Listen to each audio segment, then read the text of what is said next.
Janus presents the Odyssey by Homer. This edition is translated by Samuel Butler, narrated by Janus. Book 1. Tell me, O muse of that ingenious hero who travelled far and wide after he had sacked the famous town of Troy. Many cities did he visit, and many were the nations with whose manners and customs he was acquainted. Moreover, he suffered much by sea, while trying to save his own life and bring his men safely home. But do what he might, he could not save his men, for they perished through their own sheer folly in eating the cattle of the sun god Hyperion. So the god prevented them from ever reaching home. Tell me too about all these things, O daughter of Jupiter, from whatsoever source you may know them. So now all who escaped death in battle or by shipwreck had got safely home except Ulysses, and he, though he was longing to return to his wife and country, was detained by the goddess Calypso, who had got him into a large cave and wanted to marry him. But as years went by, there came a time when the gods settled that he should go back to Ithaca. Even then, however, when he was among his own people, his troubles were not yet over. Nevertheless, all the gods had now begun to pity him except Neptune, who still persecuted him without ceasing and would not let him get home. Now Neptune had gone off to the Ethiopians, who were at the world's end and lie in two halves, the one looking west and the other east. He had gone there to accept a hecatomb of sheep and oxen and was enjoying himself at his festival. But the other gods met in the house of Olympian Jupiter and the sire of gods, and men spoke first. At that moment he was thinking of Aeaeus, who had been killed by Agamemnon's son Orestes. So he said to the other gods, "See now how men lay blame upon us gods for what is, after all, nothing but their own folly. Look at Aeaeus, he must needs make love to Agamemnon's wife unrighteously, and then kill Agamemnon, though he knew it would be the death of him. For I sent Mercury to warn him not to do either of these things, inasmuch as Orestes would be sure to take his revenge when he grew up and wanted to return home.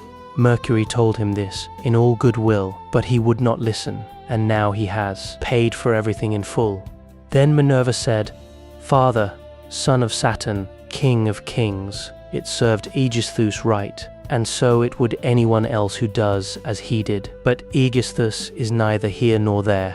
It is for Ulysses that my heart bleeds when I think of his sufferings in that lonely sea-girt island, far away, poor man, from all his friends. It is an island covered with forest, in the very middle of the sea, and a goddess lives there, daughter of the magician Atlas, who looks after the bottom of the ocean and carries the great columns that keep heaven and earth asunder. No one else away, so dramatic as the fame and wealth that your daughter is described, here on earth. But back in the time when you first learned of the story of Lord Europa and discovered how he was a good and a perfect person, you now know, and will never forget his story. Depicts it sour any kind you try."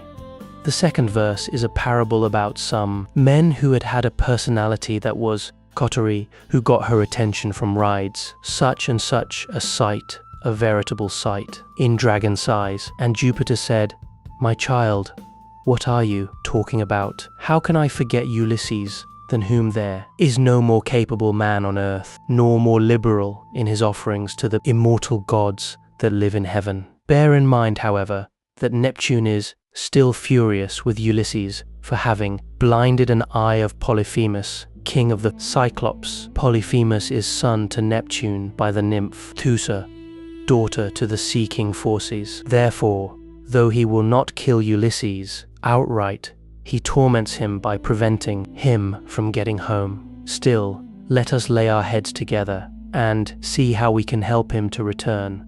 Neptune will then be pacified, for if we are all of a mind, he can hardly stand out against us." And Minerva said, "Father, son of Saturn, king of kings, if then the gods now mean that Ulysses should get home, we should first send Mercury to the Ogygian island to tell Calypso that we have made up our minds and that he is to return. In the meantime, I will go to Ithaca to put heart into Ulysses' son Telemachus. I will embolden him to call the Achaeans in assembly and speak out to the suitors of his mother Penelope, who persist in eating up any number of his sheep and oxen.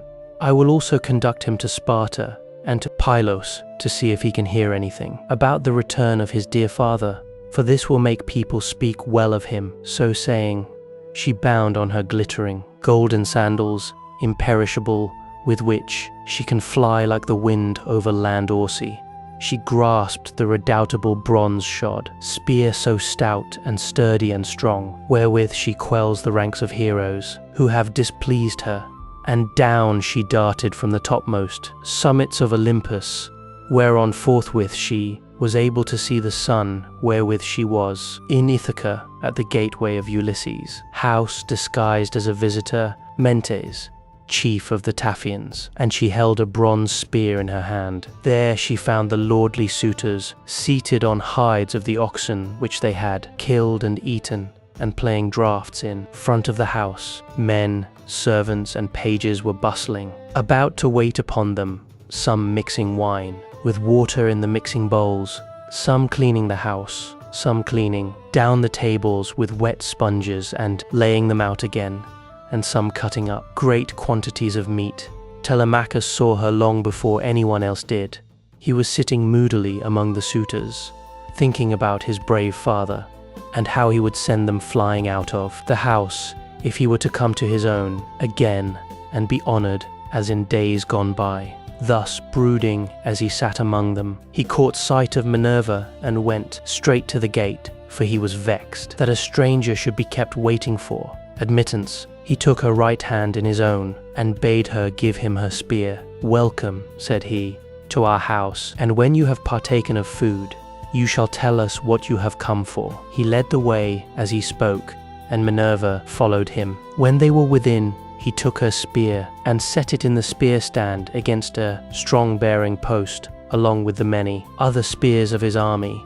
She was the ing at the silver basin for them to wash their hands, and she drew a clean table beside them. An upper servant brought them bread and offered them many good things of what there was in the house. The carver fetched them plates of all manner of meats and set cups of gold by their side, and a manservant brought them wine and poured it out for them. Then the suitors came in and took their places on the benches and seats. Forthwith, menservants poured water over their hands. Maids went round with the bread baskets. Pages filled the mixing bowls with wine and water, and they laid their hands upon the good things that were before them. As soon as they had had enough to eat and drink, they wanted music and dancing, which are the crowning embellishments of a banquet. So a servant brought a lyre to Eumaeus, whom they compelled perforce to sing to them. As soon as he touched his lyre and began to sing, Telemachus spoke to him. Telemachus spoke low to Minerva, with his head close to hers, that no man might hear. "I hope, sir," said he, "that you will not be offended with what I am going to say. Singing comes cheap to those who do not pay for it. And all this is done at the cost of one whose bones lie rotting in some wilderness or grinding to powder in the surf. If these men were to see my father come back to Ithaca, they would pray for longer legs rather than a longer purse, for money would not serve them. But he, alas, has fallen on an ill fate, and even when people do sometimes say that he is coming, we no longer heed them. We shall never see him again.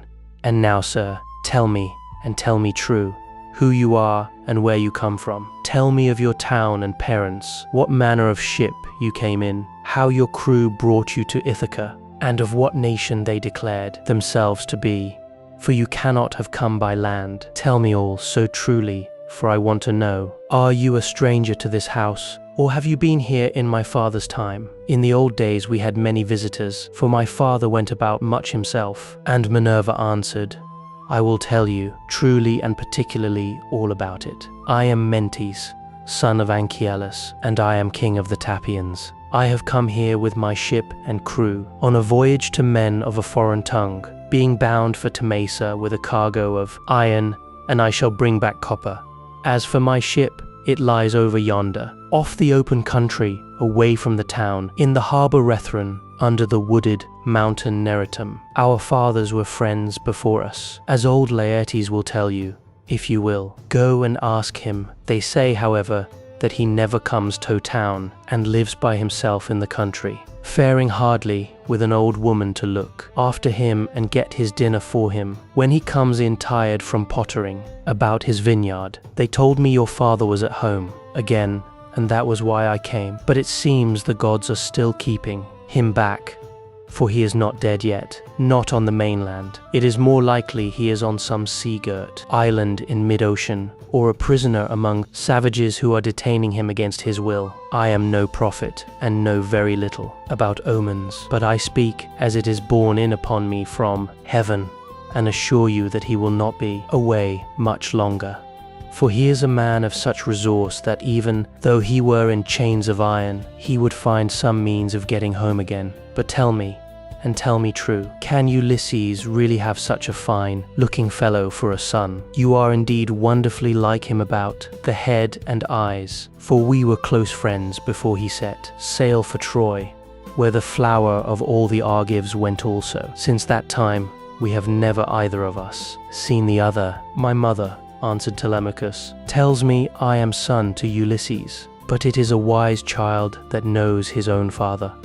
Would that I were son to one who had grown old upon his own estates. For since you ask me, there is no more ill-starred man under heaven than he who they tell me is my father. And Minerva said, there is no fear of your race dying out yet, while Penelope has such a fine son as you are. But tell me, and tell me true, what is the meaning of all this feasting? And who are these people? What is it all about? Have you some banquet? Or is there a wedding in the family? For no one seems to be bringing any provisions of his own, and the guests, how atrociously they are behaving, what riot they make over the whole house. It is enough to disgust any respectable person who comes near them. Sir, said Telemachus, as regards your question, so long as my father was here, it was well with us and with the house. But the gods, in their displeasure, have willed it otherwise, and have hidden him away more closely than mortal man was ever yet hidden. I could have borne it better, even though he were dead, if he had fallen with his men before Troy, or had died with friends around him when the days of his fighting were done. For then the Achaeans would have built a mound over his ashes, and I should myself have been heir to his renown. But now the storm winds have spirited him away we know not whither. He has gone without leaving so much as a trace behind him, and I inherit nothing but dismay. Nor does the matter end simply with grief for the loss of my father.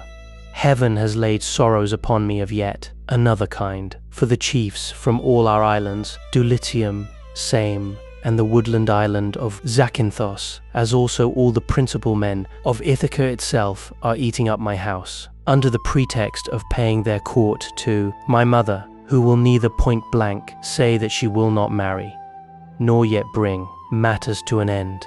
So they are making havoc of my estate, and before long will do so also with myself. Is that so? Exclaimed Minerva. Then you do indeed want Ulysses home. Give him his helmet, shield, and a couple of lances, and if he is the man he was when I first knew him in our house, drinking and making merry, he would soon lay his hands about these rascally suitors were he to stand once more upon his own threshold. He was then coming from Ephyra, where he had been to beg poison for his arrows from Aeolus, son of Murmerus. Aeolus feared the ever-living gods, and would not give him any, but my father let him have some, for he was very fond of him. If Ulysses is the man he then was, these suitors will have a short shrift and a sorry wedding, but there it rests with heaven to determine whether he is to return and take his revenge in his own house or not. I would, however, urge you to set about trying to get rid of these suitors at once. Take my advice. Call the Achaean heroes in assembly tomorrow morning. Lay your case before them, and call heaven to bear you witness. Bid the suitors take themselves off, each to his own place, And if your mother's mind is set on marrying again, let her go back to her father, who will find her a husband and provide her with all the marriage gifts that so dear a daughter may expect. As for yourself, let me prevail upon you to take the best ship you can get with a crew of 20 men and go in quest of your father who has so long been missing. Someone may tell you something, and people often hear things in this way, some heaven-sent message may direct you. First go to Pylos and ask Nestor, thence go on to Sparta and visit Menelaus, for he got home last of all the Achaeans. If you hear that your father is alive and on his way home, you can put up with the waste these suitors will make for yet another 12 months. If, on the other hand, you hear of his death, come home at once, celebrate his funeral rites with all due pomp. Build a barrow to his memory and make your mother marry again. Then, having done all this, think it well over in your mind how by fair means or foul you may kill these suitors in your own house. You are too old to plead infancy any longer. Have you not heard how people are singing Orestes' praises for having killed his father's murderer, Aegisthus? You are a fine, smart-looking fellow. Show your mettle then, and make yourself a name in story. Now, however, I must go back to my ship and to my crew, who will be impatient if I keep them waiting longer. Think the matter over for yourself, and remember what I have said to you. Sir, answered Telemachus, it has been very kind of you to talk to me in this way, as though I were your own son, and I will do all you tell me.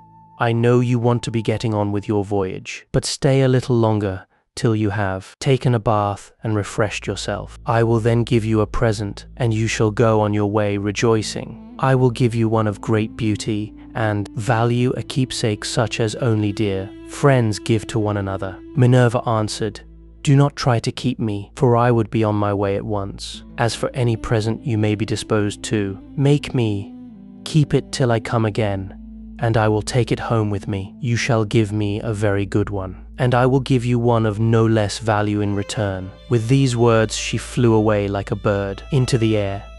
But she had given Telemachus courage and had made him think more than ever about his father. He felt the change, wondered at it, and knew that the stranger had been a god. So he went straight to where the suitors were sitting. Phemius was still singing, and his hearers sat wrapped in silence as he told the sad tale of the return from Troy and the ills Minerva had laid upon the Achaeans. Penelope, daughter of Icarius, heard his song from her room upstairs and came down by the great staircase, not alone, but attended by 2 of her handmaids. When she reached the suitors, she stood by one of the bearing posts that supported the roof of the cloisters, with a staid maiden on either side of her. She held a veil, moreover, before her face, and was weeping bitterly. Phemius, she cried, you know many another feat of gods and heroes, such as poets love to celebrate. Sing the suitors some one of these, and let them drink their wine in silence. But cease this sad tale,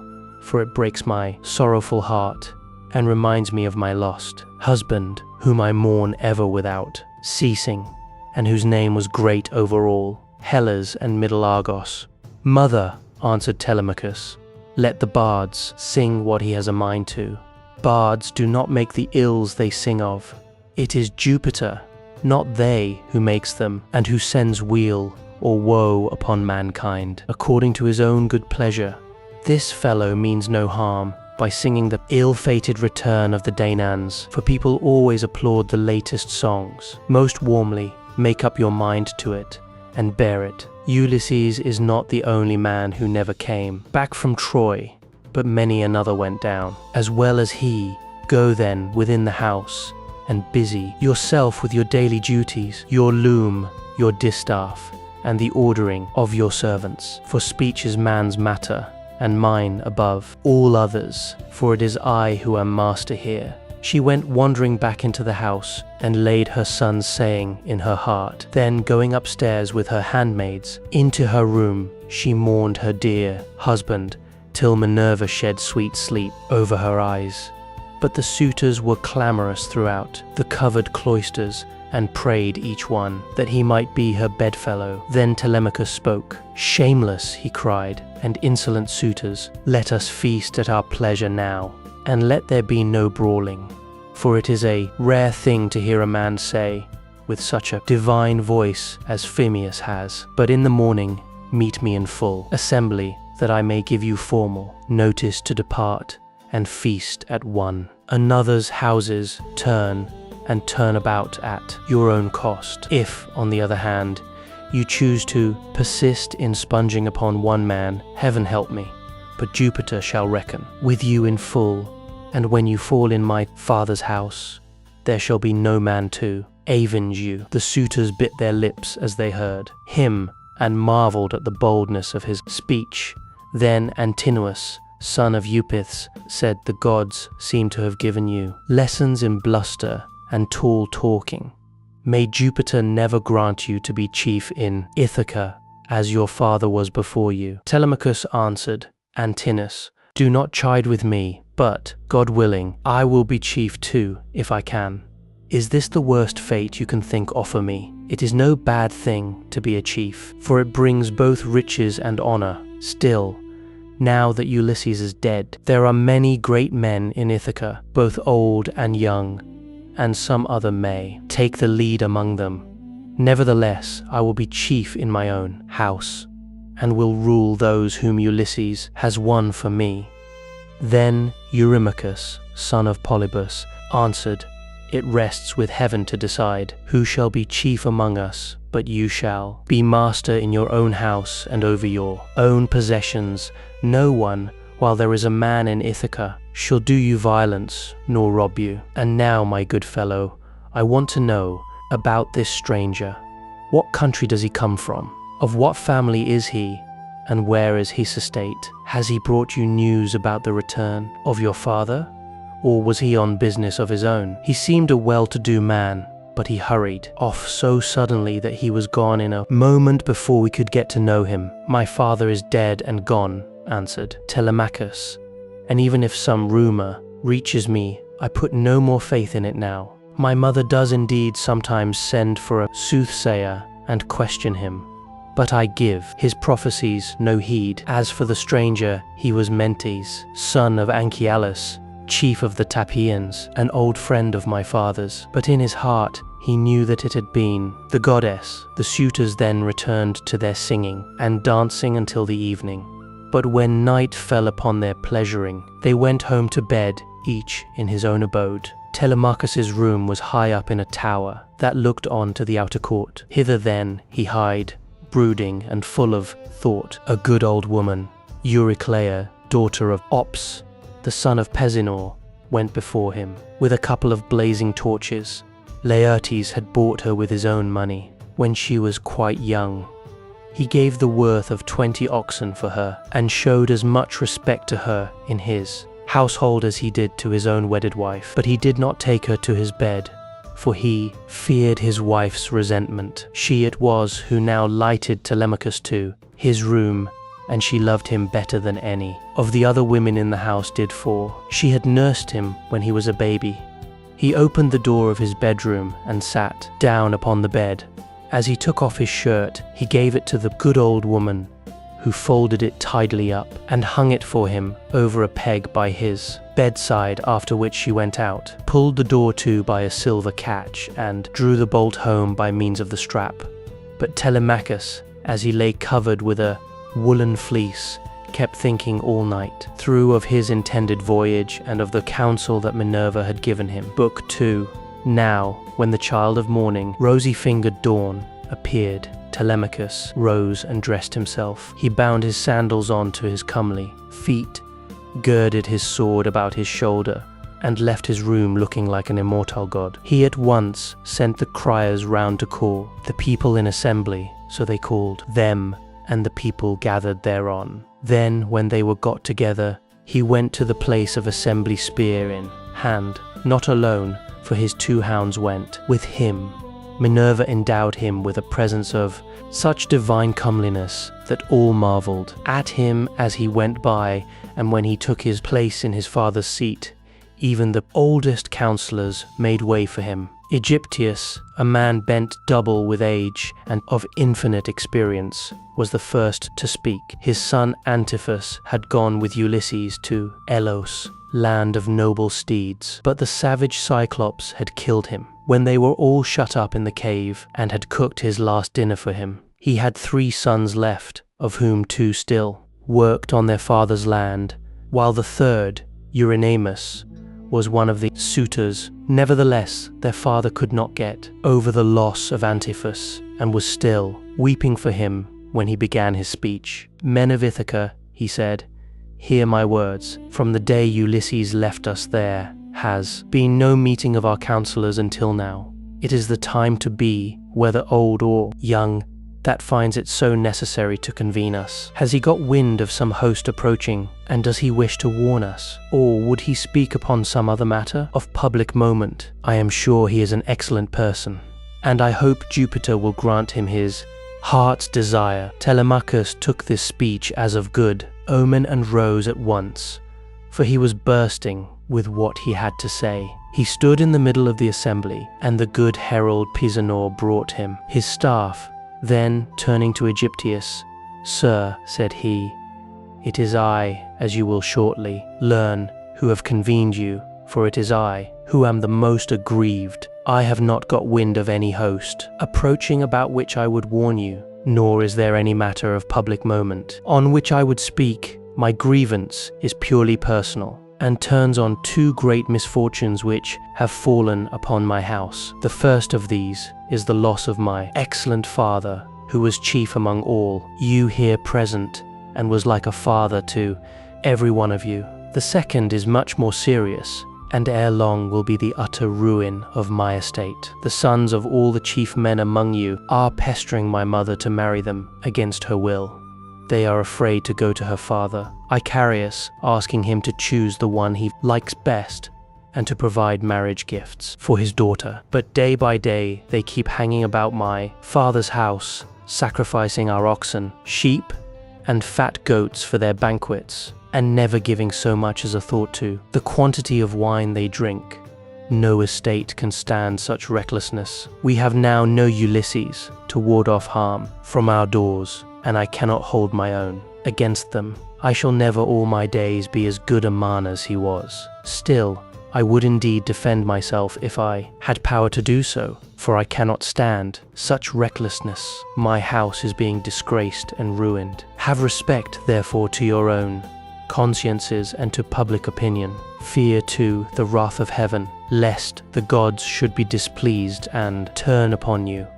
I pray you by Jupiter and Themis, who is the beginning and the end of counsels, do not hold back, my friends, and leave me single-handed, unless it be that my brave father Ulysses did some wrong to the Achaeans, which you would now avenge on me by aiding and abetting these suitors. Moreover, if I am to be eaten out of house and home at all, I had rather you did the eating yourselves, for I could then take action against you to some purpose, and serve you with notices from house to house, till I got paid in full, whereas now I have no remedy. With this, Telemachus dashed his staff to the ground and burst into tears.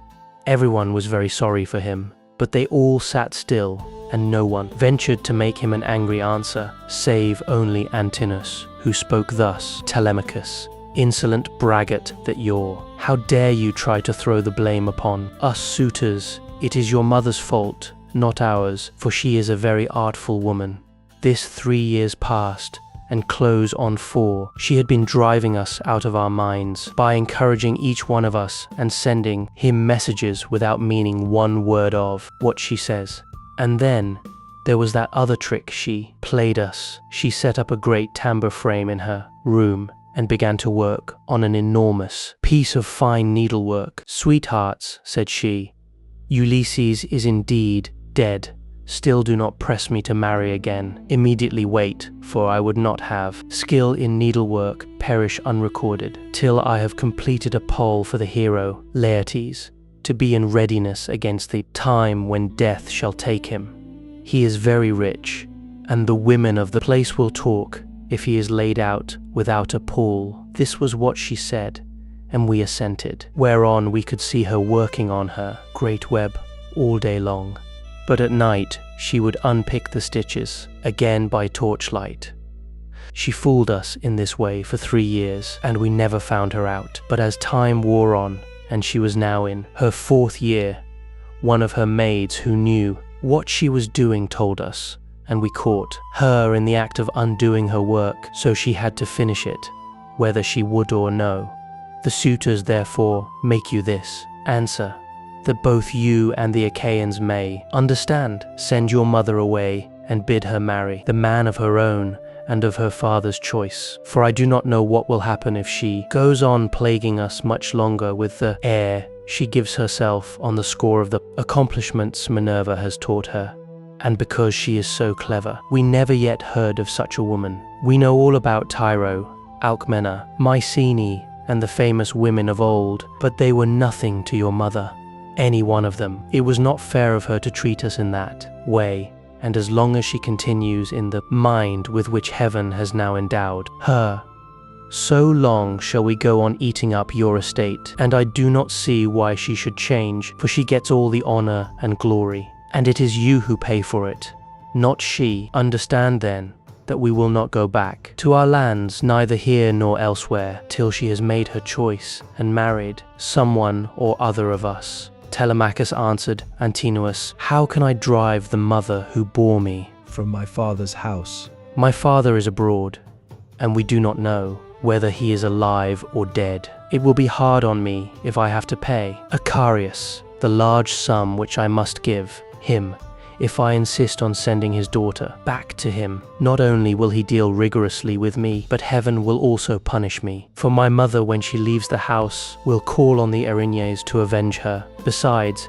it would not be a creditable thing to do, and I will have nothing to say to it. If you choose to take offense at this, leave the house and feast elsewhere at one another's houses at your own cost. Turn and turn about. If, on the other hand, you elect to persist in sponging upon one man, heaven help me, but Jove shall reckon with you in full, and when you fall in my father's house, there shall be no man to avenge you. As he spoke, Jove sent 2 eagles from the top of the mountain, and they flew on and on with the wind, sailing side by side in their own lordly flight. When they were right over the middle of the assembly, they wheeled and circled about, beating the air with their wings, and glaring death into the eyes of them that were below. Then fighting fiercely and tearing at one another, they flew off towards the right, over the town. The people wondered as they saw them, and asked each other what all this might be.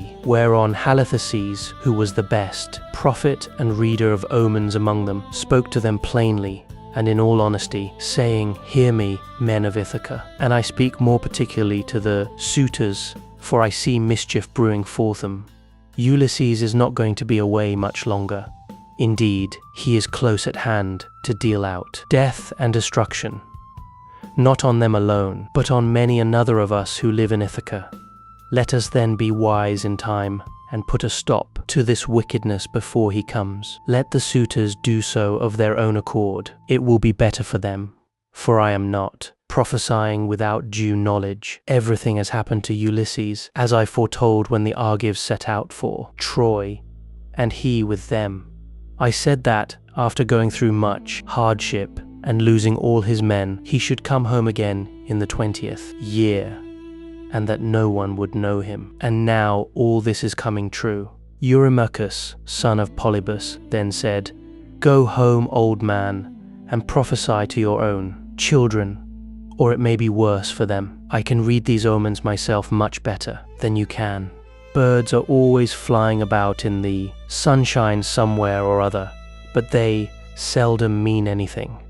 Ulysses has died in a far country, and it is a pity you are not dead along with him, instead of prating here about omens and adding fuel to the anger of Telemachus, which is fierce enough as Itys. I suppose you think he will give you something for your family, but I tell you, and it shall surely be when an old man like you, who should know better, talks a young one over till he becomes troublesome. In the first place, his young friend will only fare so much the worse. He will take nothing by it, for the suitors will prevent this.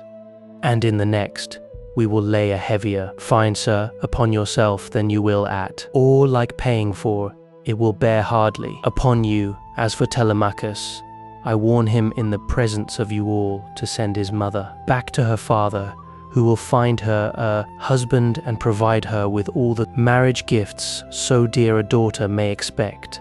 Till then, we shall go on harassing him with our suit, for we fear no man, and care neither for him, with all his fine speeches, nor for any fortune-telling. Of yours you may preach as much as you please, but we shall only hate you the more. We shall go back and continue to eat up Telemachus's estate without paying him, till such time as his mother leaves off tormenting us by keeping us day after day on the tiptoe of expectation, each vying with the other in his suit for a prize of such rare perfection.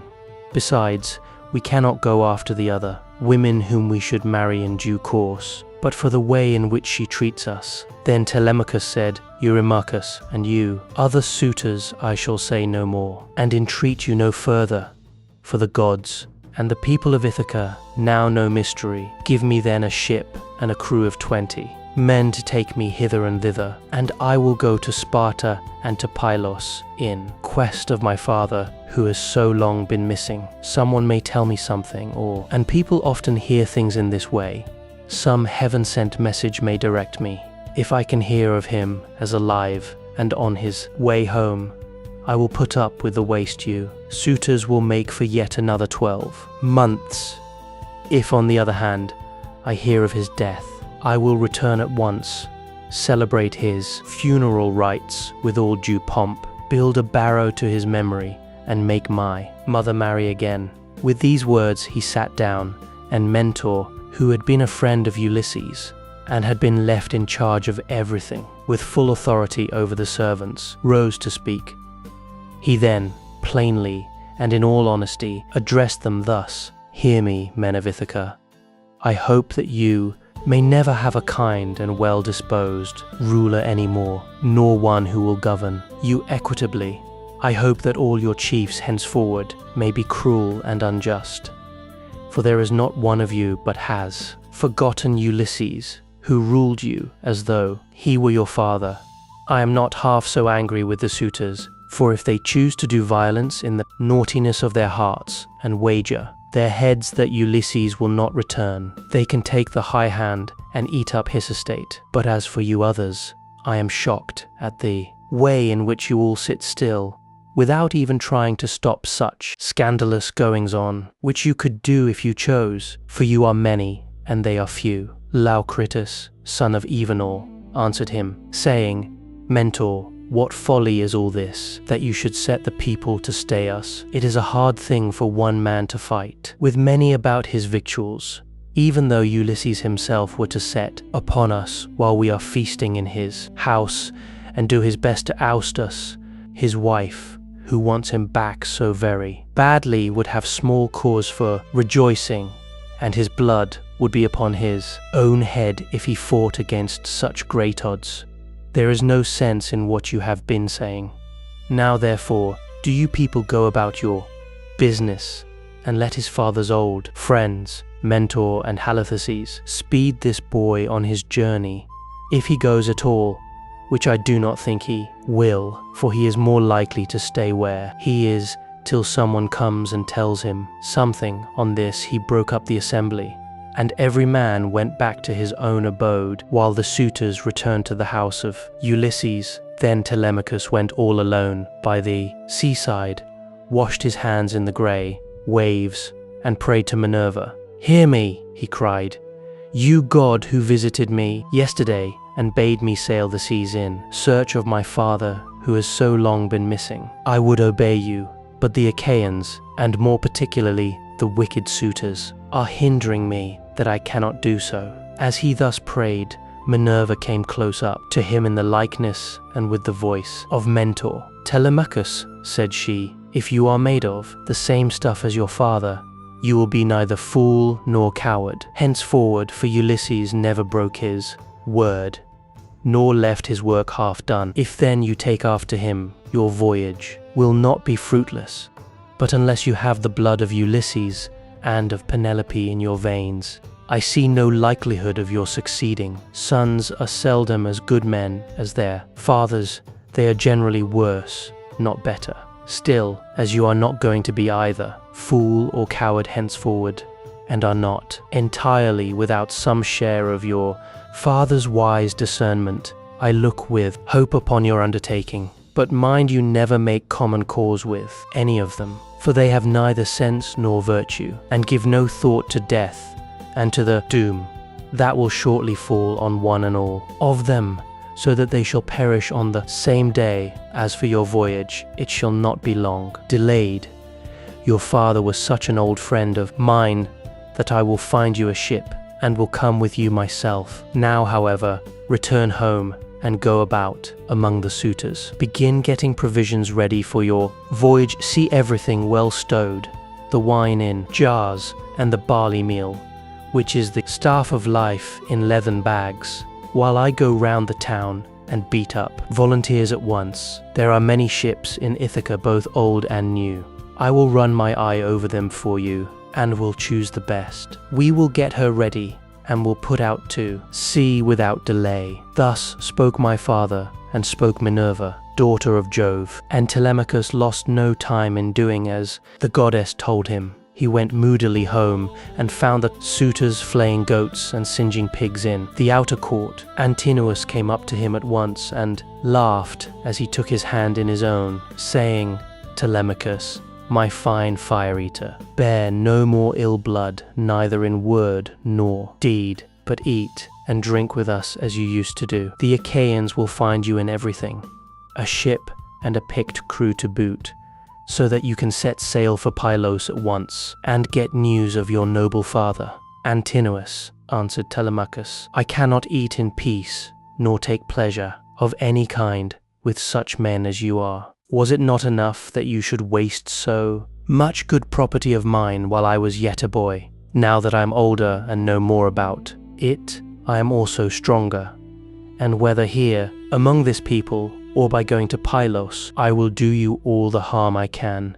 I shall go, and my going will not be in vain, though thanks to you suitors I have neither ship nor crew of my own, and must be passenger, not captain. As he spoke, he snatched his hand from that of Antinous. Meanwhile, the others went on getting dinner ready about the buildings, jeering at him tauntingly as they did so. Telemachus, said one youngster, means to be the death of us. I suppose he thinks he can bring friends to help him from Pylos, or again from Sparta, where he seems bent on going. Or will he go to Aeaea as well, for poison to put in our wine and kill us? Another said, perhaps if Telemachus goes on board ship, he will be like his father, and perish far from his friends. In this case we should have plenty to do, for we could then divide up his property amongst us. As for the house, we can let his mother and the man who marries her have that. This was how they talked, but Telemachus went down into the lofty and spacious storeroom where his father's treasure of gold and bronze lay heaped up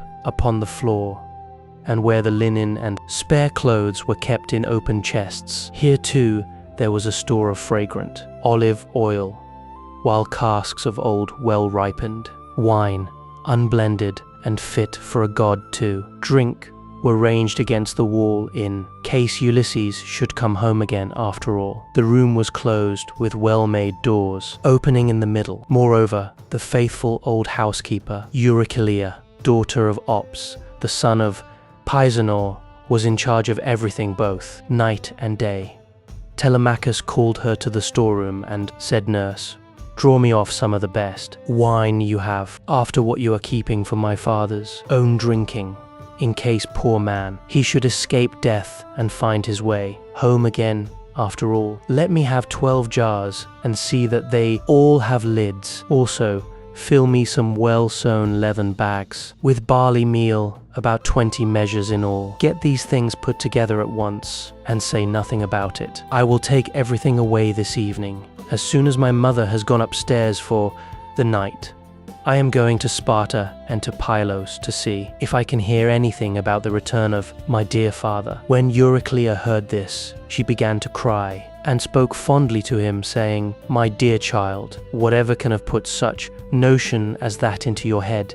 Where in the world do you want to go to? You, who are the one hope of the house. Your poor father is dead and gone in some foreign country, nobody knows where.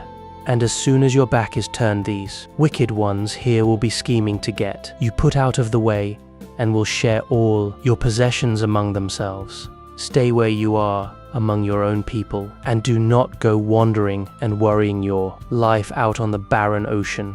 "Fear not, nurse," answered Telemachus. "My scheme is not without heaven's sanction, but swear that you will say nothing about all this to my mother till I have been away some 10 or 12 days, unless she hears of my having gone, and asks you, for I do not want her to spoil her beauty by crying." The old woman swore most solemnly that she would not, and when she had completed her oath, she began drawing off the wine into jars and getting the barley meal into the bags, while Telemachus went back to the suitors.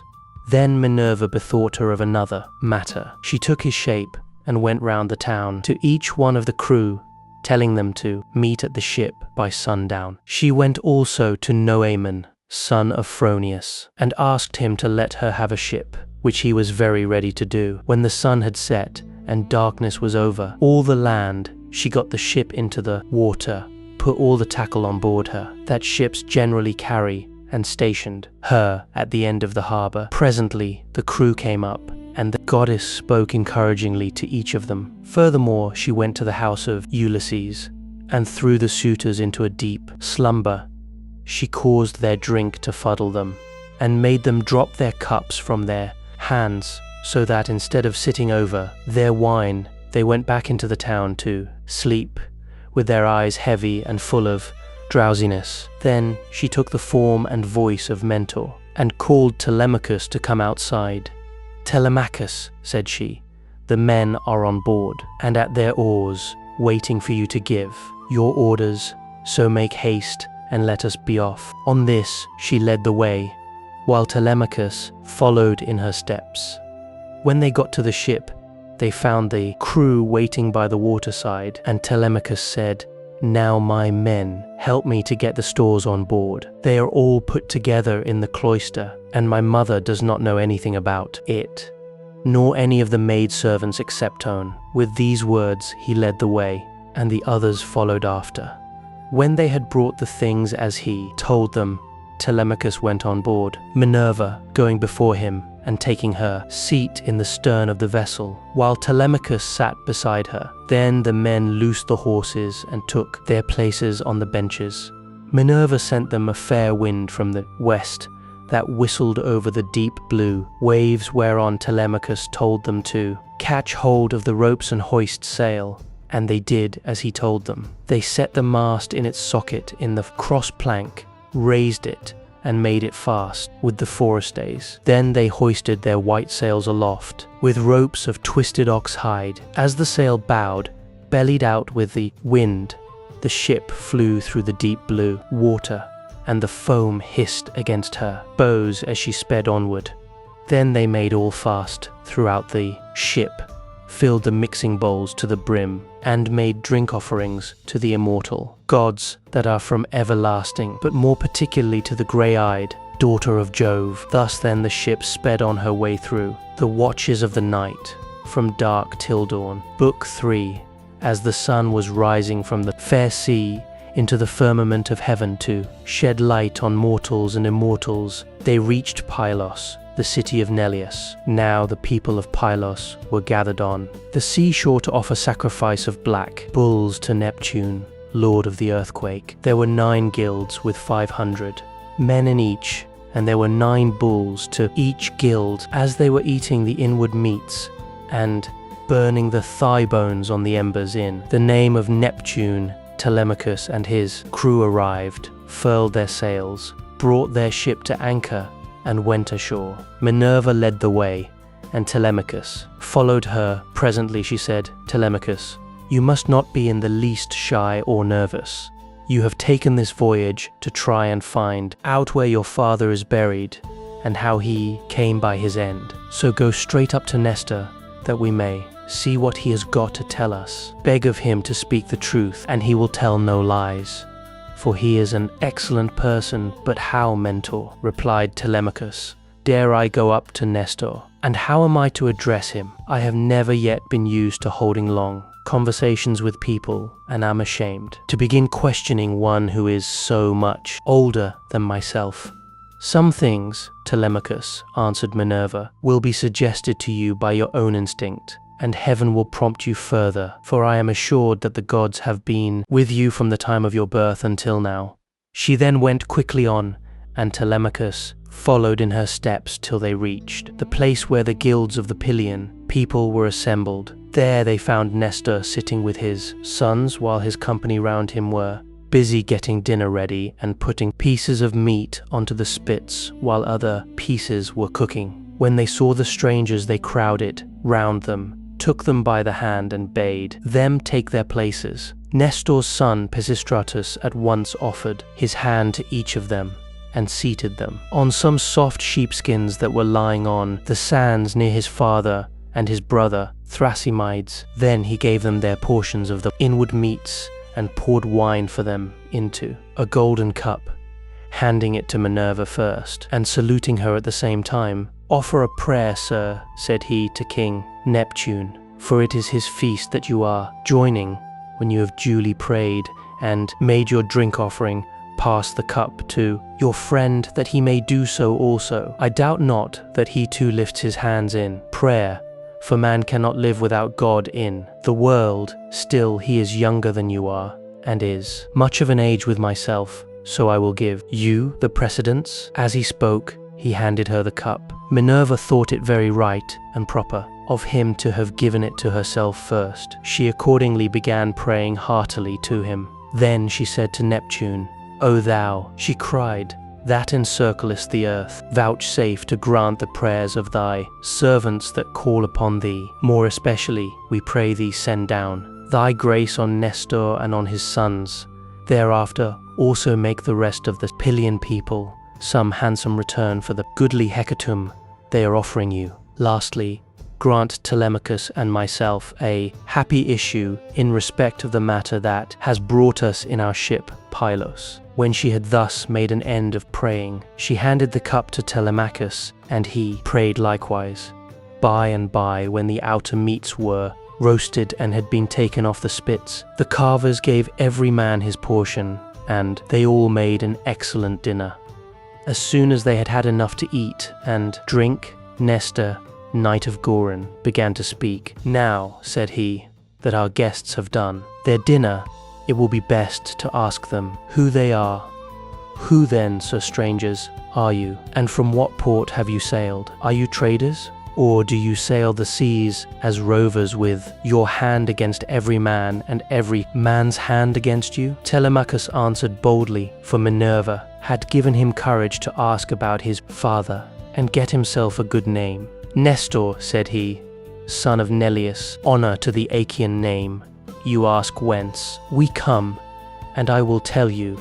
We come from Ithaca under Neritum, and the matter about which I would speak is of private, not public import. I seek news of my unhappy father Ulysses, who is said to have sacked the town of Troy in company with yourself. We know what fate befell each one of the other heroes who fought at Troy, but as regards Ulysses, heaven has hidden from us the knowledge even that he is dead at all, for no one can certify us in what place he perished, nor say whether he fell in battle on the mainland, or was lost at sea amid the waves of Amphitrite. Therefore I am suppliant at your knees. If haply you may be pleased to tell me of his melancholy end, whether you saw it with your own eyes, or heard it from some other traveller, for he was a man born to trouble. Do not soften things out of any pity for me, but tell me in all plainness exactly what you saw, if my brave father Ulysses ever did you loyal service, either by word or deed, when you Achaeans were harassed among the Trojans. Bear it in mind now, as in my favour, and tell me truly all. My friend, answered Nestor, you recall a time of much sorrow to my mind, for the brave Achaeans suffered much both at sea, while privateering under Achilles, and when fighting before the great city of King Priam. Our best men, all of them fell there: Ajax, Achilles, Patroclus, peer of gods in council, and my own dear son, Antilochus, a man singularly fleet of foot, and in fight valiant. But we suffered much more than this. What mortal tongue indeed could tell the whole story, though you were to stay here and question me for 5 years, or even 6? I could not tell you all that the Achaeans suffered, and you would turn homeward, weary of my tale, before it ended. 9 long years did we try every kind of stratagem, but the hand of heaven was against us. During all this time, there was no one who could compare with your father in subtlety, if indeed you are his son. I can hardly believe my eyes, and you talk just like him too. No one would say that people of such different ages could speak so much alike. He and I never had any kind of difference, from first to last, neither in camp nor council, but in singleness of heart and purpose. We advised the Argives how all might be ordered for the best. When, however, we had sacked the city of Priam and were setting sail in our ships, as heaven had dispersed us, then Jupiter saw fit to vex the Argives on their homeward voyage, for they had not all been either wise or understanding, and hence many came to a bad end through the displeasure of the gods. The first of them was Jupiter's daughter, Minerva, who brought about a quarrel between the 2 sons of Atreus. The sons of Atreus called a meeting which was not as it should be, for it was sunset, and the Achaeans were heavy with wine. When they explained why they had called the people together, it seemed that Menelaus was for sailing homeward at once, and this displeased Agamemnon, who thought that we should wait till we had offered hecatombs to appease the anger of Minerva. Fool that he was, he might have known that he would not prevail with her, for when the gods have made up their minds, they do not change them lightly. So the 2 stood bandying hard words, whereon the Achaeans sprang to their feet, with a cry that rent the air, and were of 2 minds as to what they should do. That night we rested and nursed our anger, for Jupiter was hatching mischief against us. But in the morning, some of us drew our ships into the water and put our goods with our women on board, while the rest, about half in number, stayed behind with Agamemnon. We, the other half, embarked and sailed, and the ships went well, for heaven had smoothed the sea. When we reached Tenedos, we offered sacrifices to the gods, for we were longing to get home. Cruel Jupiter, however, did not yet mean that we should do so, and raised a second quarrel, in the course of which some among us turned their ships back again, and sailed away under Ulysses to make their peace with Agamemnon. But I, and all the ships that were with me, pressed forward, for I saw that mischief was brewing. The son of Tydeus went on also with me, and his crews with him. Later on, Menelaus joined us at Lesbos, and found us making up our minds about our course, for we did not know whether to go outside Chios by the island of Circe, keeping this to our left, or inside Chios, over against the stormy headland of Mimas. So we asked heaven for a sign, and were shown one to the effect that we should be soonest out of danger if we headed our ships across the open sea to Euboea. This we therefore did, and a fair wind sprang up, which gave us a quick passage during the night to Gerestus, where we offered many sacrifices to Neptune for having helped us so far on our way. 4 days later, Diomed and his men stationed their ships in Argos, but I held on for Pylos, and the wind never fell light from the day when heaven first made it fair for me. Therefore, my dear young friend, I returned without hearing anything about the others. I know neither who got home safely nor who were lost, but, as in duty bound, I will give you without reserve the reports that have reached you since I have been here in my own house. They say the Myrmidons returned home safely under Achilles' son Neoptolemus. So also did the valiant son of Poias, Philoctetes. Idomeneus again lost no men at sea, and all his followers who escaped death in the field got safe home with him to Crete. No matter how far out of the world you live, you will have heard of Agamemnon, and the bad end he came to at the hands of Aegisthus. And a fearful reckoning did Aegisthus presently pay. See what a good thing it is for a man to leave a son behind him to do as Orestes did, who killed false Aegisthus, the murderer of his noble father. You too, then, for you are a tall, smart-looking fellow, show your mettle and make yourself a name. In story, Nestor, son of Neleus, answered, Telemachus, honor to the Achaean name. The Achaeans applaud Orestes, and his name will live through all time, for he has avenged his father nobly. Would that heaven might grant me to do like vengeance on the insolence of the wicked suitors who are ill-treating me and plotting my ruin, but the gods have no such happiness in store for me and for my father, so we must bear it as best we may. My friend, said Nestor, now that you remind me, I remember to have heard that your mother has many suitors, who are ill-disposed towards you and are making havoc of your estate. Do you submit to this tamely, or are public feeling and the voice of heaven against you? Who knows but what Ulysses may come back, after all, and pay these scoundrels in full, either single-handed or with a force of Achaeans behind him. If Minerva were to take as great a liking to you as she did to Ulysses, when we were fighting before Troy, for I never yet saw the gods so openly fond of anyone as Minerva then was of your father. If she would take as good care of you as she did of him, these wooers would soon, some of them, forget their wooing. Telemachus answered, I can expect nothing of the kind. It would be far too much to hope for. I dare not let myself think of it. Even though the gods themselves willed it, no such good fortune could befall me. On this Minerva said, Telemachus, what are you talking about? Heaven has a long arm, if it is minded to save a man, and if it were me, I should not care how much I suffered before getting home, provided I could be safe when I was once there.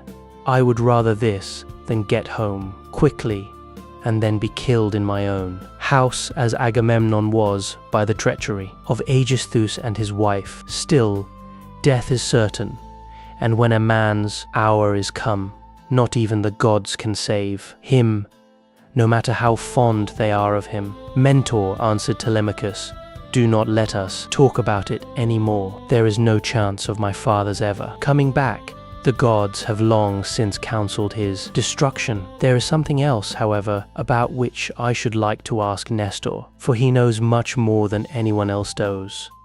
They say he has reigned for 3 generations, so that it is like talking to an immortal. Tell me therefore, Nestor, and tell me true, how did Agamemnon come to die in that way? What was Menelaus doing, and how came false Aegisthus to kill so far better a man than himself? Was Menelaus away from Achaean Argos, voyaging else whither among mankind, that Aegisthus took heart and killed Agamemnon? I will tell you truly, answered Nestor, and indeed you have yourself divined how it all happened. If Menelaus, when he got back from Troy, had found Aegisthus still alive in his house, there would have been no barrow heaped up for him, not even when he was dead, but he would have been thrown outside the city to dogs and vultures, and not a woman would have mourned him, for he had done a deed of great wickedness. But we were over there, fighting hard at Troy, and Aegisthus, who was taking his ease quietly in the heart of Argos, cajoled Agamemnon's wife, Clytemnestra, with incessant flattery. At first, she would have nothing to do with his wicked scheme, for she was of a good, natural disposition. Moreover, there was a bard with her, to whom Agamemnon had given strict orders, on setting out for Troy, that he was to keep guard over his wife. But when heaven had counselled her destruction, Aegisthus carried this bard off to a desert island, and left him there for crows and seagulls to batten upon, after which he went willingly enough to the house of Aegisthus. Then he offered many burnt sacrifices to the gods, and decorated many temples with tapestries and gilding. for he had succeeded far beyond his expectations. Meanwhile, Menelaus and I were on our way, home from Troy, on good terms with one another. When we got to Sunium, which is the point of Athens, Apollo, with his painless shafts, killed Phrontis, the steersman of Menelaus' ship, and never man knew better how to handle him. He was the only one who could handle a vessel in rough weather, so that he died then and there with the helm in his hand, and Menelaus, though very anxious to press forward, had to wait in order to bury his comrade and give him his due funeral rites. Presently, when he too could put to sea again and had sailed on as far as the Melian heads, Jupiter counseled evil against him and made it blow hard till the waves ran mountains high. Here he divided his fleet and took one half towards Crete, where the Sidonians dwell round about the waters of the river Ardanus. There is a high headland hereabouts, stretching out into the sea from a place called Gortyn, and all along this part of the coast as far as Phaistos. The sea runs high when there is a south wind blowing, but after Phaistos the coast is more protected, for a small headland can make a great shelter. Here this part of the fleet was driven on to the rocks and wrecked, but the crews just managed to save themselves. As for the other 5 ships, they were taken by winds and seas to Egypt, where Menelaus gathered much gold and substance among people of an alien speech. Meanwhile, Aegisthus, here at home, plotted his evil deed. For 7 years after he had killed Agamemnon, he ruled in Mycenae, and the people were obedient under him. But in the 8th year, Orestes came back from Athens to be his bane, and killed the murderer of his father. Then he celebrated the funeral rites of his mother and of false Aegisthus by a banquet to the people of Argos. And on that very day, Menelaus came home with as much treasure as his ships could carry. Take my advice then, and do not go traveling about for long so far from home, nor leave your property with such dangerous people in your house. They will eat up everything you have among them, and you will have been on a fool's errand. Still, I should advise you by all means to go and visit Menelaus, who has lately come off a voyage among such distant peoples, as no man could ever hope to get back, from when the winds had once carried him so far out of his reckoning. Even birds cannot fly the distance in a 12-month, so vast and terrible are the seas that they must cross. Go to him therefore by sea, and take your own men with you. Or if you would rather travel by land, you can have a chariot, you can have horses, and here are my sons who can escort you to Lacedaemon, where Menelaus lives. Beg of him to speak the truth, and he will tell you no lies, for he is an excellent person. As he spoke, the sun set, and it came on dark, whereon Minerva said, Sir, all that you have said is wise. Now, however, order the tongues of the victims to be cut, and mix wine that we may make drink offerings to Neptune and the other immortals, and then go to bed, for it is bedtime. People should go away early, and not keep late hours at a religious festival. Thus spoke the daughter of Jupiter, and they obeyed her, saying, Men servants poured water over the hands of the guests, while pages filled the mixing bowls with wine and water, and handed it round after giving every man his drink offering. Then they threw the tongues of the victims into the fire and stood up to make their drink offerings. When they had made their offerings and had drunk each as much as he was minded, Minerva and Telemachus were for going on board their ship, but Nestor caught them up at once and stayed them. Heaven and the immortal gods, he exclaimed, forbid that you should leave my house to go on board of a ship. Do you think I am so poor and short of clothes, or that I have so few cloaks, and as to be unable to find comfortable beds both for myself and for my guests? Let me tell you, I have store both of rugs and cloaks, and shall not permit the son of my old friend Ulysses to camp down on the deck of a ship, not while I live, nor yet will my sons after me, but they will keep open house as I have done. Then Minerva answered, Sir, you have spoken well, and it will be much better that Telemachus should do as you have said. He therefore shall return with you, and sleep at your house. But I must go back to give orders to my crew and keep them in good heart. I am the only older person among them. The rest are all young men of Telemachus' own age who have taken this voyage out of friendship. So I must return to the ship and sleep there. Moreover, tomorrow I must go to the Corconians, where I have a large sum of money long owing to me. As for Telemachus, now that he is your guest, send him to Lacedaemon in a chariot, and let one of your sons go with him. Be pleased to also provide him with your best and fleetest horses." When she had thus spoken, she flew away in the form of an eagle, and all marveled as they beheld it. Nestor was astonished, and took Telemachus by the hand. "My friend," said he, "I see that you are going to be a great hero some day, since the gods wait upon you thus, while you are still so young. This can have been none other of those who dwell in heaven than Jove's redoubtable daughter, the Tritoborn, who showed such favor towards your brave father among the Argives. Holy Queen," he continued, "vouchsafe to send down thy grace upon myself, my good wife, and my children.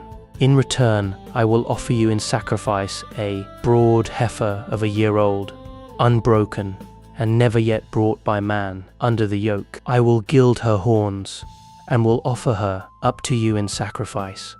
Thus did he pray, and Minerva heard his prayer. He then led the way to his own house, followed by his sons and sons-in-law. When they had got there and had taken their places on the benches and seats, he mixed them a bowl of sweet wine that was 11 years old, when the housekeeper took the lid off the jar that held it.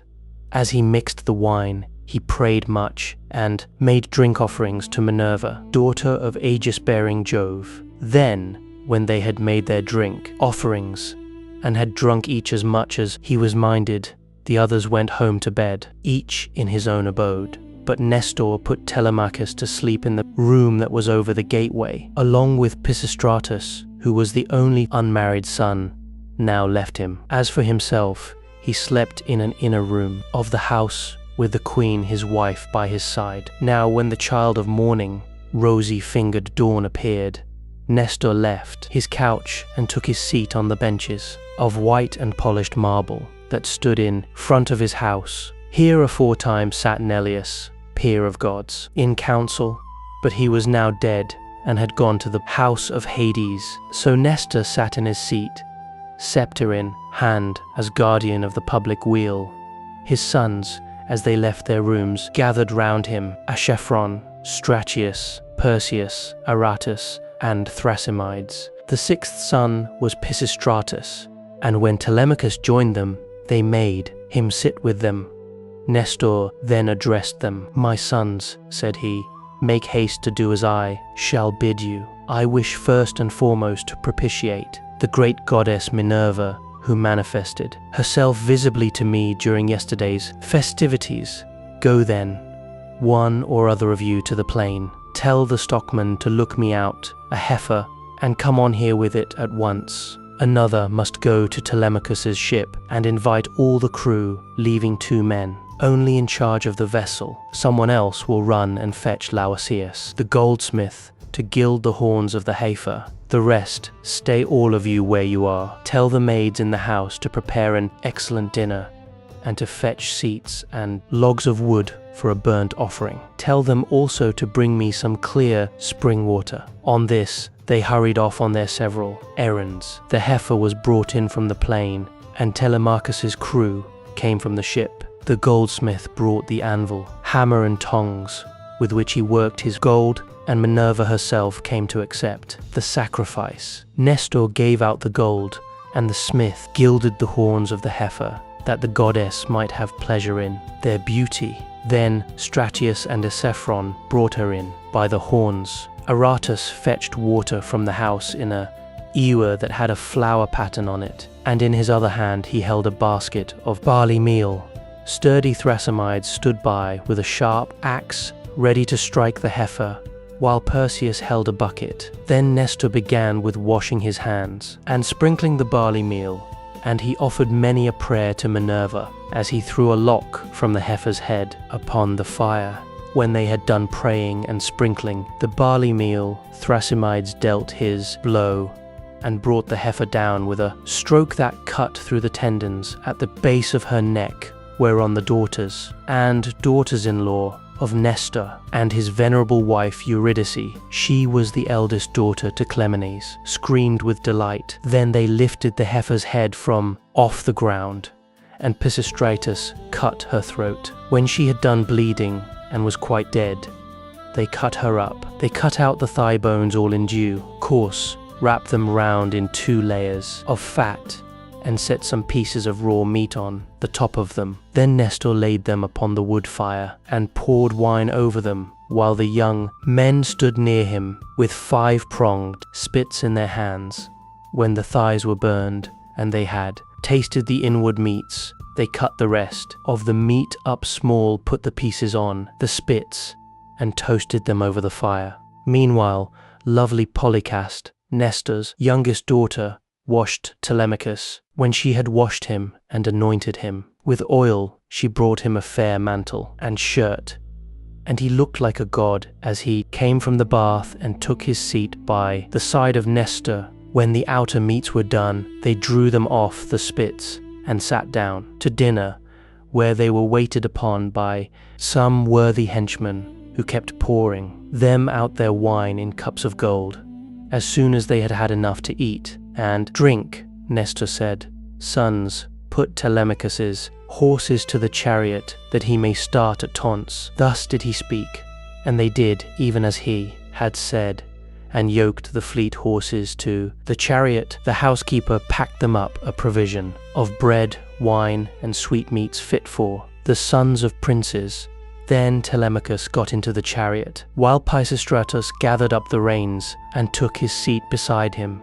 He lashed the horses on, and they flew forward, nothing loath, into the open country, leaving the high citadel of Pylos behind them. All that day did they travel, swaying the yoke upon their necks till the sun went down, and darkness was over all the land. Then they reached Pherae, where Diocles lived, who was son to Ortilochus and grandson to Alpheus.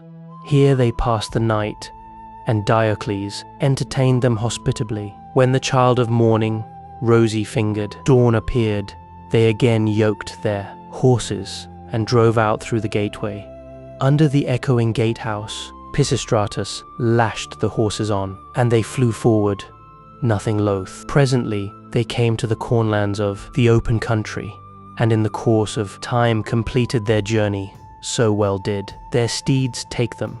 Now when the sun had set, and darkness was over the land, Book IV, they reached the low-lying city of Lacedaemon, where they drove straight to the abode of Menelaus, and found him in his own house, feasting with his many clansmen, in honor of the wedding of his son, and also of his daughter, whom he was marrying to the son of that valiant warrior Achilles.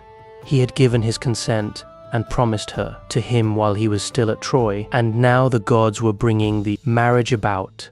So he was sending her with chariots and horses to the city of the Myrmidons, over whom Achilles' son was reigning. For his only son he had found a bride from Sparta, the daughter of Alecta. This son, Megapenthes, was born to him of a bondwoman, for heaven vouchsafed Helen no more children after she had borne Hermione, who was fair as golden Venus herself. So the neighbors and kinsmen of Menelaus were feasting and making merry in his house. There was a bard also to sing to them and play his lyre, while 2 tumblers went about performing in the midst of them. When the man struck up with his tune, Telemachus and the son of Nestor stayed their horses at the gate, whereon Eumaeus, servant to Menelaus, came out, and as soon as he saw them ran, hurrying back into the house to tell his master. He went close up to him and said, "Menelaus, there are some strangers come here, 2 men who look like sons of Jupiter.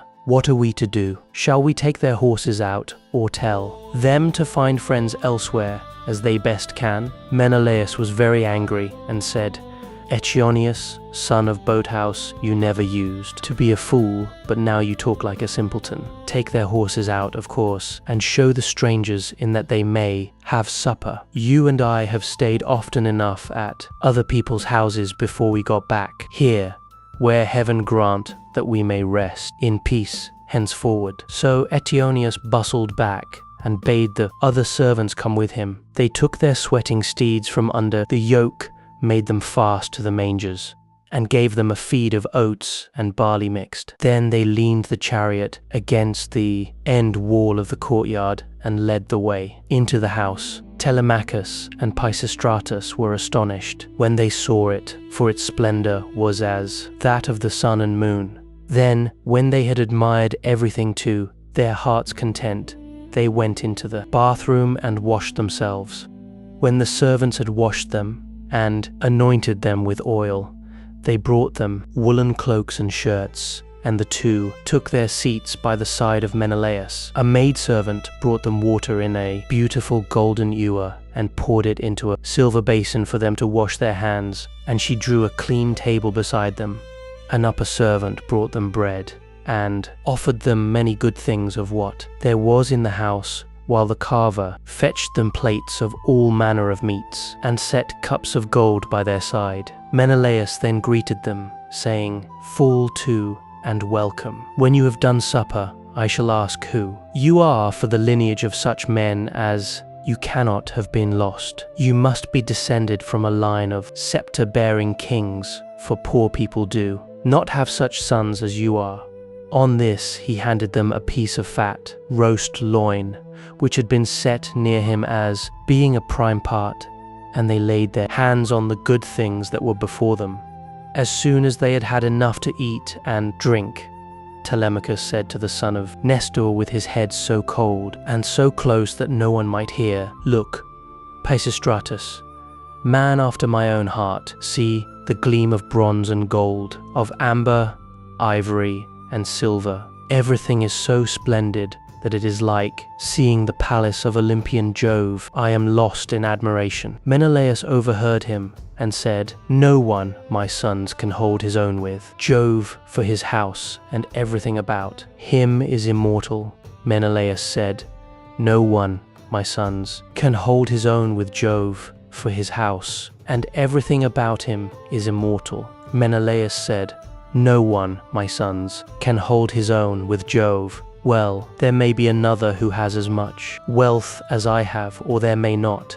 But at all events I have travelled much, and have undergone much hardship, for it was nearly 8 years before I could get home with my fleet. I went to Cyprus, Phoenicia, and the Egyptians. I went also to the Ethiopians, the Sidonians, and the Arembians, and to Libya, where the lambs have horns as soon as they are born, and the sheep lamb down 3 times a year. Everyone in that country, whether master or man, has plenty of cheese, meat, and good milk, for the ewes yield all the year round. But while I was travelling and getting great riches among these people, my brother was secretly and shockingly murdered through the perfidy of his wicked wife, so that I have no pleasure in being lord of all this wealth.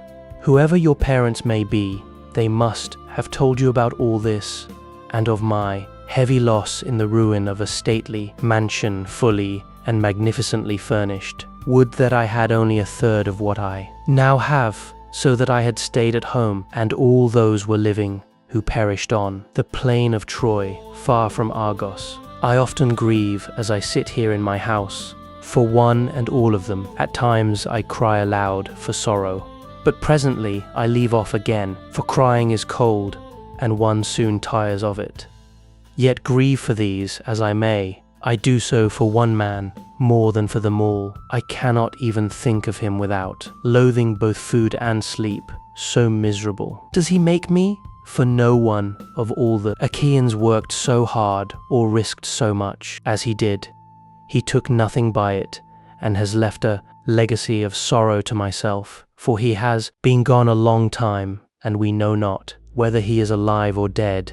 His old father, long-suffering wife Penelope, and his son Telemachus, whom he left behind him an infant in arms, are plunged in grief on his account. Thus spoke Menelaus, and the heart of Telemachus yearned as he bethought him of his father. Tears fell from his eyes as he heard him thus mentioned, so that he held his cloak before his face with both hands.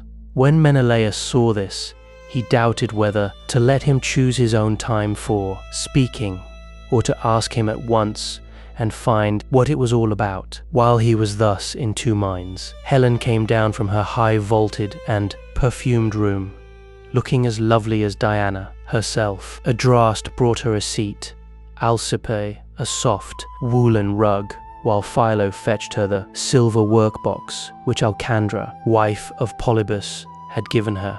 Polybus lived in Egyptian Thebes, which is the richest city in the whole world. He gave Menelaus 2 baths, both of pure silver, 2 tripods, and 10 talents of gold. Besides all this, his wife gave Helen some beautiful presents, to wit, a golden distaff and a silver workbox that ran on wheels with a gold band round the top of it. Philo now placed this by her side, full of fine spun yarn, and a distaff charged with violet-coloured wool was laid upon the top of it. Then Helen took her seat, put her feet upon the footstool, and began to question. "Her husband, do we know, Menelaus?" said she. "The names of these strangers who have come to visit us, shall I guess right or wrong? But I cannot help saying what I think.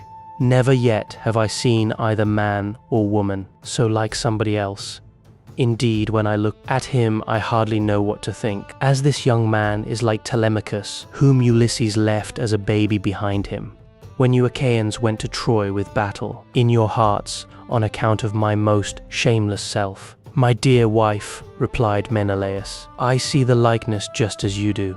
His hands and feet are just like Ulysses. So is his hair, with the shape of his head and the expression of his eyes. Moreover, when I was talking about Ulysses and saying how much he had suffered on my account, tears fell from his eyes, and he hid his face in his mouth." Then Pisistratus said, "Menelaus, son of Atreus, you are right in thinking that this young man is Telemachus, but he is very modest and is ashamed to come here and begin opening up discourse with one whose conversation is so divinely interesting as your own. My father Nestor sent me to escort him hither, for he wanted to know whether you could give him any counsel or suggestion. A son has always trouble at home when his father has gone away, leaving him without supporters, and this is how Telemachus is now placed, for his father is absent, and there is no one among his own people to stand by him." "Bless my heart," replied Menelaus. "Then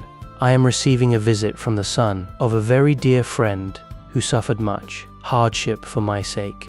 I had always hoped to entertain him with most marked distinction when heaven had granted us a safe return from beyond these A's. I should have founded a city for him in Argos and built him a house. I should have made him leave Ithaca with his goods, his son, and all his people, and should have sacked for them someone of the neighboring cities that are subject to me. We should thus have seen one another continually, and nothing but death could have interrupted so close and happy an intercourse.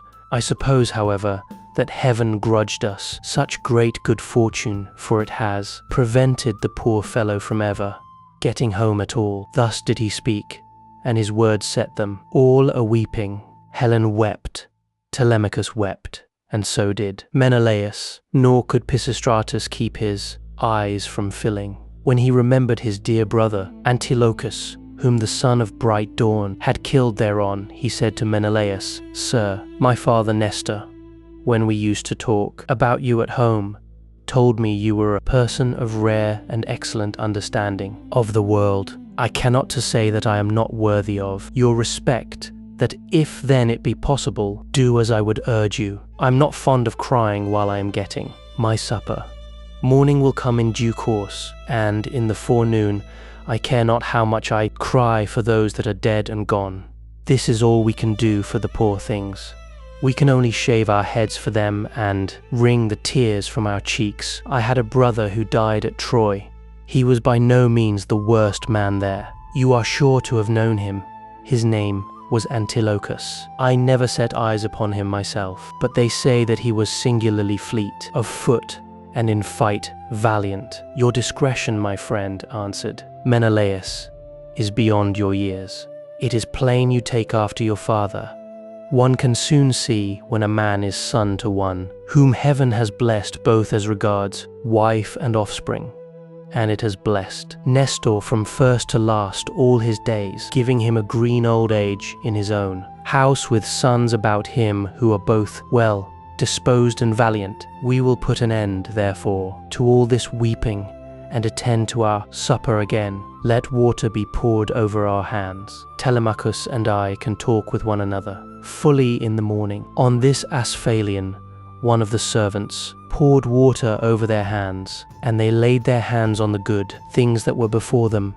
Then Jove's daughter Helen bethought her of another matter. She drugged the wine with an herb that banishes evil. It is all care, sorrow, and ill humor. Whoever drinks wine thus drugged cannot shed a single tear all the rest of the day, not even though his father and mother, both of them, drop down dead, or he sees a brother or a son hewn in pieces before his very eyes. This drug of such sovereign power and virtue had been given to Helen by Polydamna, wife of Thorn, a woman of Egypt, to grow all sorts of herbs, some good to put into the mixing bowl, and others poisonous. Moreover, everyone in the whole country is a skilled physician, for they are of the race of Paeon. When Helen had put this drug in the bowl and had told the servants to serve the wine round, she said, Menelaus, son of Atreus, and you, my good friends, sons of honorable men, which is as Jove wills, for he is the giver both of good and evil, and can do what he chooses. Feast here as you will, and listen while I tell you a tale in season. I cannot indeed name every single one of the exploits of Ulysses, but I can say what he did when he was before Troy, and you Achaeans were in all sorts of difficulties. He covered himself with wounds and bruises, dressed himself all in rags, and entered the enemy's city looking like a menial or a beggar, and quite different from what he had been before.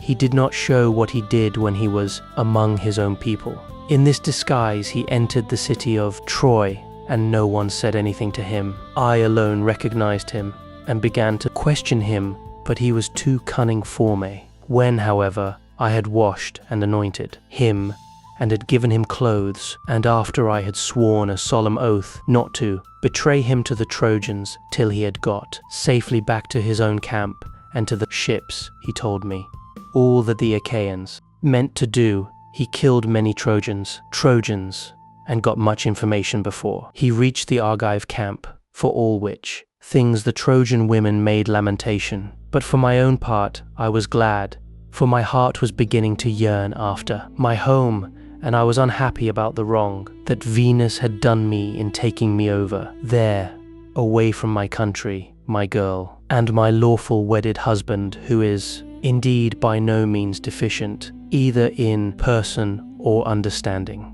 Then Menelaus said, all that you have been saying, my dear wife, is true. I have traveled much, and have had much to do with heroes, but I have never seen such another man as Ulysses. What endurance, too, and what courage he displayed within the wooden horse, wherein all the bravest of the Argives were lying in wait to bring death and destruction upon the Trojans. At that moment you came up to us. Some god who wished well to the Trojans must have set you on to it, and you had Deiphobus with you. 3 times did you go all round our hiding place and pat it. You called our chiefs each by his own name, and mimicked all our wives, Diomed, Ulysses and I, from our seats. Inside heard what a noise you made. Diomed and I could not make up our minds whether to spring out then and there, or to answer you from inside. But Ulysses held us all in check, so we sat quite still, all excepted Anticlus, who was beginning to answer you, when Ulysses clapped his 2 brawny hands over his mouth and kept them there. It was this that saved us all, for he muzzled Anticlus till Minerva took you away again. "How sad," exclaimed Telemachus, "that all this was of no avail to save him, nor yet his own iron courage. But now, sir, be pleased to send us all to bed, that we may lie down and enjoy the blessed boon of sleep." On this, Helen told the maidservants to set beds in the room that was in the gatehouse, and to make them with good red rugs, and spread coverlets on the top of them with woolen cloaks for the guests to wear. So the maids went out, carrying a torch, and made the beds, to which a manservant presently conducted the strangers. Thus, then, did Telemachus and Pisistratus sleep there in the forecourt, while the son of Atreus lay in an inner room with lovely Helen by his side. When the child of morning, rosy-fingered, dawn appeared, Menelaus rose and dressed himself. He bound his sandals onto his comely feet, girded his sword about his shoulders, and left his room looking like an immortal god. Then, taking a seat near Telemachus, he said, "And what, Telemachus, has led you to take this long sea voyage? To Lacedaemon? Are you on public or private business? Tell me all about it." "I have come, sir," replied Telemachus, "to see you." "I have come, sir," replied Telemachus, "to see you. See if you can tell me anything about my father. I am being eaten out of house and home. My fair estate is being wasted, and my house is full of miscreants who keep killing great numbers of my sheep and oxen, on the pretense of paying their addresses to my mother. Therefore I am suppliant at your knees. If haply you may tell me about my father's melancholy end, whether you saw it with your own eyes or heard it from some other traveller, for he was a man born to trouble. Do not soften things out of any pity for myself, but tell me in all plainness exactly what you saw. If my brave father Ulysses ever did you loyal service, either by word or deed, when you Achaeans were harassed by the Trojans, bear it in mind now, as in my favour, and tell me truly all." Menelaus, on hearing this, was very much shocked. "So," he exclaimed, "these cowards would usurp a brave man's bed. A hind might as well lay her newborn young in the lair of a lion and then go off to feed in the forest or in some grassy dell. The lion, when he comes back to his lair, will make short work with the pair of them, and so will Ulysses with Theseus by Father Jove, Minerva, and Apollo. If Ulysses is still the man that he was when he wrestled with Philomeleides in Lesbos and threw him so heavily that all the Achaeans cheered him, if he is still such, and were to my castle, advice, he is no more upright person. If he to come near these suitors, they would have a short shrift and a sorry wedding. As regards your questions, however, I will not prevaricate nor deceive you, but will tell you without concealment all that the old man of the sea told me. I was trying to come on here, but the gods detained me in Egypt, for my hecatombs had not given them full satisfaction, and the gods are very strict about having their dues. Now off Egypt about as far as a ship can sail in a day with a good stiff breeze behind her. There is an island called Pharos. It has a good harbour from which vessels can get out into open sea when they have taken in water, and here the gods becalmed me 20 days, without so much as a breath of fair wind to help me forward. We should have run clean out of provisions, and my men would have starved, if a goddess had not taken pity upon me, and saved me in the person of Aeaea, daughter to Proteus, the old man of Aeaea, for she had taken a great fancy to me. She came to me one day when I was by myself, as I often was, for the men used to go with their barbed hooks all over the island in the hope of catching a fish or two to save them from the pangs of hunger. "Stranger," said she, "it seems to me that you like starving in this way. At any rate, it does not greatly trouble you, for you stick here day after day, without even trying to get away though. Your men are dying by inches. Thank you. Let me tell you," said I, "whichever of the goddesses you may happen to be, that I am not staying here of my own accord, but must have offended the gods that live in heaven. Tell me therefore, for the gods know everything, which of the immortals it is that is hindering me in this way, and tell me also how I may sail the sea so as to reach my home. Stranger, replied she, I will make it all quite clear to you. There is an old immortal who lives under the sea hereabouts, and whose name is Proteus. He is an Egyptian, and people say he is my father. He is Neptune's head man and knows every inch of ground all over the bottom of the Aeaea. If you can snare him and hold him tight, he will tell you about your voyage, what courses you are to take, and how you are to sail the sea so as to reach your home. He will also tell you, if you so wish, and you will take with you the secret of your will, all that has been going on at your house, both good and bad, while you have been away on your long and dangerous journey. Can you show me, said I, some stratagem by means of which I may catch this old god, without his suspecting it and finding me out? For a god is not easily caught, not by a mortal man. Stranger, said she, I will make it all quite clear to you.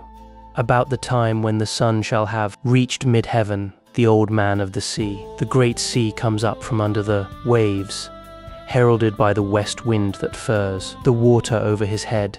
As soon as he has come up, he lies down and goes to sleep in a great sea cave, where the seals, Hallow Sydney's chickens, as they call them, come up also from the grey sea and go to sleep in shoals all round him, and a very strong and fish-like smell do they bring with them. Early tomorrow morning I will take you to this place, and will lay you in ambush. Pick out therefore the 3 best men you have in your fleet, and I will tell you all the tricks that the old man will play you.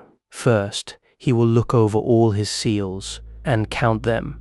Then, when he has seen them and tallied them on his 5 fingers, he will go to sleep among them, as a shepherd among his sheep. The moment you see that he is asleep, seize him, put forth all your strength, and hold him fast, for he will do his very utmost to get away from you. He will turn himself into every kind of creature that goes upon the earth, and will become also both fire and water. But you must hold him fast, and grip him tighter and tighter, till he begins to talk to you and comes back to what he was when you saw him go to sleep. Then you may slacken your hold and let him go, and you can ask him which of the gods it is that is angry with you, and what you must do to reach your home over the seas. Having so said, she dived under the waves, whereon I turned back to the place where my ships were ranged upon the shore, and my heart was clouded with care as I went along. When I reached my ship, we got supper ready, for night was falling, and camped down upon the beach. When the child of morning, rosy-fingered, dawn appeared, I took the 3 men on, whose prowess of all kinds I could find, and I went along by the seaside, praying heartily to heaven. Meanwhile, the goddess fetched me up 4 sealskins from the bottom of the sea, all of them just skinned, for she meant playing a trick upon her father. Then she dug 4 pits for us to lie in, and sat down to wait till we should come up. When we were close to her, she made us lie down in the pits, one after the other, and threw a sealskin over each of us. Our ambuscade would have been intolerable, for the stench of the fishy seals was most distressing. Who would go to bed with a sea monster if he could help it? But here too, the goddess helped us, and thought of something that gave us great relief, for she put some ambrosia under each man's nostrils, which was so fragrant that it killed the smell of the seals. We waited the whole morning, and made the best of it, watching the seals come up in hundreds to bask upon the sea, till at noon the old man of the sea came up too, and when he had found his fat seals, he went over them and counted them. We were among the first he counted, and he never suspected any guile, but laid himself down to sleep as soon as he had done counting. Then we rushed upon him with a shout, and seized him, on which he began at once with his old tricks, and changed himself first into a lion with a great mane. Then all of a sudden he became a dragon, a leopard. Then he became a wild boar. The next moment he was running water, and then again directly he was a tree. But we stuck to him and never lost hold, till at last the cunning old creature became distressed, and said, "Which of the gods was it, son of Atreus, that hatched this plot with you for snaring me, and seizing me against my will? What do you want? You know that yourself, old man, I answered. You will gain nothing by trying to put me off. It is because I have been kept so long in this island and see no sign of my being a bull to get away. I am losing all heart. Tell me then, for you gods know everything, which of the immortals it is that is hindering me, and tell me also how I may sail the sea so as to reach my home. Then he said, if you would finish your voyage and get home quickly, you must offer sacrifices to Jove and to the rest of the gods before embarking.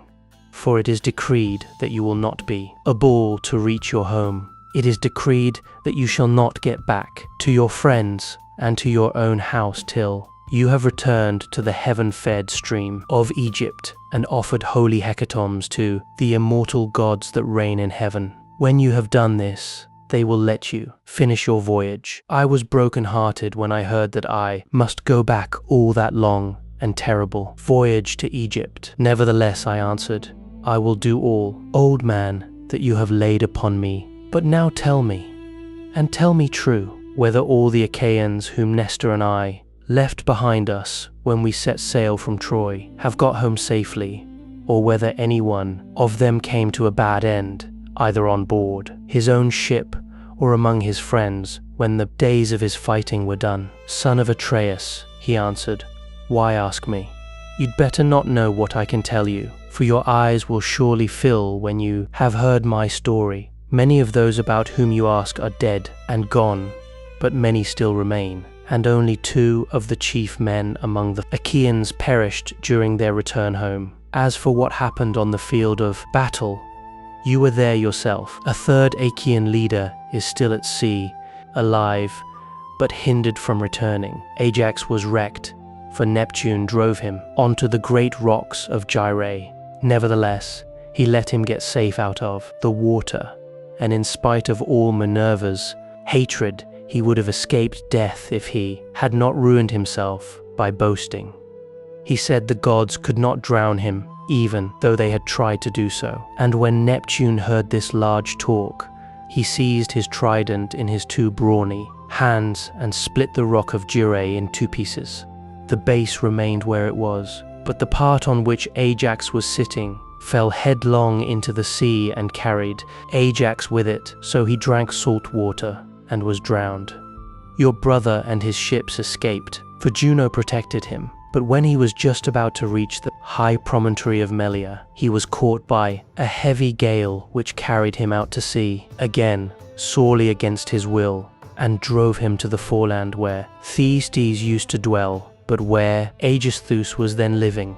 By and by, however, it seemed as though he was to return safely after all, for the gods backed the wind into its old quarter, and they reached home. Whereon Agamemnon kissed his native soil and shed tears of joy at finding himself in his own country. Now there was a watchman whom Aegisthus kept always on the watch, and to whom he had promised 2 talents of gold. This man had been looking out for a whole year to make sure that Agamemnon did not give him the slip and prepare war. When, therefore, this man saw Agamemnon go by, he went and told Aegisthus, who at once began to lay a plot for him. He picked 20 of his bravest warriors and placed them in ambuscade on one side, the cloister, while on the opposite side he prepared a banquet. Then he sent his chariots and horsemen to Agamemnon and invited him to the feast, but he meant foul play. He got him there, all unsuspicious of the doom that was awaiting him, and killed him when the banquet was over, as though he were butchering an ox in the shambles. Agamemnon's followers was left alive, nor yet one of Aegisthus's, but they were all killed there in the cloisters. Thus spoke Proteus, and I was broken hearted as I heard him. I sat down upon the sands and wept. I felt as though I could no longer bear to live nor look upon the light of the sun. Presently, when I had had my fill of weeping and writhing upon the ground, the old man of the sea said, "Son of Atreus, do not waste any more time in crying so bitterly. it can do no manner of good. Find your way home as fast as ever you can, for Aegisthus may be still alive, and even though Orestes has been beforehand with you in killing him, you may yet come in for his funeral." On this I took comfort in spite of all my sorrow and said, "I know then about Thysetu. Tell me therefore about the third man of whom you spoke. Is he still alive, but at sea and unable to get home, or is he dead? Tell me, no matter how much it may grieve him." "The third man," he answered, "is Ulysses, who dwells in Ithaca. I can see him in an island sorrowing bitterly in the house of the nymph Calypso, who is keeping him prisoner, and he cannot reach his home, for he has no ships nor sailors to take him over the Aeaea. As for your own end, Menelaus, you shall not die in Argos, but the gods will take you to the Elysian plain, which is at the ends of the world. There fair-haired Rhadamanthus reigns, and men lead an easier life than anywhere else in the world. For in Elysium there falls not rain, nor hail, nor snow, but Oceanus breathes ever with a west wind that sings softly from the sea and gives fresh life to all men. This will happen to you because you have married Helen and are Jove's son-in-law." As he spoke, he dived under the waves, whereon I turned back to the ships with my companions, and my heart was clouded with care as I went along. When we reached the ships, we got supper ready, for night was falling, and camped down upon the beach. When the child of morning, rosy-fingered, dawn appeared, we drew our ships into the water and put our masts and sails within them. Then we went on board ourselves, took our seats on the benches, and smote the grey sea with our oars. I again stationed my ships in the heaven, fed stream of Egypt, and offered hecatombs that were full and sufficient.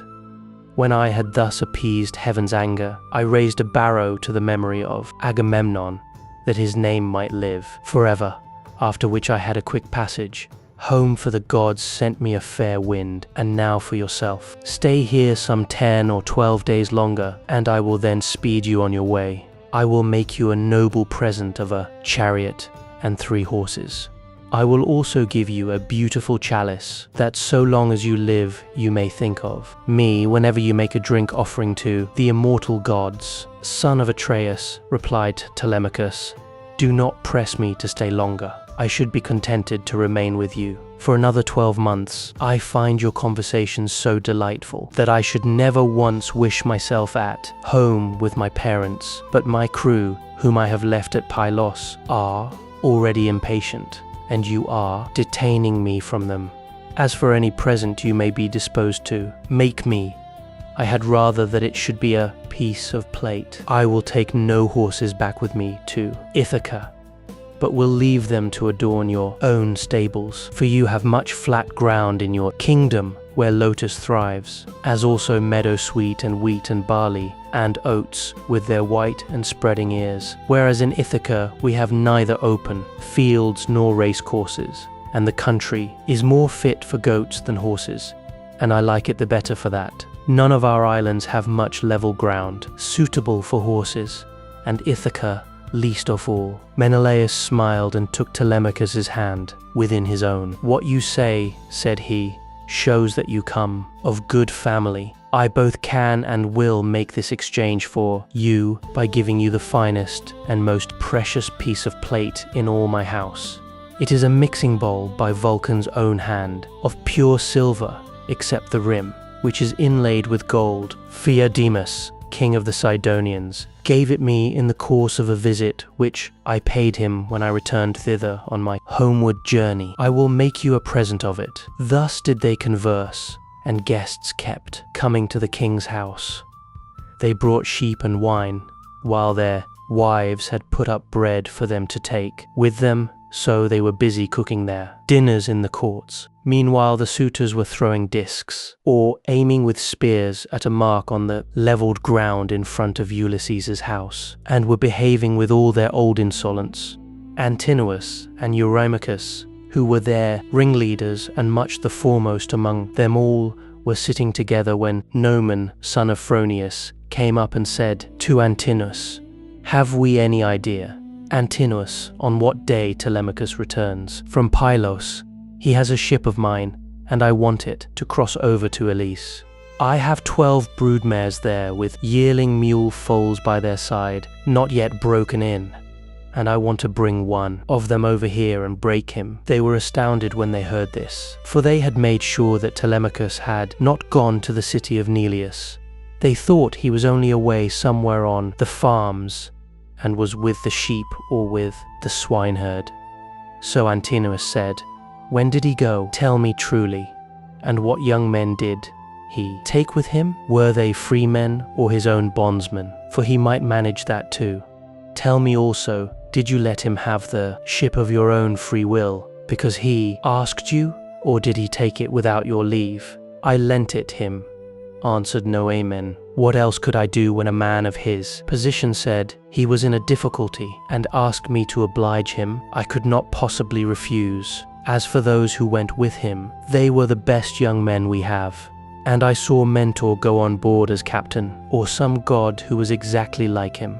I cannot understand it, for I saw Mentor here myself yesterday morning, and yet he was then setting out for Pylos." Nolan then went back to his father's house, but Antinous and Eurymachus were very angry.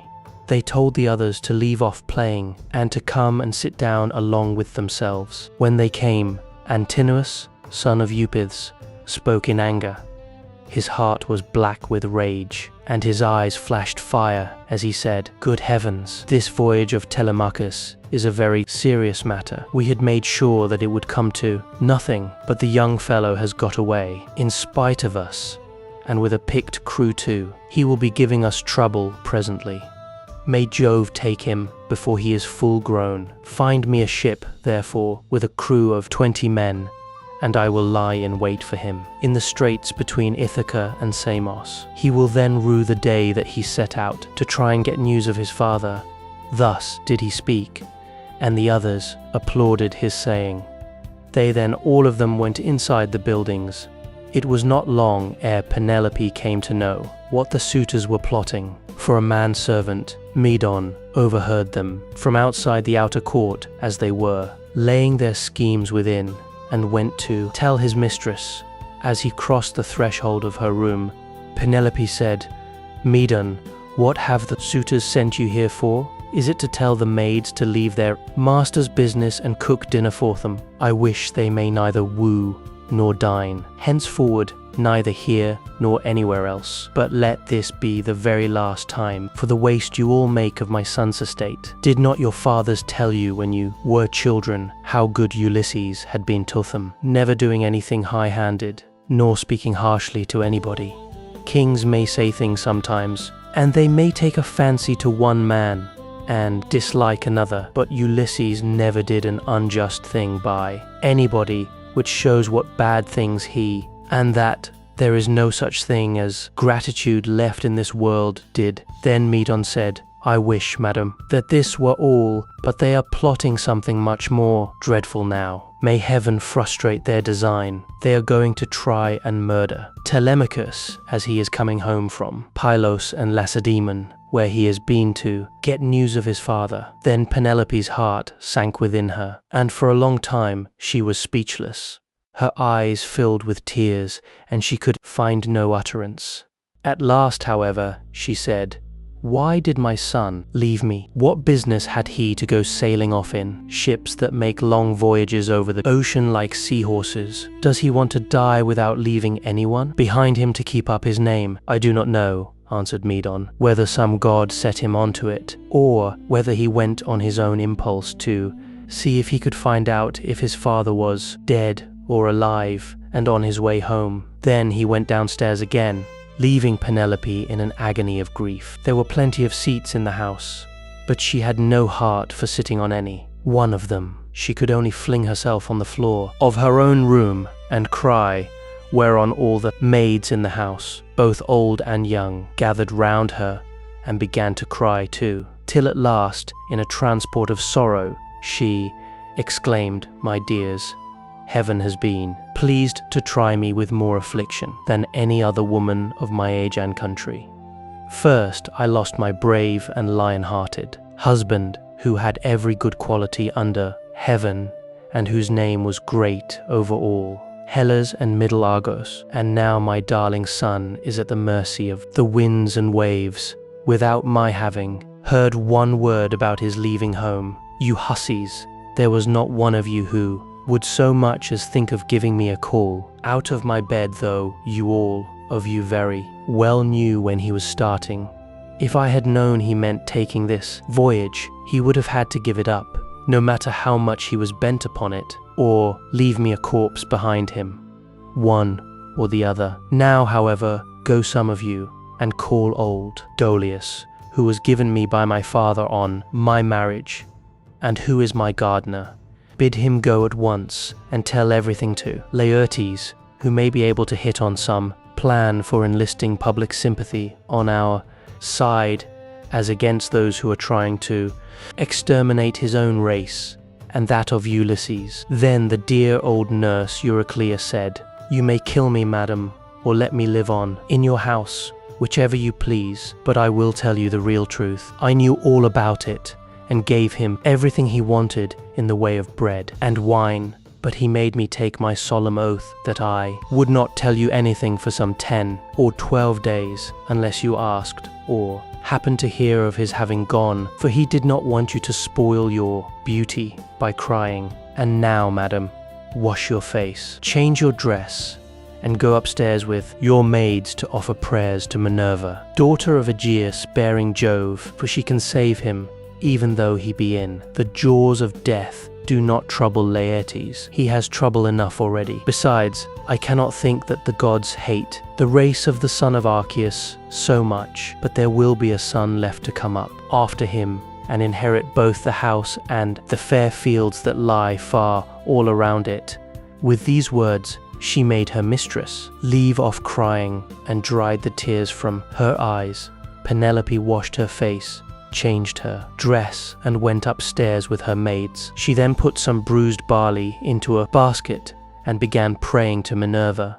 "Hear me," she cried, "daughter of Aeaeus, bearing Jove, unwearable. If ever Ulysses, while he was here, burned you fat thigh bones of sheep or heifer, bear it in mind now as in my favor, and save my darling son from the villainy of the suitors." She cried aloud as she spoke, and the goddess heard her prayer. Meanwhile, the suitors were clamorous throughout the covered cloister, and one of them said, "The queen is preparing for her marriage with one or other of us.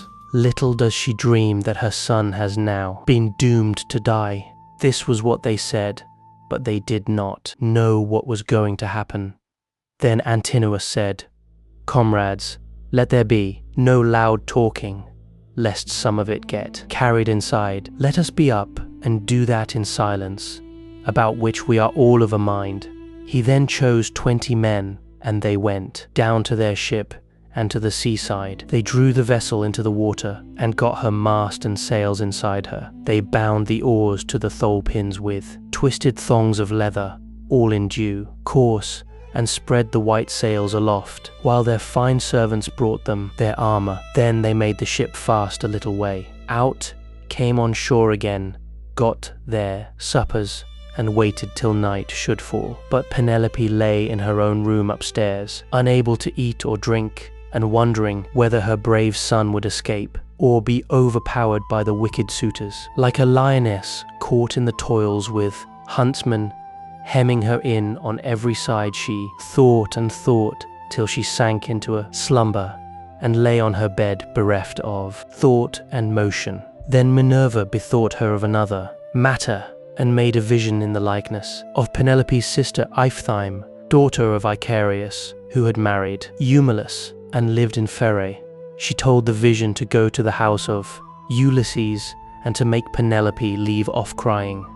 So it came into her room by the hole, through which the thong went for pulling the door to, and hovered over her head, saying, "You are asleep, Penelope. The gods who live at ease will not suffer you to weep and be so sad. Your son has done them no wrong, so he will yet come back to you." Penelope, who was sleeping sweetly at the gates of dreamland, answered, "Sister, Why have you come here? You do not come very often, but I suppose that is because you live such a long way off.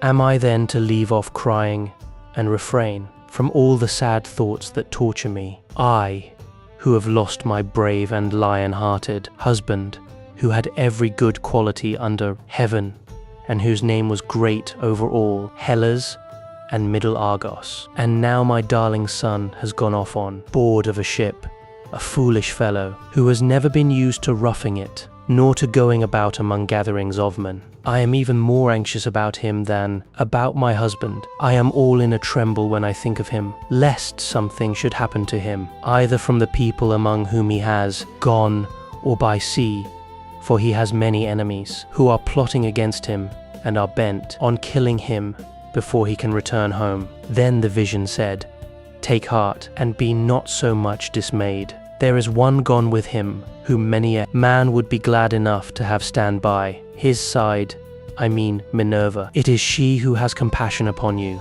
and who has sent me to bear you this message." Then said Penelope, "If you are a god, or have been sent here by divine commission, tell me also about that other unhappy one. Is he still alive, or is he already dead, and in the house of Hades?" And the vision said, "I shall not tell you for certain whether he is alive or dead, and there is no use in idle conversation." Then it vanished through the thong hole of the door and was dissipated into thin air. But Penelope rose from her sleep, refreshed and comforted, so vivid had been her dream. Meantime the suitors went on board and sailed their ways over the sea, intent on murdering Telemachus.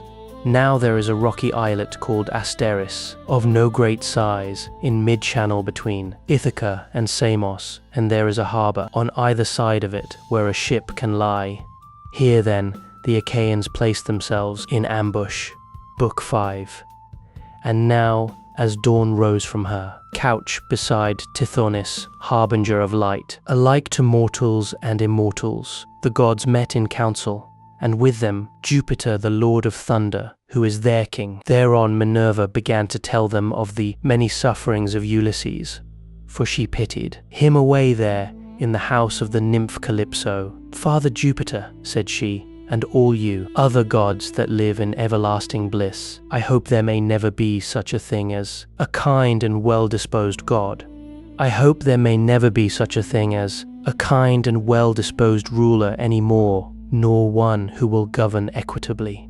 I hope they will be all henceforth cruel and unjust, for there is not one of his subjects but has forgotten Ulysses, who ruled them as though he were their father. There he is, lying in great pain in an island where dwells the nymph Calypso, who will not let him go, and he cannot get back to his own country, nor sailors to take him over the sea. Furthermore, wicked people are now trying to murder his only son Telemachus, who is coming home from Pylos and Lacedaemon, where he has been to see if he can get news of his father." "What, my dear, are you talking about?" replied her father. "Did you not send him there yourself because you thought it would help Ulysses to get home and punish the suitors? Besides, you are perfectly able to protect Telemachus and to see him safely home again, while the suitors have to come, hurry scurrying back without having killed him." When he had thus spoken, he said to his son Mercury, "Mercury, you are our messenger. Go therefore and tell Calypso we have decreed that poor Ulysses is to return home. He is to be convoyed neither by gods nor men, but after a perilous voyage of 20 days, upon a raft, he is to reach fertile Scheria, the land of the Phaeacians, who are near of kin to the gods, and will honor him as though he were one of ourselves. They will send him in a ship to his own country, and will give him more bronze and gold and raiment than he would have brought back from Troy if he had had all his prize money and had got home without disaster. This is how we have settled that he shall return to his country and his friends." Thus he spoke, and Mercury, guide and guardian, slayer of Argus, did as he was told. Forthwith he bound on his glittering golden sandals with which he could fly like the wind over land and sea. He took the wand with which he seals men's eyes in sleep or wakes them just as he pleases, and flew, holding it in his hand, over Aeaea. Then he swooped down through the firmament, till he reached the level of the sea, whose waves he skimmed like a cormorant that flies fishing every hole and corner of the ocean, and drenching its thick plumage in the spray. He flew and flew over many a weary wave, but when at last he got to the island, which was his journey's end, he left the sea and went on by land till he came to the cave where the nymph Calypso lived. He found her at home. There was a large fire burning on the hearth, and one could smell from far the fragrant reek of burning cedar and sandalwood. As for herself, she was busy at her loom, shooting her golden shuttle through the warp and singing beautifully. Round her cave there was a thick wood of alder, poplar, and sweet-smelling cypress, trees wherein all kinds of great birds had built their nests, owls, hawks, and chattering sea crows that occupy their business in the waters. A vine loaded with grapes was trained and grew luxuriantly about the mouth of the cave. There were also many birds, and also 4 running rills of water in channels cut pretty close together and turned hither and thither so as to irrigate the beds of violets and luscious herbage over which they flowed. Even a god could not help being charmed with such a lovely spot. So Mercury stood still and looked at it. But when he had admired it sufficiently, he went inside the cave. Calypso knew him at once, for the gods all know each other, no matter how far they live from one another. But Ulysses was not within. He was on the seashore as usual, looking out upon the barren ocean with tears in his eyes, groaning and breaking his heart for sorrow. Calypso gave Mercury a seat and said, "Why have you come to see me, Mercury, honored and ever welcome? For you do not visit me often. Say what you want. I will do it for you at once, if I can, and if it can be done at all. But come inside and let me set refreshment before you." As she spoke, she drew a table loaded with ambrosia beside him and mixed him some red nectar.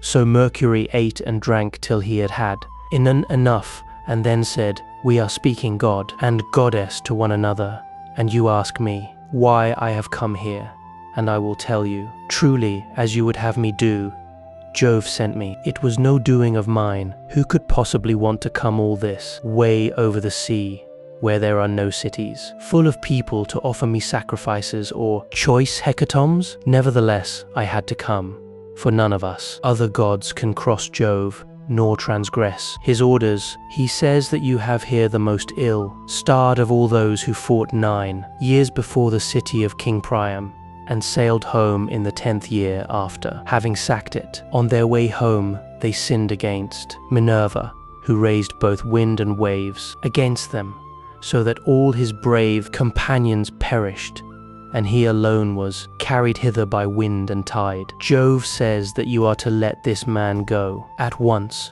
for it is decreed that he shall not perish here, far from his own people, but shall return to his house and country, and see his friends again. Calypso trembled with rage when she heard this. "You gods," she exclaimed, "ought to be ashamed of yourselves.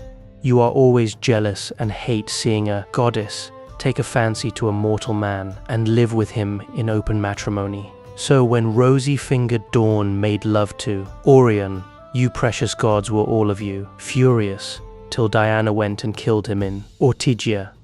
So again, when Ceres fell in love with Aeaean and yielded to him in a thrice ploughed fallow field, Jove came to hear of it before so very long, and killed Aeaean with his thunderbolts. And now you are angry with me too, because I have a man here. I found the poor creature sitting all alone astride of a keel, for Jove had struck his ship with lightning and sunk it in mid-ocean, so that all his crew were drowned, while he himself was driven by wind and waves onto my island. I got fond of him and cherished him, and had set my heart on making him immortal, so that he should never grow old all his days. Still I cannot cross Jove, nor bring his counsels to nothing. Therefore, if he insists upon it, let the man go beyond the seas again, but I cannot send him anywhere myself, for I have neither ships nor men who can take him. Nevertheless, I will readily give him such advice in all good faith as will be likely to bring him safely to his own country. Then send him away, said Mercury, or Jove will be angry with you and punish you. On this he took his leave, and Calypso went out to look for Ulysses, for she had heard Jove's message. She found him sitting upon the beach with his eyes ever filled with tears and dying of sheer homesickness, for he had got tired of Calypso, and though he was forced to sleep with her in the cave by night, it was she, not he, that would have it so. As for the daytime, he spent it on the rocks and on the seashore, weeping, crying aloud for his despair, and always looking out upon the sea. Calypso then went close up to him and said, "My poor fellow, you shall not stay here grieving and fretting your life out any longer. I am going to send you away of my own free will. So go, cut some beams of wood, and make yourself a large raft with an upper deck that it may carry you safely over the sea. I will put bread, wine, and water on board to save you from starving. I will also give you clothes, and will send you a fair wind to take you home, if the gods in heaven so will it, for they know more about these things and can settle them better than I can." Ulysses shuddered as he heard her. "Now, goddess," he answered, "there is something behind all this. You cannot be really meaning to help me home when you bid me do such a dreadful thing as put to sea with such a large raft. Not even a well-found ship with a fair wind could venture on such a distant voyage. Nothing that you can say or do shall make me go on board a raft unless you first solemnly swear that you mean me no mischief." Calypso smiled at this and caressed him with her hand. "You know a great deal," said she, "but you are quite wrong here. May heaven above and earth below be my witnesses with the waters of the river Styx, and this is the most solemn oath which a blessed god can take.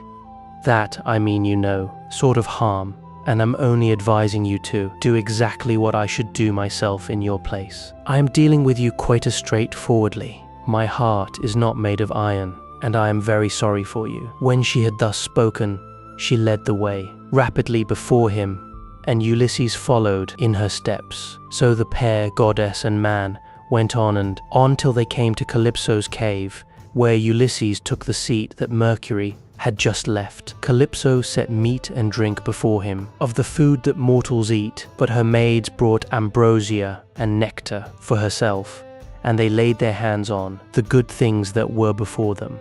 When they had satisfied themselves with meat and drink, Calypso spoke, saying, "Ulysses, noble son of Laertes, so you would start home to your own land at once? Good luck go with you. But if you could only know how much suffering is in store for you before you get back to your own country, you would stay where you are, keep house along with me, and let me make you immortal, no matter how anxious you may be to see this wife of yours, of whom you are thinking all the time, day after day. Yet, I flatter myself that I am no whit less tall or well-looking than she is, for it is not to be expected that a mortal woman should compare in beauty with an immortal goddess," replied Ulysses. "Do not be angry with me about this. I am quite aware that my wife, Penelope, is nothing like so tall or so beautiful as yourself. She is only a woman, whereas you are an immortal. Nevertheless, I want to get home and can think of nothing else. If some god wrecks me when I'm on the sea, I will bear it and make the best of it. I have had infinite trouble both by land and sea already, so let this go with theirest." Presently the sun set, and it became dark, whereon the pair retired into the inner part of the cave and went to bed. When the child of morning rosy-fingered dawn appeared, Ulysses put on his shirt and cloak, while the goddess wore a dress of a light gossamer fabric,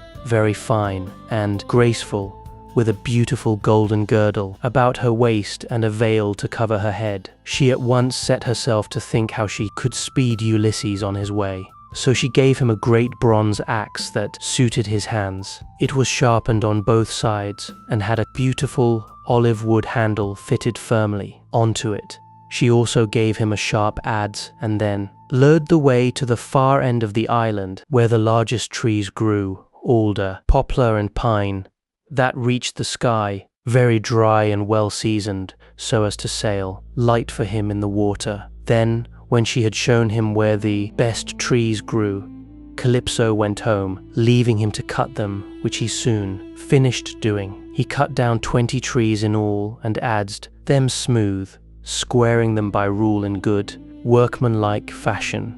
Meanwhile, Calypso came back with some augers, so he bored holes with them and fitted the timbers together with bolts and rivets. He made the raft as broad as a skilled shipwright makes the beam of a large vessel, and he fixed a deck on top of the ribs and ran a gunwale all round it. He also made a mast with a yard arm and a rudder to steer with. He fenced the raft all round with wicker hurdles as a protection against the waves, and then he threw on a quantity of wood. By and by, Calypso brought him some linen to make the sails, and he made these too, excellently, making them fast with braces and sheets. Last of all, with the help of levers, he drew the raft down into the water.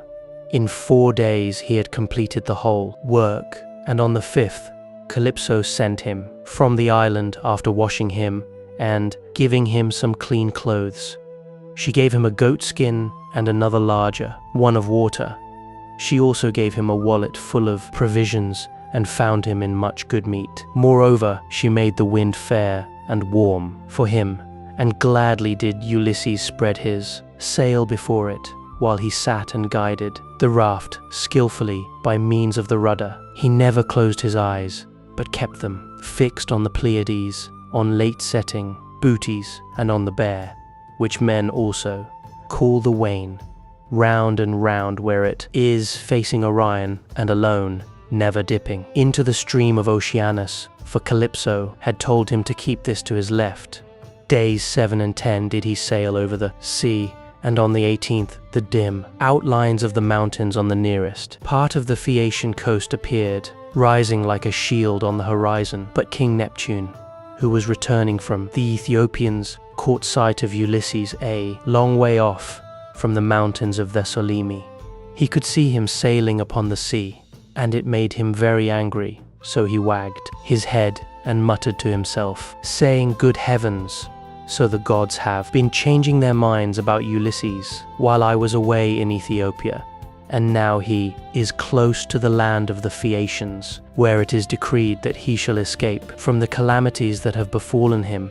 Still, he shall have plenty of hardship, yet before he has done with it." Thereon he gathered his clouds together, grasped his trident, stirred it round in the sea, and roused the rage of every wind that blows, till earth, sea, and sky were hidden in cloud, and night sprang forth out of the heavens. Winds from east, south, north, and west fell upon him all at the same time, and a tremendous sea got up, so that Ulysses' heart began to fail him. "Alas," he said to himself in his dismay, "whatever will become of me? I am afraid Calypso was right when she said I should have trouble by sea before I got back home. It is all coming true. How black is Jove making heaven with his clouds, and what a sea the winds are, raising from every quarter at once. I am now safe to perish. Blessed and thrice blessed were those Danaans who fell before Troy in the cause of the sons of Atreus. Would that I had been killed on the day when the Trojans were pressing me so sorely about the dead body of Achilles, for then I should have had due burial, and the Achaeans would have honoured my name. But now it seems that I shall come to a most pitiable end." As he spoke, a sea broke over him with such terrific fury that the raft reeled again, and he was carried overboard a long way off. He let go the helm, and the force of the hurricane was so great that it broke the mast halfway up, and both sail and yard went over into the sea. For a long time Ulysses was under water, and it was all he could do to rise to the surface again, for the clothes Calypso had given him weighed him down. But at last he got his head above water and spat out the bitter brine that was running down his face in streams. In spite of all this, however, he did not lose sight of his raft, but swam as fast as he could towards it. got hold of it, and climbed on board again, so as to escape drowning. The sea took the raft and tossed it about, as autumn winds whirled thistledown round and round upon a road. It was as though the south, north, east, and west winds were all playing battledore and shuttlecock with it at taunts. When he was in this plight, Ino, daughter of Cadmus, also called Leucothea, saw him. She had formerly been a mere mortal, but had been since raised to the rank of a marine goddess. Seeing in what great distress Ulysses now was, she had compassion upon him, and rising like a seagull from the waves, took her seat upon the raft. "My poor good man," said she, "why is Neptune so furiously angry with you? He is giving you a great deal of trouble, but for all his bluster, he will not kill you. You seem to be a sensible person. Do then, as I bid you, strip, leave your raft to drive before the wind, and swim to the Phaeacian coast, where better luck awaits you.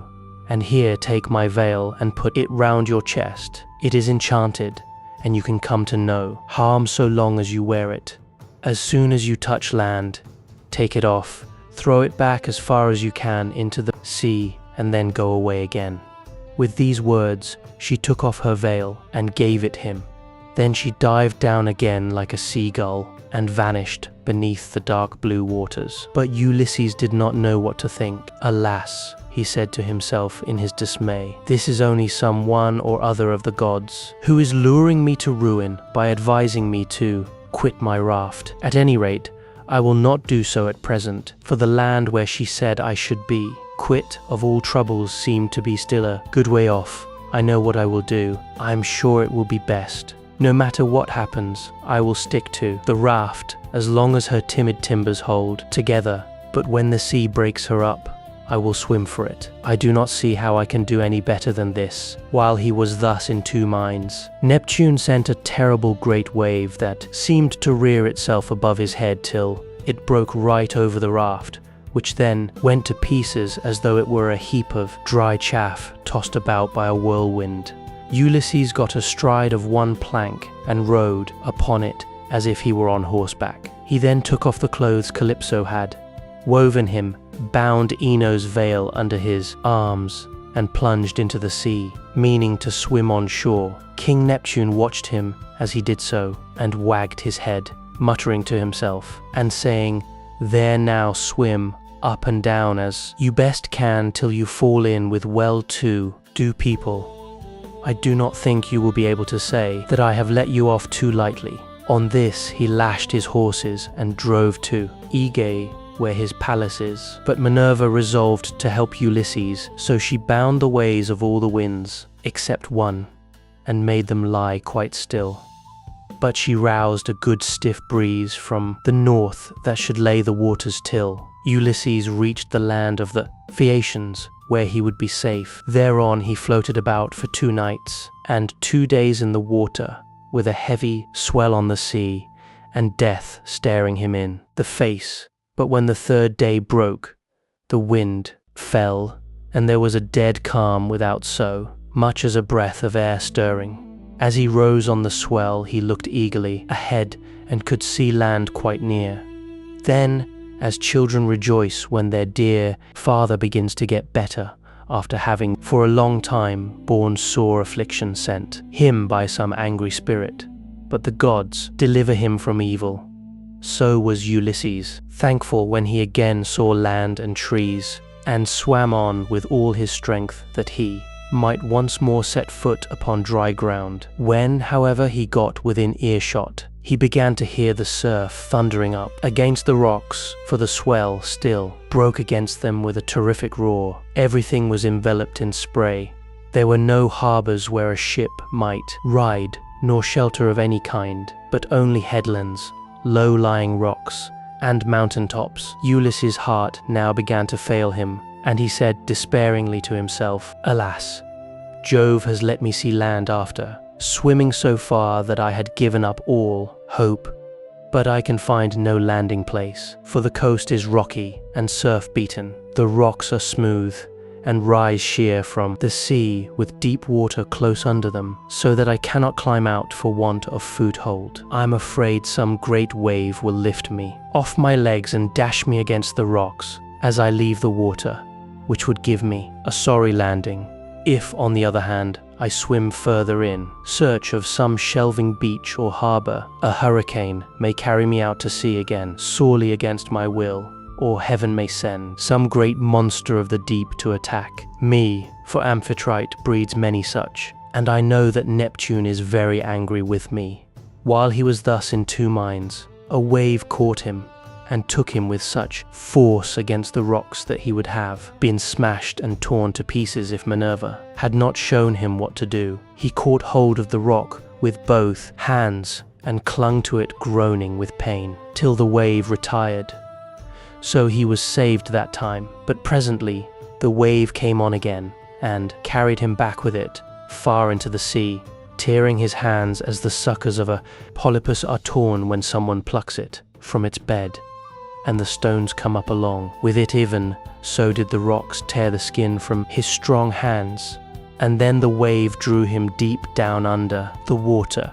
Here poor Ulysses would have certainly perished, even in spite of his own destiny, if Minerva had not helped him to keep his wits about him. He swam seaward again, beyond reach of the surf that was beating against the land, and at the same time he kept looking towards the shore to see if he could find some haven or a spit that should take the waves aslant. By and by, as he swam on, he came to the mouth of a river, and here he thought would be the best place, for there were no rocks, and it afforded shelter from the wind. He felt that there was a current, so he prayed inwardly and said, "Hear me, O king, whoever you may be, and save me from the anger of the sea god Neptune, for I approach you prayerfully. Anyone who has lost his way has at all times a claim even upon the gods. Wherefore in my distress I draw near to your stream and cling to the knees of your riverhood. Have mercy upon me, O king, for I declare myself your suppliant." Then the god stayed his stream and stilled the waves, making all calm before him and bringing him safely into the mouth of the river. Here at last Ulysses' knees and strong hands failed him, for the sea had completely broken him. His body was all swollen, and his mouth and nostrils ran down like a river with sea water, so that he could neither breathe nor speak, and lay swooning from sheer exhaustion. Presently, when he had got his breath and came to himself again, he took off the scarf that Ino had given him and threw it back into the salt stream of the river, whereon Ino received it into her hands from the wave that bore it towards her.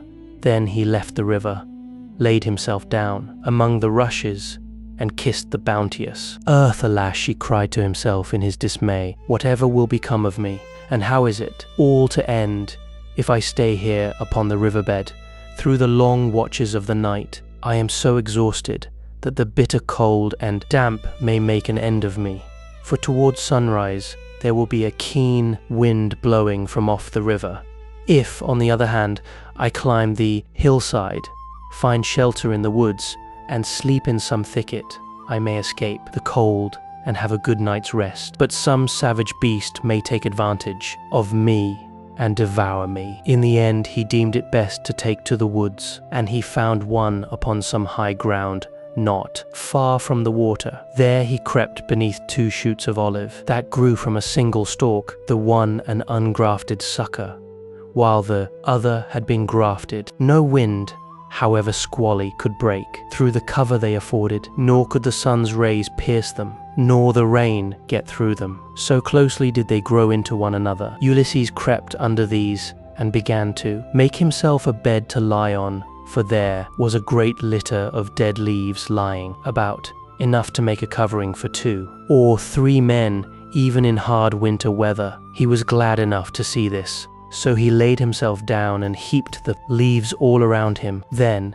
as one who lives alone in the country, far from any neighbor, hides a brand as fire seed in the ashes to save himself from having to get a light elsewhere, even so did Ulysses cover himself up with leaves. And Minerva shed a sweet sleep upon his eyes, closed his eyelids, and made him lose all memories of his sorrows. Book 6. So here Ulysses slept, overcome by sleep and toil. But Minerva went off to the country and city of the Phaeacians, a people who used to live in the fair town of Hyperia, near the lawless Cyclops. Now the Cyclops were stronger than they, and plundered them, so their king, Nausicaa, moved them thence, and settled them in Scheria, far from all other people. He surrounded the city with a wall, built houses and temples, and divided the lands among his people. But he was dead and gone to the house of Hades. And King Alcinous, whose counsels were inspired of heaven, was now reigning to his house. Then did Minerva he in furtherance of the return of Ulysses. She went straight to the beautifully decorated bedroom in which there slept a girl who was as lovely as a goddess, Nausicaa, daughter to King Alcinous. 2 maidservants were sleeping near her, both very pretty, one on either side of the doorway, which was closed with well-made folding doors. Minerva took the form of the famous sea, Captain Deimos's daughter, who was a bosom friend of Nausicaa and just her own age. Then, coming up to the girl's bedside like a breath of wind, she hovered over her head and said, "Nausicaa, what can your mother have been about to have such a lazy daughter?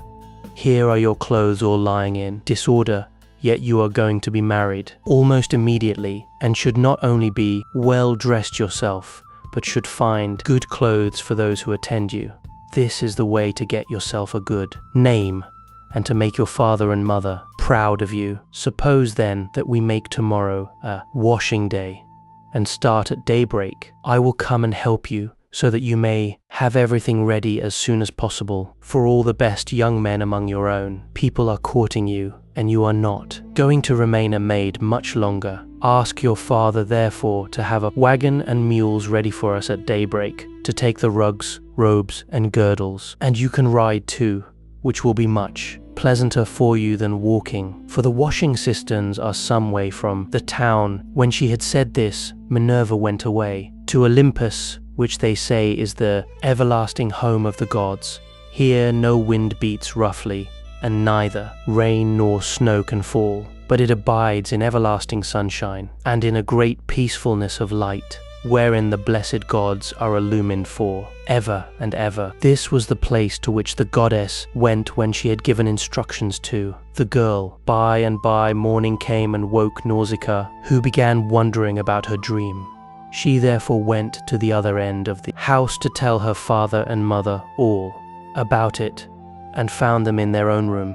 Her mother was sitting by the fireside, spinning her purple yarn with her maids around her, and she happened to catch her father just as he was going out to attend a meeting of the town council, which the Phaeacian alderman had convened. She stopped him and said, "Papa dear, could you manage to let me have a good big wagon? I want to take all our dirty clothes to the river and wash them. You are the chief man here, so it is only right that you should have a clean shirt when you attend meetings of the council. Moreover, you have 5 sons at home, 2 of them married, while the other 3 are good-looking bachelors. You know they always like to have clean linen when they go to a dance. And I have been thinking about all this." She did not say a word about her own wedding, for she did not like to, but her father knew and said, "You shall have the mules, my love, and whatever else you have a mind for. Be off with you, and the men shall get you a good strong wagon with a body to it, that will hold all your clothes." On this he gave his orders to the servants, who got the wagon out, harnessed the mules, and put them to, while the girl brought the clothes down from the linen room and placed them on the wagon. Her mother prepared her a basket with all sorts of good things, and a goat skin full of wine. The girl now got into the wagon, and her mother gave her also a golden cruse of oil, that she and her women might anoint themselves.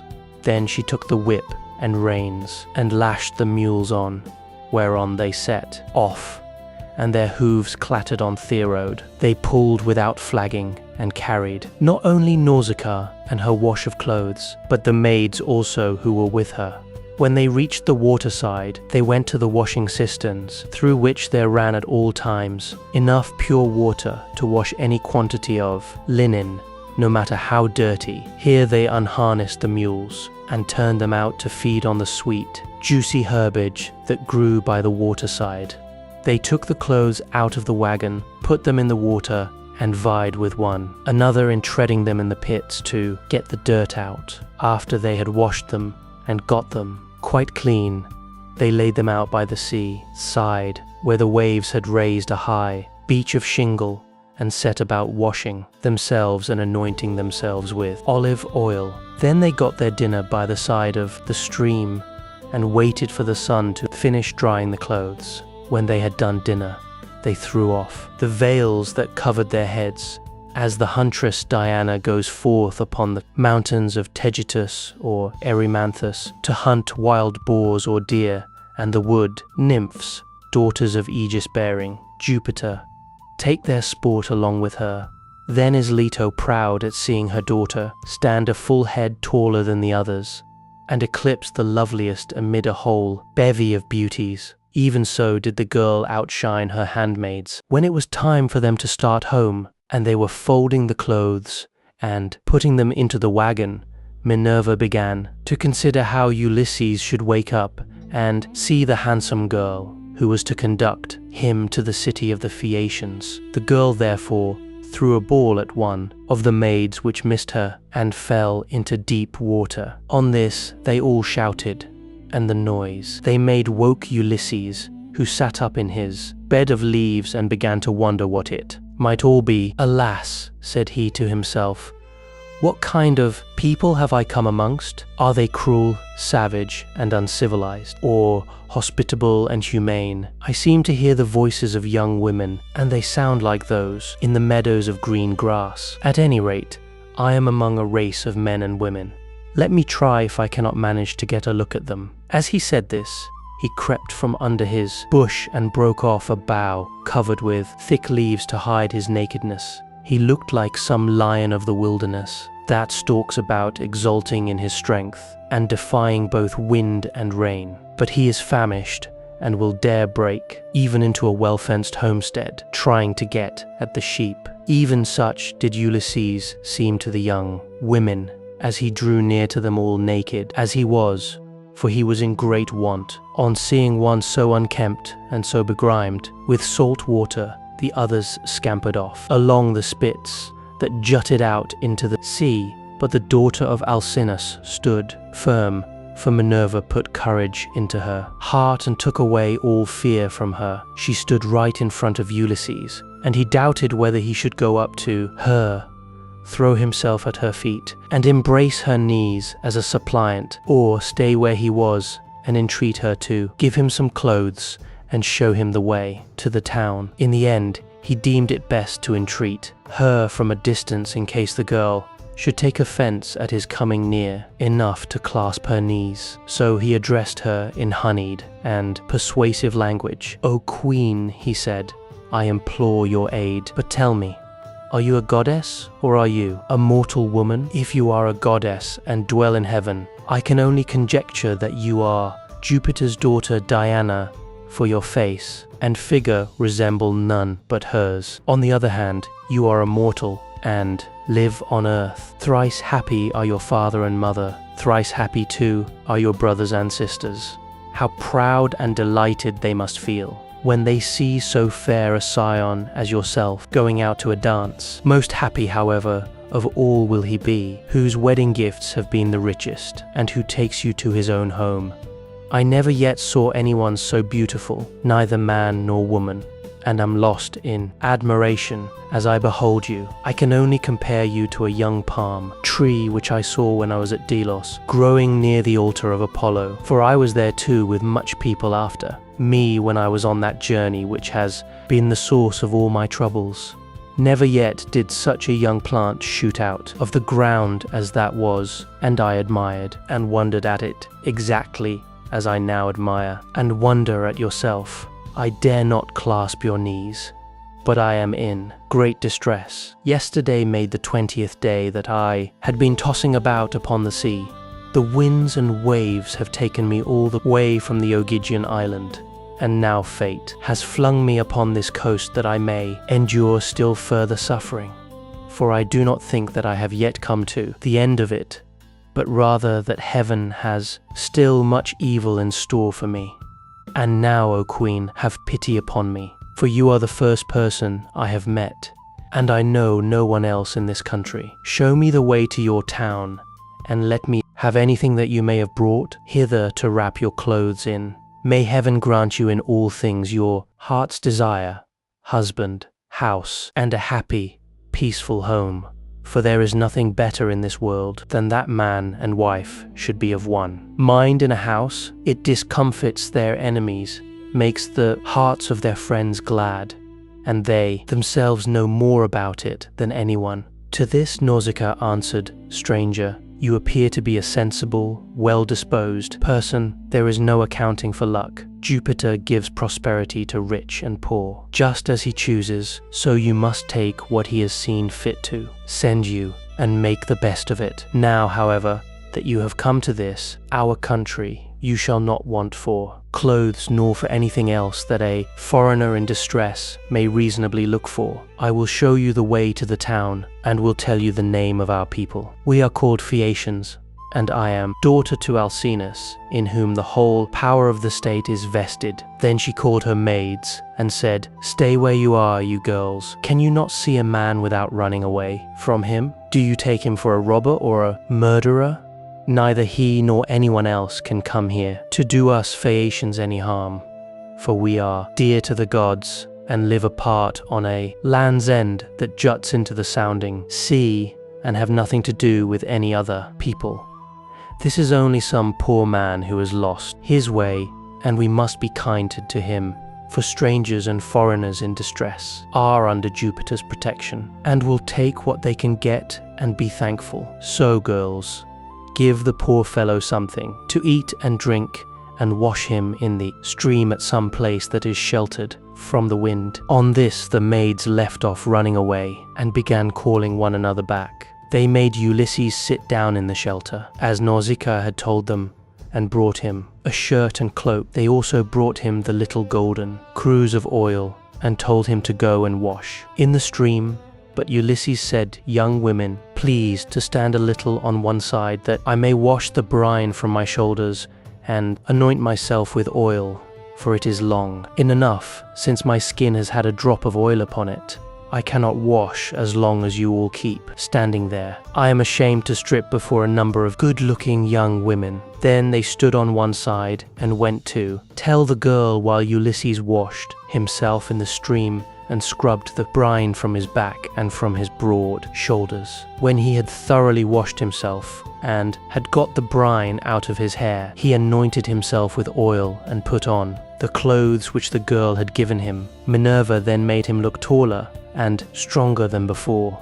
She also made the hair grow thick on the top of his head and flow down in curls like hyacinth blossoms.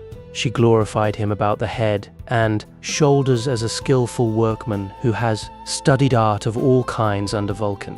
And Minerva enriches a piece of silver plate by gilding it, and his work is full of beauty. Then he went and sat down a little way off upon the beach, looking quite young and handsome, and the girl gazed on him with admiration. Then she said to her maids, Hush, my dears, for I want to say something. I believe the gods who live in heaven have sent this man to the Phaeacians. When I first saw him, I thought him plain, but now his appearance is like that of the gods who dwell in heaven. I should like my future husband to be just, such another as he is, if he would only stay here and not want to go away. However, give him something to eat and drink. They did as they were told and set food before Ulysses, who ate and drank ravenously, for it was long since he had had food of any kind. Meanwhile, Nausicaa bethought her of another matter. She got the linen folded and placed in the wagon. She then yoked the mules, and as she took her seat, she called Ulysses. Stranger, said she, rise and let us be going back to the town. I will introduce you at the house of my excellent father, where I can tell you that you will meet all the best people among the Phaeacians. But be sure and do as I bid you, for you seem to be a sensible person. As long as we are going past the fields and farmlands, follow briskly behind the wagon along with the maids, and I will lead the way myself. Presently, however, we shall come to the town, where you will find a high wall running all round it, and a good harbour on either side with a narrow entrance into the city, and the ships will be drawn up by the roadside, for everyone has a place where his own ship can lie. You will see the marketplace with a temple of Neptune in the middle of it, and paved with large stones bedded in the earth. Here people deal in ship's gear of all kinds, such as cables and sails, and here too are the places where oars are made, for the Phaeacians are not a nation of archers. They know nothing about bows and arrows, but are a seafaring folk, and pride themselves on their masts, oars, and ships, with which they travel far over the sea. I am afraid of the gossip and scandal that may be set on foot against me later on, for the people here are very ill-natured, and some low fellow, if he met us, might say, "Who is this fine-looking stranger that is going about with Nausicaa? Where did she find him? I suppose she is going to marry him? Perhaps he is a vagabond sailor whom she has taken from some foreign vessel, for we have no neighbors, or some god has, at last, come down from heaven in answer to her prayers, and she is going to live with him all the rest of her life. It would be a good thing if she would take herself off and find a husband somewhere else, for she will not look at one of the many excellent young Phaeacians who are in love with her." This is the kind of disparaging remark that would be made about me, and I could not complain, for I should myself be scandalized at seeing any other girl do the like, and go about with men in spite of everybody while her father and mother were still alive, and without having been married in the face of all the world. If, therefore, you want my father to give you an escort, and to help you home, do as I bid you. You will see a beautiful grove of poplars by the roadside dedicated to Minerva. It has a well in it, and a meadow all round it. Here my father has a field of rich garden, ground about as far from the town as a man's voice will carry. Sit down there and wait for a while till the rest of us can get into the town and reach my father's house. Then, when you think we must have done this, come into the town and ask the way to the house of my father Alcinous. You will have no difficulty in finding it. Any child will point it out to you, for no one else in the whole town has anything like such a fine house as he has.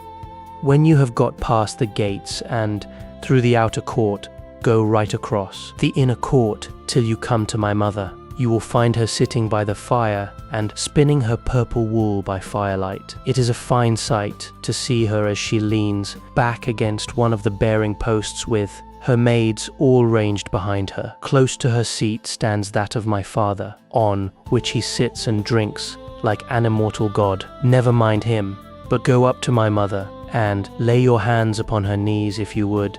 Get home quickly. If you can gain her over, you may hope to see your own country again, no matter how distant it may be." So saying, she lashed the mules with her whip, and they left the river. The mules drew well, and their hooves went up and down upon the road.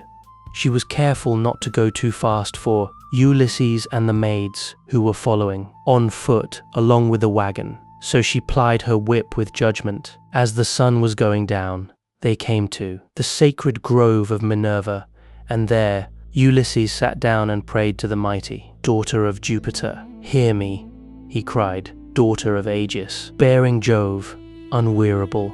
Hear me now, for you gave no heed to my prayers when Neptune was wrecking me. Now therefore have pity upon me, and grant that I may find friends and be hospitably received by the Phaeacians." Thus did he pray, and Minerva heard his prayer. But she would not show herself to him openly, for she was afraid of her uncle Neptune, who was still furious in his endeavors to prevent Ulysses from getting home. Book 7. Thus then did Ulysses wait and pray. But the girl drove on to the town. When she reached her father's house, she drew up at the gateway, and her brothers, comely as the gods, gathered round her, took the mules out of the wagon, and carried the clothes into the house while she went to her own room, where an old servant, Eurymedusa of Aeaea, lit the fire for her. This old woman had been brought by sea from Aeaea and had been chosen as a prize for Alcinous, because he was king over the Phaeacians, and the people obeyed him as though he were a god. She had been nursed to Nausicaa, and had now lit the fire for her, and brought her supper for her into her round room. Presently Ulysses got up to go towards the town, and Minerva shed a thick mist all round him to hide him, in case any of the proud Phaeacians who met him should be rude to him, or ask him who he was. Then, as he was just entering the town, she came towards him in the likeness of a little girl carrying a pitcher. She stood right in front of him, and Ulysses said, "My dear, will you be so kind as to show me the house of King Alcinous? I am an unfortunate foreigner in distress, and do not know one in your town and country." Then Minerva said, "Yes, father stranger, I will show you the house you want, for Alcinous lives quite close to my own father. I will go before you and show the way, but say not a word as you go, and do not look at any man, nor ask him questions, for the people here cannot abide strangers, and do not like men who come from some other place. They are a seafaring folk, and sail the seas by the grace of Neptune in ships that glide along like thought, or as a bird in the air." On this she led the way, and Ulysses followed in her steps, but not one of the Phaeacians could see him as he passed through the city in the midst of them. For the great goddess Minerva, in her good will towards him, had hidden him in a thick cloud of darkness. He admired their harbours, ships, places of assembly, and the lofty walls of the city, which, with the palisade on top of them, were very striking. And when they reached the king's house, Minerva said, "This is the house, father stranger, which you would have me show you. You will find a number of great people sitting at table, but do not be afraid. Go straight in, for the bolder a man is, the more likely he is to carry his point, even though he is a stranger. First, find the queen. Her name is Aeaea, and she comes of the same family as her husband Alcinous. They both descend originally from Neptune, who was father to Nausicaa by Peribaea, a woman of great beauty. Peribaea was the youngest daughter of Eurymedon, who at one time reigned over the giants, but he ruined his ill-fated people and lost his own life to boot. Neptune, however, lay with his daughter, and she had a son by him, the great Nausicaa, who reigned over the Phaeacians. Nausicaa had two sons, Rhexenor and Alcinous. Apollo killed the first of them while he was still a bridegroom and without male issue, but he left a daughter, Aeaea, whom Alcinous married and honors as no other woman is honored of all those that keep house along with their husbands. Thus she both was, and still is, respected beyond measure by her children, by Alcinous himself, and by the whole people, who look upon her as a goddess and greet her whenever she goes about the city, for she is a thoroughly good woman both in head and heart, and when any women are friends of hers, she will help their husbands also to settle their disputes. If you can gain her goodwill, you may have every hope of seeing your friends again and getting safely back to your home and country." Then Minerva left Scheria and went away. Over the sea she went to Marathon, and to the spacious streets of Athens, where she entered the abode of Erechtheus. But Ulysses went on to the house of Alcinous, and he pondered much as he paused a while before reaching the threshold of bronze, for the splendor of the palace was like that of the sun or moon. The walls on either side were of bronze from end to end, and the cornice was of blue enamel. The doors were gold and hung on pillars of silver that rose from a floor of bronze, while the lintel was silver, and the hook of the door was of gold. On either side there stood gold and silver mastiffs, which Vulcan, with his consummate skill, had fashioned expressly to keep watch over the palace of King Alcinous. So they were immortal and could never grow old. Seats were ranged all along the wall here and there from one end to the other, with coverings of fine woven work, which the women of the house had made. Here the chief persons of the Phaeacians, used to sit and eat and drink, for there was abundance at all seasons. And there were golden figures of young men, with lighted torches in their hands, raised on pedestals to give light by night to those who were at table. There are 50 maidservants in the house, some of whom are always grinding rich, yellow grain at the mill. Others work at the loom or sit and spin, and their shuttles go backwards and forwards like the fluttering of aspen leaves, while the linen is so closely woven that it will turn oil.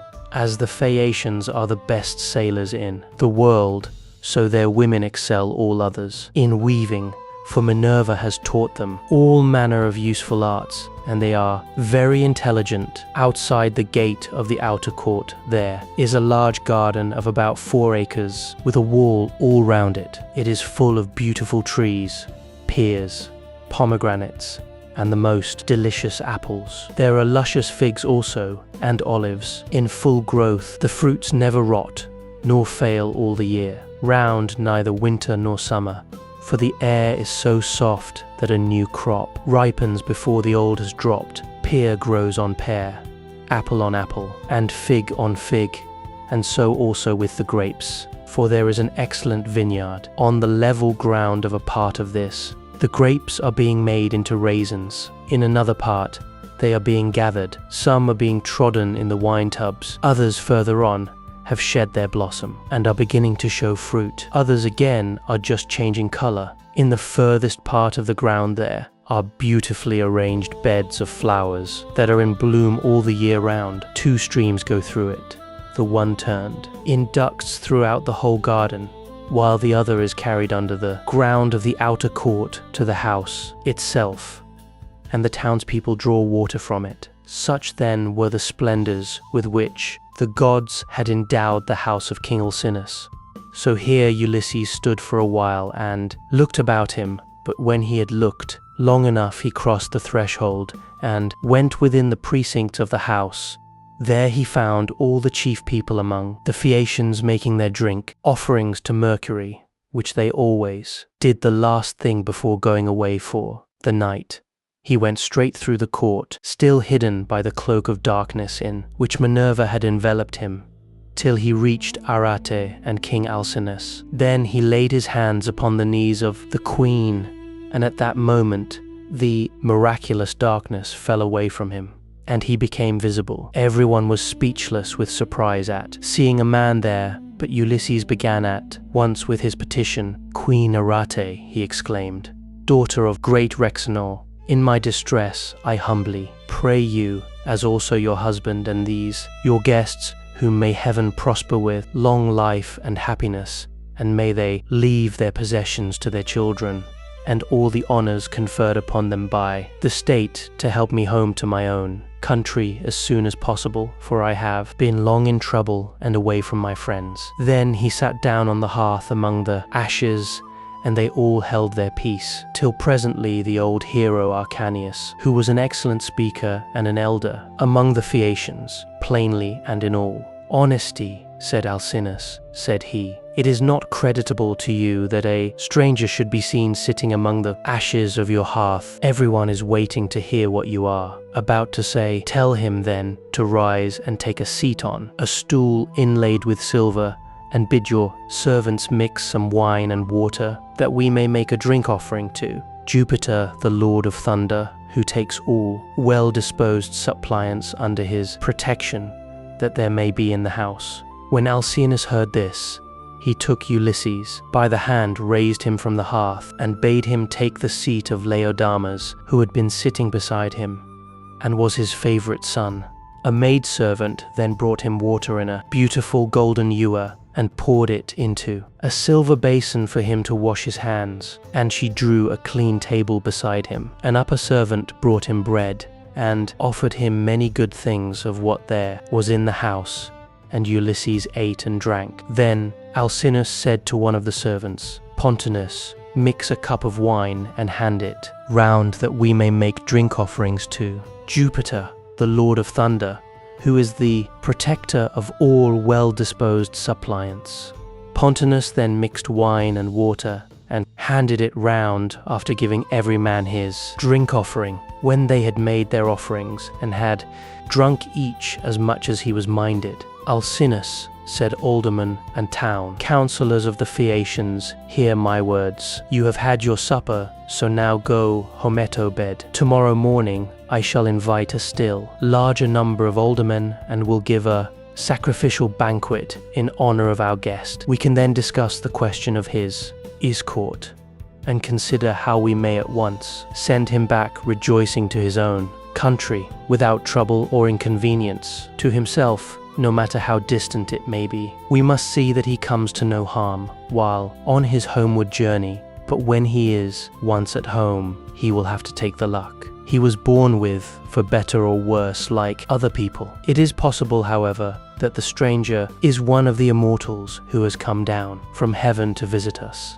But in this case, the gods are departing from their usual practice, for hitherto they have made themselves perfectly clear to us when we have been offering them hecatombs. They come and sit at our feasts just like one of ourselves, and if any solitary wayfarer happens to stumble upon someone or other of them, they affect no concealment, for we are as near of kin to the gods as the Cyclopes and the savage giants are. Then Ulysses said, Pray, Alcinous, do not take any such notion into your head. There is nothing of the immortal about me, neither in body nor mind, and most resemble those among you who are the most afflicted. Indeed, were I to tell you all that heaven has seen fit to lay upon me, you would say that I was still worse off than they are. Nevertheless, let me sup in spite of sorrow, for an empty stomach is a very importunate thing, and thrusts itself on a man's notice no matter how dire his distress. I am in great trouble, yet it insists that I shall eat and drink, bids me lay aside all memory of my sorrows, and dwell only on the due replenishing of itself. As for yourselves, do as you propose, and at break of day set about helping me to get home. I shall be content to die if I may first once more behold my property, my bondsmen, and all the greatness of my house. Thus did he speak. Everyone approved his saying, and agreed that he should have his escort, inasmuch as he had spoken reasonably. Then, when they had made their drink offerings, and had drunk each as much as he was minded, they went home to bed, every man in his own abode, leaving Ulysses in the cloister with Aeaea and Alcinous, while the servants were taking the things away after supper. Aeaea was the first to speak, for she recognized the shirt, cloak, and good clothes that Ulysses was wearing as the work of herself and of her maids. So she said, Stranger, before we go any further, there is a question I should like to ask you. Who and whence are you?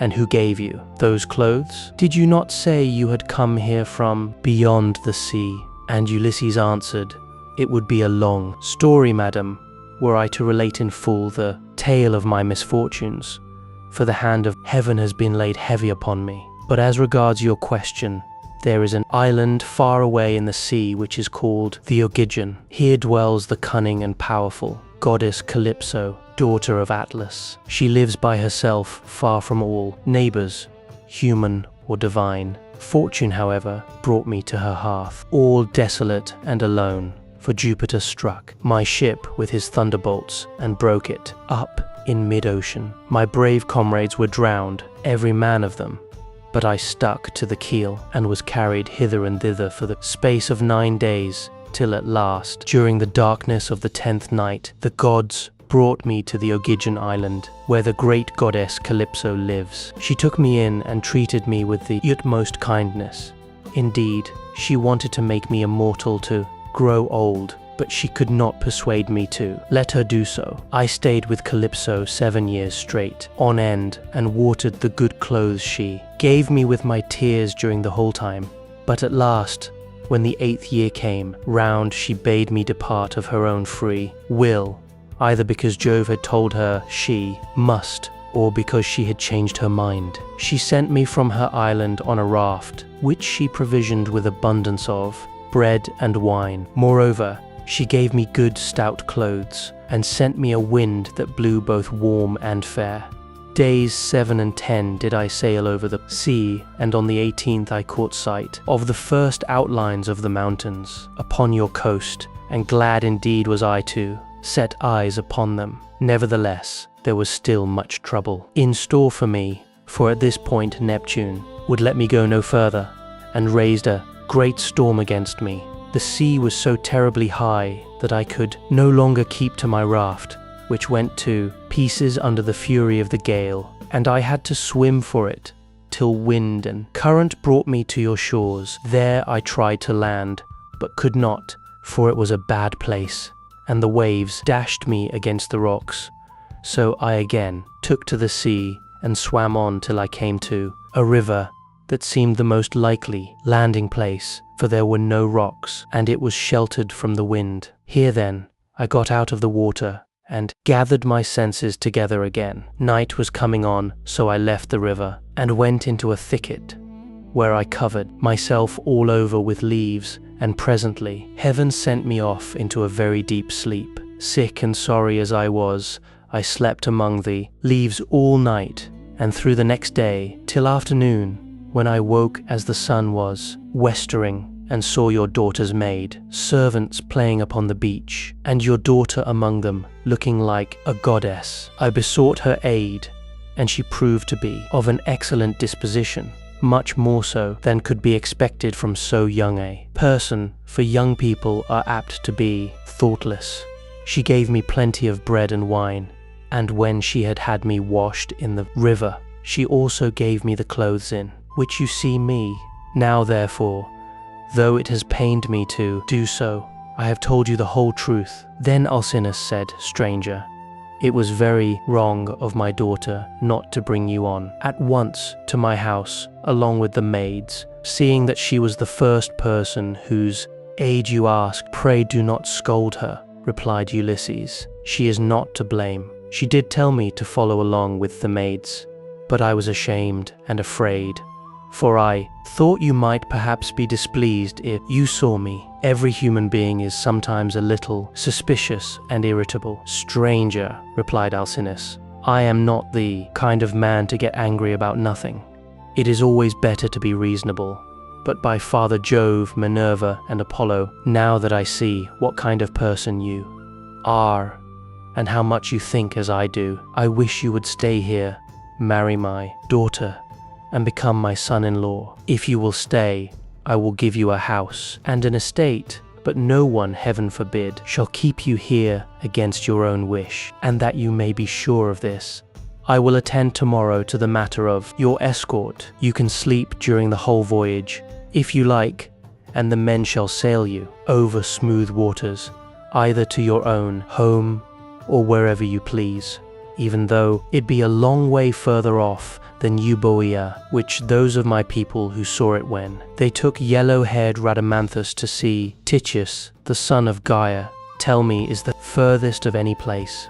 And yet they did the whole voyage in a single day without distressing themselves, and came back again afterwards. You will thus see how much my ships excel all others, and what magnificent oarsmen my sailors are. Then was Ulysses glad, and prayed aloud, saying, Father Jove, grant that Alcinous may do all as he has said, for so he will win an imperishable name among mankind, and at the same time I shall return to my country. Thus did they converse. Then Aeaea told her maids to set a bed in the room that was in the gatehouse, and make it with good red rugs, and to spread coverlets on the top of them, with woolen cloaks for Ulysses to wear. The maids thereon went out with torches in their hands, and when they had made the bed they came up to Ulysses, and said, Rise, Sir Stranger, and come with us, for your bed is ready. And glad indeed was he to go to his rest. So Ulysses slept in a bed placed in a room over the echoing gateway, but Alcinous lay in the inner part of the house with the queen his wife by his side. Book 8. Now, when the child of morning, rosy-fingered dawn appeared, Alcinous and Ulysses both rose, and Alcinous led the way to the Phaeacian place of assembly, which was near the ships. When they got there, they sat down side by side on a seat of polished stone, while Minerva took the form of one of Alcinous' servants and went round the town in order to help Ulysses to get home. She went up to the citizens, man by man, and said, "Aldermen and town councillors of the Phaeacians, come to the assembly, all of you, and listen to the stranger who has just come off a long voyage to the house of King Alcinous. He looks like an immortal god."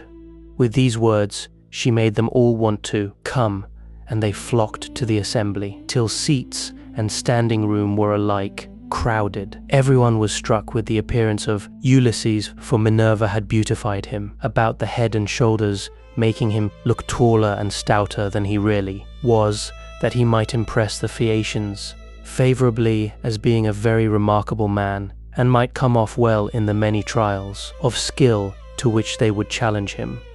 Then, when they were got together, Alcinous spoke. "Hear me," said he, "aldermen and town, councillors of the Phaeacians, that I may speak even as I am minded. This stranger, whoever he may be, has found his way to my house from somewhere or other, either east or west. He wants an escort and wishes to have the matter settled. Let us then get one ready for him, as we have done for others before him. Indeed, no one who ever yet came to my house has been able to complain of me for not speeding on his way soon enough. Let us draw a ship into the sea, one that has never yet made a voyage, and man her with 52 of our smartest young sailors. Then, when you have made fast your oars, each by his own seat, leave the ship, and come to my house to prepare a feast. I will find you in everything. I am giving these instructions to the young men who will form the crew, for as regards you aldermen and town councillors, you will join me in entertaining our guest in the cloisters. I can take no excuses, and we will have Demodocus to sing to us, for there is no bard like him whatever he may choose to sing about." Alcinous then led the way, and the others followed after, while a servant went to fetch Demodocus. The 52 picked oarsmen went to the seashore as they had been told, and when they got there, they drew the ship into the water, got her mast and sails inside her, bound the oars to the pole-pins with twisted thongs of leather, all in due course, and spread the white sails aloft. They moored the vessel a little way out from land, and then came on shore, and went to the house of King Alcinous. The outhouses, yards, and all the precincts were filled with crowds of men, in great multitudes both old and young, and Alcinous killed them, 12 sheep, 8 full-grown pigs, and 2 oxen. These they skinned and dressed, so as to provide a magnificent banquet. A servant presently led in the famous bard Demodocus, whom the muse had dearly loved, but to whom she had given both good and evil. For though she had endowed him with a divine gift of song, she had robbed him of his eyesight. Pontonous set a seat for him among the guests, leaning it up against a bearing post. He hung the lyre for him on a peg over his head, and showed him where he was to feel for it with his hands. He also set a fair table with a basket of victuals by his side, and a cup of wine, from which he might drink whenever he was so disposed. The company then laid their hands upon the good things that were before them, but as soon as they had had enough to eat and drink, the muse inspired Demodocus to sing the feats of heroes and more, especially a matter that was then in the mouths of all men, to wit, the quarrel between Ulysses and Achilles, and the fierce words that they heaped on one another as they sat together at a banquet. But Agamemnon was glad when he heard his chieftains quarreling with one another, for Apollo had foretold him this at Pytho, when he crossed the stone floor to consult the oracle. Here was the beginning of the evil that by the will of Jupiter fell both upon Danaans and Trojans, thus sang the bard. But Ulysses drew his purple mantle over his head and covered his face, for he was ashamed to let the Phaeacians see that he was weeping. When the bard left off singing, he wiped the tears from his eyes, uncovered his face, and taking his cup, made a drink offering to the gods. But when the Phaeacians pressed Demodocus to sing further, for they delighted in his lays, Then Ulysses again drew his mantle over his head and wept bitterly. No one noticed his distress except Alcinous, who was sitting near him and heard the heavy sighs that he was heaving. So he at once said, "Aldermen and town councillors of the Phaeacians, we have had enough now, both of the feast and of the minstrelsy that is its due accompaniment. Let us proceed therefore to the athletic sports, so that our guest on his return home may be able to tell his friends how much we surpass all other nations as boxers, wrestlers, jumpers, and runners."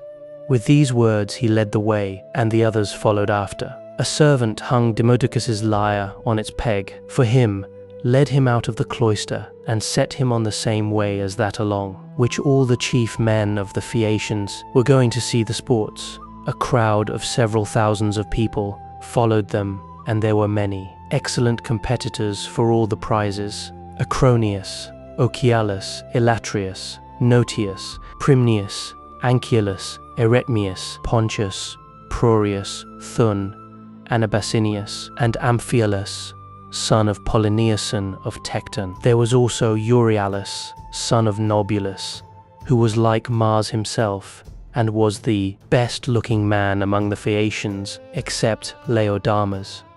3 sons of Alcinous, Laodamas, Helios, and Clytonius competed also.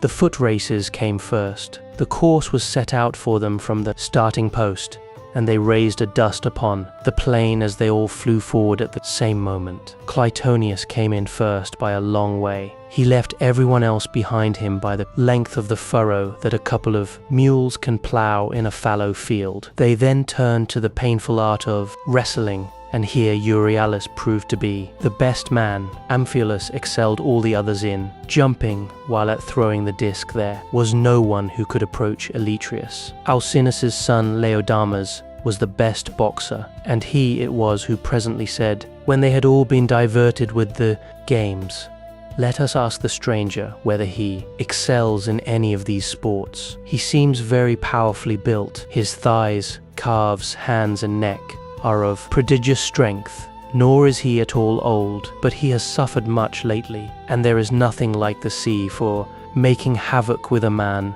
no matter how strong he is." "You are quite right, Laodamas," replied Euryalus. "Go up to your guest and speak to him about it yourself." When Laodamas heard this, he made his way into the middle of the crowd and said to Ulysses, "I hope, sir, that you will enter yourself for some one or other of our competitions, if you are skilled in any of them, and you must have gone in for many a one before now. There is nothing that does anyone so much credit all his life long as the showing himself a proper man with his hands and feet. Have a try, therefore, at something, and banish all sorrow from your mind. Your return home will not be long delayed, for the ship is already drawn into the water, and the crew is found." Ulysses answered, "Laodamas, why do you taunt me in this way? My mind is set rather on cares than contests. I have been through infinite trouble, and am come among you now as a suppliant, praying your king and people to further me on my return home." Then Euryalus reviled him outright, and said, "I gather then that you are unskilled in any of the many sports that men generally delight in. I suppose you are one of those grasping traders that go about in ships as captains or merchants, and who think of nothing but of their outward freights and homeward cargoes. There does not seem to be much of the athlete about you." "For shame, sir," answered Ulysses fiercely. "You are an insolent fellow. So true is it that the gods do not grace all men alike in speech, person, and understanding. One man may be of weak presence, but heaven has adorned this with such a good conversation that he charms everyone who sees him. His honeyed moderation carries his hearers with him, so that he is leader in all assemblies of his fellows, and wherever he goes he is looked up to. Another may be as handsome as a god, but his good looks are not crowned with discretion.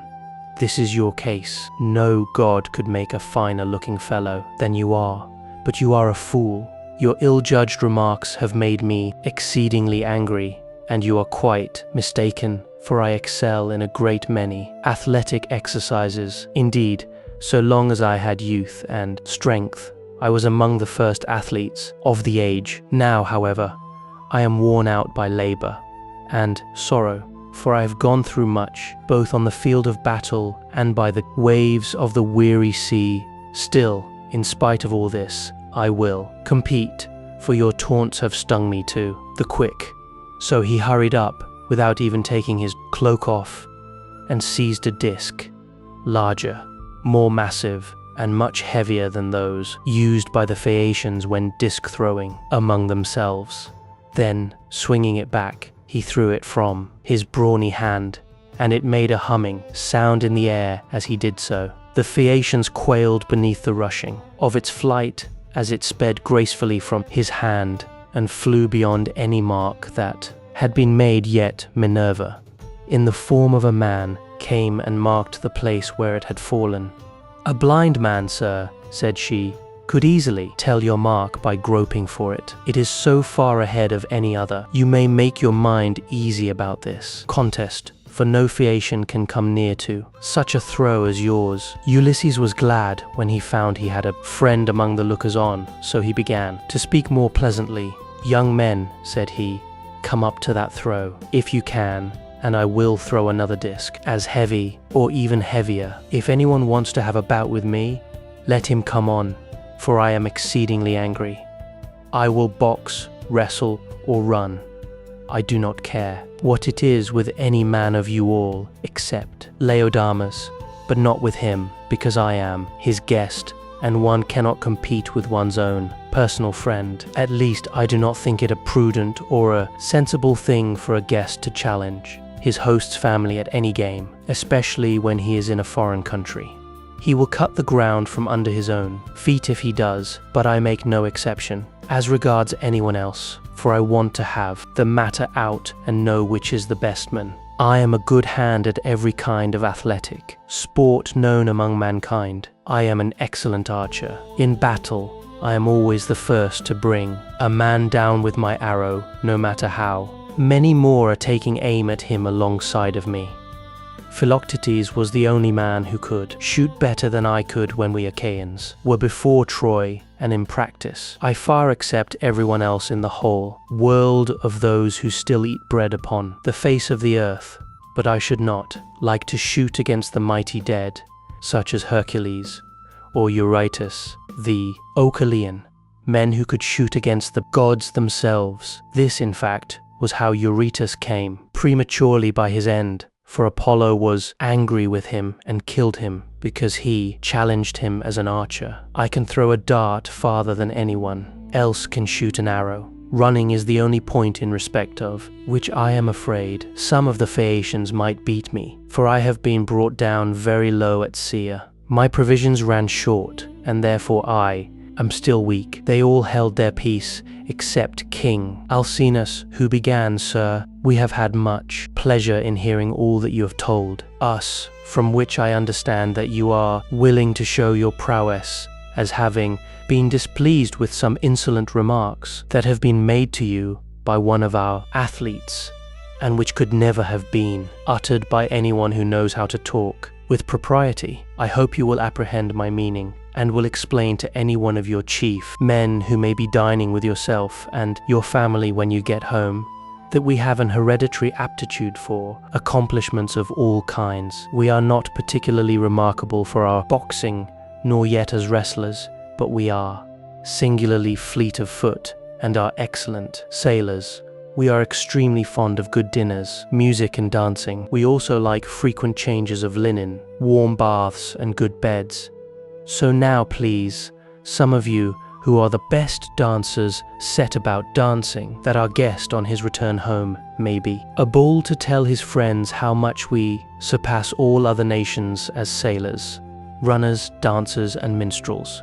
Demodocus has left his lyre at my house, so run someone or other of you and fetch it for him." On this, a servant hurried off to bring the lyre from the king's house, and the 9 men who had been chosen as stewards stood forward. It was their business to manage everything connected with the sports, so they made the ground smooth and marked a wide space for the dancers. Presently, the servant came back with Dimodocus's lyre, and he took his place in the midst of them, whereon the best young dancers in the town began to foot and trip it so nimbly that Ulysses was delighted with the merry twinkling of their feet. Meanwhile the bard began to sing the loves of Mars and Venus, and how they first began their intrigue in the house of Vulcan. Mars made Venus many presents, and defiled King Vulcan's marriage bed. So the sun, who saw what they were about, told Vulcan. Vulcan was very angry when he heard such dreadful news, so he went to his smithy, brooding mischief, got his great anvil into its place,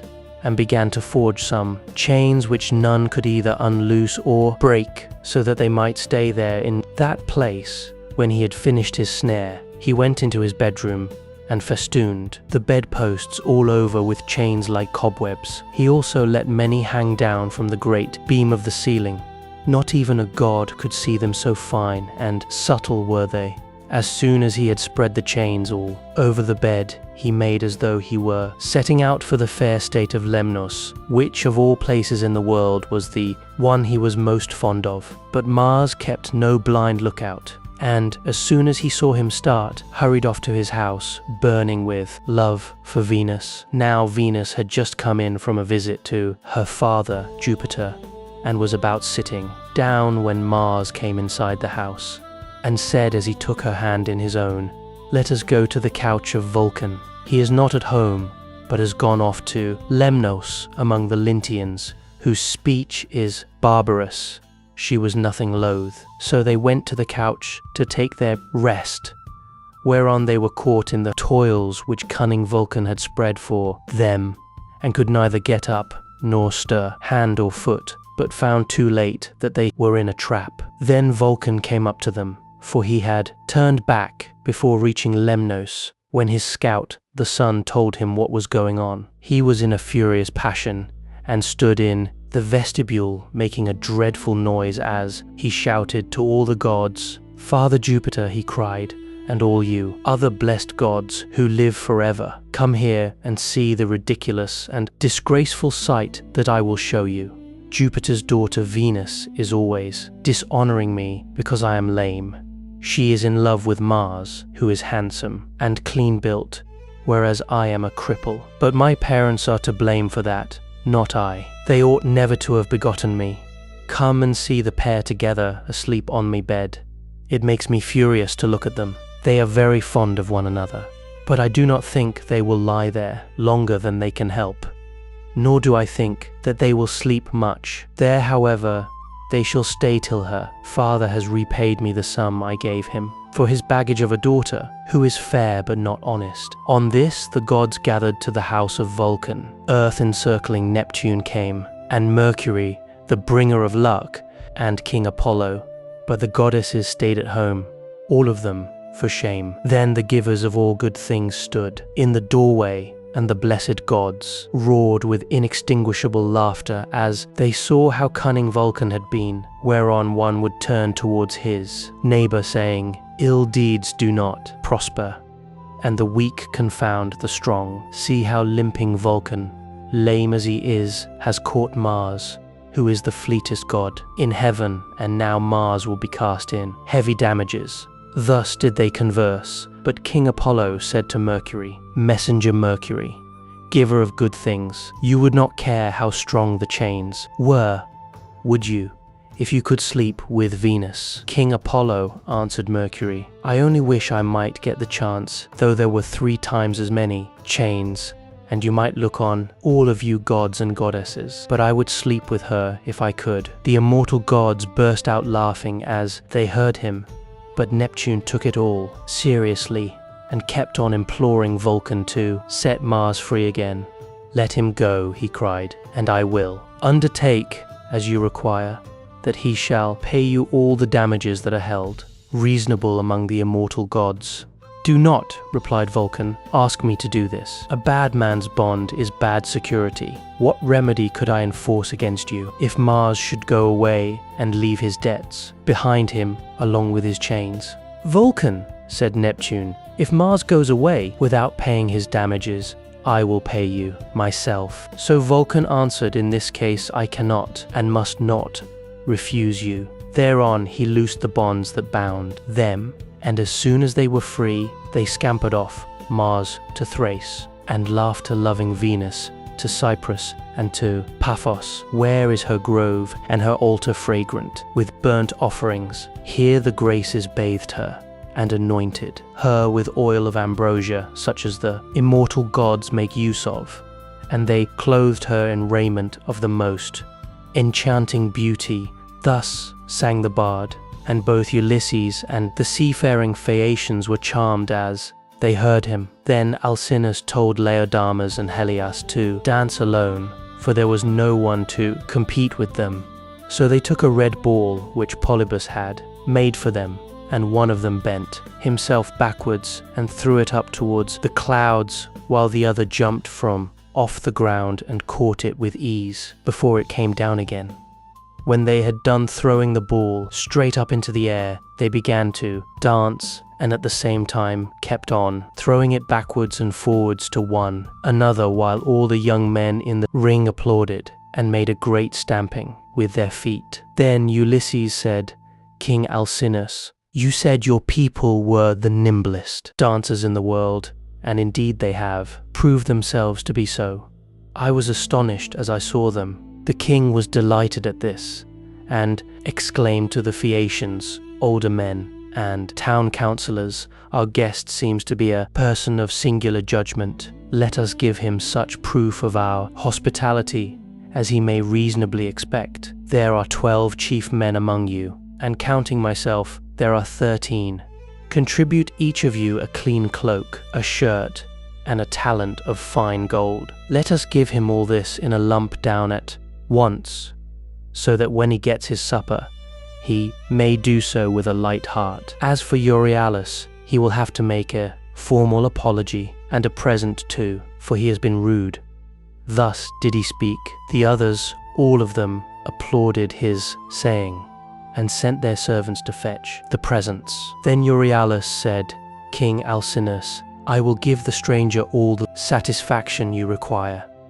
He shall have my sword, which is of bronze, all but the hilt, which is of silver. I will also give him the scabbard of newly sawn ivory into which it fits. It will be worth a great deal to him. As he spoke, he placed the sword in the hands of Ulysses and said, Good luck to you, father, stranger. If anything has been said amiss, may the winds blow it away with them, and may heaven grant you a safe return. For I understand you have been long away from home, and have gone through much hardship.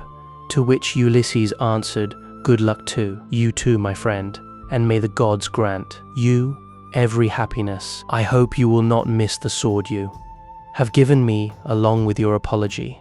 With these words he girded the sword about his shoulders, and towards sundown the presents began to make their appearance, as the servants of the donors kept bringing them to the house of King Alcinous. Here his sons received them and placed them under their mother's charge. Then Alcinous led the way to the house and bade his guests take their seats. Wife, said he, turning to Queen Aeaea, go, fetch the best chest we have, and put a clean cloak and shirt in it.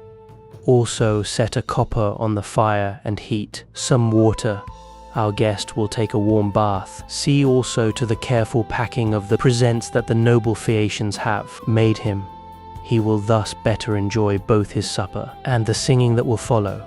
I shall myself give him this golden goblet, which is of exquisite workmanship, that he may be reminded of me for the rest of his life whenever he makes a drink, offering to Jupiter or to any of the gods. Then Aeaea told her maids to set a large tripod upon the fire as fast as they could, whereon they set a tripod full of bath water onto a clear fire. They threw on sticks to make it blaze, and the water became hot as the flame played about the belly of the tripod. Meanwhile, Aeaea brought a magnificent chest from her own room, and inside it she packed all the beautiful presents of gold and raiment which the Phaeacians had brought. Lastly, she added a cloak and a good shirt from Alcinous, and said to Ulysses, see to the lid yourself, and have the whole bound round at once, for fear anyone should rob you by the way when you are asleep in your ship." When Ulysses heard this, he put the lid on the chest and made it fast with a bond that Circe had taught him. He had done so before an upper servant told him to come to the bath and wash himself. He was very glad of a warm bath, for he had had no one to wait upon him ever since he left the house of Calypso, who, as long as he remained with her, had taken as good care of him as though he had been a god. When the servants had done washing and anointing him with oil, and had given him a clean cloak and shirt, he left the bathroom and joined the guests, who were sitting over their wine. Lovely Nausicaa stood by one of the bearing posts supporting the roof of the cloister and admired him as she saw him pass. "Farewell, stranger," said she. "Do not forget me when you are safe at home again, for it is to me first that you owe a ransom for having saved your life." And Ulysses said, "Nausicaa, daughter of great Alcinous, may Jupiter, the mighty, husband of Juno, grant that I may reach my home. So shall I bless you as my guardian angel all my days, for it was you who saved me." When he had said this, he seated himself beside Alcinous. Supper was then served, and the wine was mixed for drinking. A servant led in the favorite bard, Demodocus, and set him in the midst of the company near one of the bearing posts, supporting the cloister, that he might lean against it. Then Ulysses cut off a piece of roast pork with plenty of fat, for there was abundance left on the joint, and said to a servant, "Take this piece of pork over to Demodocus, and tell him to eat it. For all the pain his lays may cause me, I will salute him nonetheless." Bards are honored and respected throughout the world, for the muse teaches them their songs and loves them. The servant carried the pork in his fingers over to Demodocus, who took it and was very much pleased. They then laid their hands on the good things that were before them, and as soon as they had had to eat and drink, Ulysses said to Demodocus, "Demodocus, there is no one in the world whom I admire more than I do you. You must have studied under the muse, Jupiter's daughter, and under Apollo, so accurately do you sing the return of the Achaeans with all their sufferings and adventures. If you were not there yourself, you must have heard it all from someone who was. Now, however, change your song and tell us of the wooden horse which Aeaea made with the assistance of Minerva, and which Ulysses got by stratagem into the fort of Troy after freighting it with the men who afterwards sacked the city. If you will sing this tale aright, I will tell all the world how magnificently heaven has endowed you." The bard, inspired of heaven, took up the story at the point where some of the Argives set fire to their tents and sailed away, while others, hidden within the horse, were waiting with Ulysses in the Trojan place of assembly, for the Trojans themselves had drawn the horse into their fortress, and it stood there while they sat in council round it, and were in three minds as to what they should do. Some were for breaking it up then, and there others would have it dragged to the top of the rock on which the fortress stood, and then thrown down the precipice, while yet others were for letting it remain as an offering and propitiation for the gods. And this was how they settled it in the end, for the city was doomed when it took in that horse within which were all the bravest of the Argives, waiting to bring death and destruction on the Trojans. Anon he sang how the sons of the Achaeans issued from the horse and sacked the town, breaking out from their ambuscade. He sang how they overran the city hither and thither and ravaged it, and how Ulysses went raging like Mars along with Menelaus to the house of Deiphobus. It was there that the fight raged most furiously. Nevertheless, by Minerva's help, he was victorious. All this he told, but Ulysses was overcome as he heard him, and his cheeks were wet with tears. He wept as a woman weeps when she throws herself on the body of her husband who has fallen before his own city and people, fighting bravely in defense of his home and children. She screams aloud and flings her arms about him as he lies gasping for breath and dying. but her enemies beat her from behind about the back and shoulders and carry her off into slavery, to a life of labor and sorrow, and the beauty fades from her cheeks. Even so piteously did Ulysses weep, but none of those present perceived his tears except Alcinous, who was sitting near him and could hear the sobs and sighs that he was heaving. The king therefore at once rose and said, "Aldermen and town councillors of the Phaeacians, let Demodocus cease his song, for there are those present who do not seem to like it." From the moment that we had done supper, and Demodocus began to sing, our guest has been all the time groaning and lamenting. He is evidently in great trouble, so let the bard leave off, that we may all enjoy ourselves, hosts and guests alike. This will be much more as it should be, for all these festivities with the escort and the presents that we are making with so much goodwill are holy in his honor, and anyone with even a moderate amount of right feeling knows that he ought to treat a guest and a suppliant as though he were his own brother. Therefore, sir, do you on your part affect no more concealment nor reserve in the matter about which I shall ask you. It will be more polite in you to give me a plain answer. Tell me the name by which your father and mother over yonder used to call you, and by which you are known among your neighbors and fellow citizens. There is no one, neither rich nor poor, who is absolutely without any name. Whatever for people's fathers and mothers, give them names as soon as they are born. Tell me also your country, nation, or city, that our ships may shape their purpose accordingly and take you there. For the Phaeacians have no pilots, their vessels have no rudders as those of other nations have, but the ships themselves understand what it is that we are thinking about and want. They know all the cities and countries in the whole world, and can traverse the sea just as well, even when it is covered with mist and cloud, so that there is no danger of being wrecked or coming to any harm. Still, I do remember hearing my father say that Neptune was angry with us for being too easygoing in the matter of giving people escorts. He said that one of these days he should wreck a ship of ours as it was returning from having escorted someone and bury our city under a high mountain. This is what my father used to say, but whether the god will carry out his threat or no is a matter which he will decide for himself. And now tell me, and tell me true, where have you been wandering, and in what countries have you traveled? Tell us of the peoples themselves, and of their cities, who were hostile, savage and uncivilized, and who, on the other hand, hospitable and humane. Tell us also why you are made so unhappy. On hearing about the return of the Argive Danaans from Troy, the gods arranged all this and sent them their misfortunes in order that future generations might have something to sing about. Did you lose some brave kinsman of your wife's when you were before Troy, a son-in-law or father-in-law, which are the nearest relations a man has, outside his own flesh and blood? Or was it some brave and kindly-natured comrade?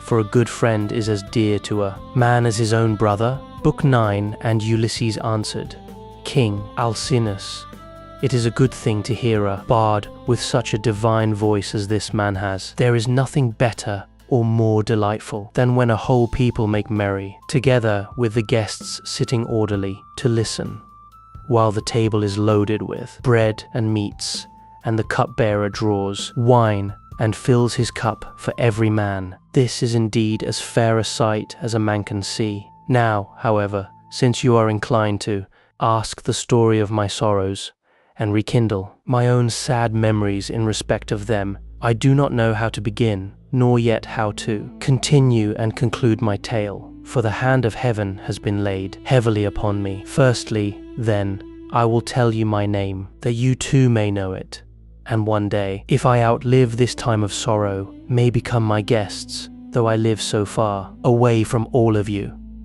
I am Ulysses, son of Laertes, renowned among mankind for all manner of subtlety, so that my fame ascends to heaven. I live in Ithaca, where there is a high mountain called Neritum, covered with forests, and not far from it there is a group of islands very near to one another, Delicium, Sam, and the wooded island of Zakynthos. It lies squat on the horizon, all highest, up in the sea towards the sunset, while the others lie away from it towards dawn. It is a rugged island, but it breeds brave men, and my eyes know none that they better love to look upon. The goddess Calypso kept me with her in her cave and wanted me to marry her, as did also the cunning Aeaean goddess Circe. But they could neither of them persuade me, for there is nothing dearer to a man than his own country and his parents, and however splendid a home he may have in a foreign country,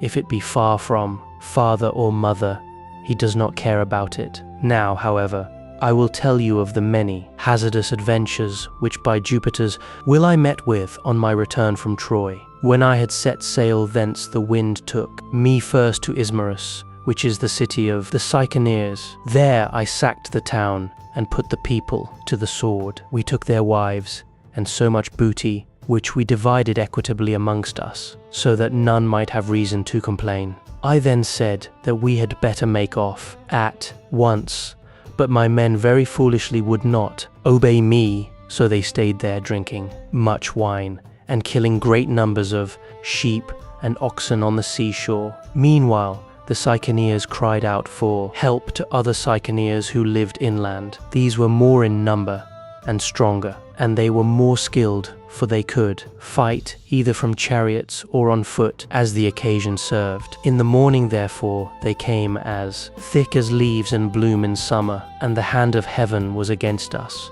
so that we were hard pressed. They set the battle in array near the ships, and the hosts aimed their bronze, shod spears at one another. So long as the day waxed, and it was still morning, we held our own against them, though they were more in number than we. But as the sun went down towards the time when men loosed their oxen, the Cyclops got the better of us, and we lost half a dozen men from every ship we had. So we got away with those that were left. Thence we sailed onward with sorrow in our hearts, but glad to have escaped death, though we had lost our comrades. Nor did we leave till we had thrice invoked each one of the poor fellows who had perished by the hands of the Cyclones. Then Jupiter raised the north wind against us till it blew a hurricane, so that land and sky were hidden in thick clouds, and night sprang forth out of the heavens. We let the ships run before the gale, but the force of the wind tore our sails to tatters, so we took them down for fear of shipwreck, and rowed our hardest towards the land. There we lay 2 days and 2 nights, suffering much alike from toil and distress of mind. But on the morning of the 3rd day we again raised our masts, set sail, and took our places, letting the wind and steersman direct our ship. I should have got home at that time, unharmed, had not the north wind and the currents been against me as I was doubling Cape Malea, and set me off my course hard by the island of Cythera. I was driven thence by foul winds for a space of 9 days upon the sea, but on the 10th day we reached the land of the lotus eaters, who live on a food that comes from a kind of flower. Here we landed to take in fresh water, and our crews got their midday meal on the shore near the ships. When they had eaten and drunk, I sent 2 of my company to see what manner of men the people of the place might be, and they had a 3rd man under them. They started at once and went about among the lotus eaters, who did them no hurt, but gave them to eat of the lotus, which was so delicious that those who ate of it left off caring about home, and did not even want to go back and say what had happened to them, but were for staying and munching lotus with the lotus eaters without thinking further of their return. Nevertheless, though they wept bitterly, I forced them back to the ships and made them fast under the benches. Then I told the rest to go on board at once, lest any of them should taste of the lotus and leave off wanting to get home. So they took their places and smote the grey sea with their oars. We sailed hence, always in much distress, till we came to the land of the lawless and inhuman Cyclopes. Now the Cyclopes neither plant nor plough, nor trust in providence, and live on such wheat, barley, and grapes as grow wild without any kind of tillage, and their wild grapes yield them wine, as the sun and the rain may grow them. They have no laws nor assemblies of the people, but live in caves on the tops of high mountains. Each is lord and master in his family, and they take no account of their neighbors. Now off their harbor there lies a wooded and fertile island, not quite close to the land of the Cyclopes, not far. It is overrun with wild goats that breed there in great numbers and are never disturbed by foot of man. For sportsmen, who as a rule will suffer so much hardship in forest or among mountain precipices, do not go there. Nor yet again is it ever ploughed or fed down, but it lies a wilderness, untilled and unsown from year to year, and has no living thing upon it, but only goats. For the Cyclopes have no ships, nor yet shipwrights who could make ships for them. They cannot therefore go from city to city, or sail over the sea to one another's country as people who have ships can do. If they had had these, they would have colonized the island, for it is a very good one and would yield everything in due season. There are meadows that in some places come right down to the seashore, well watered and full of luscious grass. Grapes would do there excellently. There is level land for ploughing, and it would always yield heavily at harvest time, for the soil is deep. There is a good harbour where no cables are wanted, nor yet anchors, nor need a ship be moored, but all one has to do is to beach one's vessel and stay there till the wind becomes fair for putting out to sea again.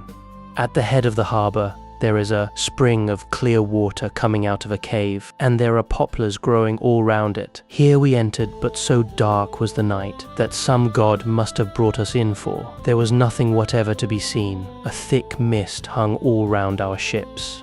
The moon was hidden behind a mass of clouds, so that no one could have seen the island if he had looked for it, nor were there any breakers to tell us we were close inshore before we found ourselves upon the land itself. When, however, we had beached the ships, we took down the sails, went ashore, and camped upon the beach till daybreak. When the child of morning, rosy-fingered, dawn appeared, we admired the island and wandered all over it, while the nymphs, Jupiter's daughters, roused the wild goats, that we might get some meat for our dinner.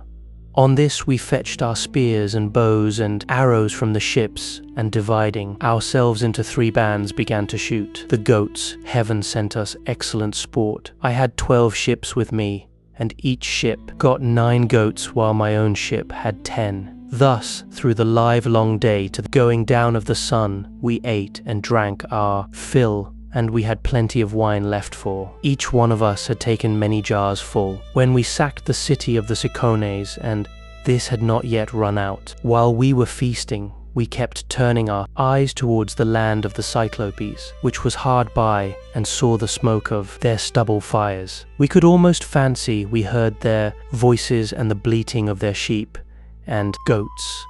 But when the sun went down and it came on dark, we camped down upon the beach, and next morning I called a council. "Stay here, my brave fellows," said I, "all the rest of you, while I go with my ship and exploit these people myself. I want to see if they are uncivilized, savages, or a hospitable and humane race." I went on board, bidding my men to do so also, and loose the horses. So they took their places and smote the grey sea with their oars. When we got to the land, which was not far, there on the face of a cliff near the sea, we saw a great cave overhung with laurels.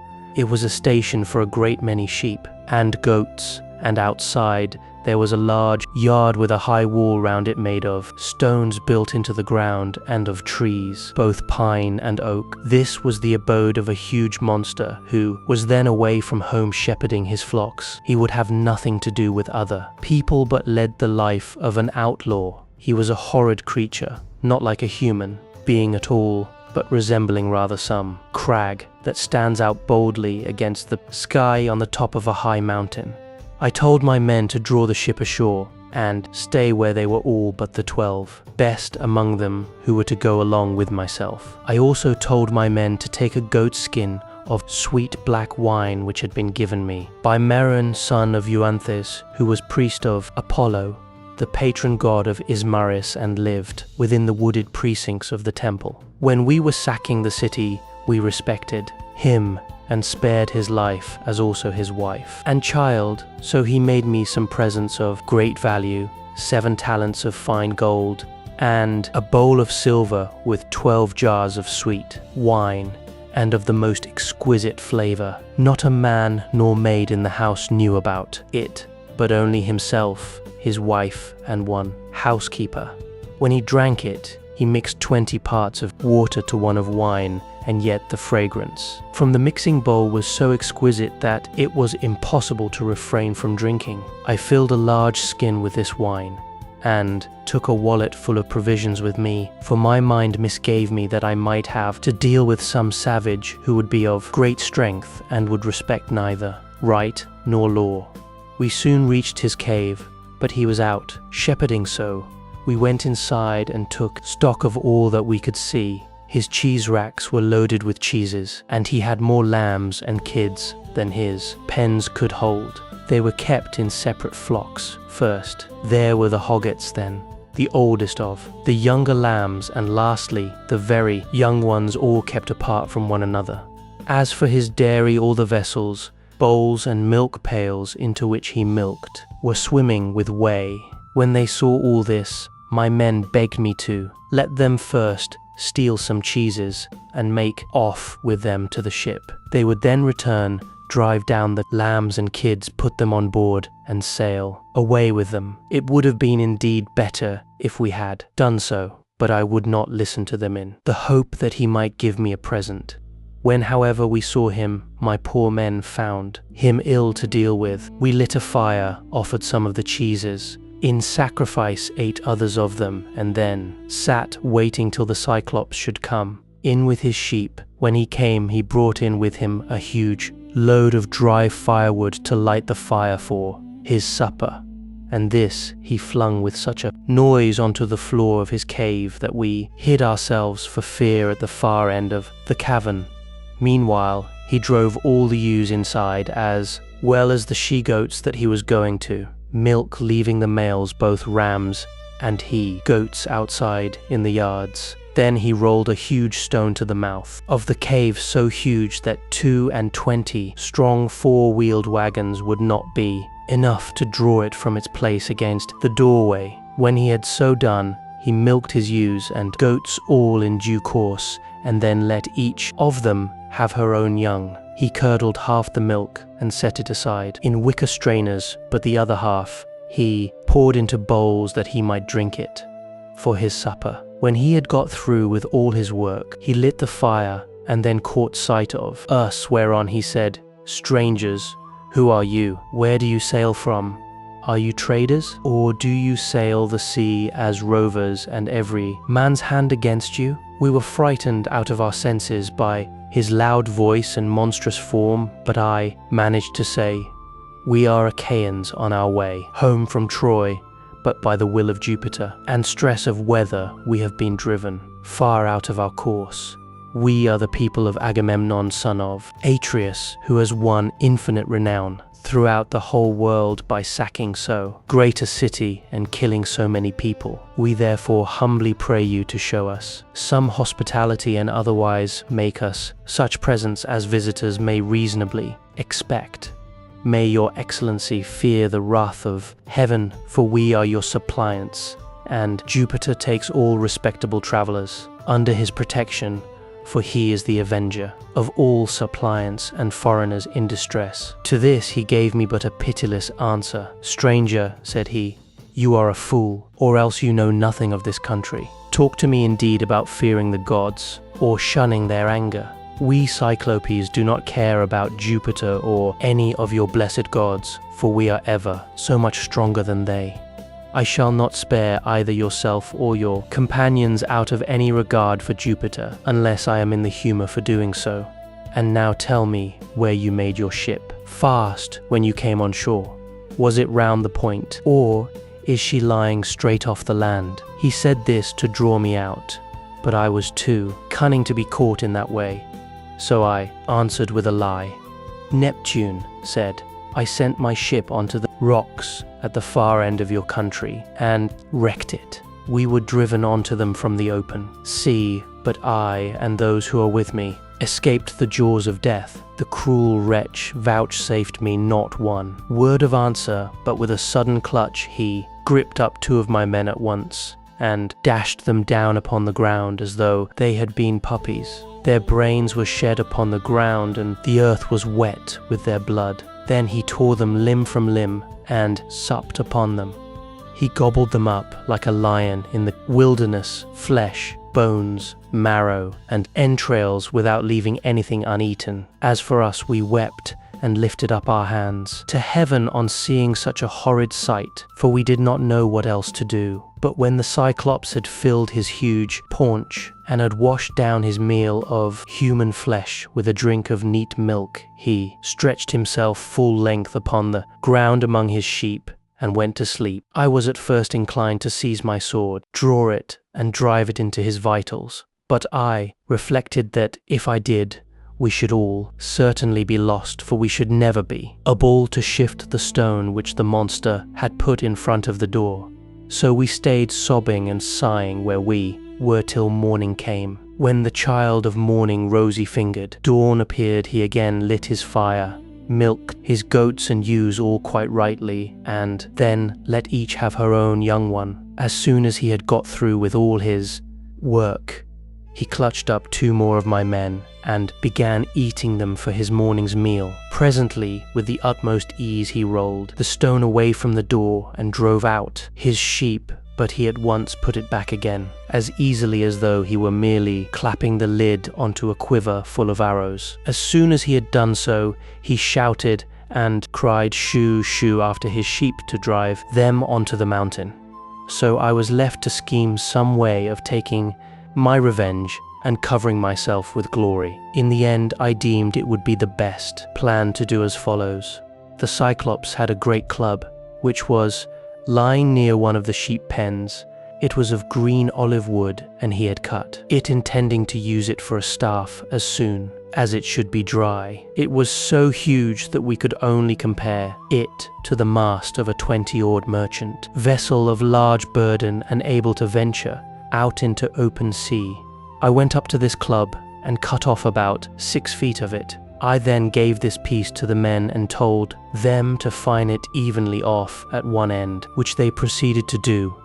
And lastly, I brought it to a point myself, charring the end in the fire to make it harder. When I had done this, I hid it under dung, which was lying about all over the cave, and told the men to cast lots which of them should venture along with myself to lift it and bore it into the monster's eye. While he was asleep, the lot fell upon the very 4 whom I should have chosen, and I myself made 5. In the evening, the wretch came back from shepherding and drove his flocks into the cave, this time driving them all inside, and not leaving any in the yards. I suppose some fancy must have taken him, or a god must have prompted him to do so. As soon as he had put the stone back to its place against the door, he sat down, milked his ewes and his goats all quite rightly, and then let each have her own young one. When he had got through with all this work, he gripped up 2 more of my men and made his supper off them. So I went up to him with an ivy wood bowl of black wine in my hands. "Look here, Cyclops," said I, "you have been eating a great deal of man's flesh, so take this and drink some wine that you may see what kind of liquor we had on board my ship. I was bringing it to you as a drink, offering in the hope that you would take compassion upon me and further me on my way home, whereas all you do is to go on, ramping and raving most intolerably. You ought to be ashamed of yourself. How can you expect people to come see you any more if you treat them in this way?" He then took the cup and drank. He was so delighted with the taste of the wine that he begged me for another bowlful. "Be so kind," he said, "as to give me some more and tell me your name at once. I want to make you a present that you will be glad to have. We have wine even in this country, for our soil grows grapes and the sun ripens them. Drinks like nectar and ambrosia, all in one." I then gave him some more. 3 times did I fill the bowl for him, and 3 times did he drain it without thought or heed. Then, when I saw that the wine had got into his head, I said to him as plausibly as I could, Cyclops, you ask my name, and I will tell it you. Give me therefore the present you promised me. My name is Nolan. This is what my father and mother and my friends have always called me. But the cruel wretch said, then I will eat all Noman's comrades before Noman himself, and will keep Noman for the last. This is the present that I will make him. As he spoke, he reeled and fell sprawling, face upwards on the ground. His great neck hung heavily backwards, and a deep sleep took hold upon him. Presently he turned sick, and threw up both wine and the gobbets of human flesh on which he had been gorging, for he was very drunk. Then I thrust the beam of wood far into the embers to heat it, and encouraged my men lest any of them should turn faint-hearted. When the wood, green though it was about to blaze, I drew it out of the fire, glowing with heat, and my men gathered round me, for heaven had filled their hearts with courage. We drove the sharp end of the beam into the monster's eye, and bearing upon it with all my weight, I kept turning it round and round as though I were boring a hole in a ship's plank with an auger, which two men with a wheel and strap can keep on turning as long as they choose. Even thus did we bore the red-hot beam into his eye till the boiling blood bubbled all over it as we worked it round and round, so that the steam from the burning eyeball scalded his eyelids and eyebrows, and the roots of the eye sputtered in the fire. As a blacksmith plunges an axe or hatchet into cold water to temper it, for it is this that gives strength to the iron, and it makes a great hiss as he does so. Even thus did the Cyclops' eye hiss round the beam of olive wood, and his hideous yells made the cave ring again. We ran away in a fright, but he plucked the beam all besmirched with gore from his eye, and hurled it from him in a frenzy of rage and pain, shouting as he did so to the other Cyclopes who lived on the bleak headlands near him. So they gathered from all quarters round his cave when they heard him crying, and asked what was the matter with him. What ails you, Polyphemus, said they, that you make such a noise, breaking the stillness of the night, and preventing us from being able to sleep? Surely no man is carrying off your sheep. Surely no man is trying to kill you either, by fraud or by force. But Polyphemus shouted to them from inside the cave, no man is killing me by fraud. No man is killing me by force. Then said they, if no man is attacking you, you must be ill. When Jupiter makes people ill, there is no help for it, and you had better pray to your father Neptune. Then they went away, and I laughed inwardly at the success of my clever stratagem. But the Cyclopes, groaning and in an agony of pain, felt about with his hands till he found the stone and took it from the door. Then he sat in the doorway and put his hands in front of it to catch anyone going out with the sheep, for he thought I might be foolish enough to attempt this. As for myself, I kept on puzzling to think how I could best save my own life, and those of my companions. I schemed and schemed as one who knows that his life depends upon it, for the danger was very great. In the end, I deemed that this plan would be the best. The male sheep were well grown and carried a heavy black fleece, so I bound them noiselessly in threes, together with some of the withies on which the wicked monster used to sleep. There was to be a man under the middle sheep, and the two on either side were to cover him, so that there were 3 sheep to each man. As for myself, there was a ram finer than any of the others, so I caught hold of him by the back, ensconced myself in the thick wool under his belly, and hung on patiently to his fleece, face upwards, keeping a firm hold on it all the time. Thus then did we wait in great fear of mine till morning came. But when the child of morning, rosy-fingered dawn appeared, the male sheep hurried out to feed, while the ewes remained bleating about the pens, waiting to be milked, for their udders were full to bursting. But their master, in spite of all his pain, felt the backs of all the sheep as they stood upright, being sharp enough to find out that the men were underneath their bellies, as the ram was going out last of all, heavy with its fleece and with the weight of my crafty self. Polyphemus laid hold of it and said, "My good ram, what is it that makes you the last to leave my cave this morning? You are not wont to let the ewes go before you, but lead the mob with a run, whether to flowery mead or bubbling fountain, and are the first to come home again at night. But now you lag last of all. Is it because you know your master has lost his eye, and are sorry because that wicked No-Man and his horrid crew have got him down in his drink and blinded him? But I will have his life. Yet, if you could understand and talk, you would tell me where the wretch is hiding, and I would dash his brains upon the ground till they flew all over the cave. I should thus have some satisfaction for the harm this no-good Nomon has done me." As he spoke, he drove the ram outside, but when we were a little way out from the cave and yards, I first got from under the ram's belly, and then freed my comrades. As for the sheep, which were very fat, by constantly heading them in the right direction, we managed to drive them down to the ship. The crew rejoiced greatly at seeing those of us who had escaped death, but wept for the others whom the Cyclops had killed. However, I made signs to them by nodding and frowning that they were to hush their crying, and told them to get all the sheep on board at once and put out to sea. So they went aboard, took their places, and smote the grey sea with their oars. Then, when I had got as far out as my voice would reach, I began to jeer at the Cyclops. "Cyclops," said I, "you should have taken me better measure of your man before eating up his comrades in your cave. You wretch, eat up your visitors in your own house. You might have known that your sin would find you out. And now Jupiter and the other gods have punished you." He got more and more furious as he heard me, so he tore the top from off a high mountain and flung it just in front of my ship, so that it was within a little of hitting the end of the rudder. The sea quaked as the rock fell into it, and the wash of the wave it raised carried us back to the ship. I was not alone. I was not alone. I was not alone. I was not alone. I discovered the sea. I was not alone. I was not alone. It was a land, not the land. Now I was charming, but not an island. The whole of Europe is not alone. I want to be a man that can junk in the deep. How are you?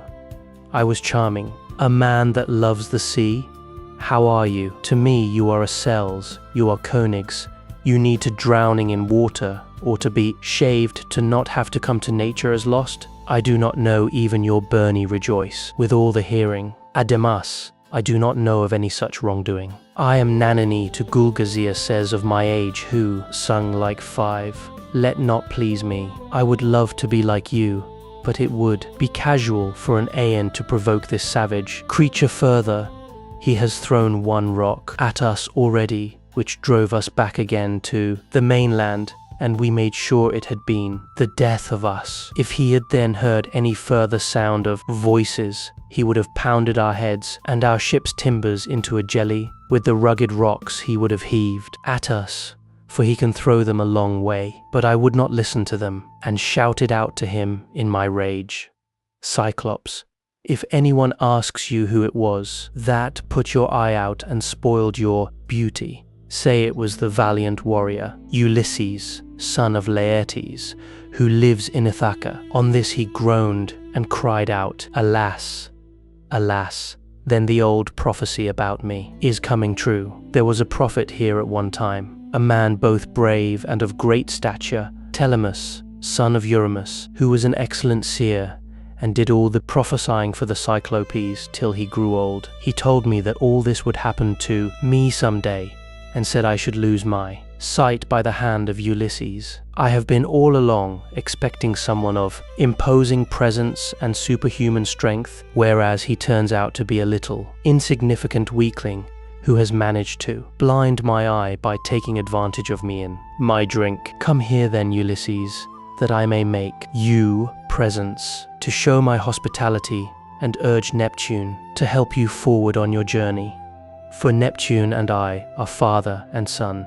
He, if he so will, shall heal me, which no one else, neither god nor man can do." Then I said, "I wish I could be as sure of killing you outright and sending you down to the house of Hades, as I am, that it will take more than Neptune to cure that eye of yours."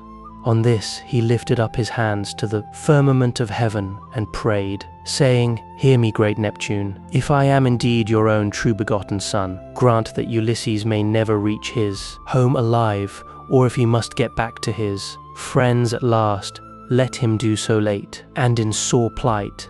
After losing all his men, let him reach his home in another man's ship, and find trouble in his house." Thus did he pray, and Neptune heard his prayer. Then he picked up a rock, much larger than the first, swung it aloft, and hurled it into the house of Hades. He hurled it with prodigious force. It fell just short of the ship, but was within a little of hitting the end of the rudder. The sea quaked as the rock fell into it, and the wash of the wave it raised drove us onwards on our way towards the shore of the island. When at last we got to the island where we had left the rest of our ships, we found our comrades lamenting us and anxiously awaiting our return. We ran our vessel upon the sands and got out of her onto the seashore. We also landed the Cyclops sheep and divided them equitably amongst us, so that none might have reason to complain. As for the ram, my companions agreed that I should have it as an extra share, so I sacrificed it on the seashore and burned its thigh bones to Jupiter, who is the Lord of all. But he heeded not my sacrifice, and only thought how he had done it, so he might destroy both my ships and my comrades. Thus, through the livelong day to the going down of the sun, we feasted our fill on meat and drink. But when the sun went down and it came on dark, we camped upon the beach. When the child of morning, rosy-fingered, dawn appeared, I bade my men on board and loosed the hawsers. Then they took their places and smote the grey sea with their oars. So we sailed on with sorrow in our hearts, but glad to have escaped death, though we had lost our comrades. Book 10. Thence we went on to the Aeolian island, where lives Aeolus, son of Hippotas, dear to the immortal gods. It is an island that floats, as it were, upon the sea, iron-bound with a wall that girds it. Now Aeolus has 6 daughters and 6 lusty sons, so he made the sons marry the daughters, and they all live with their dear father and mother, feasting and enjoying every conceivable kind of luxury. All day long the atmosphere of the house is loaded with the savour of roasting meat till it groans again, yard and all. But by night they sleep on their well-made bedsteads, each with his own wife between the blankets. These were the people among whom we had now come. Aeolus entertained me for a whole month, asking me questions all the time about Troy, the Argive fleet, and the return of the Achaeans. I told him exactly how everything had happened, and when I said I must go and asked him to further me on my way, he made no sort of difficulty, but set about doing so at once. Moreover, he flayed me a prime ox hide to hold the ways of the roaring winds, which he shut up in the hide, as in a sack. For Jupiter had made his way, Aeolus said that he would not let him captain over the winds, and he could stir, or still each one of them according to his own pleasure. He put the sack in the ship, and bound the mouth so tightly with a silver thread that not even a breath of a side wind could blow from any quarter. The west wind, which was fair for us, did he alone let blow as it chose, but it all came to nothing, for we were lost through our own folly. 9 days and 9 nights did we sail, and on the 10th day our native land showed on the horizon. We got so close in that we could see the stubble fires burning, and I, being then dead beat, fell into a light sleep, for I had never let the rudder out of my own hands that we might get home the faster. On this, the men fell to talking among themselves, and said I was bringing back gold and silver in the sack that Aeolus had given me. Bless my heart, would one turn to his neighbour, saying, how this man gets honoured and makes friends to whatever city or country he may go. See what fine prizes he is taking home from Troy, while we who have traveled just as far as he has come back with hands as empty as we set out with. And now Aeolus has given him ever so much more. Quick, let us see what it all is, and how much gold and silver there is in the sack he gave him." Thus they talked, and evil counsels prevailed. They loosed the sack, whereupon the wind flew howling forth, and raised a storm that carried us weeping out to sea and away from our own country. Then I awoke, and knew not whether to throw myself into the sea or to live on and make the best of it. But I bore it, covered myself up, and lay down in the ship, while the men lamented bitterly as the fierce winds bore our fleet back to the Aeolian island. When we reached it, we went ashore to take in water and dined hard by the ships. Immediately after dinner, I took a herald and one of my men and went straight to the house of Aeolus, where I found him feasting with his wife and family. So we sat down as suppliants on the threshold. They were astounded when they saw us and said, "Ulysses, what brings you here? What god has been ill-treating you? We took great pains to further you on your way home to Ithaca, or wherever it was that you wanted to go to." Thus did they speak, but I answered sorrowfully, "My men have undone me. They and cruel sleep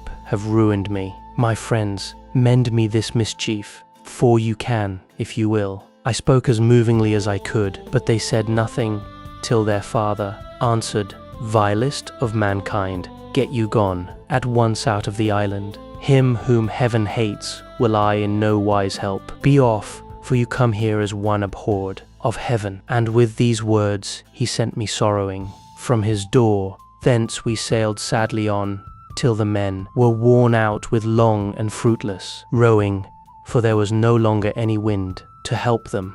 6 days, night and day, did we toil, and on the 7th day we reached the rocky stronghold of Lamus, Telepillos, the city of the Laestrygonians, where the shepherd who is driving in his sheep and goats to be milked salutes him, who is driving out his flock to feed, and this last answers the salute. In that country, a man who could do without sleep might earn double wages, one as a herdsman of cattle, and another as a shepherd, for they work much the same by night as they do by day. When we reached the harbor, we found it landlocked under steep cliffs with a narrow entrance between two headlands. My captains took all their ships inside and made them fast close to one another, for there was never so much as a breath of wind inside, but it was always dead calm. I kept my own ship outside and moored it to a rock at the very end of the point.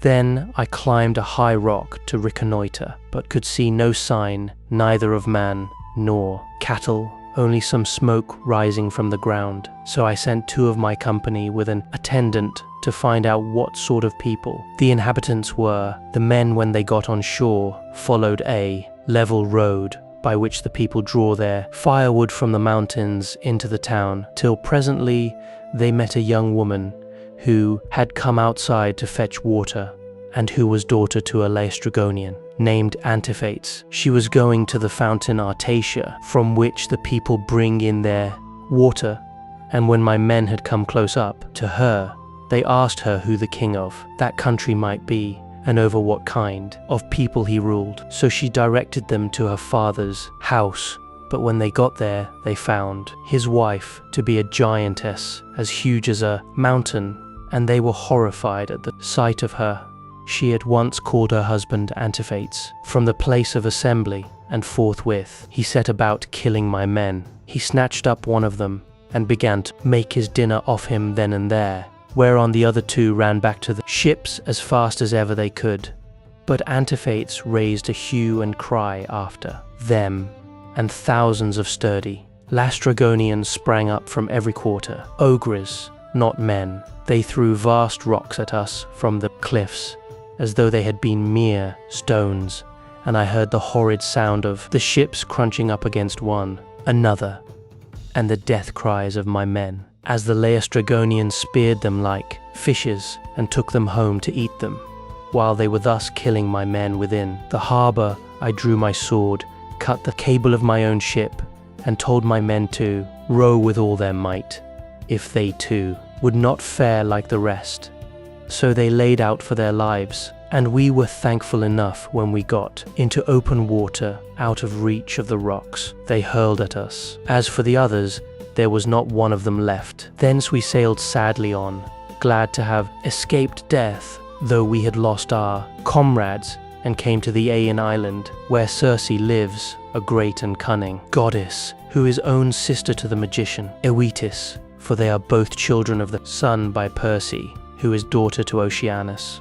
We brought our ship into a safe harbour without a word, for some god guided us thither, and having landed, we lay there for 2 days and 2 nights, worn out in body and mind. When the morning of the 3rd day came, I took my spear and my sword and went away from the ship to reconnoitre, and see if I could discover signs of human handiwork or hear the sound of voices. Climbing to the top of a high lookout, I espied the smoke of Circe's house rising upwards amid a dense forest of trees, and when I saw this, I doubted whether, having seen the smoke, I would not go on at once and find out more. But in the end, I deemed it best to go back to the ship, give the men their dinners, and send some of them instead of going myself. When I had nearly got back to the ship, some god took pity upon my solitude and sent a fine antlered stag right into the middle of my path. He was coming down his pasture in the forest to drink of the river, for the heat of the sun drove him, and as he passed, I struck him in the middle of the back. The bronze point of the spear went clean through him, and he lay groaning in the dust until the life went out of him. Then I set my foot upon him, drew my spear from the wound, and laid it down. I also gathered rough grass and rushes, and twisted them into a fathom or so of good stout rope, with which I bound the 4 feet of the noble creature together. Having so done, I hung him round my neck, and walked back to the ship leaning upon my spear, for the stag was much too big for me to be able to carry him on my shoulder, steadying him with one hand. As I threw him down in front of the ship, I called the men and spoke cheeringly man by man to each of them. "Look here, my friends," said I, "we are not going to die so much before our time after all, and at any rate we will not starve so long as we have got something to eat and drink on board." On this they uncovered their heads upon the seashore and admired the stag, for he was indeed a splendid fellow. Then, when they had feasted their eyes upon him sufficiently, they washed their hands and began to cook him for dinner. Thus, through the livelong day to the going down of the sun, we stayed there, eating and drinking our fill. But when the sun went down and it came on dark, we camped upon the seashore. When the child of morning, rosy-fingered, dawn appeared, I called a council, and said, "My friends, we are in very great difficulties. Listen therefore to me. We have no idea where the sun either sets or rises, so that we do not even know east from west. I see no way out of it. Nevertheless, we must try and find one. We are certainly on an island, for I went as high as I could this morning, and saw the sea reaching all round it to the horizon. It lies low, but towards the middle I saw smoke rising from out of a thick forest of trees. Their hearts sank as they heard me, for they remembered how they had been treated by the Laestrygonian Antiphates and by the savage ogre Polyphemus. They wept bitterly in their dismay, but there was nothing to be got by crying. So I divided them into 2 companies, and set a captain over each. I gave one company to Eurylochus, while I took command of the other myself. Then we cast lots in a helmet, and the lot fell upon Eurylochus. So he set out with his 22 men, and they wept, as also did we who were left behind. When they reached Circe's house, they found it built of cut stones, on a site that could be seen from far, in the middle of the forest. There were wild mountain wolves and lions prowling all round it, poor bewitched creatures whom she had tamed by her enchantments and drugged into subjection. They did not attack my men, but wagged their great tails, fawned upon them, and rubbed their noses lovingly against them, as hounds crowd round their master when they see him coming from dinner, for they know he will bring them something. Even so did these wolves and lions with their great claws fawn upon my men. But the men were terribly frightened at seeing something, for they were such strange creatures. Presently they reached the gates of the goddess's house, and as they stood there, they could hear Circe within, singing most beautifully as she worked at her loom, making a web so fine, so soft, and of such dazzling colors as no one but a goddess could weave. On this Polites, whom I valued and trusted more than any other of my men, said, "There is someone inside working at a loom and singing most beautifully. The whole place resounds with it. Let us call her and see whether she is woman or goddess." They called her, and she came down, unfastened the door, and bade them enter. They, thinking no evil, followed her, all except Eurylochus, who suspected mischief and stayed outside. When she had got them into her house, she set them upon benches and seats, and mixed them a mess with cheese, honey, meal, and Pramlian wine, but she drugged it with wicked poisons to make them forget their homes. And when they had drunk, she turned them into pigs by a stroke of her wand, and shut them up in her pigsties. They were like pigs, head, hair, and all, and they grunted just as pigs do, but their senses were the same as before, and they remembered everything. Thus then were they shut up squealing, and Circe threw them some acorns and beech, masts such as pigs eat. But Eurylochus hurried back to tell me about the sad fate of our comrades. He was so overcome with dismay that though he tried to speak, he could find no words to do so. His eyes filled with tears, and he could only sob and sigh, till at last we forced his story out of him, and he told us what had happened to the others. "We went," said he, "as you told us, through the forest, and in the middle of it there was a fine house built with cut stones in a place that could be seen from far. There we found a woman, or else she was a goddess, working at her loom and singing sweetly. So the men shouted to her and called her, whereon she at once came down, opened the door, and invited us in. The others did not suspect any mischief, so they followed her into the house. But I stayed where I was, for I thought there might be some treachery there. From that moment I saw them no more, for not one of them ever came out, though I sat a long time watching for them. Then I took my sword of bronze and slung it over my shoulders. I also took my bow and told Eurylochus to come back with me and show me the way. But he laid hold of me with both his hands and spoke piteously, saying, "Sir, do not force me to go with you, but let me stay here, for I know you will not bring one of them back with you, nor even return alive yourself. Let us rather see if we cannot escape at any rate with the few that are left us, for we may still save our lives." "Stay where you are then," answered I, "eating and drinking at the ship, but I must go, for I am most urgently bound to do so." With this I left the ship and went up inland. When I got through the charmed grove and was near the great house of the enchantress Circe, I met Mercury with his golden wand, disguised as a young man in the heyday of his youth and beauty, with the down just coming upon his face. He came up to me and took my hand within his own, saying, "My poor unhappy man, whither are you going over this mountain top, alone and without knowing the way? Your men are shut up in Circe's pigsties, like so many wild boars in their lairs. You surely do not fancy that you can set them free. I can tell you that you will never get back, and will have to stay there with the rest of them. But never mind, I will protect you and get you out of your difficulty. Take this herb, which is one of great virtue, and keep it about you when you go to Circe's house. It will be a talisman to you against every kind of mischief, and I will tell you of all the wicked witchcraft that Circe will try to practice. Upon you she will mix a mess for you to drink, and she will drug the meal with which she makes it. But she will not be able to charm you, for the virtue of the herb that I shall give you will prevent her spells from working. I will tell you all about it. When Circe strikes you with her wand, draw your sword and spring upon her as though you were going to kill her.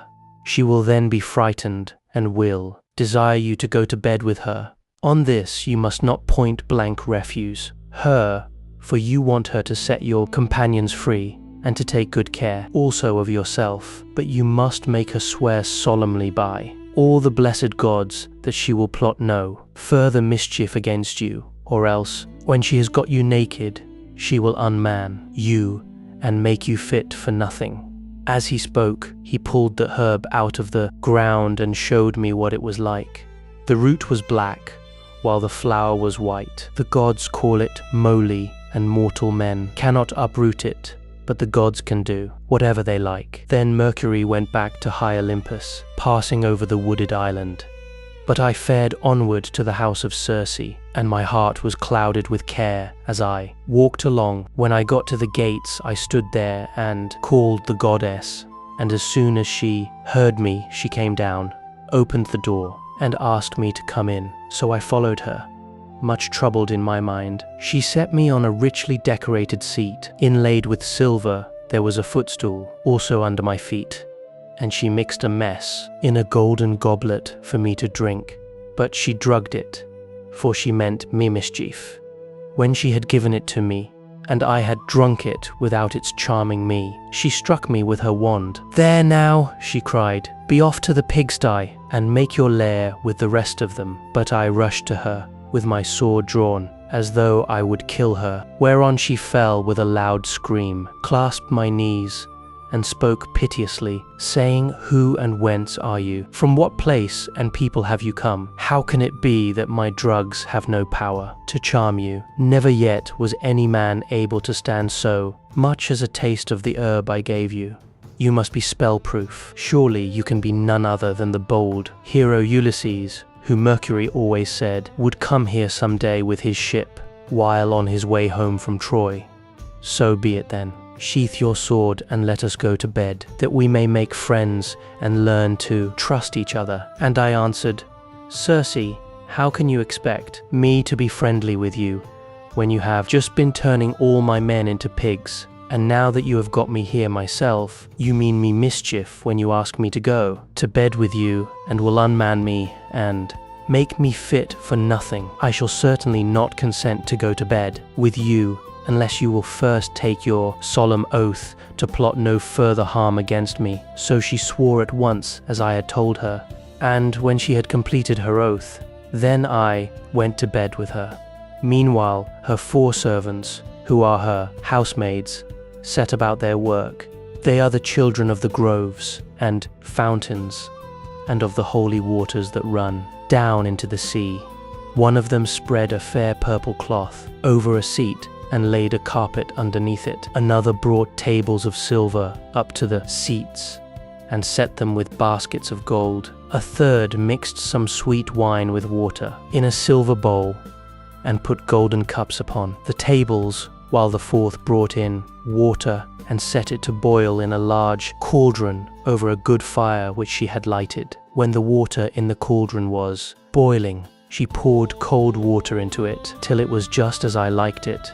And then she set me in a bath and began washing me from the cauldron about the head and shoulders, to take the tire and stiffness out of my limbs.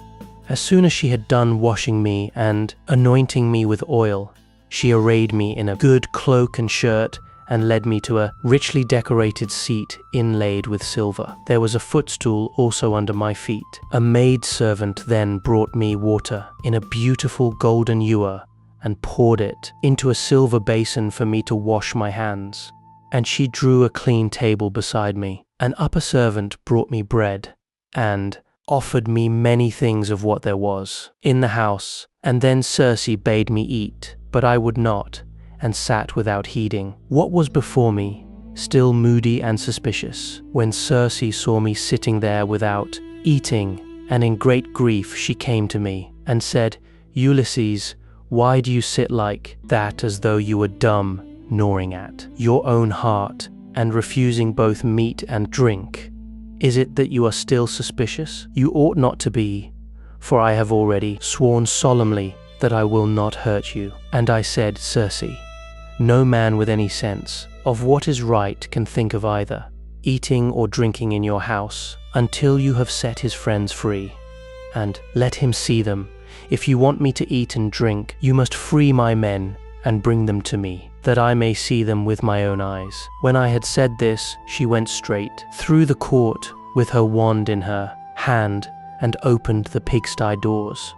My men came out like so many prime hogs and stood looking at her, but she went about among them and anointed each with a second drug, whereon the bristles that the bad drug had given them fell off, and they became men again, younger than they were before, and much taller and better looking. They knew me at once, seized me each of them by the hand, and wept for joy, till the whole house was filled with the sound of their hallooing. And Circe herself was so sorry for them that she came up to me and said, "Ulysses, noble son of Laertes, go back at once to the sea where you have left your ship, and first draw it onto the land. Then hide all your ship's gear and property in some cave, and come back here with your men."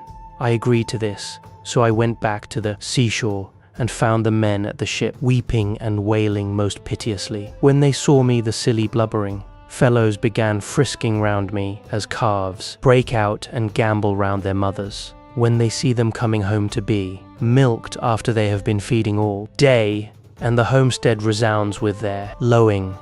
They seemed as glad to see me as though they had got back to their own rugged Ithaca, where they had been born and bred. "Sir," said the affectionate creatures, "we are as glad to see you back as though we had got safe home to Ithaca. But tell us all about the fate of our comrades." I spoke comfortingly to them and said, "We must draw our ship onto the land and hide the ship's gear with all our property in some cave. Then come with me, all of you, as fast as you can to Circe's house, where you will find your comrades eating and drinking in the midst of great abundance." On this, the men would have come with me at once, but Eurylochus tried to hold them back and said, "Alas, poor wretches that wear, what will become of us?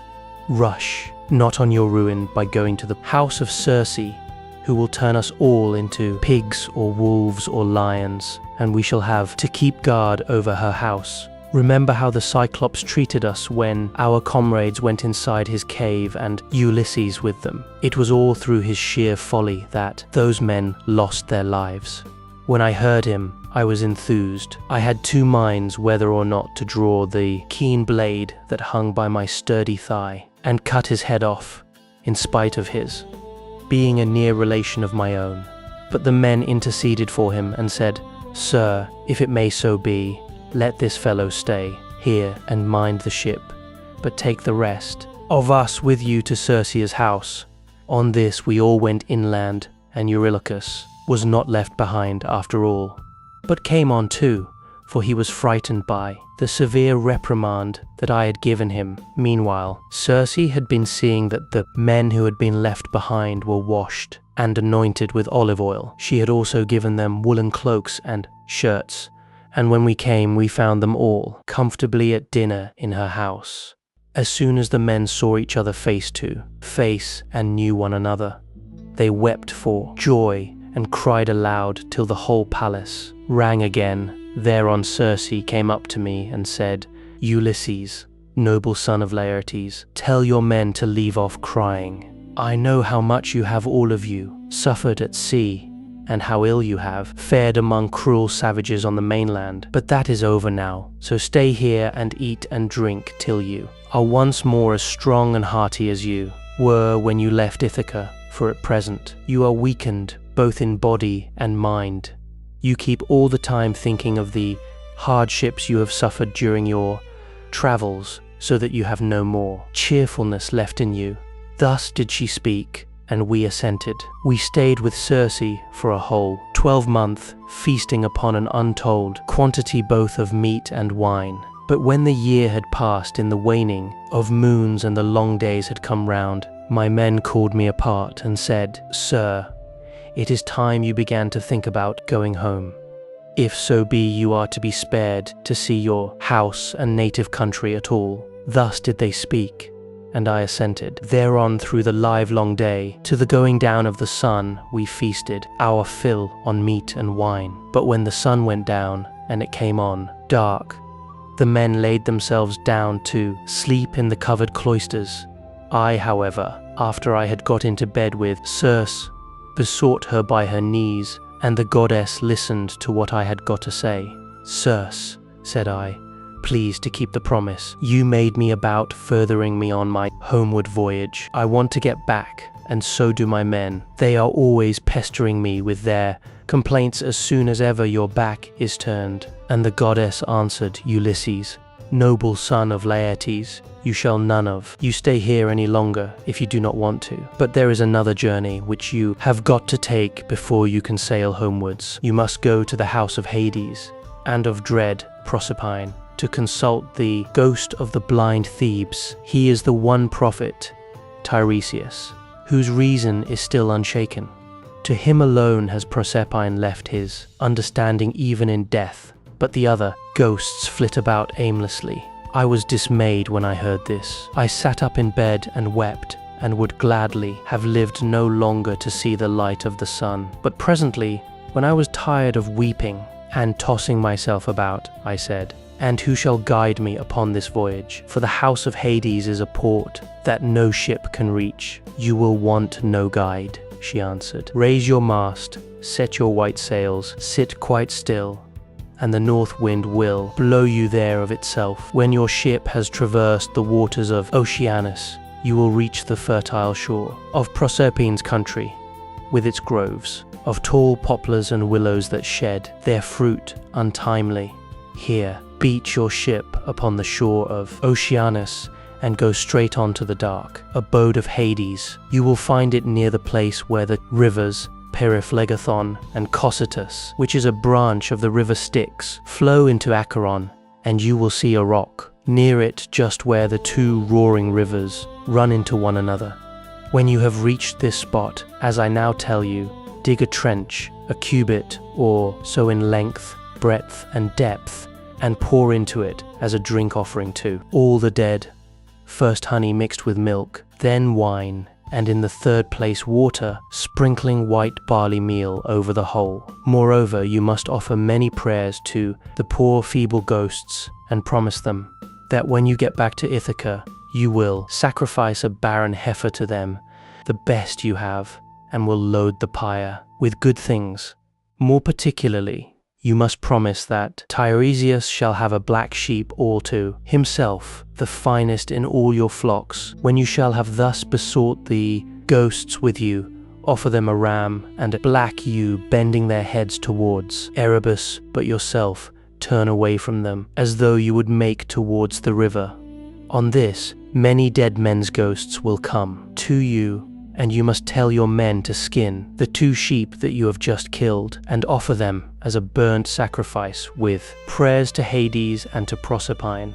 Then draw your sword and sit there, so as to prevent any other poor ghost from coming near the spilt path before Tiresias shall have answered your questions. The seer will presently come to you, and will tell you about your voyage, what stages you are to make, and how you are to sail the sea so as to reach your home. It was daybreak by the time she had done speaking, so she dressed me in my shirt and cloak. As for herself, she threw a beautiful, light gossamer fabric over her shoulders, fastening it with a golden girdle round her waist, and she covered her head with our veil. Then I went about among the men everywhere, all over the house, and spoke kindly to each of them, man by man. "You must not lie sleeping here any longer," said I to them. "We must be going, for Circe has told me all about it." And on this they did as I bade them. Even so, however, I did not get them away without misadventure. We had with us a certain youth named Elpenor, not very remarkable for sense or courage, who had got drunk and was lying on the housetop away from the rest of the men to sleep off his liquor in the cool. When he heard the noise of the men bustling about, he jumped up on a sudden and forgot all about coming down by the main staircase, so he tumbled right off the roof and broke his neck, and his soul went down to the house of Hades. When I had got the men together, I said to them, You think you're about to start home again, but Circe has explained to me that instead of this, we have got to go to the house of Hades and Proserpine to consult the ghost of the Theban prophet Tiresias. The men were broken-hearted as they heard me and threw themselves on the ground, groaning and tearing their hair, but they did not mend matters by crying. When we reached the seashore, weeping and lamenting our fate, Circe brought the ram and the ewe, and we made them fast hard by the ship.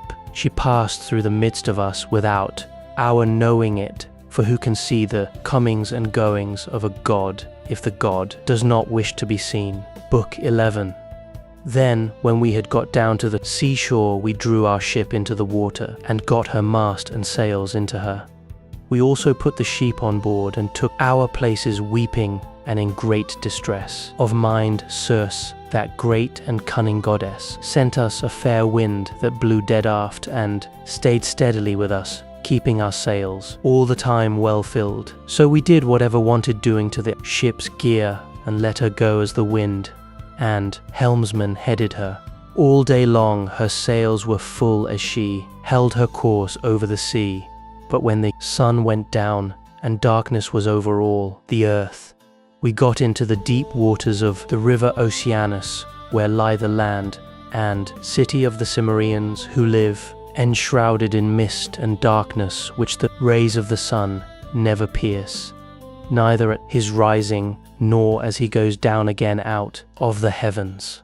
But the poor wretches live in one long, melancholy night. When we got there, we beached the ship, took the sheep out of her, and went along by the waters of Oceanus till we came to the place of which Circe had told us. Here Perimedes and Eurylochus held the victims, while I drew my sword and dug the trench, a cubit each way. I made a drink offering to all the dead, first with honey and milk, then with wine, and thirdly with water. And I sprinkled white barley meal over the whole, praying earnestly to the poor feckless ghosts, and promising them that when I got back to Ithaca, I would sacrifice a barren heifer for them, the best I had, and would load the pyre with good things. I also particularly promised that Tiresias should have a black sheep to himself, the best in all my flocks. When I had prayed sufficiently to the dead, I cut the throats of the 2 sheep and let the blood run into the trench, whereon the ghosts came trooping up from Erebus, brides, young bachelors, old men worn out with toil, maids who had been crossed in love, and brave men who had been killed in battle, with their armor still smirched with blood. They came from every quarter and flitted round the trench with a strange kind of screaming sound that made me turn pale with fear. When I saw them coming, I told the men to be quick and flay the carcasses of the 2 dead sheep and make burnt offerings of them, and at the same time to repeat prayers to Hades and to Proserpine. But I sat where I was, with my sword drawn, and would not let the poor feckless ghosts come near the blood, till Tiresias should have answered my questions. The first ghost that came was that of my comrade Elpenor, for he had not yet been laid beneath the earth. We had left his body unwaked and unburied in Circe's house, for we had had too much else to do. I was very sorry for him, and cried when I saw him. "Elpenor," said I, "how did you come down here into this gloom and darkness? You have got here on foot quicker than I have with my ship, sir," he answered with a groan. "It was all bad luck, and my own unspeakable drunkenness. I was lying asleep on the top of Circe's house, and never thought of coming down again by the great staircase, but fell right off the roof and broke my neck. So my soul came down to the house of Hades. And now I beseech you, by all those whom you have left behind you, though they are not here, by your wife, by the father who brought you up when you were a child, and by Telemachus, who is the one hope of your house, do what I shall now ask you. I know that when you leave this limbo, you will again hold your ship for the Aeaean island. Do not go thence leaving me unwaked and unburied behind you, or I may bring heaven's anger upon you. but burn me with whatever armor I have. Build a barrow for me on the seashore. That may tell people in days to come what a poor unlucky fellow I was, and plant over my grave the oar I used to row with when I was yet alive and with my messmates. And I said, my poor fellow, I will do all that you have asked of me. Thus then did we sit and hold sad talk with one another, I on the one side of the trench with my sword held over the blood, and the ghost of my comrade saying all this to me from the other side. Then came the ghost of my dead mother, Anticlea, daughter to Autolycus. I had left her alive when I set out for Troy, and was moved to tears when I saw her. But even so, for all my sorrow I would not let her come near the blood till I had asked my questions of Tiresias. Then came also the ghost of Theban, Tiresias with his golden scepter in his hand. He knew me and said, Ulysses, noble son of Laertes, why, poor man, have you left the light of day and come down to visit the dead in this sad place? Stand back from the trench and withdraw your sword, that I may drink of the blood, and answer your questions truly. So I drew back and sheathed my sword. Whereon, when he had drank of the blood, he began with his prophecy. You want to know, said he, about your return home, but heaven will make this hard for you. I do not think that you will escape the eye of Neptune, who still nurses his bitter grudge against you for having blinded his son. Still, after much suffering, you may get home if you can restrain yourself and your companions when your ship reaches the Threnatian island, where you will find the sheep and cattle belonging to the sun, who sees and gives ear to everything. If you leave these flocks unharmed and think of nothing but getting home, you may yet, after much hardship, reach Ithaca. But if you harm them, then I forewarn you of the destruction both of your ship and of your men.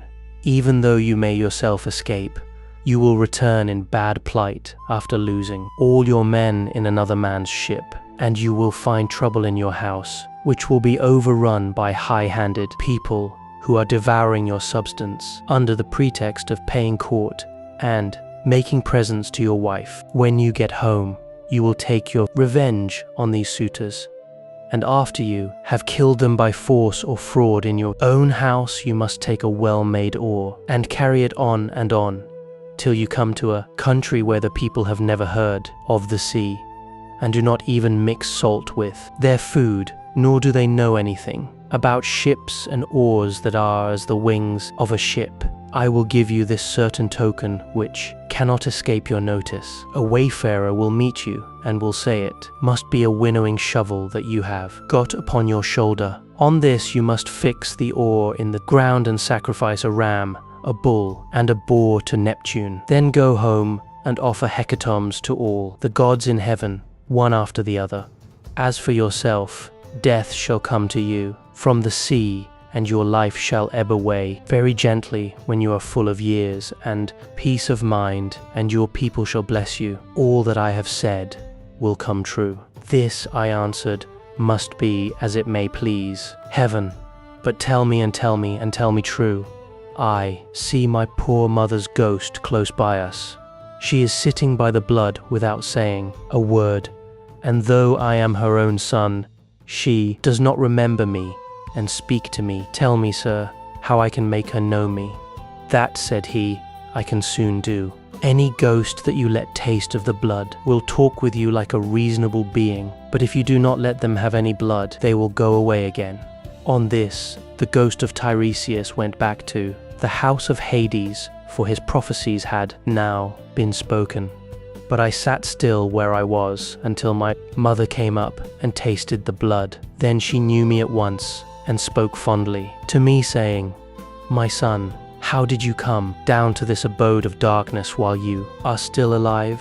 It is a hard thing for the living to see these places, for between us and them there are great and terrible waters, and there is Oceanus, which no man can cross on foot, but he must have a good ship to take him. Are you all this time trying to find your way home from Troy, and have you never yet got back to Ithaca, nor seen your wife in your own house? Mother, said I, I was forced to come here, to consult the ghost of the Theban prophet. Tiresias, I have never yet been near the Aeaean land, nor set foot on my native country, and I have had nothing but one long series of misfortunes from the very first day that I set out with Agamemnon for Elis, the land of noble steeds, to fight the Trojans. But tell me, and tell me true, in what way did you die? Did you have a long illness, or did heaven vouchsafe you a gentle, easy passage to eternity? Tell me also about my father and the son, whom I left behind me.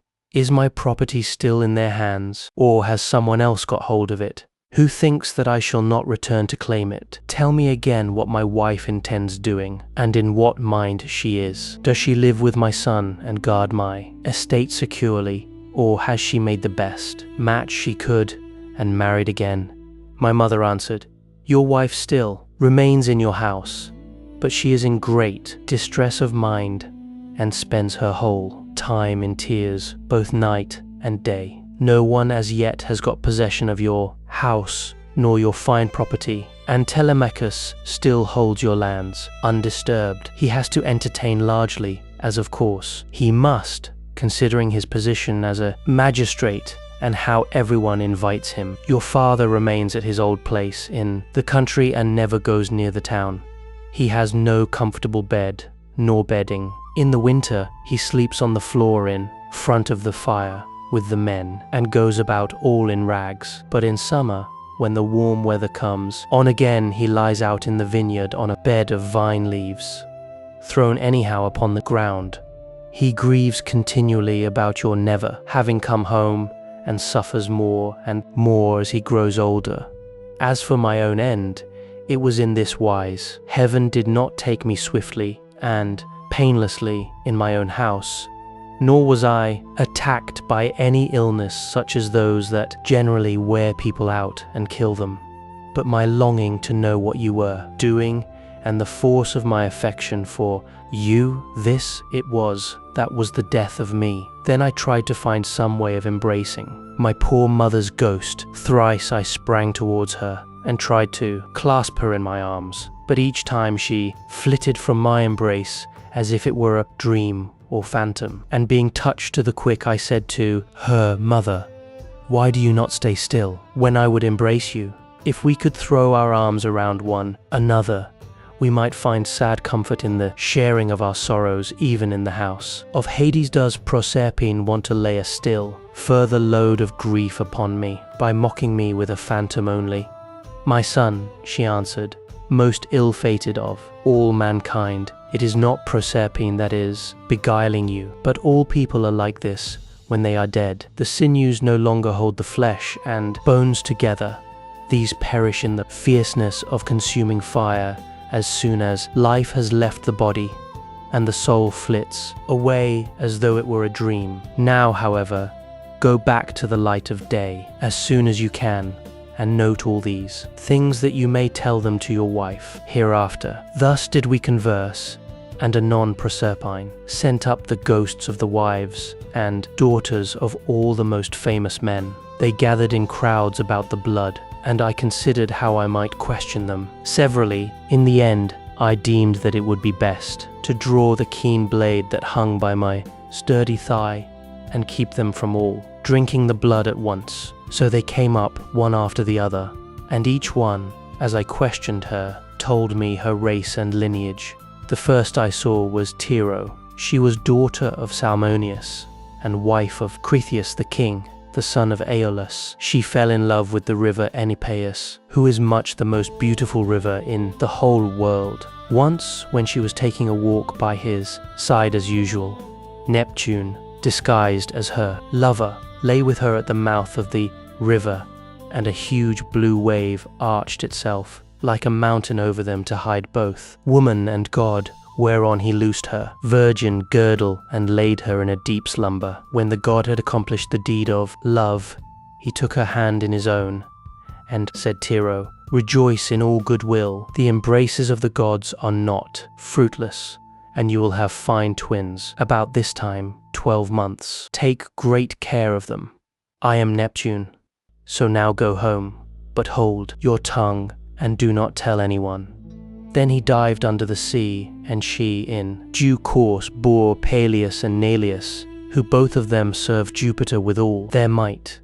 Peleus was a great breeder of sheep, and lived in Iolcus, but the other lived in Pylos. The rest of her children were by Cretheus, namely Aeson, Pharis, and Amithaon, who was a mighty warrior and charioteer. Next to her I saw Antiope, daughter to Aesopus, who could boast of having slept in the arms of even Jupiter himself, and who bore him 2 sons, Amphion and Zethus. These founded Thebes with its 7 gates, and built a wall all round it, for strong though they were, they could not hold Thebes till they had walled it. Then I saw Alcmena, the wife of Amphitryon, who also bore to Jupiter indomitable Hercules, and Megara, who was daughter to great King Creon, and married the redoubtable son of Amphitryon. I also saw a fair Epicaste, mother of King Oedipus, whose awful lot it was to marry her own son. Without suspecting it, he married her after having killed his father. But the gods proclaimed the whole story to the world, whereon he remained king of Thebes in great grief for the spite the gods had borne him. But Epicaste went to the house of the mighty jailer Hades, having hanged herself, for grief, and the avenging spirits haunted him as for an outraged mother, to his ruing bitterly thereafter. Then I saw Chloris, whom Neleus married for her beauty, having given priceless presents for her. She was the youngest daughter to Amphion, son of Iasus and king of Minion, Orchomenus, and was queen in Pylos. She bore Nestor, Chromius, and Periclymenus, and she also bore that marvelously lovely woman, Pero, who was wooed by all the country round. But Neleus would only give her to him who should raid the cattle of Iphicles from the grazing grounds of Philaeus, and this was a hard task. The only man who would undertake to raid them was a certain excellent seer, but the will of heaven was against him, for the rangers of the cattle caught him and put him in prison. Nevertheless, when a full year had passed, and the same season came round again, Iphicles set him at liberty, after he had expounded all the oracles of heaven. Thus then was the will of Jupiter accomplished. And I saw Leda, the wife of Tyndarus, who bore him 2 famous sons, Castor, breaker of horses, and Pollux, the mighty boxer. Both these heroes are lying under the earth, though they are still alive, for by a special dispensation of Jove they die and come to life again, each one of them every other day throughout all time, and they have the rank of gods. After her I saw Iphimedeia, wife of Aeolus, who boasted the embrace of Zeus, wife of Neptune. She bore 2 sons, Otus and Ephialtes, but both were short-lived. They were the finest children that were ever born in this world, and the best-looking, Orion only excepted, for at 9 years old they were 9 fathoms high, and measured 9 cubits round the chest. They threatened to make war with the gods in Olympus, and tried to set Mount Ossa on the top of Mount Olympus, and Mount Pelion on the top of Ossa, that they might scale heaven itself, and they would have done it too, if they had been grown up. But Apollo, son of Leto, killed both of them before they had got so much as a sign of hair upon their cheeks or chin. Then I saw Phaedra, and Procris, and fair Ariadne, daughter of the magician Minos, whom Theseus was carrying off from Crete to Athens.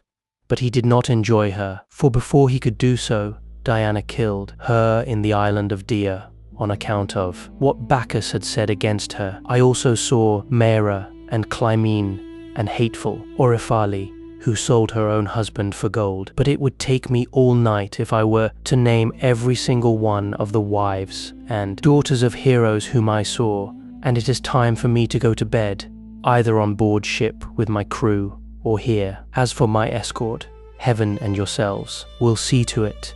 Here he ended, and the guests sat all of them enthralled and speechless throughout the covered cloister. Then Arete said to them, "What do you think of this man, O Phaeacians? Is he not tall and good-looking, and is he not clever?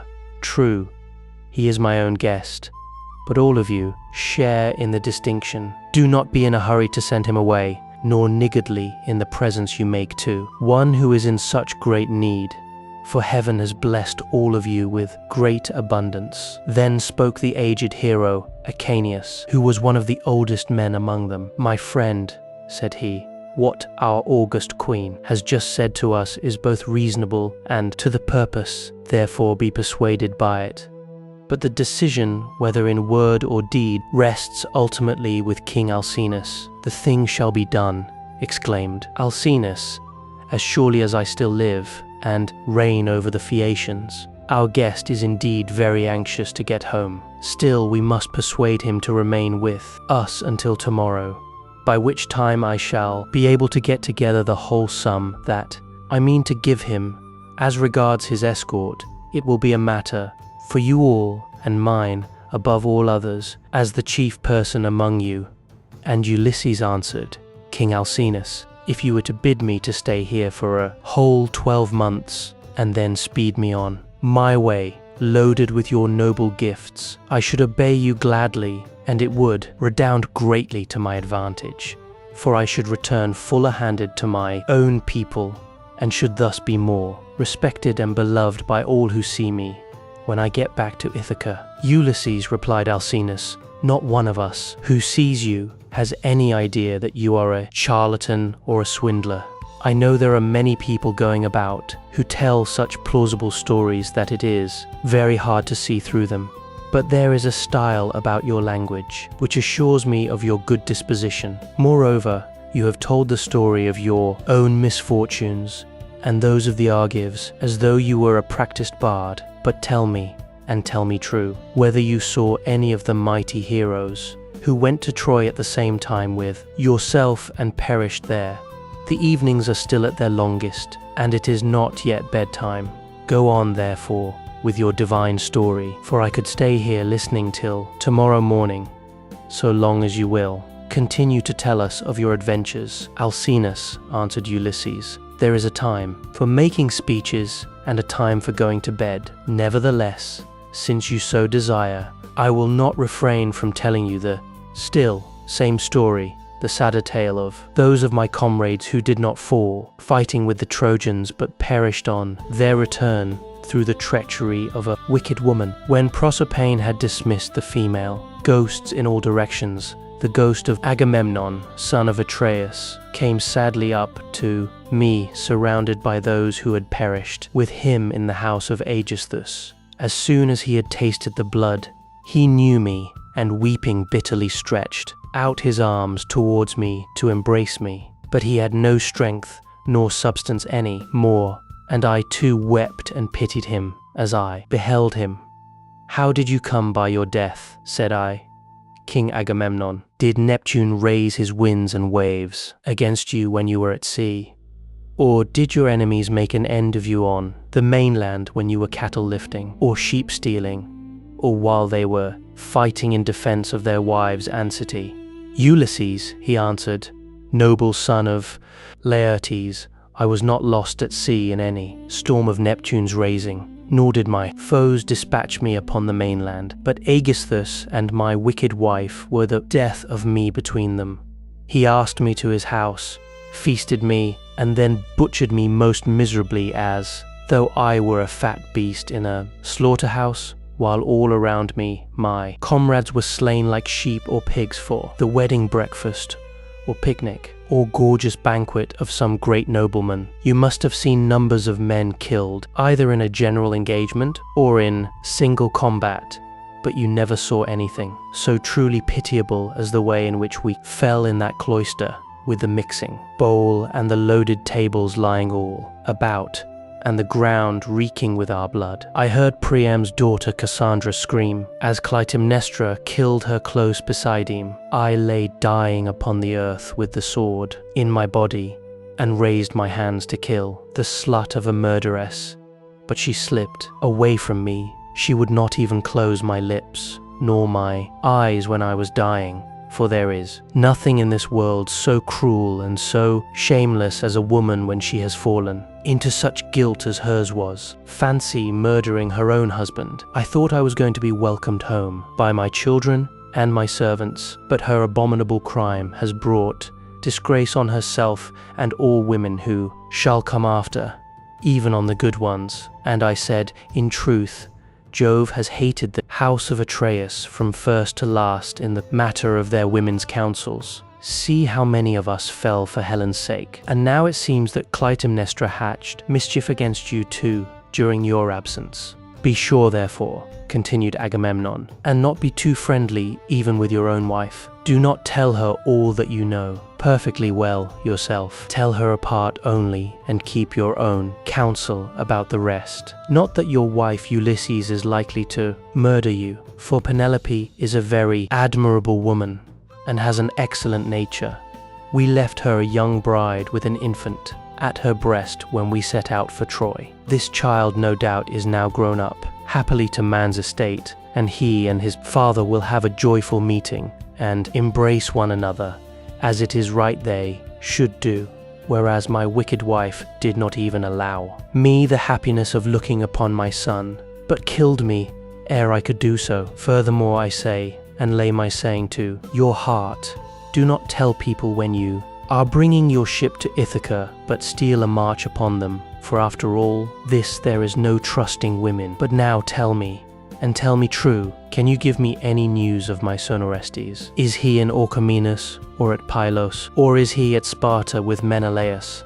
For I presume that he is still living. And I said, Agamemnon, why do you ask me? I do not know whether your son is alive or dead, and it is not right to talk when one does not know. As we two sat weeping and talking thus sadly with one another, the ghost of Achilles came up to us with Patroclus, Antilochus, and Ajax, who was the finest and goodliest man of all the Danaans after, the son of Peleus. The fleet descendant of Aeacus knew me, and spoke piteously, saying, Ulysses, noble son of Laertes, what deed of daring will you undertake next, that you venture down to the sea, to the house of Hades, among us, silly dead, who are but the ghosts of them that can labour no more? And I said, Achilles, son of Peleus, foremost champion of the Achaeans, I came to consult Tiresias, and see if he could advise me about my return home to Ithaca, for I have never yet been able to get near the Achaean land, nor to set foot in my own country,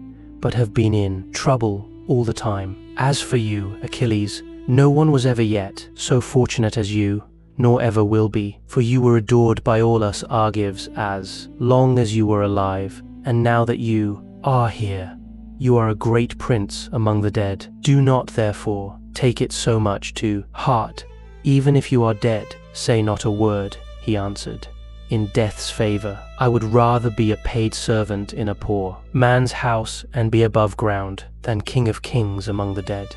But give me news about my son. Is he gone to the wars, and will he be a great soldier?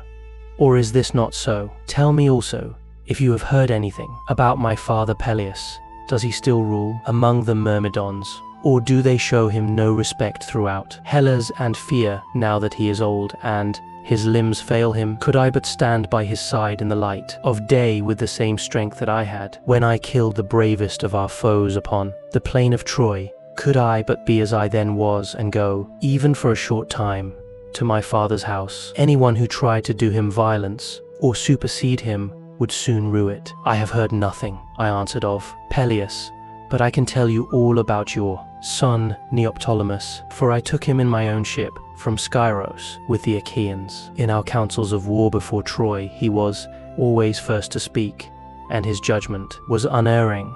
Nestor and I were the only two who could surpass him, and when it came to fighting on the plain of Troy, he would never remain with the body of his men, but would dash on far in front, foremost of them all in valor.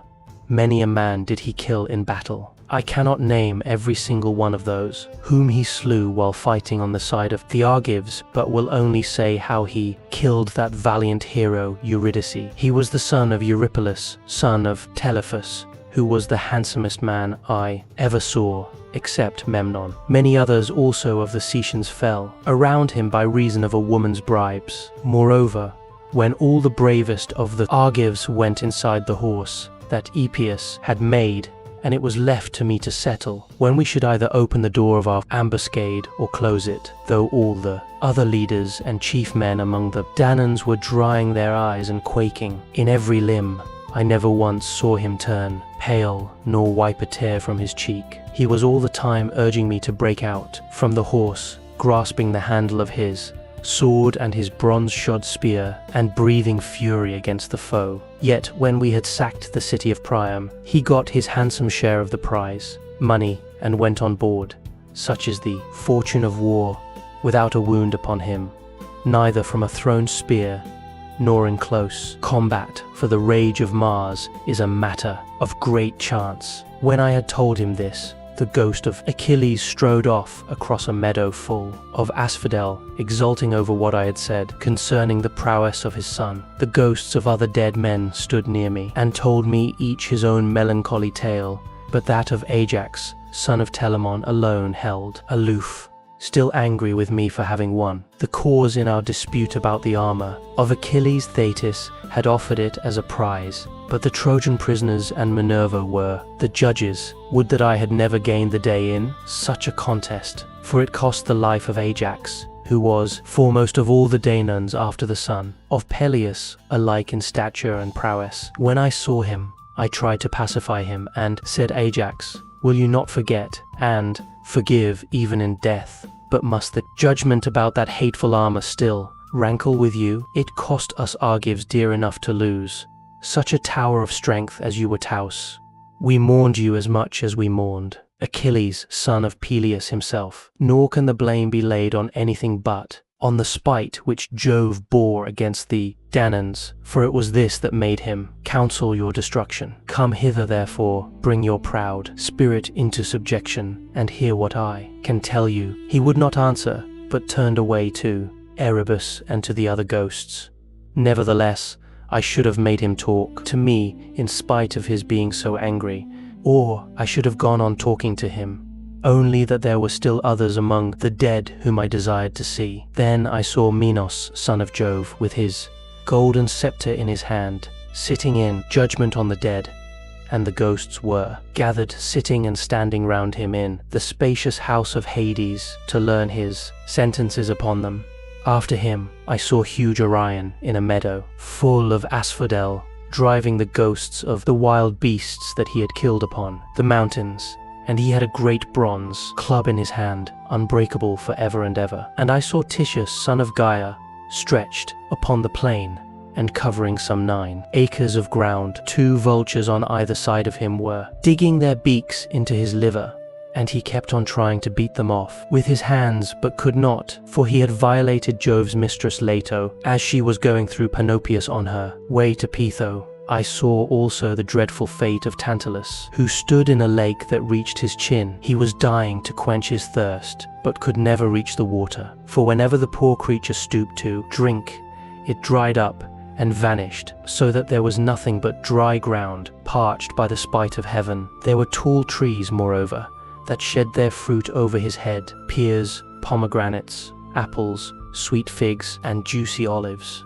But whenever the poor creature stretched out his hand to take some, the wind tossed the branches back again to the clouds. And I saw Sisyphus at his endless task, raising his prodigious stone with both his hands. With hands and feet he tried to roll it up to the top of the hill, but always, just before he could roll it over onto the other side, its weight would be too much for him, and the pitiless stone would come thundering down again onto the plain.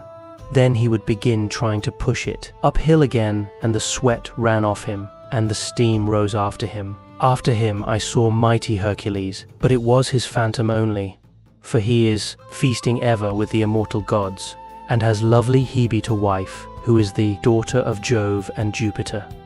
The ghost was screaming round him like scared birds flying all whithers. He looked black as night, with his bare bow in his hands and his arrow on the string, glaring around as though ever on the point of taking aim. About his breast there was a wondrous golden belt adorned in the most marvelous fashion with bears, wild boars and lions, with gleaming eyes. There was also war, battle and death. The man who made that belt, do what he might, would never be able to make another like it Hercules knew me at once when he saw me, and spoke piteously, saying, "My poor Ulysses, noble son of Laertes, are you too leading the same sorry kind of life that I did when I was above ground?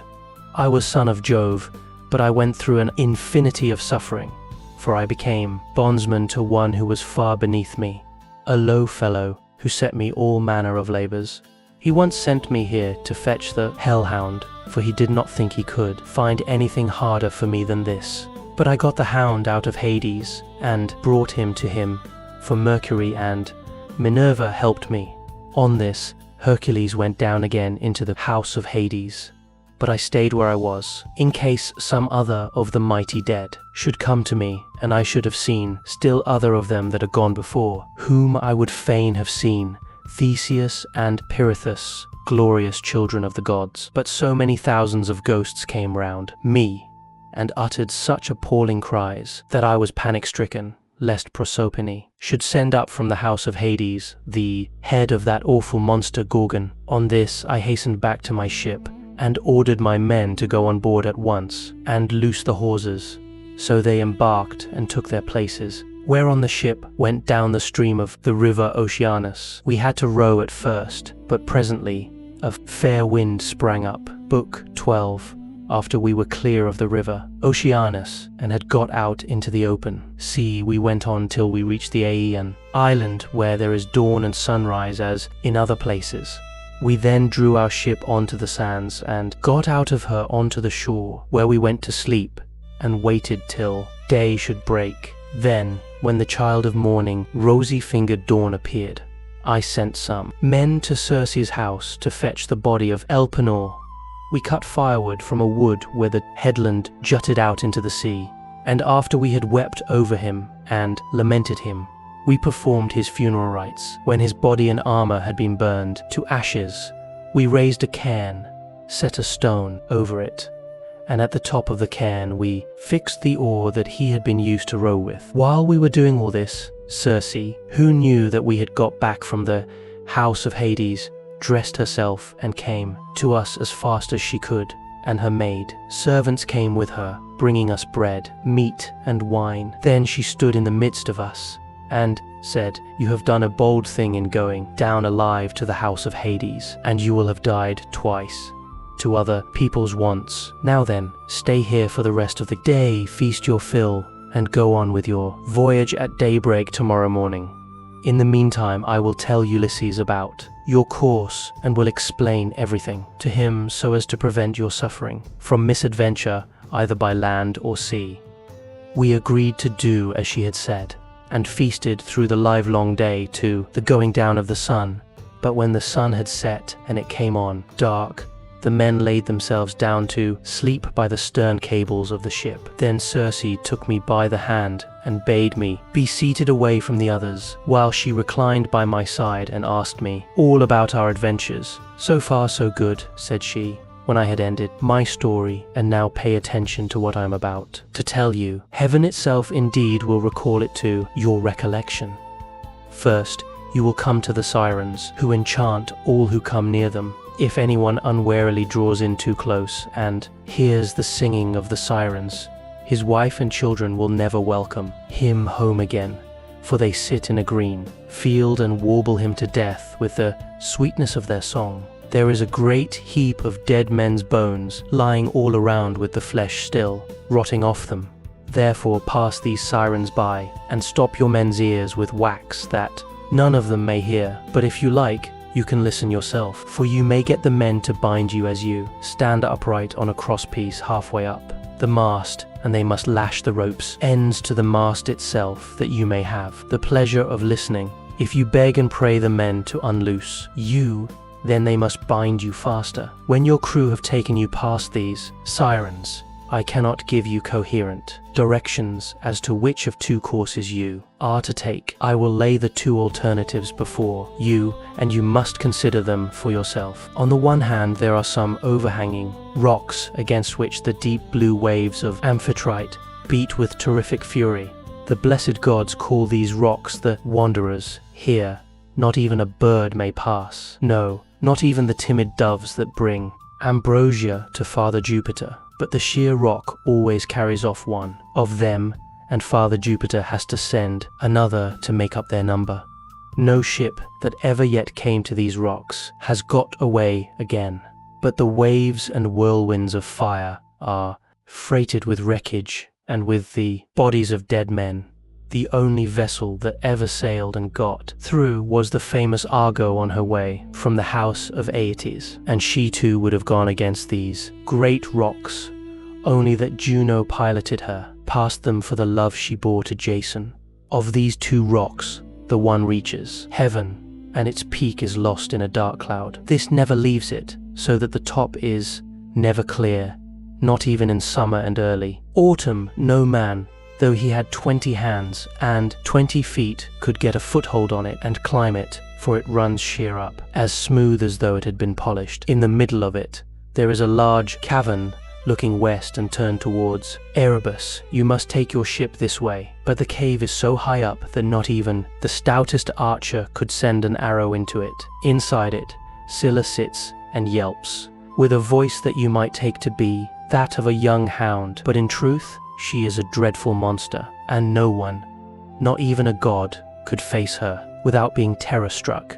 She has 12 misshapen feet and 6 necks of the most prodigious length, and at the end of each neck she has a frightful head with 3 rows of teeth in each, all set very close together, so that they would crunch anyone to death. And she sits deep within her shady cell, thrusting out her heads and peering all round the rock, fishing for dolphins or dogfish or any larger monster that she can catch of the thousands with which Amphitrite teems. No ship ever yet got past her without losing some men, for she shoots out all her heads at once and carries off a man in each mouth. You will find the other rock lie lower, but they are so close together that there is not more than a bow shot between them.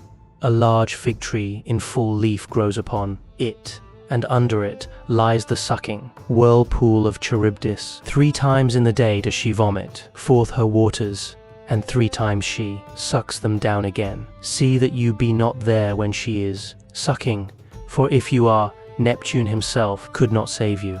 You must hug the Scylla side and drive ship by as fast as you can, for you had better lose 6 men than your whole crew. Is there no way, said I, of escaping Charybdis, and at the same time keeping Scylla off when she is trying to harm my men? You daredevil, replied the goddess. You are always wanting to fight somebody or something. You will not let yourself be beaten even by the immortals, for Scylla is not mortal. Moreover, she is savage, extreme, rude, cruel, and invincible. There is no help for it. Your best chance will be to get by her as fast as ever you can, for if you dawdle about her rock while you are putting on your armor, she may catch you with a second cast of her 6 heads and snap up another half dozen of your men. So drive your ship past her at full speed and roar out lustily to Crateus, who is Scylla's damned bad luck to her. She will then stop her from making a second raid upon you.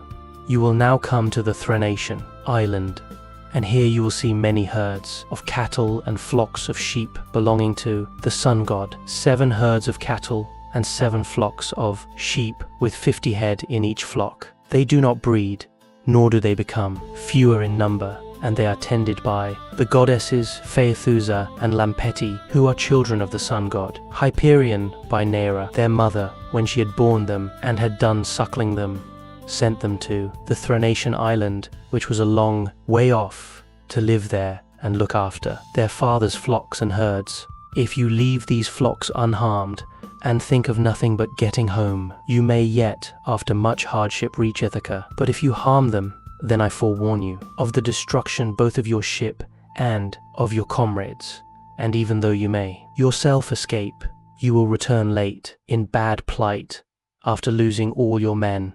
Here she ended, and dawn enthroned in gold began to show in heaven, whereon she returned in land. I then went on board and told my men to loose the ship from her moorings. So they at once got into her, took their places, and began to smite the grey sea with their oars. Presently the great and cunning goddess Circe befriended us with a fair wind, that blew dead aft and stayed steadily, with us keeping our sails well filled. So we did whatever wanted doing to the ship's gear and let her go as wind and helmsman headed her. Then, being much troubled in mind, I said to my men, "My friends, it is not right that one or two of us alone should know the prophecies that Circe has madem. I will therefore tell you about them, so that whether we live or die, we may do so with our eyes open. First, she said we were to keep clear of the sirens who sit and sing most beautifully in a field of flowers. But she said I might hear them myself so long as no one else did. Therefore take me and bind me to the crosspiece halfway up the mast. Bind me as I stand upright, with a bond so fast that I cannot possibly break away, and lash the rope's ends to the mast itself. If I beg and pray you to set me free, then bind me more tightly still." I had hardly finished telling everything to the men before we reached the island of the two sirens, for the wind had been very favorable. Then, all of a sudden, it fell dead calm. There was not a breath of wind, nor a ripple upon the water. So the men furled the sails and stowed them. Then, taking to their oars, they whitened the water with the foam they raised in rowing. Meanwhile, I took a large wheel of wax and cut it up small with my sword. Then I kneaded the wax in my strong hands till it became soft, which it soon did, between the kneading and the rays of the sun god, son of Hyperion. Then I stopped the ears of all my men, and they bound me hands and feet to the mast as I stood upright on the crosspiece. But they went on rowing themselves. When we had got within earshot of the land, and the ship was going at a good rate, the sirens saw that we were getting inshore, and began with their singing. "Come here," they sang, "renowned Ulysses, honor to the Achaean name, and listen to our two voices. No one ever sailed past us without staying, to hear the enchanting sweetness of our song, and he who listens will go on his way, not only charmed, but wiser. For we know all the ills that the gods laid upon the Argives and Trojans before Troy, and can tell you everything that is going to happen over the whole world." They sang these words most musically, and as I longed to hear them further, I made signs by frowning to my men that they should set me free. But they quickened their stroke, and Eurylochus and Pyramedes bound me with still stronger bonds, till we had got out of hearing of the sirens' voices. Then my men took the wax from their ears and unbound me. Immediately after we had got past the island, I saw a great wave, from which spray was rising, and I heard a loud, roaring sound. The men were so frightened that they loosed hold of their oars, for the whole sea resounded with the rushing of the waters, but the ship stayed where it was, for the men had left off rowing. I went round, therefore, and exhorted them, man by man, not to lose heart. "My friends," said I, "this is not the first time that we have been in danger, and we are in nothing like so bad a case as when the Cyclops shut us up in his cave. Nevertheless, my courage and wise counsel saved us then, and we shall live to look back on all this as well. Now, therefore, let us all do as I say, trust in Jupiter, and row on with might and main. As for you, coxswain, these are your orders. Attend to them, for the ship is in your hands. Turn her head away from these steaming rapids and hug the rock, or she will give you the slip and be over yonder before you. Know where you are, and you will be the death of us."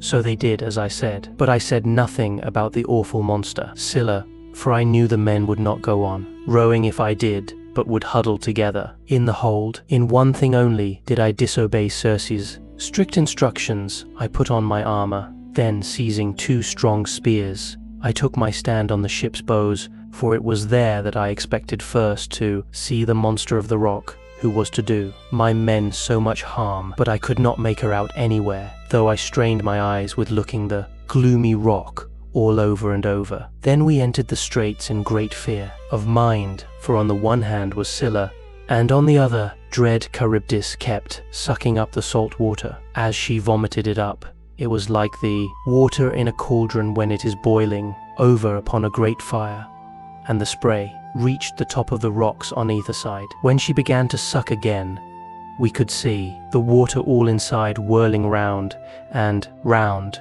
and it made a deafening sound as it broke against the rocks. We could see the bottom of the whirlpool, all black with sand and mud, and the men were at their wits' ends for fear. While we were taken up with this, and were expecting each moment to be our last, Scylla pounced down suddenly upon us and snatched up my 6 best men. I was looking at once after both ship and men, and in a moment I saw their hands and feet ever so high above me, struggling in the air as Scylla was carrying them off, and I heard them call out my name in one last, despairing cry, as a fisherman seated, spear in hand, upon some jutting rock, throws bait into the water to deceive the poor little fishes, and spears them with the ox's horn, with which his spear is shod, throwing them gasping onto the land as he catches them one by one.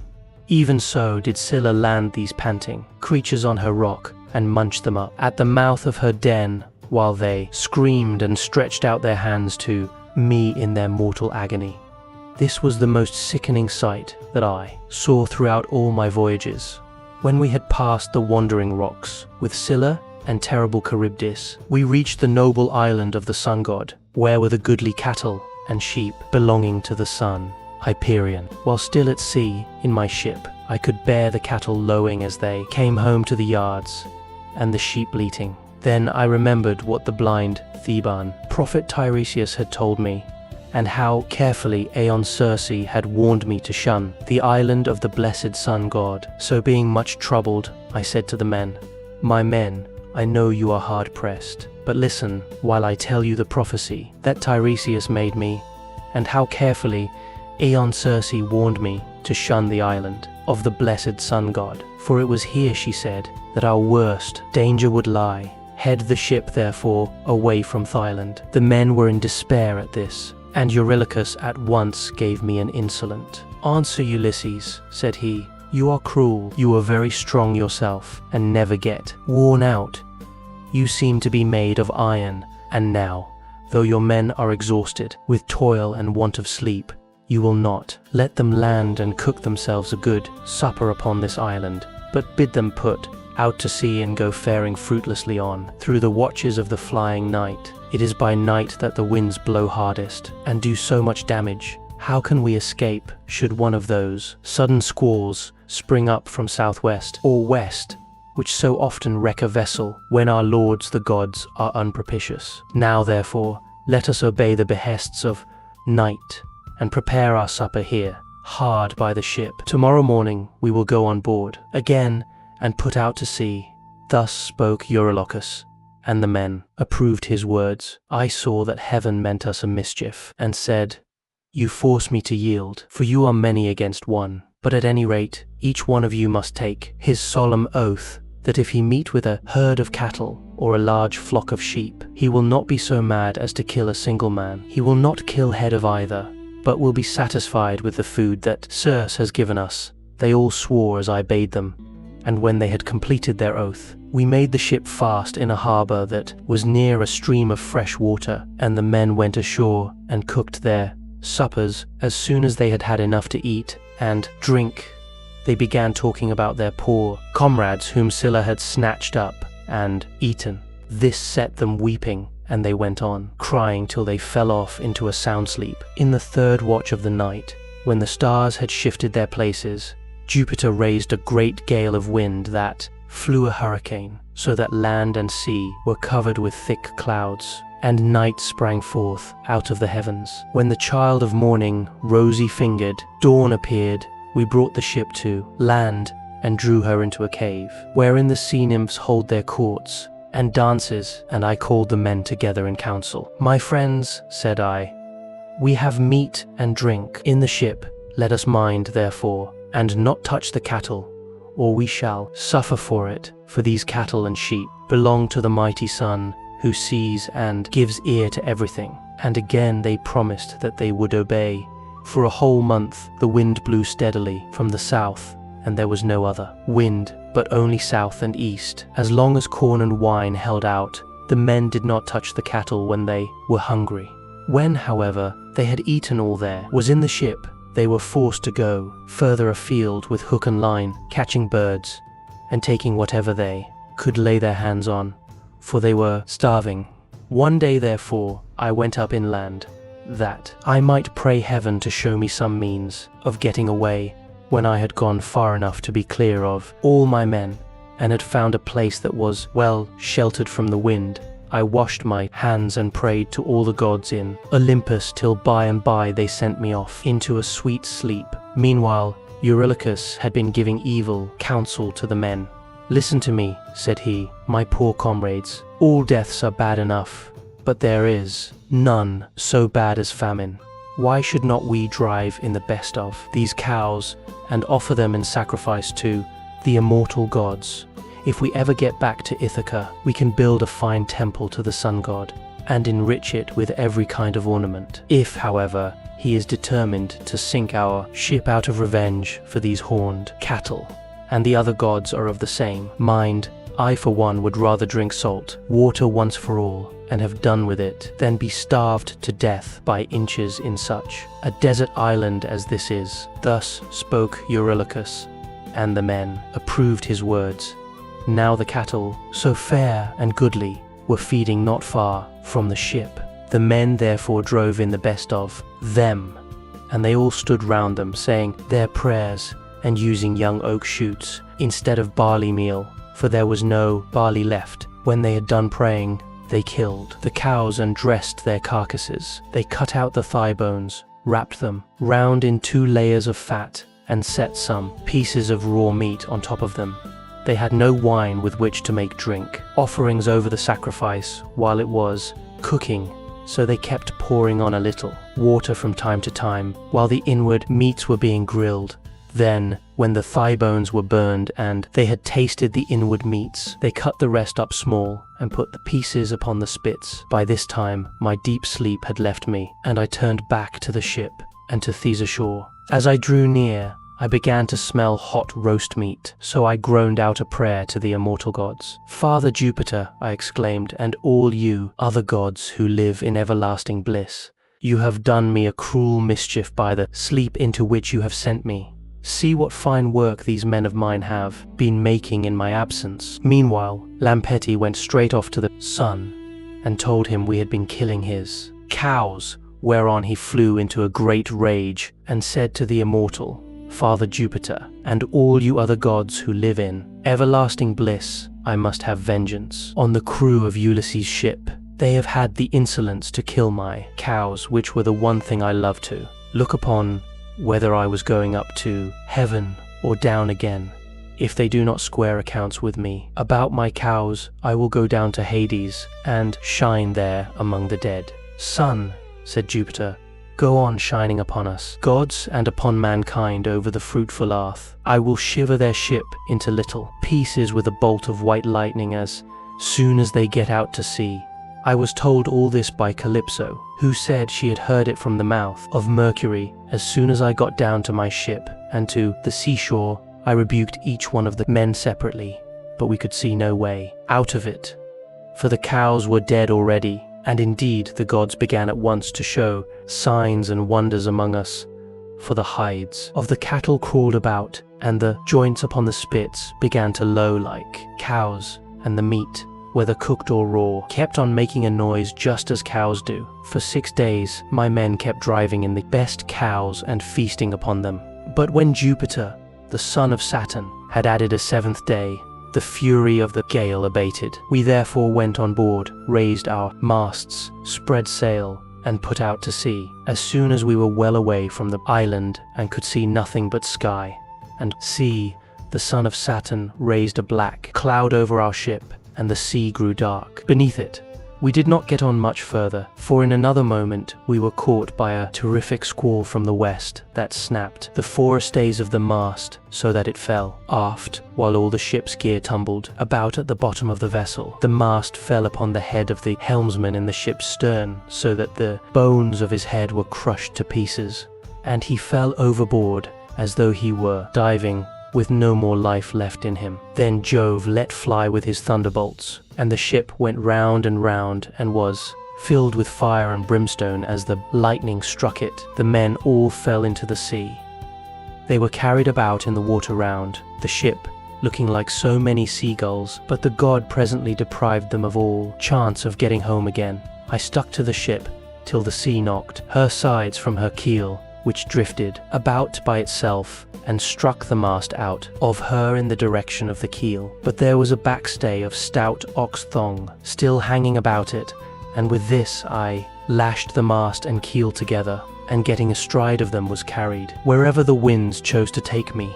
The gale from the west had now spent its force, and the wind got into the south again, which frightened me lest I should be taken back to the terrible whirlpool of Charybdis. This indeed was what actually happened, for I was borne along by the waves all night, and by sunrise had reached the rock of Scylla and the whirlpool. She was then sucking down the salt sea water, but I was carried aloft toward the fig tree, which I caught hold of and clung onto like a bat. I could not plant my feet anywhere so as to stand securely, for the roots were a long way off, and the boughs that overshadowed the whole pool were too high, too vast, and too far apart for me to reach them. So I hung patiently on, waiting till the pool should discharge my mast and raft again, and a very long while it seemed. A juryman is not more glad to get home to supper after having been long detained in court by troublesome cases than I was to see my raft beginning to work its way out of the whirlpool again. At last I let go with my hands and feet, and fell heavily into the sea hard by my raft, onto which I then got, and began to row with my hands. As for Scylla, the father of gods and men would not let her get further sight of me, otherwise I should have certainly been lost. Hence I was carried along for 9 days, till on the 10th night the gods stranded me on the Ogygian island, where dwells the great and powerful goddess Calypso. She took me in and was kind to me, but I need say no more about this, for I told you and your noble wife all about it yesterday, and I hate saying the same thing over and over again. Book 13. Thus did he speak, and they all held their peace throughout the covered cloister, enthralled by the charm of his story, till presently Alcinous began to speak. Ulysses, said he, now that you have reached my house, I doubt not you will get home without further misadventure, no matter how much you have suffered in the past. To you others, however, who come here night after night to drink my choicest wine and listen to my bard, I would insist as follows. Our guest has already packed me up the clothes, wrought gold and other valuables, which you have brought for his acceptance. Let us now therefore present him further, each one of us with a large tripod and a cauldron. We will recoup ourselves by the levy of a general rate for private individuals. Cannot be expected to bear the burden of such a handsome present. Everyone approved of this, and then they went home to bed, each in his own abode. When the child of morning, rosy-fingered, dawn appeared, they hurried down to the ship and brought their cauldrons with them. Alcinous went on board and saw everything so securely stowed under the ship's benches that nothing could break adrift and injure the rowers. Then they went to the house of Alcinous to get dinner, and he sacrificed a bull for them in honor of Jupiter, who is the lord of all. They set the steaks to grill and made an excellent dinner, after which the inspired bard Demodocus, who was a favorite with everyone, sang to them. But Ulysses kept on turning his eyes towards the sun as though to hasten his setting, for he was longing to be on his way, as one who has been all day ploughing a fallow field with a couple of oxen keeps thinking about his supper, and is glad when night comes that he may go and get it, for it is all his legs can do to carry him.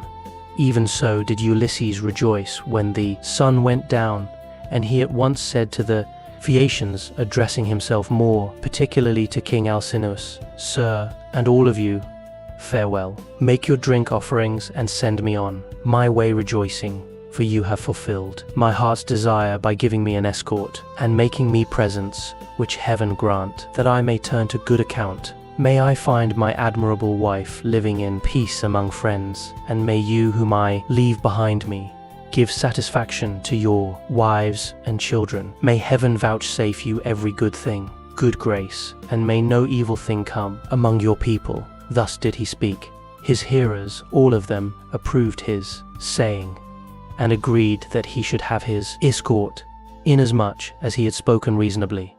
Alcinous therefore said to his servant Pontonus, mix some wine and hand it round to everybody, that we may offer a prayer to Father Jupiter and speed our guest upon his way." Pontonous mixed the wine and handed it to everyone in turn. The others, each from his own seat, made a drink offering to the blessed gods that live in heaven. But Ulysses rose and placed the double cup in the hands of Queen Aeaea. "Farewell, Queen," said he, "henceforward and forever, till age and death, the common lot of mankind, lay their hands upon you. I now take my leave. Be happy in this house with your children, your people, and with King Alcinous." As he spoke, he crossed the threshold, and Alcinous sent a man to conduct him to his ship and to the seashore. Aeaea also sent some maidservants with him, one with a clean shirt and cloak, another to carry his strong box, and a third with corn and wine. When they got to the waterside, the crew took these things and put them on board with all the meat and drink. But for Ulysses, they spread a rug and a linen sheet on deck, that he might sleep soundly in the stern of the ship. Then he too went on board and lay down without a word. But the crew took every man his place and loosed the hawser from the pier stone to which it had been bound.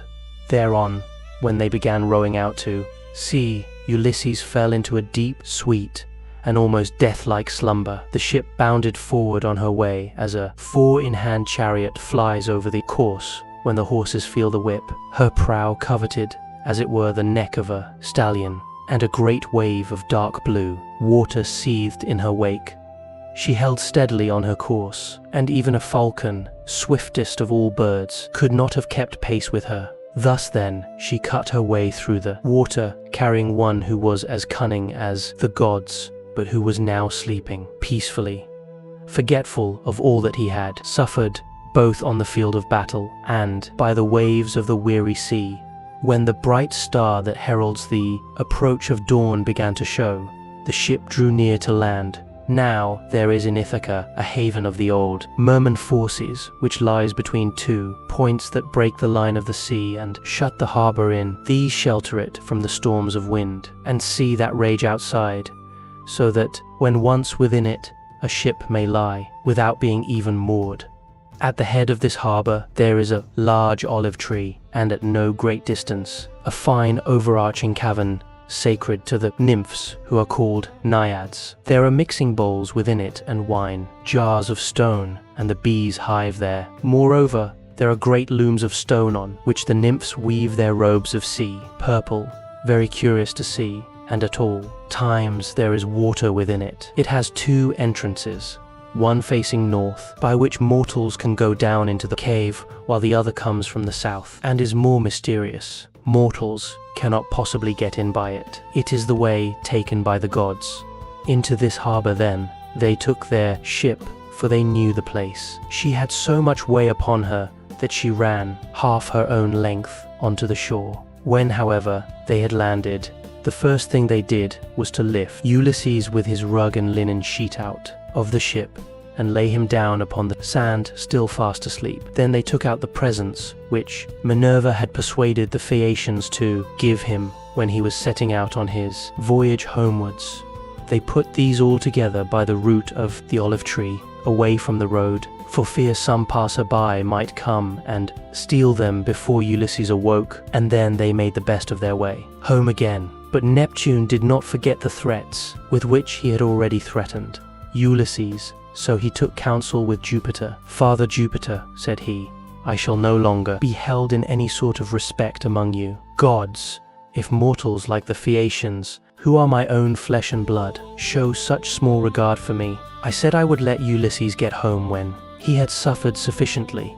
I did not say that he should never get home at all, for I knew you had already nodded your head about it and promised that he should do so. But now they have brought him in a ship, fast asleep, and have landed him in Ithaca, after loading him with more magnificent presents of bronze, gold, and raiment than he would ever have brought back from Troy if he had had his share of the spoil and got home without misadventure." And Jove answered, "What, O Lord of the earthquake, are you talking about? The gods are by no means wanting in respect for you. It would be monstrous were they to insult one so old and honored as you are. As regards mortals, however, If any of them is indulging in insolence and treating you disrespectfully, it will always rest with yourself to deal with him as you may think proper. So do just as you please. I should have done so at once, replied Neptune, if I were not anxious to avoid anything that might displease you. Now therefore, I should like to wreck the Phaeacian ship as it is returning from its escort. This will stop them from escorting people in future, and I should also like to bury their city under a huge mountain. My good friend, answered Jove, I should recommend you at the very moment when the people from the city are watching the ship on her way to turn it into a rock near the land and looking like a ship. This will astonish everybody, and you can then bury their city under the mountain. When earth-encircling Neptune heard this, he went to Scheria, where the Phaeacians live, and stayed there till the evening. The ship, which was making rapid way, had got close in. Then he went up to it, turned it into stone, and drove it down with the flat of his hand, so as to root it in the ground. After this, he went away. The Phaeacians then began talking among themselves, and one would turn towards his neighbor, saying, Bless my heart, who is it that can have rooted the ship in the sea just as she was getting into port? We could see the whole of her only a moment ago. This was how they talked, but they knew nothing about it. And Alcinous said, I remember now the old prophecy of my father. He said that Neptune would be angry with us for taking everyone so safely over the sea and would one day wreck a Phaeacian ship as it was returning from an escort and bury our city under a high mountain. This was what my old father used to say, and now it is all coming true. Now therefore, let us all do as I say. In the first place, we must leave off giving people escorts when they come here, and in the next, let us sacrifice 12 picked bulls to Neptune that he may have mercy upon us and not bury our city under the high mountain. When the people heard this, they were afraid and got ready the bulls. Thus did the chiefs and rulers of the Phaeacians pray to King Neptune, standing round his altar. And at the same time, Ulysses woke up once more upon his own soil. He had been so long away that he did not know it again. Moreover, Jove's daughter Minerva had made it a foggy day, so that people might not know of his having come, and that she might tell him everything without either his wife or his fellow citizens and friends recognizing him until he had taken his revenge upon the wicked suitors. Everything therefore seemed quite different to him. The long straight tracks, the harbors, the precipices, and the goodly trees appeared all changed as he started up and looked upon his native land. So he smote his thighs with the flat of his hands and cried aloud despairingly. Alas, he exclaimed, among what manner of people am I fallen?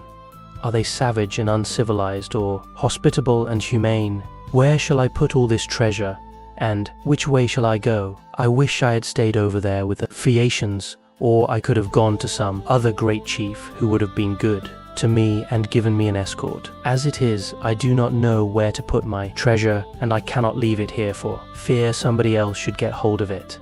In good truth, the chiefs and rulers of the Phaeacians have not been dealing fairly by me, and have left me in the wrong country. They said they would take me back to Ithaca, and they have not done so. May Jove, the protector of suppliants, chastise them, for he watches over everybody and punishes those who do wrong. Still, I suppose I must count my goods and see if the crew have gone off with any of them. He counted his goodly coppers and cauldrons, his gold and all his clothes, but there was nothing missing. Still, he kept grieving about not being in his place.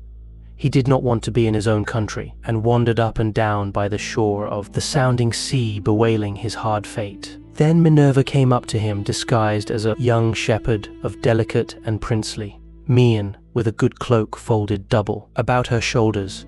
She had sandals on her comely feet, and held a javelin in her hand. Ulysses was glad when he saw her, and went straight up to her. My friend, said he, you are the first person whom I have met with in this country. I salute you therefore, and beg you to be well disposed towards me. Protect these my goods and myself too, for I embrace your knees and pray to you, as though you were a god. Tell me then, and tell me truly, what land and country is this? Who are its inhabitants? Am I on an island, or is this the seaboard of some continent?" Minerva answered, "Stranger, you must be very simple, or must have come from somewhere a long way off, not to know what country this is. It is a very celebrated place, and everybody knows it east and west. It is rugged and not a good driving country, but it is by no means a bad island for what there is of it. It grows any quantity of corn and also wine, for it is watered both by rain and dew. It breeds cattle also and goats. All kinds of timber grow here and there. Are watering places where the water never runs dry. So, sir, the name of Ithaca is known even as far as Troy, which I understand to be a long way off from this Achaean country." Ulysses was glad at finding himself, as Minerva told him, in his own country, and he began to answer. But he did not speak the truth and made up a lying story in the instinctive wiliness of his heart. "I heard of Ithaca," said he, "when I was in Crete beyond the seas, and now it seems I have reached it with all these treasures. I have left as much more behind me for my children, but am flying because I kill Osilicus, son of Idomeneus, the fleetest runner in Crete. I killed him because he wanted to rob me of the spoils I had got from Troy with so much trouble and danger, both on the field of battle and by the waves of the weary sea. He said I had not served his father so early at Troy as vassal, but had set myself up as an independent ruler. So I lay in wait for him with one of my followers by the roadside, and speared him as he was coming into town from the country. It was a very dark night, and nobody saw us. It was not known, therefore, that I had killed him, but as soon as I had done so, I went to a ship and besought the owners, who were Phoenicians, to take me on board and set me in Pylos as a fool, giving them as much spoil as satisfied them. They meant no guile, but the wind drove them off their course, and we sailed on till we came hither by night. It was all we could do to get inside the harbour, and none of us said a word about supper, though we wanted it badly. But we all went on shore and lay down just as we were. I was very tired and fell asleep directly. So they took my goods out of the ship and placed them beside me where I was lying upon the sand. Then they sailed away to Sidonia, and I was left here in great distress of mind. Such was his story. But Minerva smiled and caressed him with her hand. Then she took the form of a woman, fair, stately, and wise. "He must be indeed a shifty lying fellow," said she, "who could surpass you in all manner of craft, even though you had a god for your antagonist. Daredevil that you are, full of guile, unwearying in deceit. Can you not drop your tricks and your instinctive falsehood even now that you are in your own country again? We will say no more, however, about this, for we can both of us deceive upon occasion. You are the most accomplished counselor and orator among all mankind, while I, for diplomacy and subtlety, have no equal among the gods. Did you not know Jove's daughter Minerva, me who have been ever with you, who kept watch over you in all your troubles, and who made the Phaeacians take so great a liking to you? And now again I am come here to talk things over with you and help you to hide the treasure I made the Phaeacians give you. I want to tell you about the troubles that await you in your own house. You have got to face them, but tell no one. Neither man nor woman bear everything, and put up with every man's insolence without a word."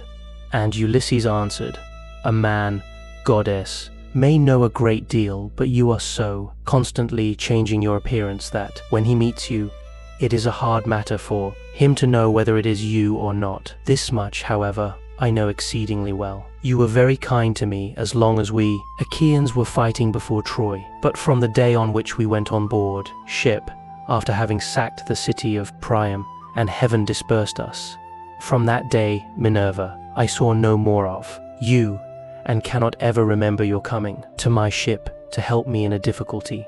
I had to wander on sick and sorry, till the gods delivered me from evil, and I reached the city of the Phaeacians, where you encouraged me and took me into the town.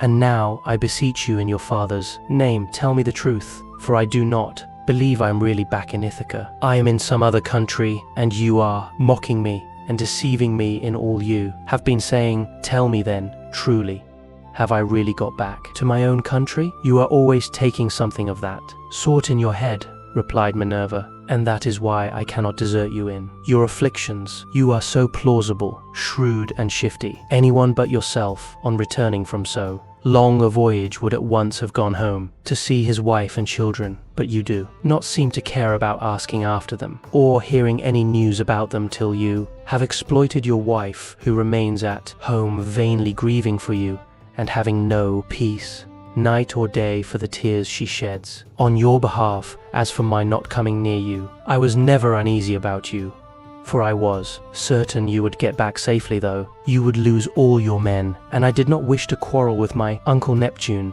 who never forgave you for having blinded his son. I will now, however, point out to you the lie of the land, and you will then perhaps believe me. This is the haven of the old merman, Phorcys, and here is the olive tree that grows at the head of it. Near it is the cave sacred to the Naiads. Here too is the overarching cavern, in which you have offered many an acceptable hecatomb to the nymphs, and this is the wooded mountain, Neritum. As she spoke, the goddess dispersed the mist, and the land appeared. Then Ulysses rejoiced at finding himself again in his own land, and kissed the bounteous soil. He lifted up his hands and prayed to the nymphs, saying, Naiad nymphs, daughters of Jove, I made sure that I was never again to see you. Now therefore I greet you with all loving salutations, and I will bring you offerings. As in the old days, if Jove's redoubtable daughter will grant me life and bring my son to manhood, take heart and do not trouble yourself about that, rejoined Minerva. Let us rather set about stowing your things at once in the cave, where they will be quite safe. Let us see how we can best manage it all. Therewith she went down into the cave to look for the safest hiding places, while Ulysses brought up all the treasure of gold, bronze, and good clothing which the Phaeacians had given him. They stowed everything carefully away, and Minerva set a stone against the door of the cave. Then the two sat down by the root of the great olive and consulted how to compass the destruction of the wicked suitors. Ulysses, said Minerva, noble son of Laertes, think how you can lay hands on these disreputable people who have been lording it in your house these 3 years, courting your wife and making wedding presents to her, while she does nothing but lament your absence, giving hope and sending encouraging messages to every one of them, but meaning the very opposite of all she says. And Ulysses answered, in good truth, goddess, it seems I should have come to much the same bad end in my own house as Agamemnon did, if you had not given me such timely information. Advise me how I shall best avenge myself. Stand by my side and put your courage into my heart, as on the day when we loosed Troy's fair diadem from her brow. Help me now as you did then, and I will fight 300 men if you, goddess, will be with me. Trust me for that, said she. I will not lose sight of you when once we set about it, and I imagine that some of those who are devouring your substance will then bespatter the pavement with their blood and brains. I will begin by disguising you so that no human being shall know you. I will cover your body with wrinkles. You shall lose all your yellow hair. I will clothe you in a garment that shall fill all who see it with loathing. I will blear your fine eyes for you, and make you an unseemly object in the sight of the suitors, of your wife, and of the son whom you left behind you. Then go at once to the swineherd who is in charge of your pigs. He has been always well affected towards you, and is devoted to Penelope and your son. You will find him feeding his pigs near the rock that is called Raven by the fountain Arethusa, where they are fattening on beech mast and spring water after their manner. Stay with him and find out how things are going, while I proceed to Sparta and see your son, who is with Menelaus at Lacedaemon, where he has gone to try and find out whether you are still alive. But why, said Ulysses, did you not tell him? For you knew all about it. Did you want him too to go sailing about, amid all kinds of hardship, while others are eating up his estate? Minerva answered, never mind about him. I sent him that he might be well spoken of. For having gone, he is in no sort of difficulty, but is staying quite comfortably with Menelaus, and is surrounded with abundance of every kind. The suitors have put out to sea and are lying in wait for him, for they mean to kill him before he can get home. I do not much think they will succeed, but rather that some of those who are now eating up your estate will first find a grave themselves." As she spoke, Minerva touched him with her wand and covered him with wrinkles, took away all his yellow hair, and withered the flesh over his whole body. She bleared his eyes, which were naturally very fine ones. She changed his clothes and threw an old rag of a wrap about him and a tunic, tattered, filthy, and begrimed with smoke. She also gave him an undressed deerskin as an outer garment and furnished him with a staff and a wallet, all in holes, with a twisted thong for him to sling it over his shoulder. When the pair had thus laid their plans, they parted, and the goddess went straight to Lacedaemon to fetch Telemachus. Book 14. Ulysses now left the haven and took the rough track up through the wooded country and over the crest of the mountain, till he reached the place where Minerva had said that he would find the swineherd, who was the most thrifty servant he had. He found him sitting in front of his hut, which was by the yards that he had built, on a site which could be seen from far. He had made them spacious and fair to see, with a free run for the pigs all round them. He had built them during his master's absence of stones which he had gathered out of the ground without saying anything to Penelope or Laertes, and he had fenced them on top with thorn bushes. Outside the yard he had run a strong fence of oaken posts split and set pretty close together, while inside he had built 12 stees near one another for the sows to lie in. There were 50 pigs wallowing in each stee, all of them breeding sows, but the boars slept outside and were much fewer in number, for the suitors kept on eating them, and the swineherd had to send them the best he had continually. There were 360 boar, pigs, and the herdsman's 4 hounds, which were as fierce as wolves, slept always with them. The swineherd was at that moment cutting out a pair of sandals from a good stout ox hide. 3 of his men were out herding the pigs in one place or another, and he had sent the 4th to town with a boar that he had been forced to send the suitors that they might eat. When the hounds saw Ulysses, they set up a furious barking and flew at him. But Ulysses was cunning enough to sit down and loose his hold of the stick that he had in his hand. Still, he would have been torn by them in his own homestead had not the swineherd dropped his ox hide, rushed full speed through the gate of the yard, and driven the dogs off by shouting and throwing stones at them. Then he said to Ulysses, "Old man, the dogs were likely to have made short work of you, and then you would have got me into trouble. The gods have given me quite enough worries without that, for I have lost the best of masters and am in continual grief on his account. I have to attend swine for other people to eat, while he, if he yet lives to see the light of day, is starving in some distant land. But come inside, and when you have had your fill of bread and wine, tell me where you come from and all about your misfortunes." On this, the swineherd led the way into the hut and bade him sit down. He strewed a good thick bed of rushes upon the floor, and on the top of this he threw the shaggy chamois skin, a great thick one, on which he used to sleep by night. Ulysses was pleased at being made thus welcome, and said, "May Jupiter, sir of gods, grant you your heart's desire in return for the kind way in which you have received me." To this you answered, "O swineherd Eumaeus, stranger, though a still poorer man, should come here. It would not be right for me to insult him, for all strangers and beggars are from Jupiter. You must take what you can get and be thankful, for servants live in fear when they have young lords for their masters, and this is my misfortune now, for heaven has hindered the return of him who would have been always good to me and given me something of my own, a house, a piece of land, a good-looking wife, and all else that a liberal master allows a servant who has worked hard for him, and whose labor the gods have prospered as they have mine in the situation which I hold. If my master had grown old here, he would have done great things by me, but he is gone, and I wish that Helen's whole race were utterly destroyed, for she has been the death of many a good man. It was this matter that took my master to Ilus, the land of noble steeds, to fight the Trojans in the cause of King Agamemnon." As he spoke, he bound his girdle round him and went to the sties where the young sucking pigs were penned. He picked out 2, which he brought back with him and sacrificed. He singed them cut them up, and spitted them. When the meat was cooked, he brought it all in, and set it before Ulysses hot and still, on the spit whereon Ulysses sprinkled it over with white barley meal. The swineherd then mixed wine in a bowl of ivy wood, and taking a seat opposite, Ulysses told him to begin. Fall to.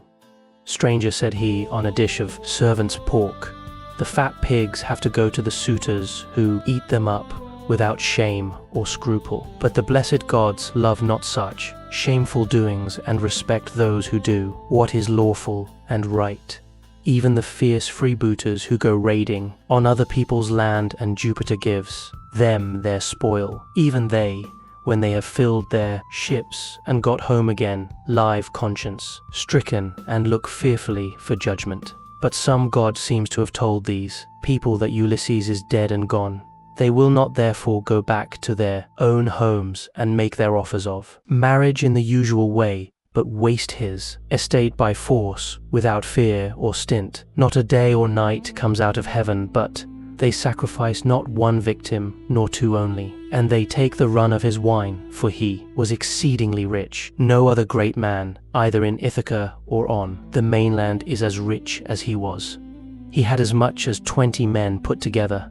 I will tell you what he had. There are 12 herds of cattle upon the mainland, and as many flocks of sheep. There are also 12 droves of pigs, while his own men and hired strangers feed him. 12 widely spreading herds of goats. Here in Ithaca he runs even large flocks of goats on the far end of the island, and they are in the charge of excellent goatherds. Each one of these sends the suitors the best goat in the flock every day. As for myself, I'm in charge of the pigs that you see here, and I have to keep picking out the best I have and sending it to them. This was his story, but Ulysses went on, eating and drinking ravenously without a word, brooding his revenge. When he had eaten enough and was satisfied, the swineherd took the bowl from which he usually drank, filled it with wine, and gave it to Ulysses, who was pleased with his hands. My friend, who was this master of yours that bought you and paid for you so rich and so powerful as you tell me? You say he perished in the cause of King Agamemnon. Tell me who he was, in case I may have met with such a person. Jupiter and the other gods know, but I may be able to give you news of him, for I have traveled much. Eumaeus, answered Old Man. No traveler who comes here with news will get Ulysses' wife and son to believe his story. Nevertheless, tramps in want of a lodging keep coming with their mouths full of lies and not a word of truth. Everyone who finds his way to Ithaca goes to my mistress and tells her falsehoods, whereon she takes them in, makes much of them, and asks them all manner of questions, crying all the time as women will when they have lost their husbands. And you too, Old Man, for a shirt and a cloak would doubtless make up a very pretty story, but the wolves and birds of prey have long since torn Ulysses to pieces, or the fishes of the sea have eaten him, and his bones are lying buried deep in sand upon some foreign shore. He is dead and gone, and a bad business it is for all his friends, for me especially. Go where I may, I shall never find so good a master, not even if I were to go home to my mother and father, where I was bred and born. I do not so much care, however, about my parents now, though I should dearly like to see them again in my own country. It is the loss of Ulysses that grieves me most. I cannot speak of him without reverence, though he is here no longer, for he was very fond of me and took such care of me that wherever he may be, I shall always honor his memory. My friend, replied Ulysses, you are very positive and very hard of belief about your master's coming home again. Nevertheless, I will not merely say, but will swear that he is coming. Do not give me anything for my news till he has actually come. You may then give me a shirt and cloak of good wear, if you will. I am in great want, but I will not take anything at all till then, for I hate a man, even as I hate hellfire, who lets his poverty tempt him into lying. I swear by King Jupiter, by the rights of hospitality, and by that hearth of Ulysses to which I have now come, that all will surely happen as I have said it will. Ulysses will return in this selfsame year, With the end of this moon and the beginning of the next, he will be here to do vengeance on all those who are ill, treating his wife and son. To this you answered, O swineherd Eumaeus, old man, you will neither get paid for bringing good news, nor will Ulysses ever come home. Drink your wine in peace, and let us talk about something else. Do not keep on reminding me of all this. It always pains me when anyone speaks about my honored master. As for your oath, we will let it alone. But I only wish he may come, as do Penelope, his old father Laertes, and his son Telemachus. I am terribly unhappy too about this same boy of his. He was running up fast into manhood, and bade fair to be no worse man, face and figure, than his father. But someone, either god or man, has been unsettling his mind, so he has gone off to Pylos to try and get news of his father, and the suitors are lying in wait for him as he is coming home, in the hope of leaving the house of Arceus without a name in Ithaca. But let us say no more about him, and leave him to be taken, or else to escape if the son of Saturn holds his hand over him to protect him. And now, old man, tell me your own story. Tell me also, for I want to know who you are and where you come from. Tell me of your town and parents, what manner of ship you came in, how crew brought you to Ithaca, and from what country they profess to come, for you cannot have come by land. And Ulysses answered, I will tell you all about it. If there were meat and wine enough, and we could stay here in the hut, with nothing to do but to eat and drink, while the others go to their work, I could easily talk on for a whole 12 months, without ever finishing the story of the sorrows with which it has pleased heaven to visit me. I am by birth a Cretan. My father was a well-to-do man, who had many sons born in marriage, whereas I was the son of a slave whom he had purchased for a concubine. Nevertheless, my father Castor, son of Hylax, whose lineage I claim, and who was held in the highest honor among the Cretans for his wealth, prosperity, and the valor of his sons, put me on the same level with my brothers, who had been born in wedlock. When, however, death took him to the house of Hades, his sons divided his estate, and cast lots for their shares, but to me they gave a holding and little else. Nevertheless, my valor enabled me to marry into a rich family, for I was not given to bragging or shirking on the field of battle. It is all over now. Still, if you look at the straw you can see what the ear was, for I have had trouble enough and to spare. Mars and Minerva made me doughty in war. When I had picked my men to surprise the enemy with an ambuscade, I never gave death so much as a thought, but was the first to leap forward and spear all whom I could overtake. Such was I in battle, but I did not care about farm work, nor the frugal home life of those who would bring up children. My delight was in ships, fighting, javelins and arrows, things that most men shudder to think of. But one man likes one thing and another, and this was what I was most naturally inclined to. Before the Achaeans went to Troy, 9 times was I in command of men and ships on foreign service, and I amassed much wealth. I had my pick of the spoil in the first instance, and much more was allotted to me. Later on, my house grew apace, and I became a great man among the Cretans. But when Jove counseled that terrible expedition in which so many perished, the people required me and Idomeneus to lead their ships to Troy, and there was no way out of it, for they insisted on our doing so. There we fought for 9 whole years, but in the 10th we sacked the city of Priam and sailed home again as heaven dispersed us. Then it was that Jove devised evil against me.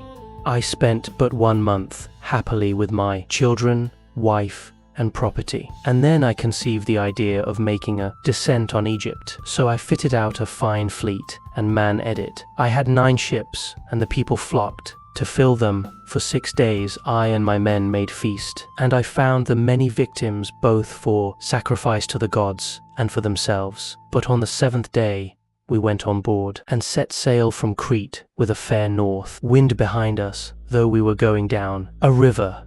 Nothing went ill with any of our ships, and we had no sickness on board, but sat where we were and let the ships go as the wind and steersman took them. On the 5th day we reached the river Aegyptus, There I stationed my ships in the river, bidding my men stay by them and keep guard over them while I sent out scouts to reconnoiter from every point of vantage. But the men disobeyed my orders, took to their own devices, and ravaged the land of the Egyptians, killing the men and taking their wives and children captive. The alarm was soon carried to the city, and when they heard the war cry, the people came out at daybreak till the plain was filled with horsemen and foot soldiers, and with the gleam of armor. Then Jove spread panic among my men, and they would no longer face the enemy, for they found themselves surrounded. The Egyptians killed many of us, and took the rest alive to do forced labor for them. Jove, however, put it in my mind to do thus, and I wish I had died then and there, in Egypt instead, for there was much sorrow in store for me. I took off my helmet and shield, and dropped my spear from my hand. Then I went straight up to the king's chariot, clasped his knees and kissed them, whereon he spared my life, bade me get into his chariot, and took me, weeping, to his own home. Many made at me with their ashen spears, and tried to kill me in their fury, but the king protected me, for he feared the wrath of Jove, the protector of strangers who punishes those who do evil. I stayed there for 7 years, and got together much money among the Egyptians, for they all gave me something. But when it was now going on for 8 years, there came a certain Phoenician, a cunning rascal, who had already committed all sorts of villainy. And this man talked me over into going with him to Phoenicia, where his house and his possessions lay. I stayed there for a whole 12 months, but at the end of that time, when months and days had gone by till the same season had come round again, he set me on board a ship bound for Libya on a pretense that I was to take a cargo along with him to that place, but really that he might sell me as a slave and take the money I fetched. I suspected his intention, but went on board with him, for I could not help it. The ship ran before a fresh north wind till we had reached the sea that lies between Crete and Libya. There, however, Jove counselled their destruction, for as soon as we were well out from Crete and could see nothing but sea and ski, he raised a black cloud over our ship, and the sea grew dark beneath it. Then Jove let fly with his thunderbolts, and the ship went round and round, and was filled with fire and brimstone. As the lightning struck it, the men fell all into the sea. They were carried about in the water round, the ship looking like so many seagulls, but the god presently deprived them of all chance of getting home again. I was all dismayed.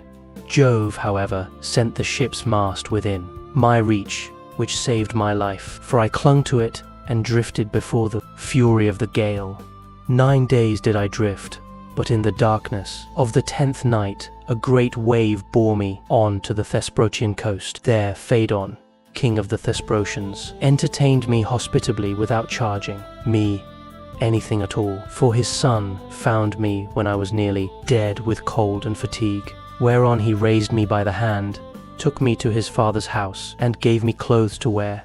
There it was that I heard news of Ulysses, for the king told me he had entertained him and shown him much hospitality while he was on his homeward journey. He showed me also the treasure of gold and wrought iron that Ulysses had got together. There was enough to keep his family for 10 generations. So much had he left in the house of King Phaedon. But the king said Ulysses had gone to Dodona, that he might learn Jove's mind from the god's high oak tree, and know whether after so long an absence he should return to Ithaca openly or in secret. Moreover, the king swore in my presence, making drink offerings in his own house as he did so, that the ship was by the water side, and the crew found that should take him to his own country. He sent me off, however, before Ulysses returned, for there happened to be a Thesprotian ship sailing for the wheat-growing island of Dulichium, and he told those in charge of her to be sure and take me safely to King Acastus. These men hatched a plot against me that would have reduced me to the very extreme of misery, for when the ship had got some way out from land, they resolved on selling me as a slave. They stripped me of the shirt and cloak that I was wearing, and gave me instead the tattered old clouts in which you now seem. Then, towards nightfall, they reached the tilled lands of Ithaca, and there they bound me with a strong rope fast in the ship, while they went on shore to get supper by the seaside. But the god soon undid my bonds for me, and having drawn my rags over my head, I slid down the rudder into the sea, where I struck out and swam till I was well clear of them, and came ashore near a thick wood in which I lay concealed. They were very angry at my having escaped, and went searching about for me, till at last they thought it was no further use, and went back to their ship. The gods, having hidden me thus easily, then took me to a good man's door, for it seems that I am not to die yet a while. To this you answered, O swineherd Eumaeus, poor unhappy stranger, I have found the story of your misfortunes extremely interesting, but that part about Ulysses is not right, and you will never get me to believe it. Why should a man like you go about telling lies in this way? I know all about the return of my master. The gods won, and all of them detest him, or they would have taken him before Troy, or let him die with friends around him, when the days of his fighting were done. For then the Achaeans would have built a mound over his ashes, and his son would have been heir to his renown. But now the storm winds have spirited him away, we know not whither. As for me, I live out of the way here with the pigs, and never go to the town unless when Penelope sends for me on the arrival of some news about Ulysses. Then they all sit round and ask questions, both those who grieve over the king's absence and those who rejoice at it, because they can eat up his property without paying for it. For my own part, I have never cared about asking anyone else since the time I was taken in by Anatolian, who had killed a man and come a long way, till at last he reached my station, and I was very kind to him. He said he had seen Ulysses with Idomeneus among the Cretans, refitting his ships, which had been damaged in a gale.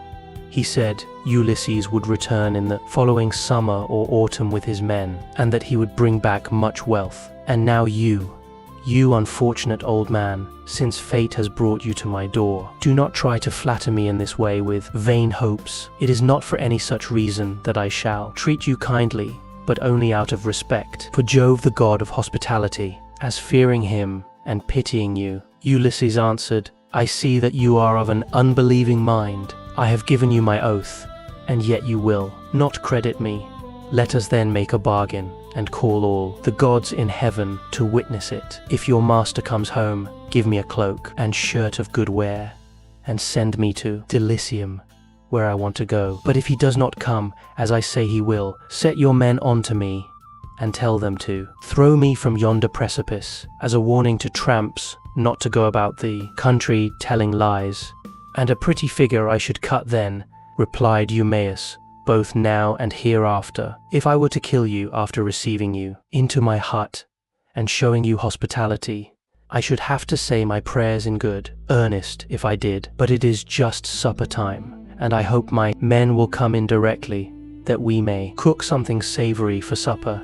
Thus did they converse, and presently the swineherds came up with the pigs, which were then shut up for the night in their sties, and a tremendous squealing they made as they were being driven into them. But Eumaeus called to his men and said, bring in the best pig you have, that I may sacrifice him for this stranger, and we will take toll of him ourselves. We have had trouble enough this long time, feeding pigs, while others reap the fruit of our labor.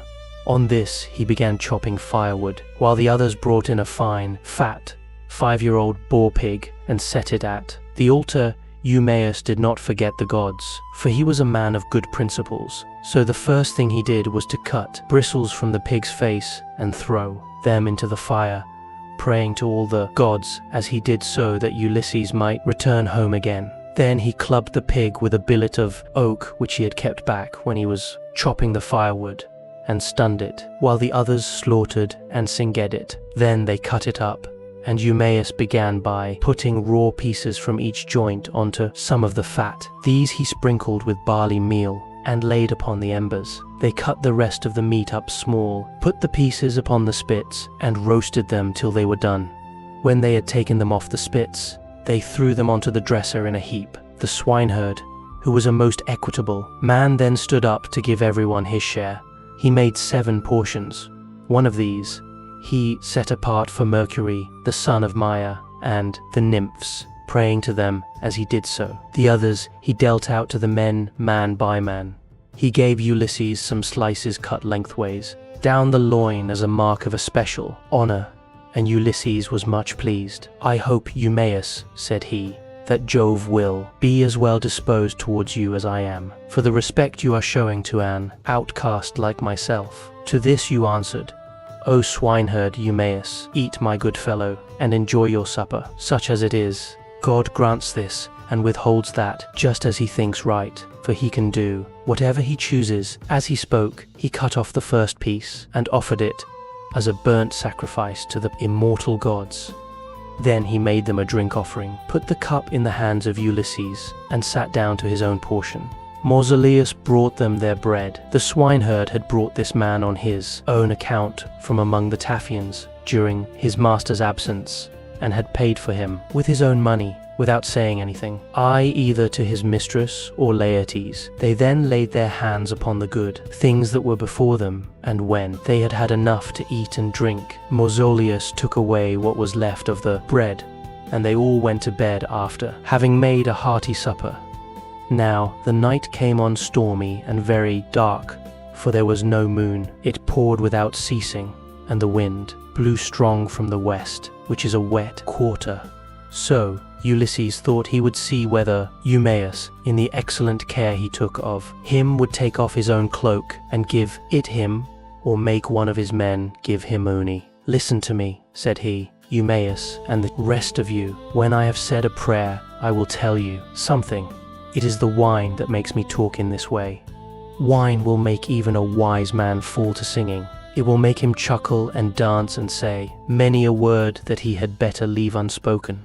Still, as I have begun, I will go on. Would that I was still young and strong, as when we got up an ambuscade before Troy. Menelaus and Ulysses were the leaders, but I was in command also, for the other two would have it so. When we had come up to the wall of the city, we crouched down beneath our armor, and lay there under cover of the reeds and thick brushwood that grew about the swamp. We came on to freeze with a north wind blowing. The snow fell small and fine like hoarfrost, and our shields were coated thick with rime. The others had all got cloaks and shirts, and slept comfortably enough with their shields about their shoulders, but I had carelessly left my cloak behind, me not thinking that I should be too cold, and had gone off in nothing but my shirt and shield. When the night was 2/3 through, and the stars had shifted their places, I nudged Ulysses, who was close to me, with my elbow, and he at once gave me his ear. "Ulysses," said I, "this cold will be the death of me, for I have no cloak. Some god fooled me into setting off with nothing on but my shirt, and I do not know what to do." Ulysses, who was as crafty as he was valiant, hit upon the following plan. "Keep still," said he in a low voice, "or the others will hear you." Then he raised his head on his elbow. "My friends," said he, "I have had a dream from heaven in my sleep. We are a long way from the ships. I wish someone would go down and tell Agamemnon to send us up more men at once." On this, Thoas, son of Andromon, threw off his cloak and set out running to the ships, whereon I took the cloak and lay in it comfortably enough till morning. Would that I were still young and strong, as I was in those days, for then some one of you swineherds would give me a cloak, both out of goodwill and for the respect due to a brave soldier. But now people look down upon me because my clothes are shabby." And Eumaeus answered, "Old man, you have told us an excellent story, and have said nothing so far but what is quite satisfactory.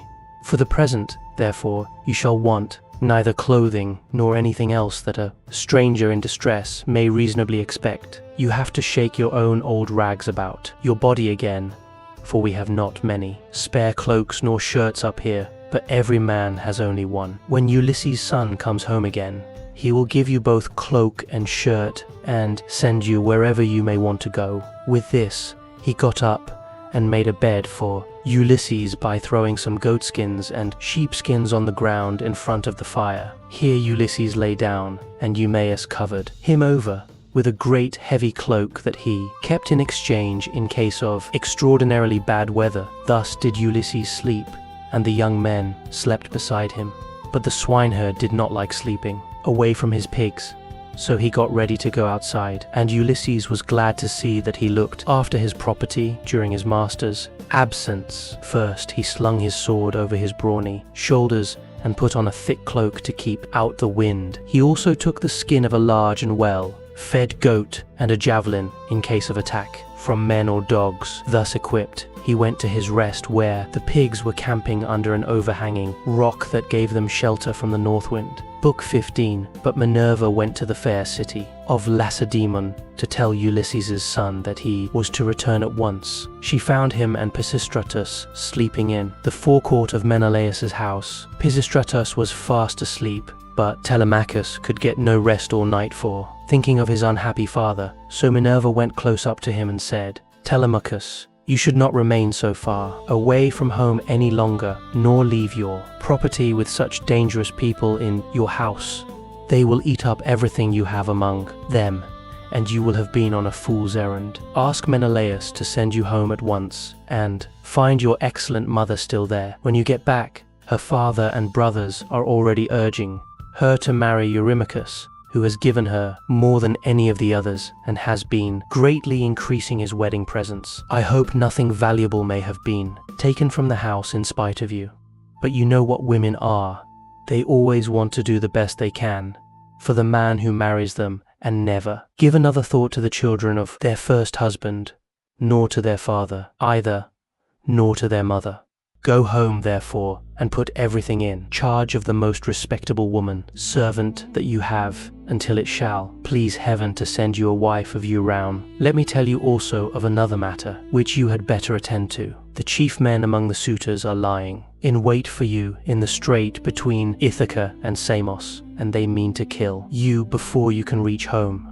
I do not much think they will succeed. It is more likely that some of those who are now eating up your property will find a grave themselves. Sail night and day, and keep your ship well away from the islands. The god who watches over you and protects you will send you a fair wind. As soon as you get to Ithaca, send your ship and men on to the town.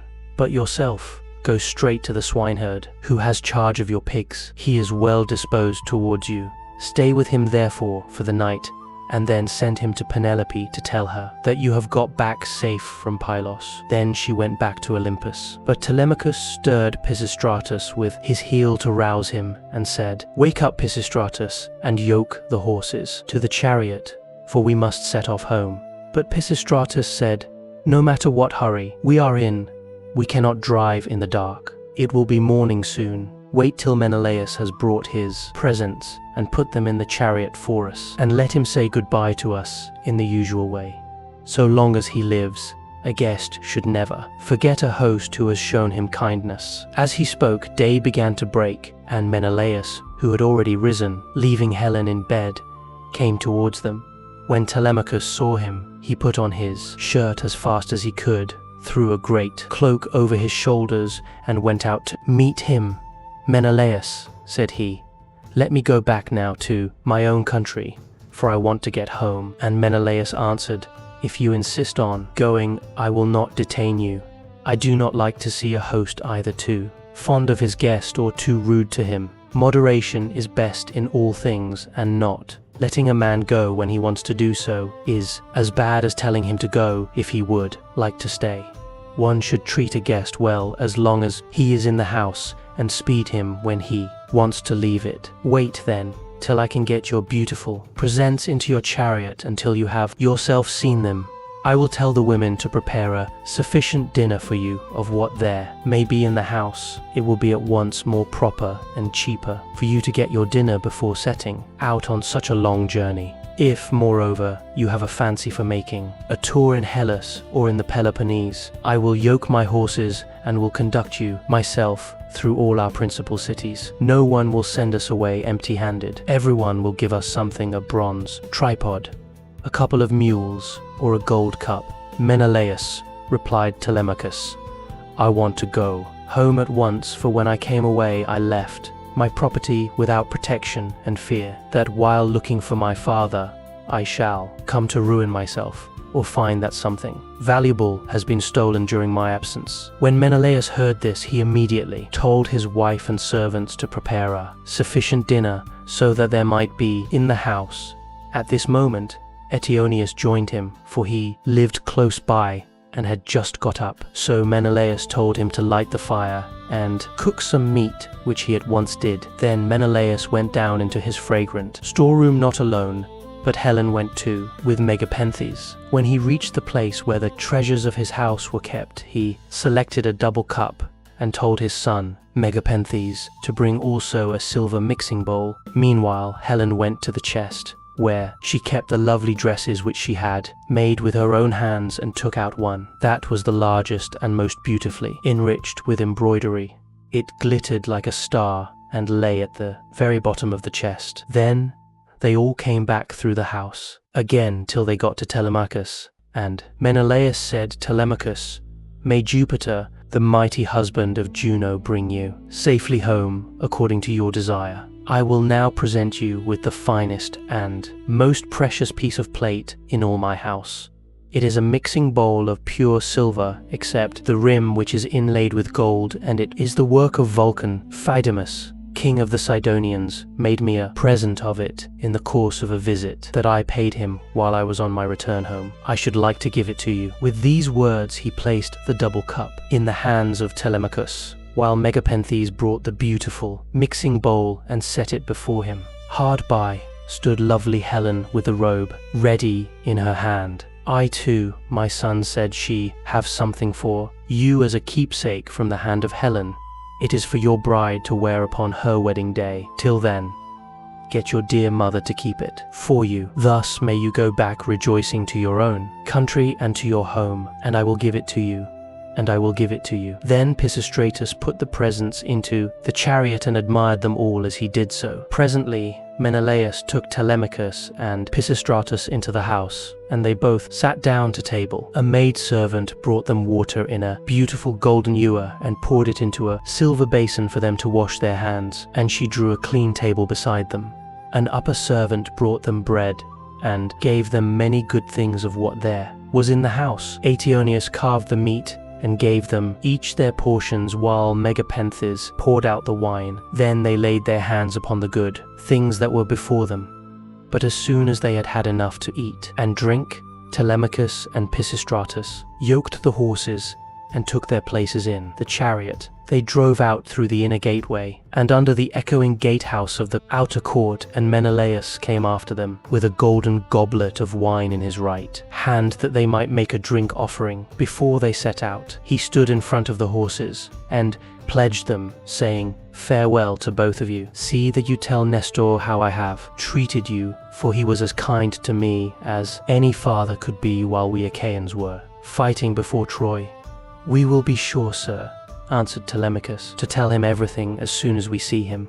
I wish I were as certain of finding Ulysses returned when I get back to Ithaca, that I might tell him of the very great kindness you have shown me, and of the many beautiful presents I am taking with me." As he was thus speaking, a bird flew on his right hand, an eagle with a great white goose in its talons, which it had carried off from the farmyard, and all the men and women were running after it and shouting. It came quite close up to them and flew away on their right hands in front of the horses.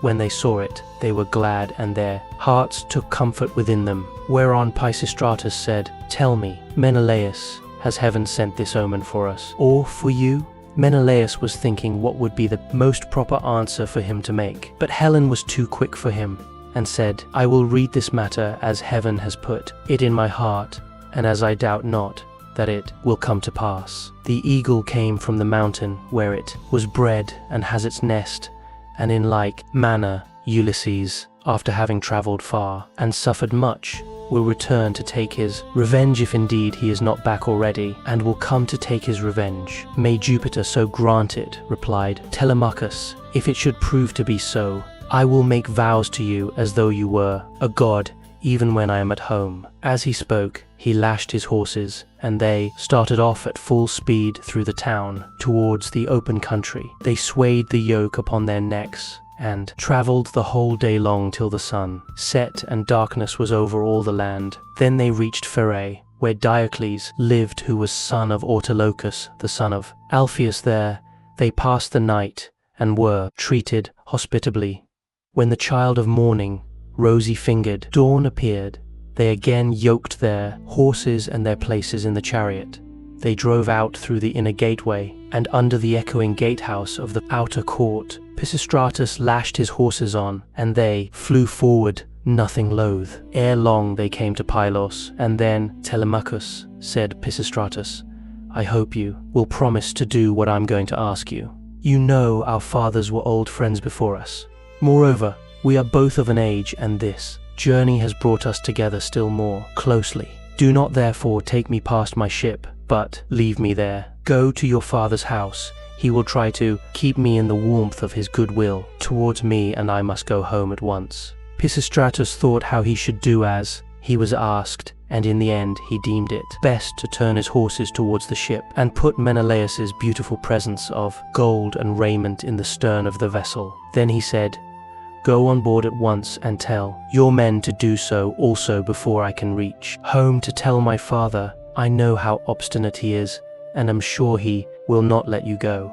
He will come down here to fetch you, and he will not go back without you, but he will be very angry. With this he drove his goodly steeds back to the city of the Pelians, and soon reached his home. But Telemachus called the men together, and gave his orders. Now my men, said he, get everything in order on board the ship, and let us set out home. And they went on board even as he had said. But as Telemachus was thus busied, praying also and sacrificing to Minerva in the ship's stern, there came to him a man from a distant country, Aeaea, who was flying from Argos, because he had killed a man. He was descended from Melampus, who used to live in Pylos, the land of sheep. He was rich, and owned a great house, but he was driven into exile by the great and powerful King Neleus. Neleus seized his goods and held them for a whole year, during which he was a close prisoner in the house of King Philasiacus, and in much distress of mind, both on account of the daughter of Neleus,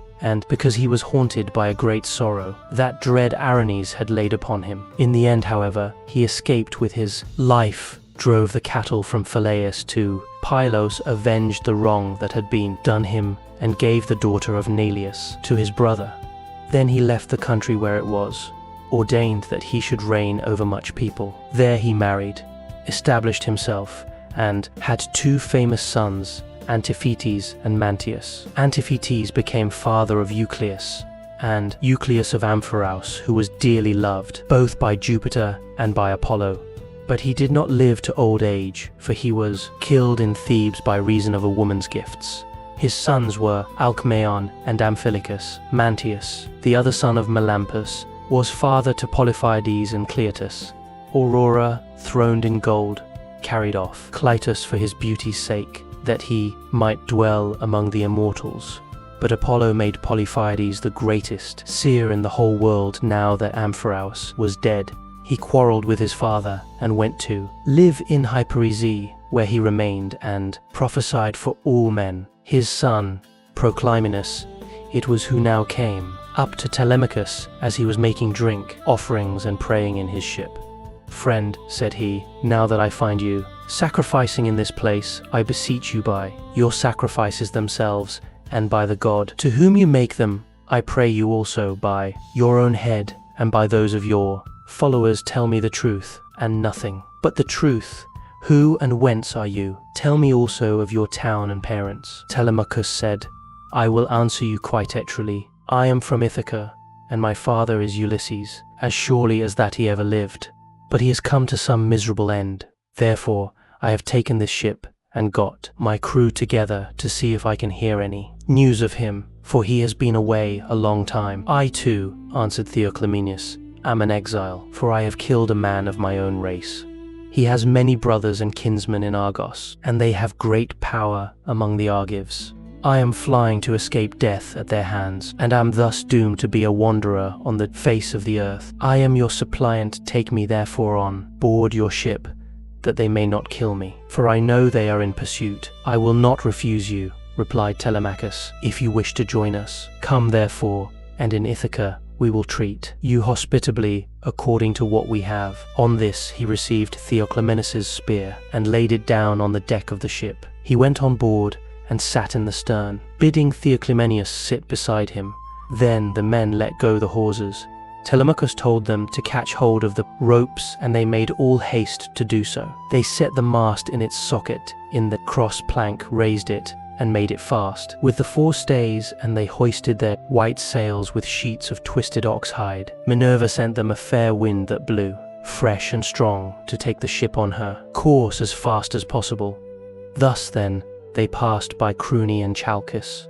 Presently the sun set, and darkness was over all the land. The vessel made a quick passage to Phi, and thence on to Elis, where the Aeaeans rule. Telemachus then headed her for the flying islands, wondering within himself whether he should escape death or should be taken prisoner. Meanwhile Ulysses and the swineherd were eating their supper in the hut, and the men supped with them. As soon as they had had to eat and drink, Ulysses began trying to prove the swineherd and see whether he would continue to treat him kindly and ask him to stay on at the station or pack him off to the city. So he said, Eumaeus and all of you tomorrow, I want to go away and begin begging about the town so as to be no more trouble to you or to your men. Give me your advice therefore, and let me have a good guide to go with me and show me the way. I will go the round of the city begging as I needs must, to see if anyone will give me a drink and a piece of bread.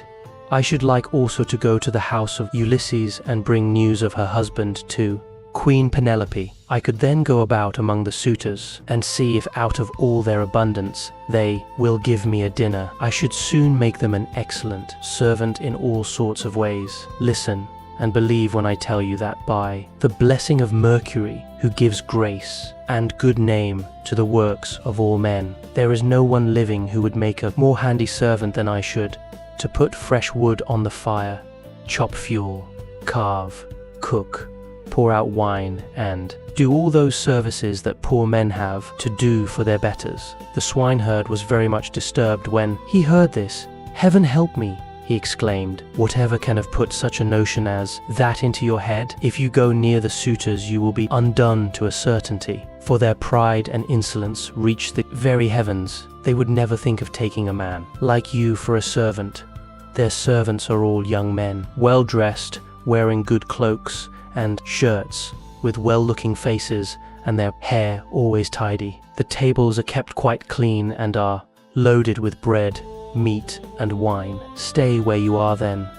You are not in anybody's way. I do not mind your being here. No more do any of the others. And when Telemachus comes home, he will give you a shirt and cloak, and will send you wherever you want to go. Ulysses answered, I hope you may be as dear to the gods as you are to me, for having saved me from going about and getting into trouble.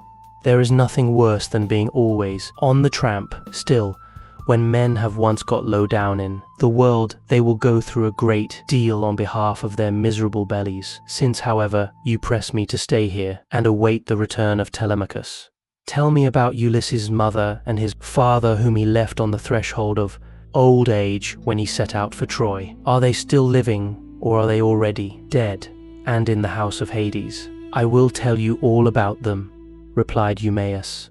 Laertes is still living, and prays heaven to let him depart peacefully in his own house, for he is terribly distressed about the absence of his son, and also about the death of his wife, which grieved him greatly and aged him more than anything else did. She came to an unhappy end through sorrow for her son. May no friend or neighbor who has dealt kindly by me come to such an end as she did. As long as she was still living, though she was always grieving, I used to like seeing her and asking her how she did, for she brought me up along with her daughter Catamene, the youngest of her children. We were boy and girl together, and she made little difference between us. When, however, we both grew up, they sent Catamene to Same, and received a splendid dowry for her. As for me, my mistress gave me a good shirt and cloak with a pair of sandals for my feet, and sent me off into the country.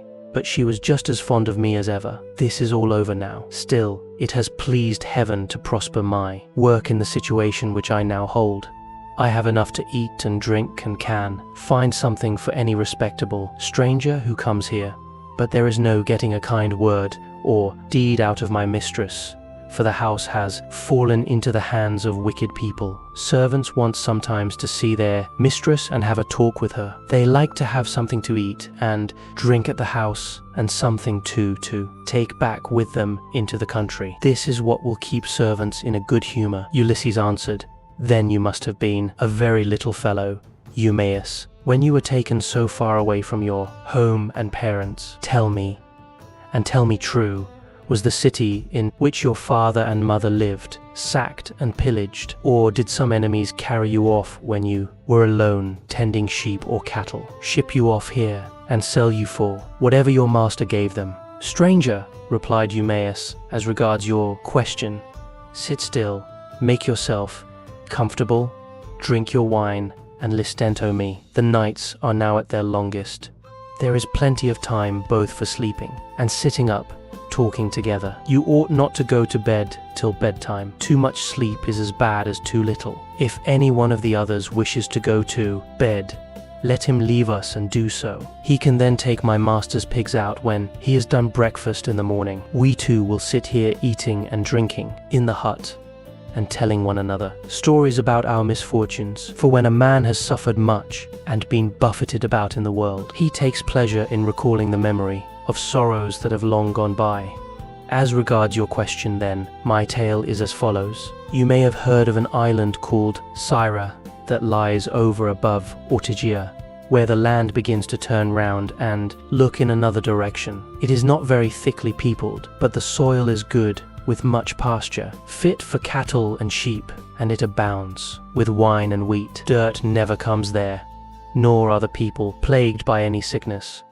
But when they grow old, Apollo comes with Diana and kills them with his painless shafts. It contains two communities, and the whole country is divided between these two. My father, Odysseus, son of Eumaeus, a man comparable to the gods, reigned over both. Now to this place there came some cunning traders from Phoenicia, for the Phoenicians are great mariners. In a ship which they had freighted with gewgaws of all kinds, there happened to be a Phoenician woman in my father's house, very tall and comely, and an excellent servant. These scoundrels got hold of her one day, when she was washing near their ship, seduced her, and cajoled her in ways that no woman can resist, no matter how good she may be by nature. The man who had seduced her asked her who she was, and where she came from, and on this she told him her father's name. "I come from Sidon," said she, "and am daughter to Erebus, a man rolling in wealth. One day, as I was coming into the town from the country, some Taphian pirates seized me, and took me here over the sea, where they sold me to the man who owns this house, and he gave them their price for me. The man who had seduced her then said, 'Would you like to come along with us to see the house of your parents and your parents themselves? They are both alive, and are said to be well off.' 'I will do so gladly,' answered she, 'if you men will first swear me a solemn oath that you will do me no harm by the way.' They all swore as she told them, and when they had completed their oath, the woman said, 'Hush, and if any of your men meets me in the street or at the well, do not let him speak to me, for fear someone should go and tell my master, in which case he would suspect something. He would put me in prison, and would have all of you murdered. Keep your own counsel, therefore. Buy your merchandise as fast as you can, and send me word when you have done loading. I will bring as much gold as I can lay my hands on, and there is something else also that I can do towards paying my fare. I am nurse to the son of the good man of the house, a funny little fellow just able to run about. I will carry him off in your ship, and you will get a great deal of money for him if you take him and sell him in foreign parts." On this she went back to the house. The Phoenicians stayed a whole year till they had loaded their ship with much precious merchandise, and then, when they had got freight enough, they sent to tell the woman. Their messenger, a very cunning fellow, came to my father's house, bringing a necklace of gold with amber beads strung among it, and while my mother and the servants had it in their hands, Admiring it and bargaining about it, he made a sign quietly to the woman and then went back to the ship, whereon she took me by the hand and led me out of the house. In the forepart of the house she saw the tables set with the cups of guests who had been feasting with my father, as being in attendance on him. These were now all gone to a meeting of the public assembly. So she snatched up 3 cups and carried them off in the bosom of her dress, while I followed her, for I knew no better. The sun was now set, and darkness was over all the land, so we hurried on as fast as we could till we reached the harbour where the Phoenician ship was lying. When they had got on board, they sailed their ways over the sea, taking us with them, and Jupiter sent then a fair wind. 6 days did we sail both night and day, but on the 7th day Diana struck the woman, and she fell heavily down into the ship's hold as though she were a seagull alighting on the water. So they threw her overboard to the seals and fishes, and I was left all sorrowful and alone. Presently the winds and waves took the ship to Ithaca, where Laertes gave sundry of his chattels for me, and thus it was that ever I came to set eyes upon this country. Ulysses answered, Eumaeus, I have heard the story of your misfortunes with the most lively interest and pity, but Jupiter has given you good as well as evil, and in spite of everything you have a good master who sees that you always have enough to eat and drink, and you lead a good life, whereas I am still going about begging my way from city to city. Thus did they converse, and they had only a very little time left for sleep, for it was soon daybreak. In the meantime Telemachus and his crew were nearing land, so they loosed the sails, took down the mast, and rowed the ship into the harbour. They cast out their mooring stones and made fast the hawsers. They then got out upon the seashore, mixed their wine, and got dinner ready. As soon as they had had enough to eat and drink, Telemachus said, Take the ship on to the town, but leave me here, for I want to look after the herdsmen on one of my farms. In the evening, when I have seen all I want, I will come down to the city, and tomorrow morning in return for your trouble, I will give you all a good dinner with meat and wine. Then Theoclymenus said, And what, my dear young friend, is to become of me? To whose house among all your chief men am I to repair? Or shall I go straight to your own house and to your mother? At any other time, replied Telemachus, I should have bidden you go to my own house, for you would find no want of hospitality at the present moment. However, you would not be comfortable there, for I shall be away, and my mother will not see you. She does not often show herself even to the suitors, but sits at her loom, weaving in an upper chamber, out of their way. But I can tell you a man whose house you can go to. I mean Eurymachus, the son of Polybus, who is held in the highest estimation by everyone in Ithaca. He is much the best man, and the most persistent wooer of all those who are paying court to my mother and trying to take Ulysses' place. Jove, however, in heaven alone, knows whether or not they will come to a bad end before the marriage takes place. As he was speaking, a bird flew by upon his right hand, a hawk, Apollo's messenger. It held a dove in its talons, and the feathers, as it tore them off, was found midway between Telemachus and the ship. On this, Theoclymenus called him apart and caught him by the hand. Telemachus, said he, that bird did not fly on your right hand without having been sent there by some god. As soon as I saw it, I knew it was an omen. It means that you will remain powerful, and that there will be no house in Ithaca more royal than your own. I wish it may prove so, answered Telemachus. If it does, I will show you so much goodwill and give you so many presents that all who meet you will congratulate you. Then he said to his friend Piraeus, Piraeus, son of Clytius, you have throughout shown yourself the most willing to serve me of all those who have accompanied me to Pylos. I wish you would take this stranger to your own house and entertain him hospitably till I can come for him. And Piraeus answered, Telemachus, you may stay away as long as you please, but I will look after him for you, and he shall find no lack of hospitality. As he spoke, he went on board and bade the others do so also, and loose the horses. So they took their places in the ship, but Telemachus bound on his sandals and took a long and doughty spear with a head of sharpened bronze from the deck of the ship. Then they loosed the horses thrust the ship off from land and made on towards the city as they had been told to do, while Telemachus strode on as fast as he could till he reached the homestead where his countless herds of swine were feeding, and where dwelt the excellent Swineherd, who was so devoted a servant to his master. Book 16.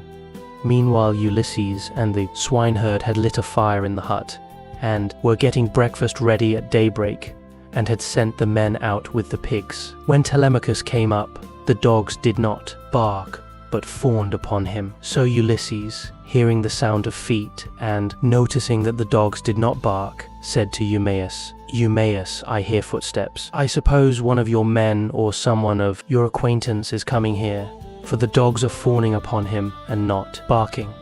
The words were hardly out of his mouth. Eumaeus sprang to his feet, and the bowls in which he was mixing wine fell from his hands as he made towards his master. He kissed his head and both his beautiful eyes and wept for joy. A father could not be more delighted at the return of an only son, the child of his old age, after 10 years' absence in a foreign country, and after having gone through much hardship. He embraced him, kissed him all over as though he had come back from the dead, and spoke fondly to him, saying, "So you are come, Telemachus, light of my eyes that you are. When I heard you had gone to Pylos, I made sure I was never going to see you any more. Come in, my dear child, and sit down, that I may have a good look at you now you are home again. It is not very often you come into the country to see us herdsmen. You stick pretty close to the town generally. I suppose you think it better to keep an eye on what the suitors are doing." "So be it, old friend," answered Telemachus, "but I am come now because I want to see you and to learn whether my mother is still at her old home, or whether someone else has married her, so that the bed of Ulysses is without bedding and covered with cobwebs." "She is still at the house," replied Eumaeus, grieving and breaking her heart, and doing nothing but weep both night and day continually. As he spoke, he took Telemachus's spear, whereon he crossed the stone threshold and came inside. Ulysses rose from his seat to give him place as he entered, but Telemachus checked him. "Sit down, stranger," said he. "I can easily find another seat, and there is one here who will lay it for me." Ulysses went back to his own place, and Eumaeus strewed some green brushwood on the floor and threw a sheepskin on top of it for Telemachus to sit upon. Then the swineherd brought them platters of cold meat, the remains from what they had eaten the day before, and he filled the bread baskets with bread as fast as he could. He mixed wine also in bowls of ivy wood, and took his seat facing Ulysses.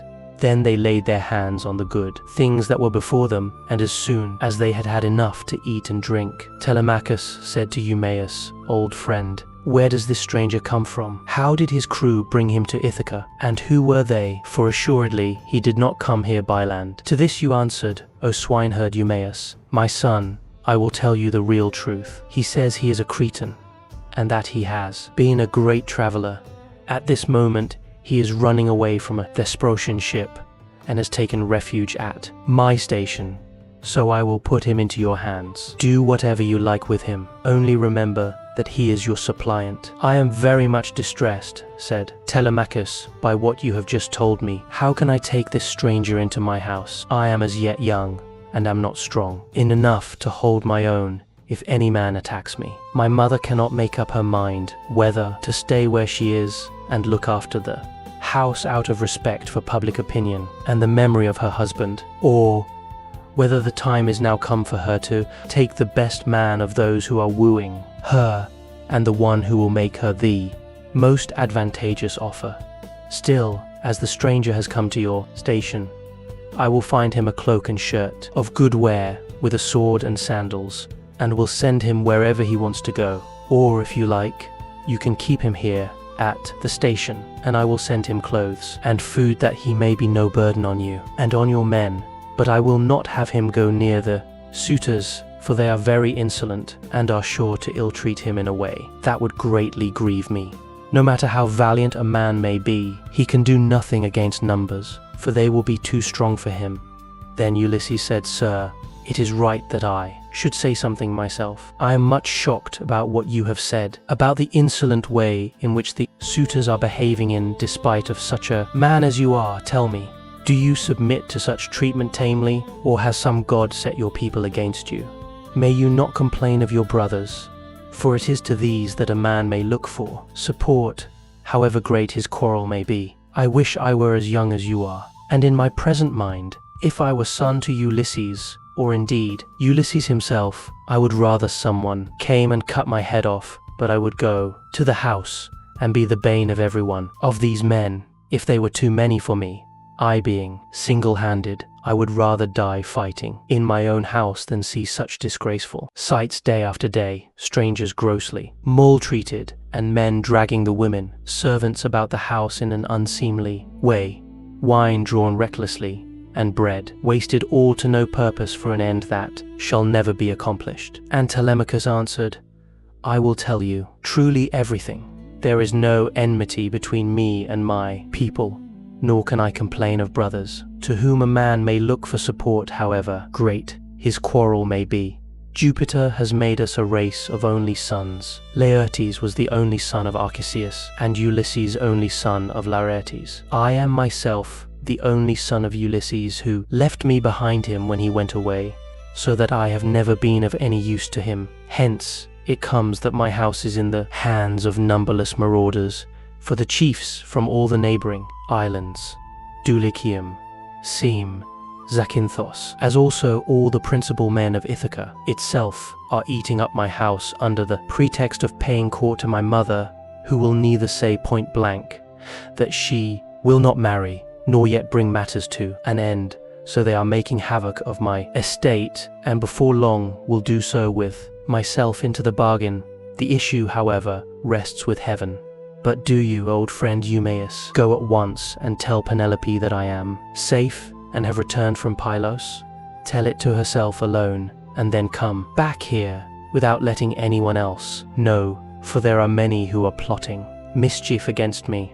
I understand and heed you, replied Eumaeus. You need instruct me no further. Only as I am going that way, say whether I had not better let poor Laertes know that you are returned. He used to superintend the work on his farm in spite of his bitter sorrow about Ulysses, and he would eat and drink at will along with his servants. But they tell me that from the day on which you set out for Pylos, he has neither eaten nor drunk as he ought to do, nor does he look after his farm, but sits weeping and wasting the flesh from off his bones. More's the pity, answered Telemachus.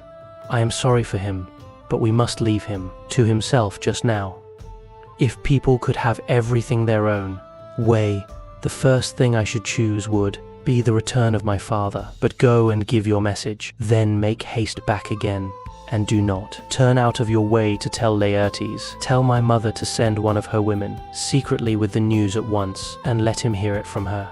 Thus did he urge the swineherd. Eumaeus therefore took his sandals, bound them to his feet, and started for the town. Minerva watched him well off the station, and came up to it in the form of a woman, fair, stately, and wise. She stood against the side of the entry, and revealed herself to Ulysses. But Telemachus could not see her, and knew not that she was there, for the gods do not let themselves be seen by everybody. Ulysses saw her, and so did the dogs, for they did not bark, but went scared and whining off to the other side of theirs.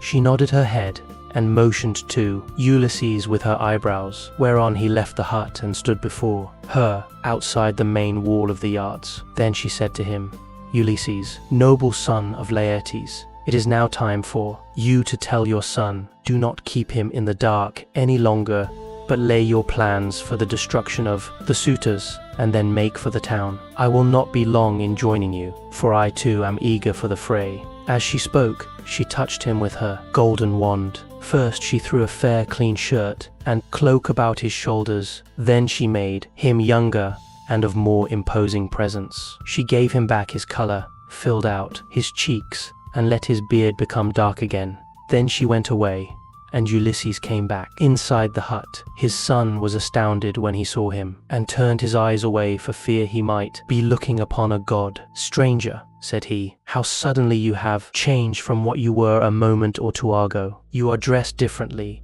and your color is not the same. Are you someone or other of the gods that live in heaven? If so, be propitious to me till I can make you due sacrifice and offerings of wrought gold. Have mercy upon me." And Ulysses said, "I am no god. Why should you take me for one? I am your father, who grieve and suffer so much at the hands of lawless men." As he spoke, he kissed his son, and a tear fell from his cheek onto the ground, for he had restrained all tears till now. But Telemachus could not yet believe that it was his father, and said, "You are not my father, but some god is flattering me, with vain hopes that I may grieve the more hereafter. No mortal man could of himself contrive to do as you have been doing, and make yourself old and young at a moment's notice, unless a god were with him. A second ago you were old and all in rags, and now you are like some god come down from heaven." Ulysses answered Telemachus, "You ought not to be so immeasurably astonished at my being really here. There is no other Ulysses who will come hereafter. Such as I am, it is I who, after long wandering and much hardship, have got home in the 20th year to my own country. What you wonder at is the work of the redoubtable goddess Minerva, who does with me whatever she will, for she can do what she pleases. At one moment she makes me like a beggar, and the next I am a young man with good clothes on my back. It is an easy matter for the gods who live in heaven to make any man look either rich or poor." As he spoke, he sat down, and Telemachus threw his arms about his father and wept. They were both so much moved that they cried aloud like eagles or vultures with crooked talons that have been robbed of their half-fledged young by peasants. Thus piteously did they weep, and the sun would have gone down upon their mourning, if Telemachus had not suddenly said, "In what ship, my dear father, did my crew bring you to Ithaca? Of what nation did they declare themselves to be, for you cannot have come by land?" "I will tell you the truth, my son," replied Ulysses. "It was the Phaeacians who brought me here. They are great sailors, and are in the habit of giving escorts to anyone who reaches their coasts. They took me over the sea while I was fast asleep, and landed me in Ithaca after giving me many presents in bronze, gold, and raiment. They are lying concealed in a cave, and I am now come here on the suggestion of Minerva that we may consult about killing our enemies. First, therefore, give me a list of the suitors with their number, that I may learn who and how many they are. I can then turn the matter over in my mind and see whether we too can fight the whole body of them ourselves, or whether we must find others to help us." To this Telemachus answered, "Father, I have always heard of your renown, both in the field and in council, but the task you talk of is a very great one. I am awed at the mere thought of it. 2 men cannot stand against many, and brave ones. There are not 10 suitors only, nor twice 10, but 10 many times over. You shall learn their number at once. There are 52 chosen youths from Dulichium, and they have 6 servants. From Same there are 24, 20 young Achaeans from Zakynthos, and 12 from Ithaca itself, all of them well born. They have with them a servant Medon, a bard, and 2 men who can carve atable. If we face such numbers as this, you may have bitter cause to rue your coming and your revenge. See whether you cannot think of someone who would be willing to come and help us." "Listen to me," replied Ulysses, "and think whether Minerva and her father, Jupiter, may seem sufficient, or whether I am to try and find someone else as well." "Those whom you have named," answered Telemachus, "are a couple of good allies, for though they dwell high up among the clouds, they have power over both gods and men. These 2, continued Ulysses, will not keep long out of the fray when the suitors and we join fight in my house. Now therefore return home early tomorrow morning, and go about among the suitors as before. Later on, the swineherd will bring me to the city disguised as a miserable old beggar. If you see them ill-treating me, steel your heart against my sufferings, even though they drag me feet foremost out of the house or throw things at me. Look on, and do nothing beyond gently trying to make them behave more reasonably. But they will not listen to you, for the day of their reckoning is at hand. Furthermore I say, and lay my saying to your heart when Minerva shall put it in my mind, I will nod my head to you, and on seeing me do this, you must collect all the armor that is in the house and hide it in the strong storeroom. Make some excuse when the suitors ask you why you are removing it. Say that you have taken it to be out of the way of the smoke, inasmuch as it is no longer what it was when Ulysses went away, but has become soiled and begrimed with soot. Add to this more particularly that you are afraid Jupiter may set them on to quarrel over their wine, and that they may do each other some harm which may disgrace both. Banquet and wooing for the sight of arms sometimes tempts people to use them, but leave a sword and a spear apiece for yourself and me, and a couple of ox-hide shields, so that we can snatch them up at any moment. Jupiter and Minerva will then soon quiet these people. There is also another matter. If you are indeed my son, and my blood runs in your veins, let no one know that Ulysses is within the house, neither Laertes, nor yet the swineherd, nor any of the servants, nor even Penelope herself. Let you and me exploit the women alone, and let us also make trial of some other of the men's servants, to see who is on our side and whose hand is against us. Father, replied Telemachus, you will come to know me by and by, and when you do, you will find that I can keep your counsel. I do not think, however, the plan you propose will turn out well for either of us. Think it over. It will take us a long time to go the round of the farms and exploit the men, and all the time the suitors will be wasting your estate with impunity and without compunction. Prove the women by all means to see who are disloyal and who guiltless. But I am not in favor of going round and trying the men. We can attend to that later on if you really have some sign from Jupiter that he will support you. Thus did they converse, and meanwhile the ship which had brought Telemachus and his crew from Pylos had reached the town of Ithaca. When they had come inside the harbor, they drew the ship onto the land. Their servants came and took their armor from them, and they left all the presents at the house of Clytius. Then they sent a servant to tell Penelope that Telemachus had gone into the country, but had sent the ship to the town to prevent her from being alarmed and made unhappy. This servant and Eumaeus happened to meet when they were both on the same errand of going to tell Penelope. When they reached the house, the servant stood up and said to the queen in the presence of the waiting women, "Your son, madam, is now returned from Pylos." But Eumaeus went close up to Penelope and said privately all that her son had bidden him tell her. When he had given his message, he left the house with its outbuildings and went back to his pigs again. The suitors were surprised and angry at what had happened, so they went outside the great wall that ran round the outer court and held a council near the main entrance. Eurymachus, son of Polybus, was there to speak.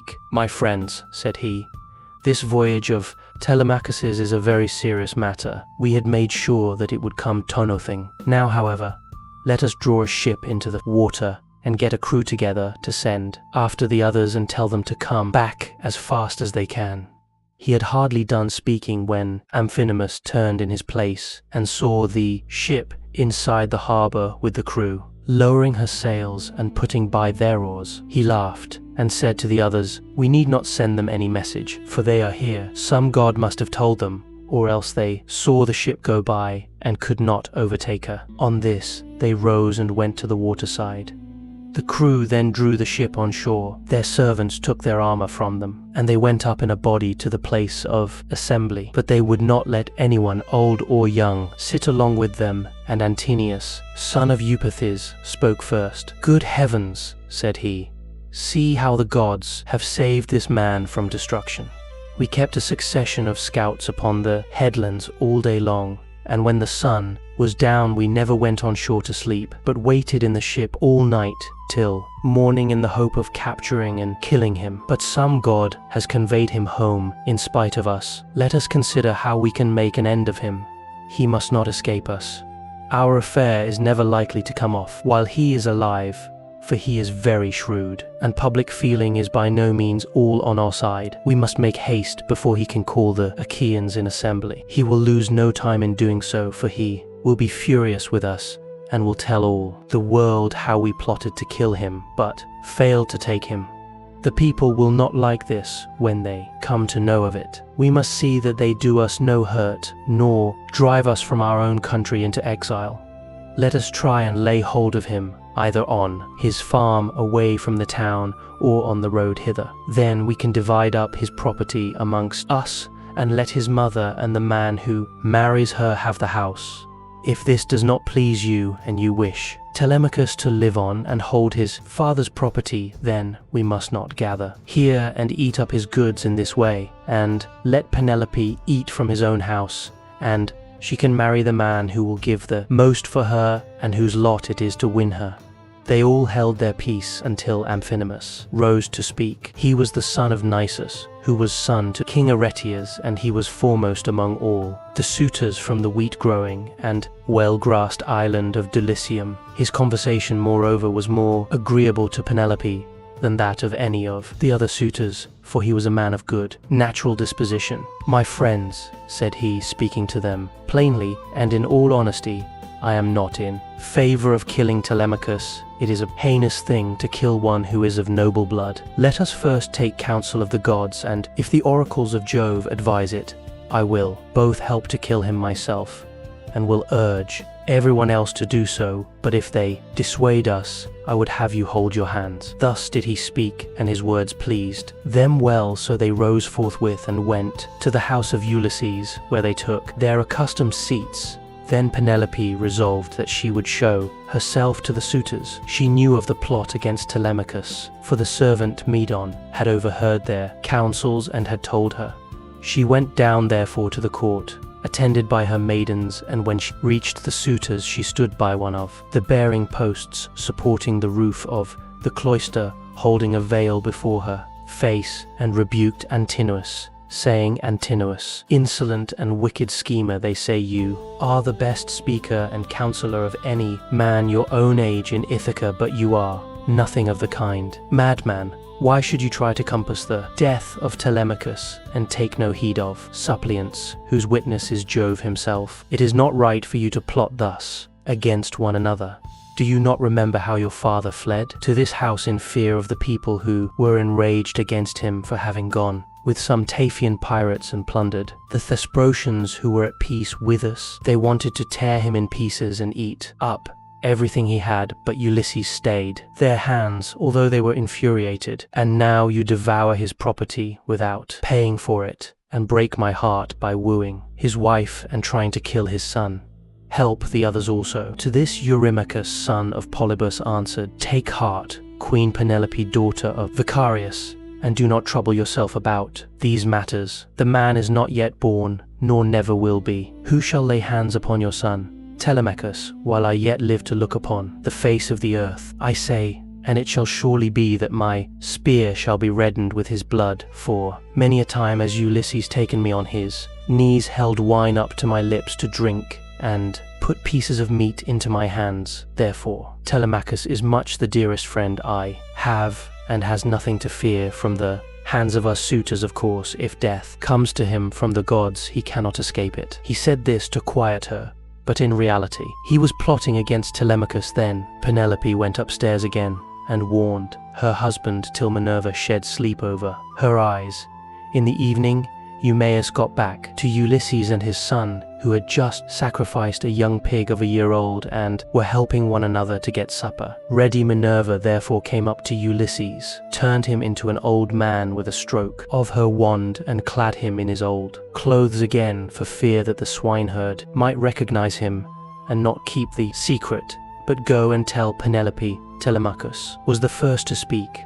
"So you have got back, Eumaeus," said he. "What is the news of the town? Have the suitors returned, or are they still waiting over yonder to take me on my way home?" "I did not think of asking about that," replied Eumaeus. "When I was in the town, I thought I would give my message and come back as soon as I could. I met a man sent by those who had gone with you to Pylos, and he was the first to tell the news to your mother. But I can say what I saw with my own eyes. I had just got on to the crest of the hill of Mercury above the town when I saw a ship coming into harbor with a number of men in her. They had many shields and spears, and I thought it was the suitors, but I cannot be sure. On hearing this, Telemachus smiled to his father, but so that Eumaeus could not see him. Then, when they had finished their work, and the meal was ready, they ate it, and every man had his full share, so that all were satisfied. As soon as Eumaeus saw the news of the town, he said, as soon as they had had enough to eat and drink, they lay down to rest and enjoyed the boon of sleep. Book 17. When the child of morning, rosy-fingered, dawn appeared, Telemachus bound on his sandals and took a strong spear that suited his hands, for he wanted to go into the city. Old friend, said he to the swineherd, I will now go to the town and show myself to my mother, for she will never leave off grief. Mark thyself's filg for him, but I like to say what I mean. Then Ulysses said, Sir, I do not want to stay here. A beggar can always do better in town than country, for anyone who likes can give him something. I am too old to care about remaining here at the beck and call of a master. Therefore, let this man do as you have just told him, and take me to the town as soon as I have had a warm by the fire, and the day has got a little heat in it. My clothes are wretchedly thin, and this frosty morning I shall be perished with cold, for you say the city is some way off. On this, Telemachus strode off through the yards, brooding his revenge upon the suitors. When he reached home, he stood his spear against a bearing post of the cloister, crossed the stone floor of the cloister itself, and went inside. Nurse Euryclea saw him long before anyone else did. She was putting the fleeces onto the seats, and she burst out crying as she ran up to him. All the other maids came up too, and covered his head and shoulders with their kisses. Penelope came out of her room looking like Diana or Venus, and wept as she flung her arms about her son. She kissed his forehead, and both his beautiful eyes. Light of my eyes, she cried as she spoke fondly to him. So you are come home again. I made sure I was never going to see you any more. To think of your having gone off to Pylos without saying anything about it, or obtaining my consent. I'm sorry, but come, tell me what you saw. Do not scold me, mother, answered Telemachus, nor vex me, seeing what a narrow escape I have had. But wash your face, change your dress, go upstairs with your maids, and promise full and sufficient hecatombs to all the gods, if Jupiter will only grant us our revenge upon the suitors. I must now go to the place of assembly to invite a stranger who has come back with me from Pylos. I will go to the place of assembly to invite a stranger who has come back with me from Pylos. I sent him on with my crew, and told Piraeus to take him home and look after him till I could come for him myself. She heeded her son's words, washed her face, changed her dress, and vowed full and sufficient hecatombs to all the gods, if they would only vouchsafe her revenge upon the suitors. Telemachus went through and out of the cloisters spear in hand, not alone, for his 2 fleet dogs went with him. Minerva endowed him with a presence of such divine comeliness that all marveled at him as he went by, and the suitors gathered round him with fair words in their mouths and malice in their hearts. But he avoided them, and went to sit with Mentor, Antiphus, and Halitherses, old friends of his father's house, and they made him tell them all that had happened to him. Then Piraeus came up with Theoclymenus, whom he had escorted through the town to the place of assembly, whereon Telemachus at once joined them. Piraeus was first to speak. Telemachus, said he, I wish you would send some of your women to my house to take away the presents Menelaus gave you. We do not know, Piraeus, answered Telemachus, what may happen if the suitors kill me in my own house and divide my property among them. I would rather you had the presents than that any of those people should get hold of them. If, on the other hand, I manage to kill them, I shall be much obliged if you will not do me any good. If you do not do me any good, I shall be much obliged if you do not do me any good. With these words, he took Theoclymenus to his own house. When they got there, they laid their cloaks on the benches and seats, went into the baths, and washed themselves. When the maids had washed and anointed them, and had given them cloaks and shirts, they took their seats at table. A maidservant then brought them water in a beautiful golden ewer, and poured it into a silver basin for them to wash their hands. And she drew a clean table beside them. An upper servant brought them bread, and offered them many good things of what there was in the house. Opposite them sat Penelope, reclining on a couch by one of the bearing posts of the cloister, and spinning. Then they laid their hands on the good things that were before them, and as soon as they had had enough to eat and drink, Penelope said, "Telemachus, I shall go upstairs and lie down on that sad couch in the corner of Wilhelm, which I have not ceased to water with my tears. Neptune's home, from the day Ulysses set out for Troy with the sons of Atreus. You failed, however, to make it clear to me before the suitors came back to the house whether or not you had been able to hear anything about the return of your father." "I will tell you the truth," replied Herson. "We went to Pylos and saw Nestor, who took me to his house and treated me as hospitably as though I were a son of his own who had just returned after a long absence. So also did his sons. But he said he had not heard a word from any human being about Ulysses, whether he was alive or dead. He sent me, therefore, with a chariot and horses to Menelaus. There I saw Helen, for whose sake so many, both Argives and Trojans, were in heavens.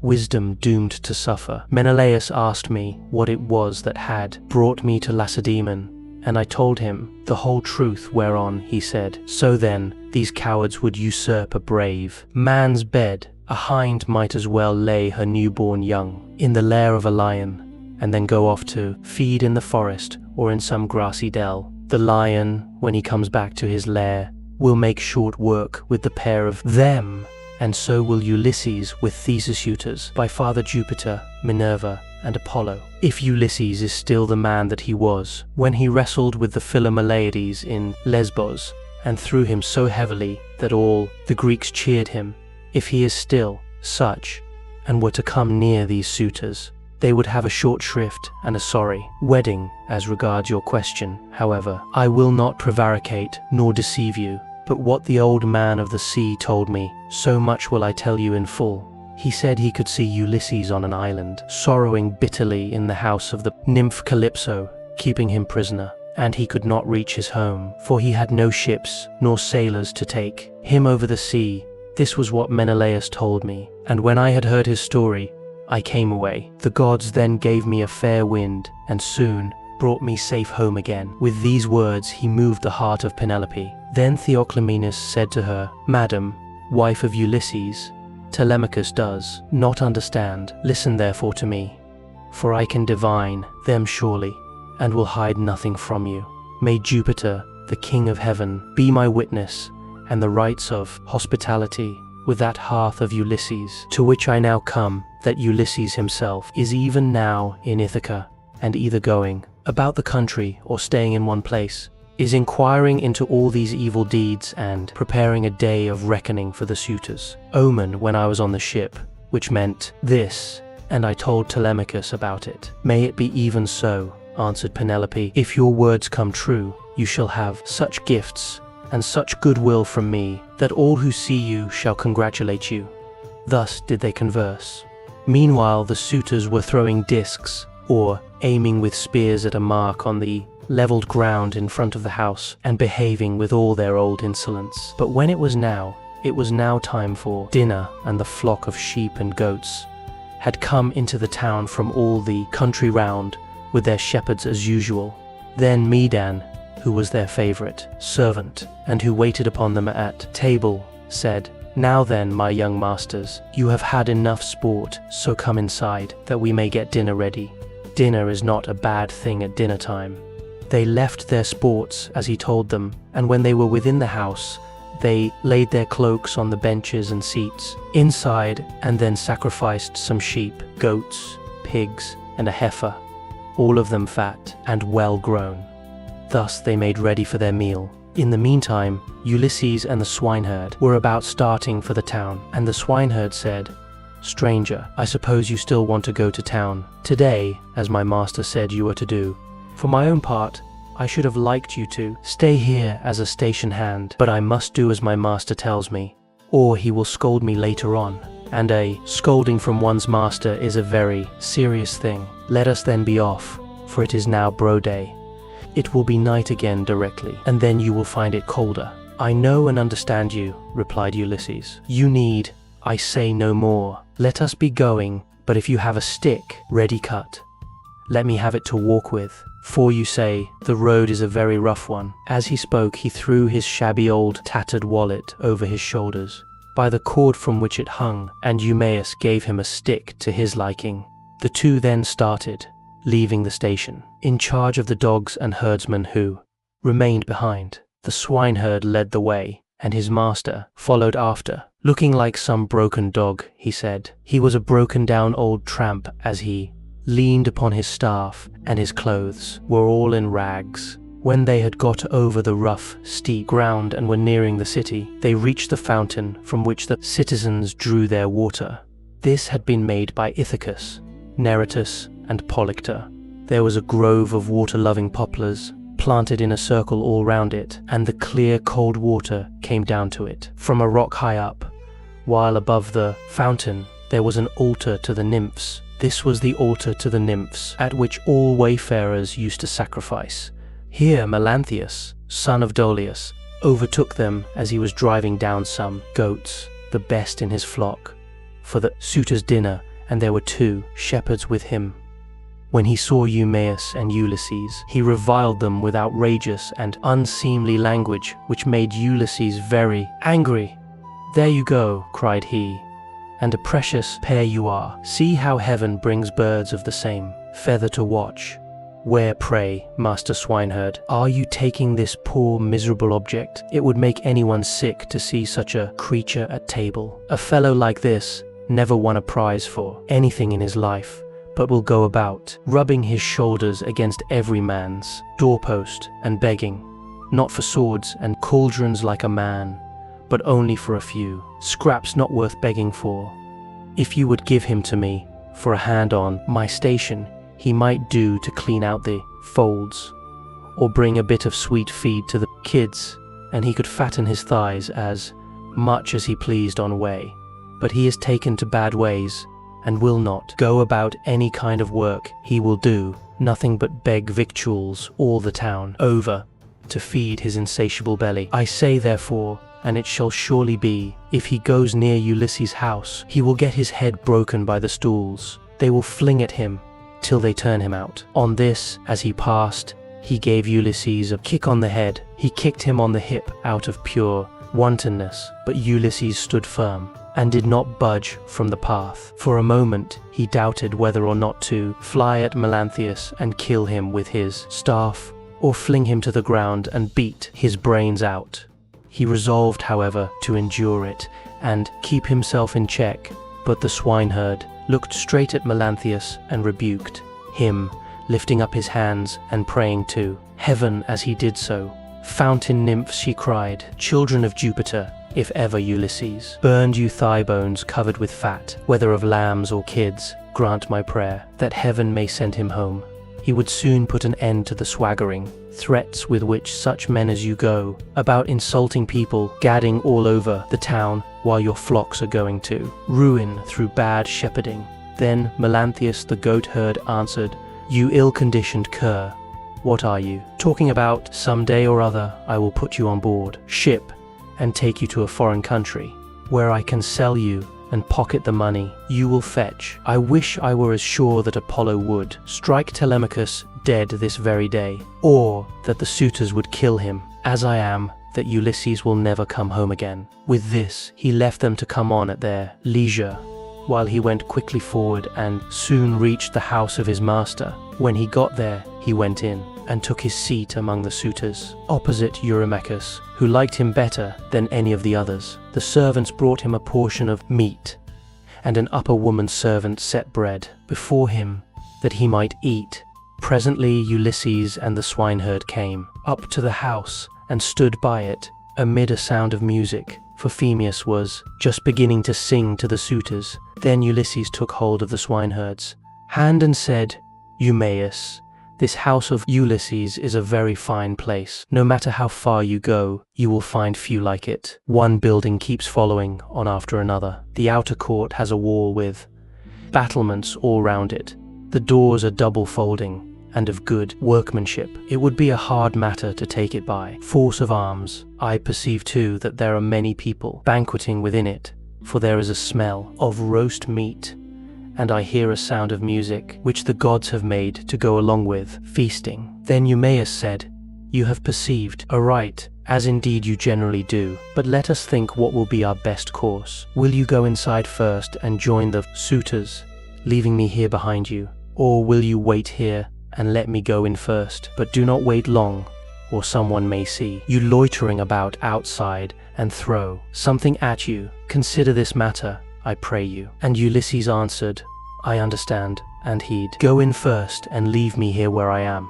I am quite used to being beaten and having things thrown at me. I have been so much buffeted about in war and by sea that I am case-hardened, and this too may go with the rest. But a man cannot hide away the cravings of a hungry belly. This is an enemy which gives much trouble to all men. It is because of this that ships are fitted out to sail the seas and to make war upon other people." As they were thus talking, a dog that had been lying asleep raised his head and pricked up his ears. This was Argos, whom Ulysses had bred before setting out for Troy, but he had never had any work out of him. In the old days, he used to be taken out by the young men when they went hunting wild goats or deer or hares. But now that his master was gone, he was lying neglected on the heaps of mule and cow dung that lay in front of the stable doors till the men should come and draw it away to manure the great clothes. And he was full of fleas. As soon as he saw Ulysses standing there, he dropped his ears and wagged his tail, but he could not get close up to his master. When Ulysses saw the dog on the other side of the yard, he dashed a tear from his eyes without Eumaeus seeing it, and said, "Eumaeus, what a noble hound that is over yonder on the manure heap. His build is splendid. Is he as fine a fellow as he looks? Or is he only one of those dogs that come begging about a table and are kept merely for show?" "This hound," answered Eumaeus, "belonged to him who has died in a far country. If he were what he was when Ulysses left for Troy, he would soon show you what he could do. There was not a wild beast in the forest that could get away from him when he was once on its tracks. But now he has fallen on evil times, for his master is dead and gone, and the women take no care of him. Servants never do their work when their master's hand is no longer over them, for Jove takes half the goodness out of a man when he makes a slave of him." As he spoke, he went inside the building, to the cloister where the suitors were. But Argos died as soon as he had recognized his master. Telemachus saw Eumaeus long before anyone else did, and beckoned him to come and sit beside him. So he looked about and saw a seat lying near where the carver sat, serving out their portions to the suitors. He picked it up, brought it to Telemachus's table, and sat down opposite him. Then the servant brought him his portion, and gave him bread from the bread basket. Immediately afterwards, Ulysses came inside, looking like a poor, miserable old beggar, leaning on his staff, and with his clothes all in rags. He sat down upon the threshold of ash wood, just inside the doors leading from the outer to the inner court, and against a bearing post of cypress wood which the carpenter had skillfully planed, and had made to join truly with rule and line.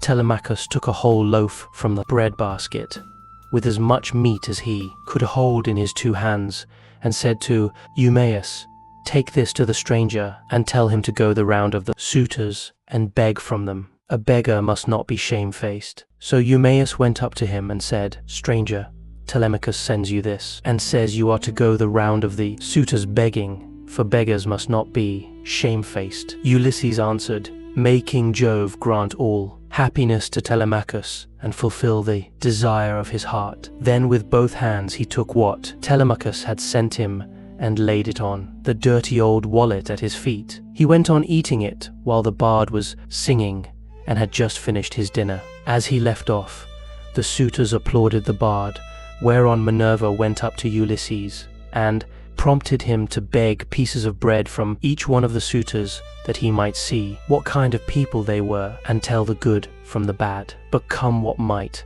she was not going to save a single one of them. Ulysses therefore went on his round, going from left to right, and stretched out his hands to beg as though he were a real beggar. Some of them pitied him and were curious about him, asking one another who he was and where he came from. Whereon the goat heard Melanthius said, "Suitors of my noble mistress, I can tell you something about him, for I have seen him before. The swineherd brought him here, but I know nothing about the man himself, nor where he comes from." On this, Antinous began to abuse the swineherd.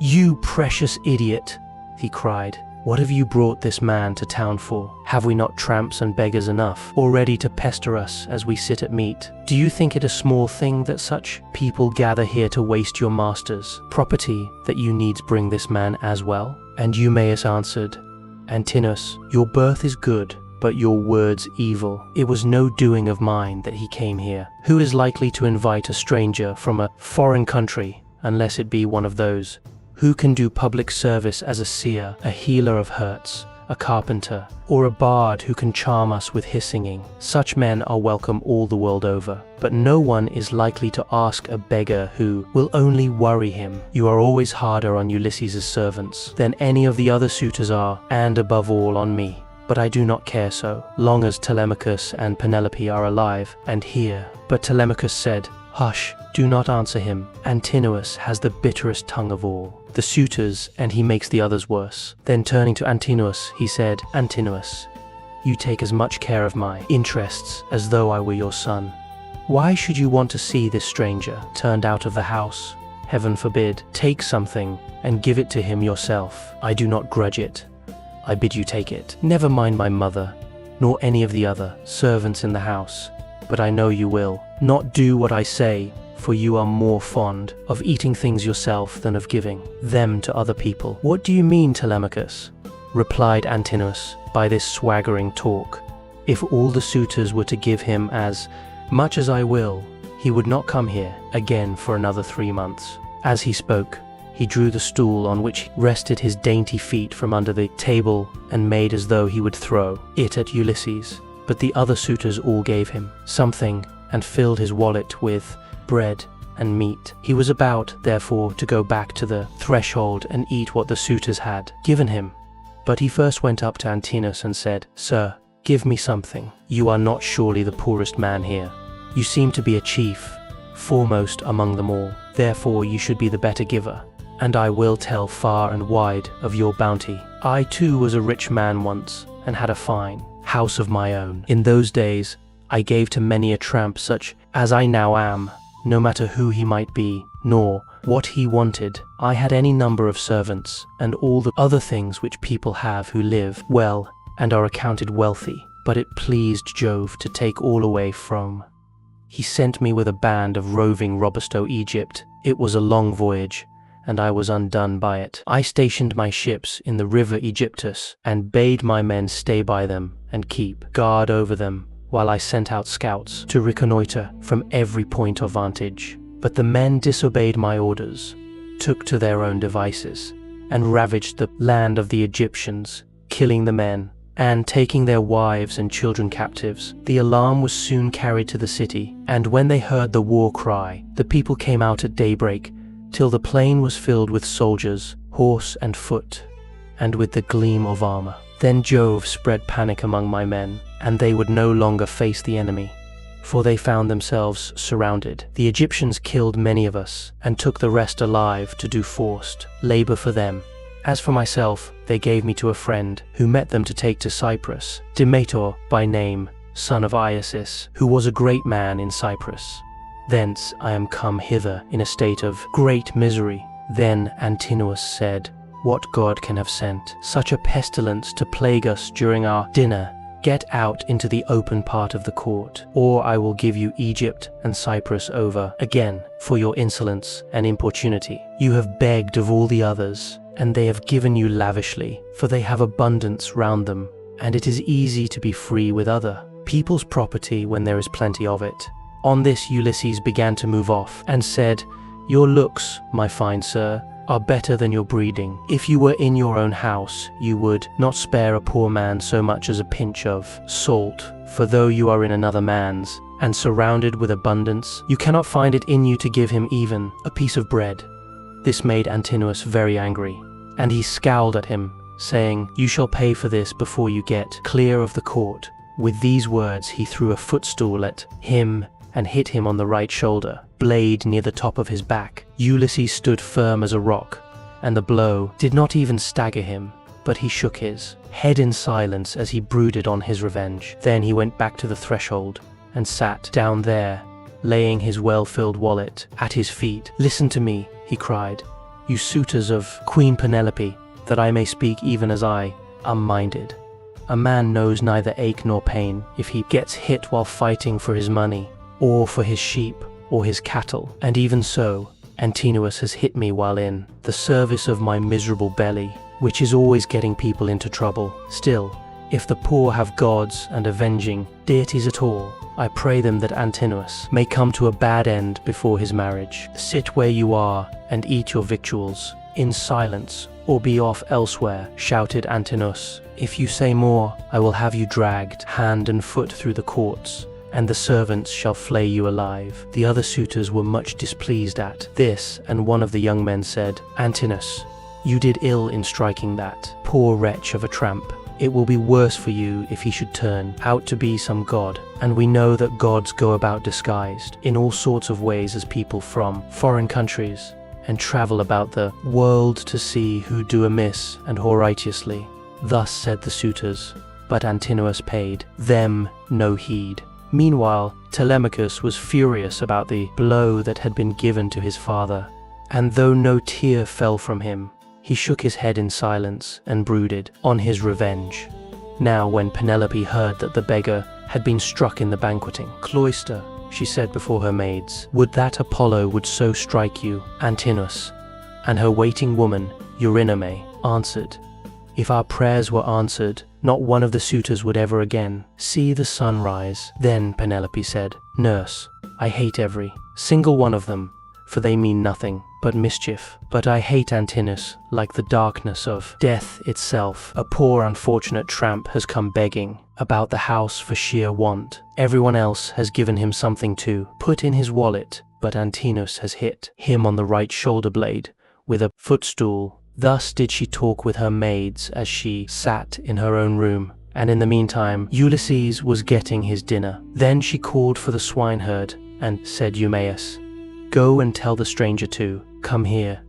I want to see him and ask him some questions. He seems to have traveled much, and he may have seen or heard something of my unhappy husband." To this you answered, "O swineherd Eumaeus, if these Achaeans, madam, would only keep quiet, you would be charmed with the history of his adventures. I had him 3 days and 3 nights with me in my hut, which was the first place he reached after running away from his ship, and he has not yet completed the story of his misfortunes. If he had been the most heaven-taught minstrel in the whole world, on whose lips all hearers hang entranced, I could not have been more charmed as I sat in my hut and listened to him.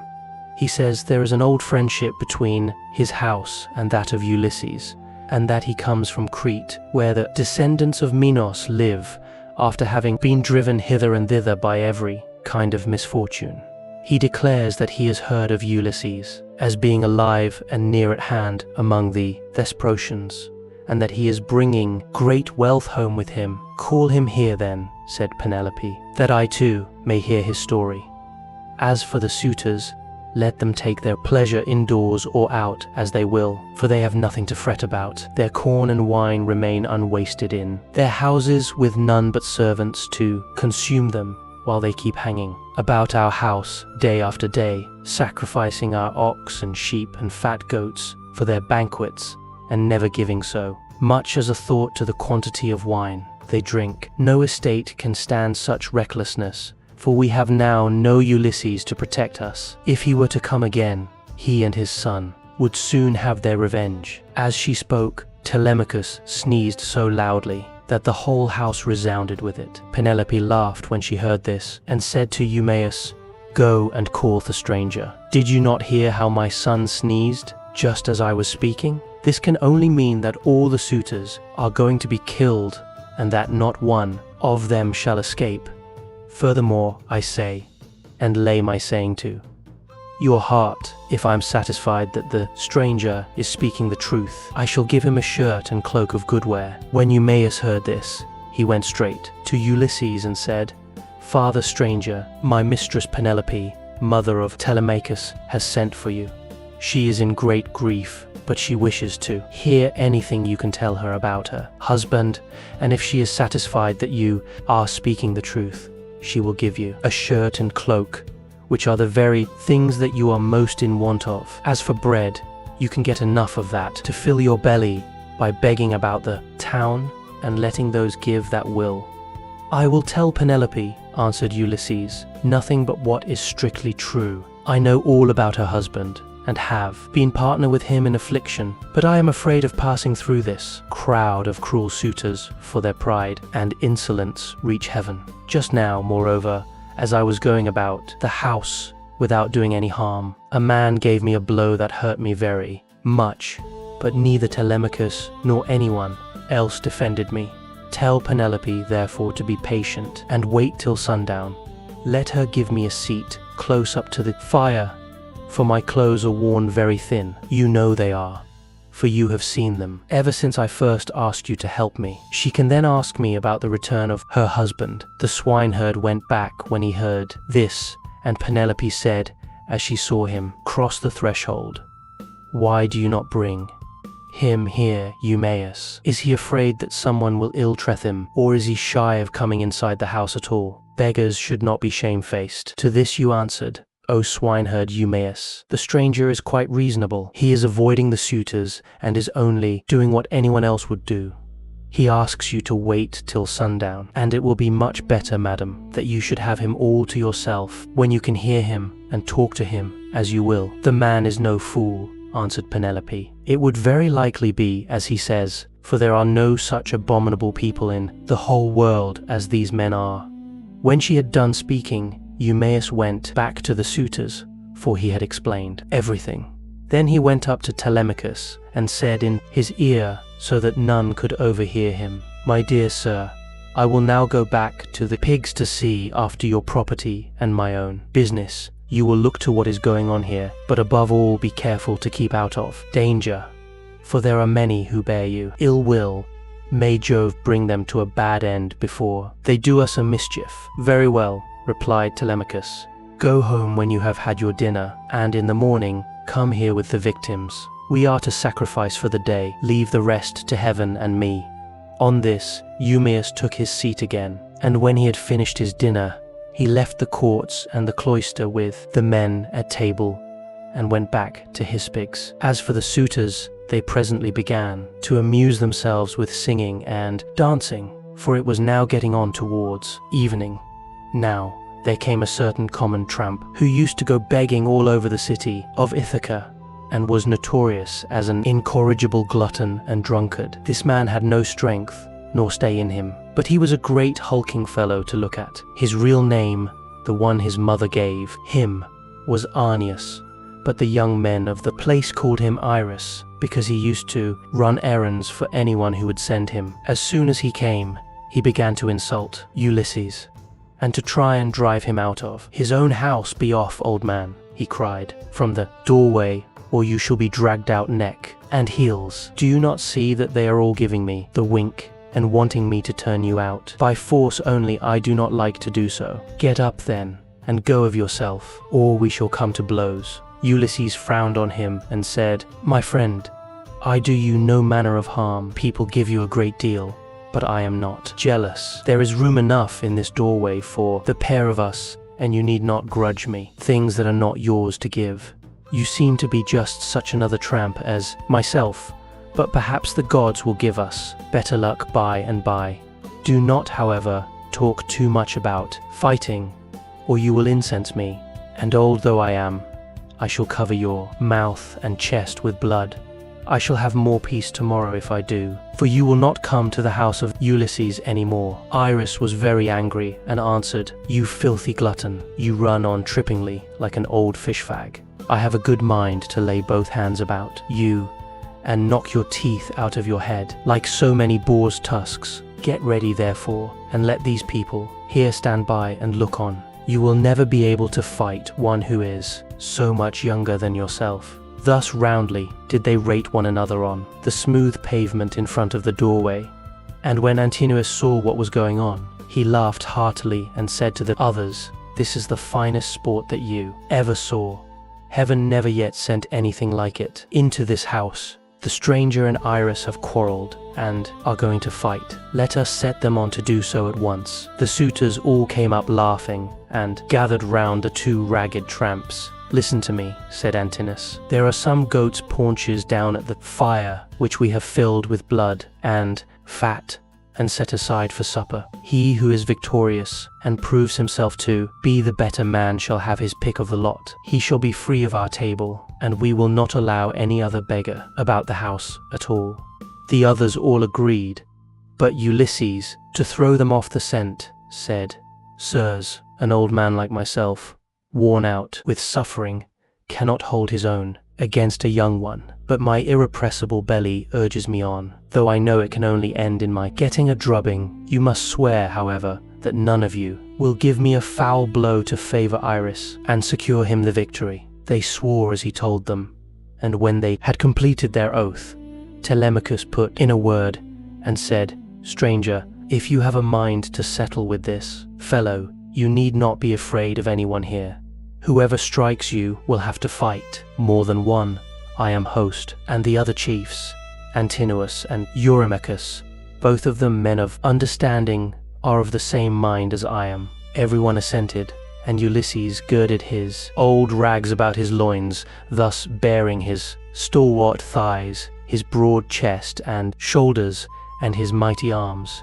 But Minerva came up to him and made his limbs even stronger still. The suitors were beyond measure astonished, and one would turn toward his neighbor, saying, "The stranger has brought such a thigh out of his old rags that there will soon be nothing left of Iris." Iris began to be very uneasy as he heard them, but the servants girded him by force and brought him into the open part of the court in such a fright that his limbs were all of a tremble. Antinous scolded him and said, "You swaggering bully, you ought never to have been born at all, if you are afraid of such an old broken down creature as this tramp is. I say therefore, and it shall surely be, if he beats you and proves himself the better man, I shall pack you off on board ship to the mainland and send you to King Aeaea, who kills everyone that comes near him. He will cut off your nose and ears and draw out your entrails for the dogs to at." This frightened Iris still more, but they brought him into the middle of the court, and the two men raised their hands to fight. Then Ulysses considered whether he should let drive so hard at him as to make an end of him then and there, or whether he should give him a lighter blow that should only knock him down. In the end he deemed it best to give the lighter blow, for fear the Achaeans should begin to suspect who he was. Then they began to fight, and Iris hit Ulysses on the right shoulder, but Ulysses gave Iris a blow on the neck, under the ear, that broke in the bones of his skull, and the blood came gushing out of his mouth. He fell groaning in the dust, gnashing his teeth and kicking on the ground. But the suitors threw up their hands and nearly died of laughter as Ulysses caught hold of him by the foot and dragged him into the outer court as far as the gatehouse. There he propped him up against the wall and put his staff in his hands. Then he said, "And keep the dogs and pigs off. You are a pitiful creature, and if you try to make yourself king of the beggars any more, you shall fare still worse." Then he threw his dirty old wallet, all tattered and torn, over his shoulder, with the cord by which it hung, and went back to sit down upon the threshold. But the suitors went within the cloisters, laughing and saluting him. "May Jupiter and all the other gods," said they, "grant you whatever you want for. Having put an end to the importunity of this insatiable tramp, we will take him over to the mainland, presently to King Aeaea, who kills everyone that comes near him." Ulysses hailed this as of good omen, and Antinous set a great goat's paunch before him filled with blood and fat. Amphinomus took 2 loaves out of the bread basket and brought them to him, pledging him as he did so in a golden goblet of wine.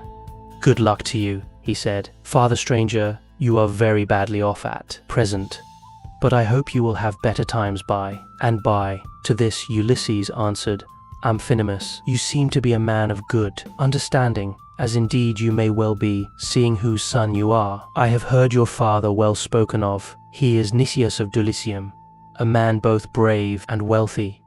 They tell me you are his son, and you appear to be a considerable person. Listen, therefore, and take heed to what I am saying. A man is the vainest of all creatures that have their being upon earth. As long as heaven vouchsafes him health and strength, he thinks that he shall come to no harm hereafter. And even when the blessed gods bring sorrow upon him, he bears it as he needs, must, and makes the best of it. For God Almighty gives men their daily minds day by day. I know all about it, for I was a rich man once and did much wrong in the stubbornness of my pride and in the confidence that my father and my brothers would support me. Therefore, let a man fear God in all things always, and take the good that heaven may see fit to send him without vain glory. Consider the infamy of what these suitors are doing. See how they are wasting the estate and doing dishonor to the wife of one who is certain to return someday, and that too not long hence. Nay,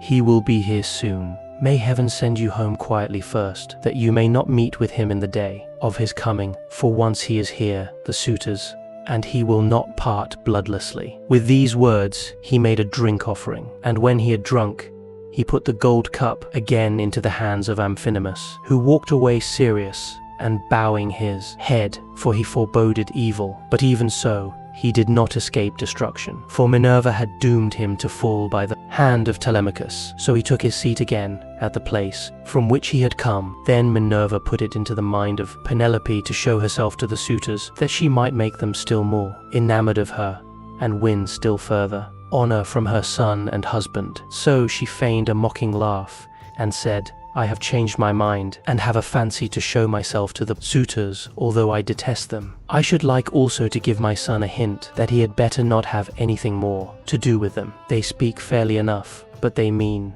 mischief. My dear child, answered Eurynome, all that you have said is true. Go and tell your son about it. But first, wash yourself and anoint your face. Do not go about with your cheeks all covered with tears.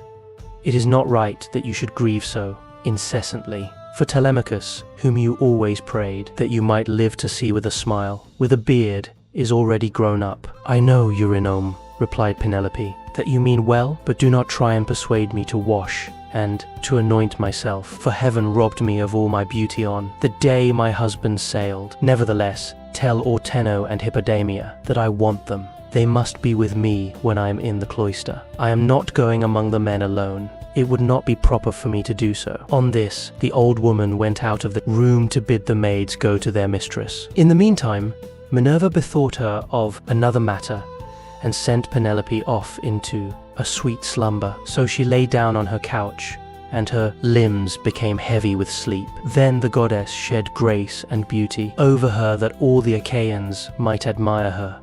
She washed her face with the ambrosial loveliness that Venus wears when she goes dancing with the Graces. She made her taller and of a more commanding figure, while, as for her complexion, it was whiter than sawn ivory. When Minerva had done all this, she went away, whereon the maids came in from the women's room and woke Penelope with the sound of their talking. What an exquisitely delicious sleep I have been having, said she, as she passed her hands over her face. In spite of all my misery, I wish Diana would let me die so sweetly, now, at this very moment, that I might no longer waste in despair for the loss of my dear husband, who possessed every kind of good quality and was the most distinguished man among the Achaeans. With these words she came down from her upper room, not alone, but attended by two of her maidens, and when she reached the suitors, she stood by one of the bearing posts supporting the roof of the cloister, holding a veil before her face, and with a staid maidservant on either side of her. As they beheld her, the suitors were so overpowered and became so desperately enamored of her that each one prayed he might win her for his own bedfellow. Telemachus, said she, addressing her son, I fear you are no longer so discreet and, well, conducted as you used to be. When you were younger, you had a greater sense of propriety. Now, however, that you are grown up, though a stranger. To look at you would take you for the son of a well-to-do father as far as size and good looks go. Your conduct is by no means what it should be. What is all this disturbance that has been going on? And how came you to allow a stranger to be so disgracefully ill-treated? What would have happened if he had suffered serious injury while a suppliant in our house? Surely this would have been very discreditable to you. I am not surprised, my dear mother, at your displeasure, replied Telemachus. I understand all about it, and know when things are not as they should be, which I could not do when I was younger. I cannot, however, behave with perfect propriety at all times. First one and then another of these wicked people here keeps driving me out of my mind, and I have no one to stand by me. After all, however, this fight between Iris and the stranger did not turn out as the suitors meant it to do, for the stranger got the best of it. I wish Father Jupiter, Minerva, and Apollo would break the neck of every one of these wooers of yours, some inside the house and some out, and I wish they might all be as limp as Iris is over yonder in the gate of the outer court. See how he nods his head like a drunken man. He has had such a thrashing that he cannot stand on his feet nor get back to his home, wherever that may be, for he has no strength left in him. Thus did they converse. Eurymachus then came up and said, Queen Penelope, daughter of Icarius, if all the Achaeans in Aeaean Argos could see you at this moment, you would have still more suitors in your house by tomorrow morning, for you are the most admirable woman in the whole world, both as regards personal beauty and strength of understanding. To this Penelope replied, Eurymachus, heaven robbed me of all my beauty, whether of face or figure, when the Argives set sail for Troy, and my dear husband with them. If he were to return and look after my affairs, I should both be more respected, and show a better presence to the world. As it is, I am oppressed with care, and with the afflictions which heaven has seen fit to heap upon me. My husband foresaw it all, and when he was leaving home he took my right wrist in his hand. Wife, he said, we shall not all of us come safe home from Troy, for the Trojans fight well both with bow and spear. They are excellent also at fighting from chariots, and nothing decides the issue of a fight sooner than this. I know not therefore whether heaven will send me back to you, or whether I may not fall over there at Troy. In the meantime, do you look after things here. Take care of my father and mother, as at present, and even more so during my absence. But when you see our son growing a beard, then marry whom you will, and leave this, your present home. This is what he said, and now it is all coming true. A night will come when I shall have to yield myself to a marriage which I detest, for Jove has taken from me all hope of happiness. This further grief moreover cuts me to the very heart. You suitors are not wooing me after the custom of my country, when men are courting a woman who they think will be a good wife to them, and who is of noble birth. And when they are each trying to win her for himself, they usually bring oxen and sheep to feast the friends of the lady, and they make her magnificent presents, instead of eating up other people's property without paying for it. This was what she said, and Ulysses was glad when he heard her trying to get presents out of the suitors, and flattering them with fair words which he knew she did not mean. Then Antinous said, Queen Penelope, daughter of Icarius, take as many presents as you please from anyone who will give them to you. It is not well to refuse a present, but we will not go about our business, nor stir from where we are, till you have married the best man among us, whoever he may be. The others applauded what Antinous had said, and each one sent his servant to bring his present. Antinous's man returned with a large and lovely dress, most exquisitely embroidered. It had 12 beautifully made brooch pins of pure gold, with which to fasten it. Eurymachus immediately brought her a magnificent chain of gold and amber beads that gleamed like sunlight. Eurydamas's 2 men returned with some earrings fashioned into 3 brilliant pendants which glistened most beautifully, while King Pisander, son of Polyctor, gave her a necklace of the rarest workmanship, and everyone else brought her a beautiful present of some kind. Then the queen went back to her room upstairs, and her maids brought the presents after her. Meanwhile the suitors took to singing and dancing, and stayed till evening came. They danced and sang till it grew dark. They then brought in 3 braziers to give light, and piled them up with chopped firewood very old and dry. And they lit torches from them, which the maids held up turn and turn about. Then Ulysses said, "Maids, servants of Ulysses who has so long been absent, go to the queen inside the house, sit with her, and amuse her, or spin and pick wool. I will hold the light for all these people. They may stay till morning, but shall not beat me, for I can stand a great deal." The maids looked at one another and laughed, while pretty Melantho began to jibe at him contemptuously. She was daughter to Dolius, but had been brought up by Penelope, who used to give her toys to play with and looked after her when she was a child. But in spite of all this, she showed no consideration for the sorrows of her mistress, and used to misconduct herself with Eurymachus, with whom she was in love. "Poor wretch," said she, "are you gone clean out of your mind? Go and sleep in some smithy or place of public gossips, instead of chattering here. Are you not ashamed of opening your mouth before your betters, so many of them too? Has the wine been getting into your head, or do you always babble in this way? You seem to have lost your wits, because you beat the tramp Iris. Take care that a better man than he does not come and cudgel you about the head, till he pack you bleeding out of the house." "Vixen," replied Ulysses, scowling at her, "I will go and tell Telemachus what you have been saying, and he will have you torn limb from limb." With these words he scared the women, and they went off into the body of the house. They trembled all over, for they thought he would do as he said. But Ulysses took his stand near the burning braziers, holding up torches and looking at the people, brooding the while on things that should surely come to pass. But Minerva would not let the suitors for one moment see him, for she wanted Ulysses to become even more bitter against them. She therefore set Eurymachus, son of Polybus, on to jibe at him, which made the others laugh. "Listen to me," said he, "you suitors of Queen Penelope, that I may speak even as I'm minded. It is not for nothing that this man has come to the house of Ulysses. I believe the light has not been coming from the torches, but from his own head, for his hair is all gone, every bit of it." Then, turning to Ulysses, he said, "Stranger, will you work as a servant if I send you to the wolds and see that you are well paid? Can you build a stone fence or plant trees? I will have you fed all the year round, and will find you in shoes and clothing. Will you go then?" "Not you, for you have got into bad ways, and do not want to work. You would rather fill your belly by going round the country begging." "Eurymachus," answered Ulysses, "if you and I were to work one against the other in early summer, when the days are at their longest, give me a good scythe, and take another yourself, and let us see which will last the longer, or mow the stronger, from dawn till dark, when the mowing grass is about, or if you will plough against me.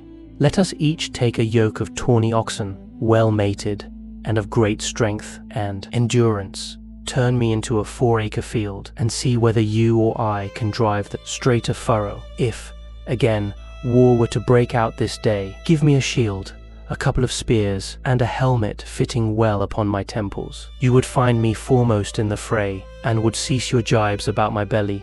You are insolent and cruel, and think yourself a great man, because you live in a little world, and that a bad one. If Ulysses comes to his own again, the doors of his house are wide, but you will find them narrow when you try to fly through them." Eurymachus was furious at all this. He scowled at him and cried, "You wretch, I will soon pay you out for daring to say such things to me, and in public too. Has the wine been getting into your head, or do you always babble in this way? You seem to have lost your wits because you beat the tramp Iris." With this he caught hold of a footstool, but Ulysses sought protection at the knees of Amphinomus of Dulichium, for he was afraid. The stool hit the cupbearer on his right hand and knocked him down. The man fell with a cry flat on his back, and his wine jug fell ringing to the ground. The suitors in the covered cloister were now in an uproar, and one would turn towards his neighbor, saying, "I wish the stranger had gone somewhere else. Bad luck to him for all the trouble he gives us. We cannot permit such disturbance about a beggar. If such ill counsels are to prevail, we shall have no more pleasure at our banquet." On this Telemachus came forward and said, "Sirs, Are you mad? Can you not carry your meat and your liquor decently? Some evil spirit has possessed you. I do not wish to drive any of you away, but you have had your suppers, and the sooner you all go home to bed, the better." The suitors bit their lips and marveled at the boldness of the man. But Amphinomus, the son of Nisus, who was son to Aeaeus, said, "Do not let us take offense. It is reasonable, so let us make no answer. Neither let us do violence to the stranger, nor to any of Ulysses' servants. Let the cupbearer go round with the drink offerings, that we may make them, and go home to our rest. As for the stranger, let us leave Telemachus to deal with him, for it is to his house that he has come." Thus did he speak, and his saying pleased them well. So Mulius of Dulichium, servant to Amphinomus, mixed them a bowl of wine and water, and handed it round to each of them, man by man, whereon they made their drink offerings to the blessed gods. Then, when they had made their drink offerings, and had drunk each one as he was minded, they took their several ways, each of them to his own abode. Book 19. Ulysses was left in the cloister, pondering on the means whereby, with Minerva's help, he might be able to kill the suitors. Presently he said to Telemachus, "Telemachus, we must get the armor together and take it down inside. Make some excuse when the suitors ask you why you have removed it. Say that you have taken it to be out of the way of the smoke, inasmuch as it is no longer what it was when Ulysses went away, but has become soiled and begrimed with soot. Add to this more particularly that you are afraid Jupiter may set them on to quarrel over their wine, and that they may do each other some harm which may disgrace both banquet and wooing, for the sight of arms sometimes tempts people to use them." Telemachus approved of what his father had said, so he called nurse Euryclea and said, "Nurse, shut the women up in their room, while I take the armor that my father left behind him down into the storeroom. No one looks after it now. My father is gone, and it has got all smirched with soot during my own boyhood. I want to take it down where the smoke cannot reach it." "I wish, child," answered Euryclea, "that you would take the management of the house into your own hands altogether, and look after all the property yourself. But who is to go with you and light you to the storeroom? The maids would have done so, but you would not let them. The stranger," said Telemachus, "shall show me a light. When people eat my bread, they must earn it, no matter where they come from." Euryclea did as she was told, and bolted the women inside their room. Then Ulysses and his son made all haste to take the helmets, shields, and spears inside, and Minerva went before them with a gold lamp in her hand that shed a soft and brilliant radiance, whereon Telemachus said, "Father, my eyes behold a great marvel. The walls, with the rafters, crossbeams, and the supports on which they rest are all aglow as with a flaming fire. Surely there is some god here who has come down from heaven." "Hush," answered Ulysses. "Hold your peace and ask no questions, for this is the manner of the gods. Get you to your bed and leave me here to talk with your mother and the maids. Your mother in her grief will ask me all sorts of questions." On this, Telemachus went by torchlight to the other side of the inner court, to the room in which he always slept. There he lay in his bed till morning, while Ulysses was left in the cloister, pondering on the means whereby, with Minerva's help, he might be able to kill the suitors. Then Penelope came down from her room, looking like Venus or Diana, and they set her a seat inlaid with scrolls of silver and ivory near the fire in her accustomed place. It had been made by Eumaeus, and had a footstool all in one piece with the seat itself, and it was covered with a thick fleece. On this she now sat, and the maids came from the women's room to join her. They set about removing the tables at which the wicked suitors had been dining, and took away the bread that was left, with the cups from which they had drunk. They emptied the embers out of the braziers, and heaped much wood upon them, to give both light and heat. But Melantho began to rail at Ulysses a second time, and said, "Stranger, do you mean to plague us by hanging about the house all night and spying upon the women? Be off, you wretch, outside, and eat your supper there, or you shall be driven out with a firebrand." Ulysses scowled at her and answered, "My good woman, why should you be so angry with me? Is it because I am not clean? and my clothes are all in rags, and because I am obliged to go begging about after the manner of tramps and beggars generally. I too was a rich man once, and had a fine house of my own. In those days I gave to many a tramp, such as I now am, no matter who he might be, nor what he wanted. I had any number of servants, and all the other things which people have who live well, and are accounted wealthy. But it pleased Jupiter to take all away from me. Therefore, woman, beware lest you too come to lose that person. Beware of that pride and place in which you now wanton above your fellows.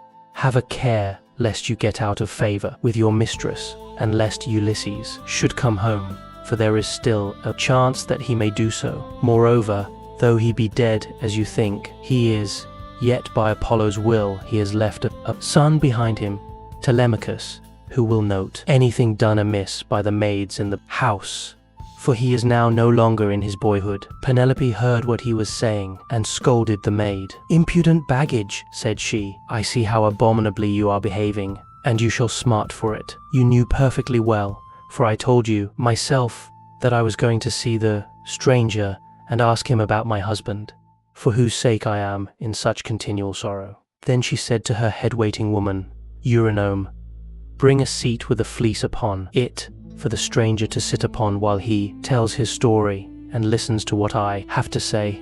I wish to ask him some questions." Eurynome brought the seat at once and set a fleece upon it, and as soon as Ulysses had sat down, Penelope began by saying, "Stranger, I shall first ask you who and whence you are. Tell me of your town and parents." "Madam," answered Ulysses, "who on the face of the whole earth are you? Your fame reaches the firmament of heaven itself. You are like some blameless king who upholds righteousness as the monarch over a great and valiant nation. The earth yields its wheat and barley, the trees are loaded with fruit, the ewes bring forth lambs, and the sea abounds with fish, by reason of his virtues, and his people do good deeds under him.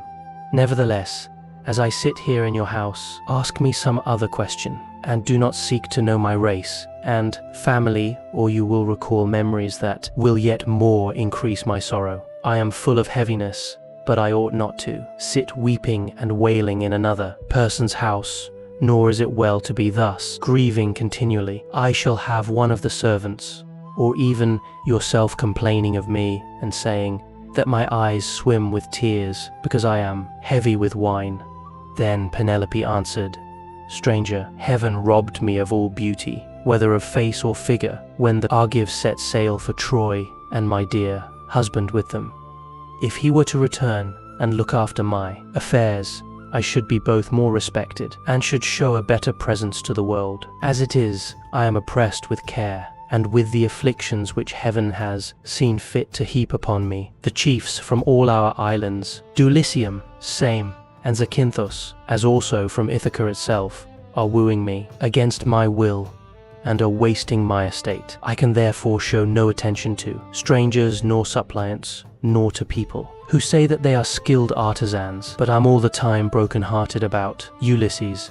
They want me to marry again at once, and I have to invent stratagems in order to deceive them. In the first place, heaven put it in my mind to set up a great tambour frame in my room, and to begin working upon an enormous piece of fine needlework. Then I said to them, "Sweethearts, Ulysses is indeed dead. Still, do not press me to marry again immediately. Wait, for I would not have my skill in needlework perish unrecorded till I have finished making a pall for the hero Laertes, to be ready against the time when death shall take him. He is very rich, and the women of the place will talk if he is laid out without a pall." This was what I said, and they assented. Whereon I used to keep working at my great web all day long, but at night I would unpick the stitches again by torchlight. I fooled them in this way for 3 years, without their finding it out. But as time wore on, and I was now in my 4th year, in the waning of moons, and many days had been accomplished, those good-for-nothing hussies, my maids, betrayed me to the suitors who broke in upon me and caught me. They were very angry with me, so I was forced to finish my work, whether I would or no. And now I do not see how I can find any further shift for getting out of this marriage. My parents are putting great pressure upon me, and my son chafes at the ravages the suitors are making upon his estate, for he is now old enough to understand all about it, and is perfectly able to look after his own affairs, for heaven has blessed him with an excellent disposition. Still, notwithstanding all this, tell me who you are and where you come from, for you must have had father and mother of some sort. You cannot be the son of an oak or of a rock." Then Ulysses answered, "Madam, wife of Ulysses, since you persist in asking me about my family, I will answer, no matter what it costs me. People must expect to be pained when they have been exiles as long as I have, and suffered as much among as many peoples. Nevertheless, as regards your question, I will tell you all you ask. There is a fair and fruitful island in mid-ocean called Crete. It is thickly peopled, and there are 90 cities in it. The people speak many different languages, which overlap one another.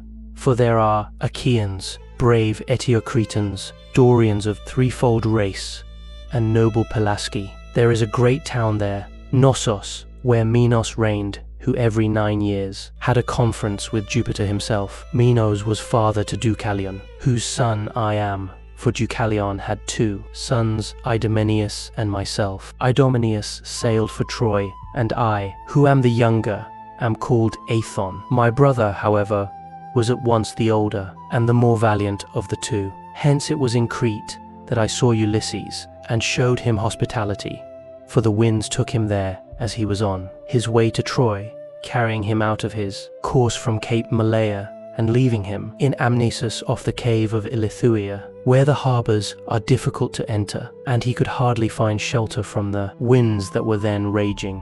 As soon as he got there, he went into the town and asked for Idomeneus, claiming to be his old and valued friend. But Idomeneus had already set sail for Troy some 10 or 12 days earlier, so I took him to my own house and showed him every kind of hospitality, for I had abundance of everything.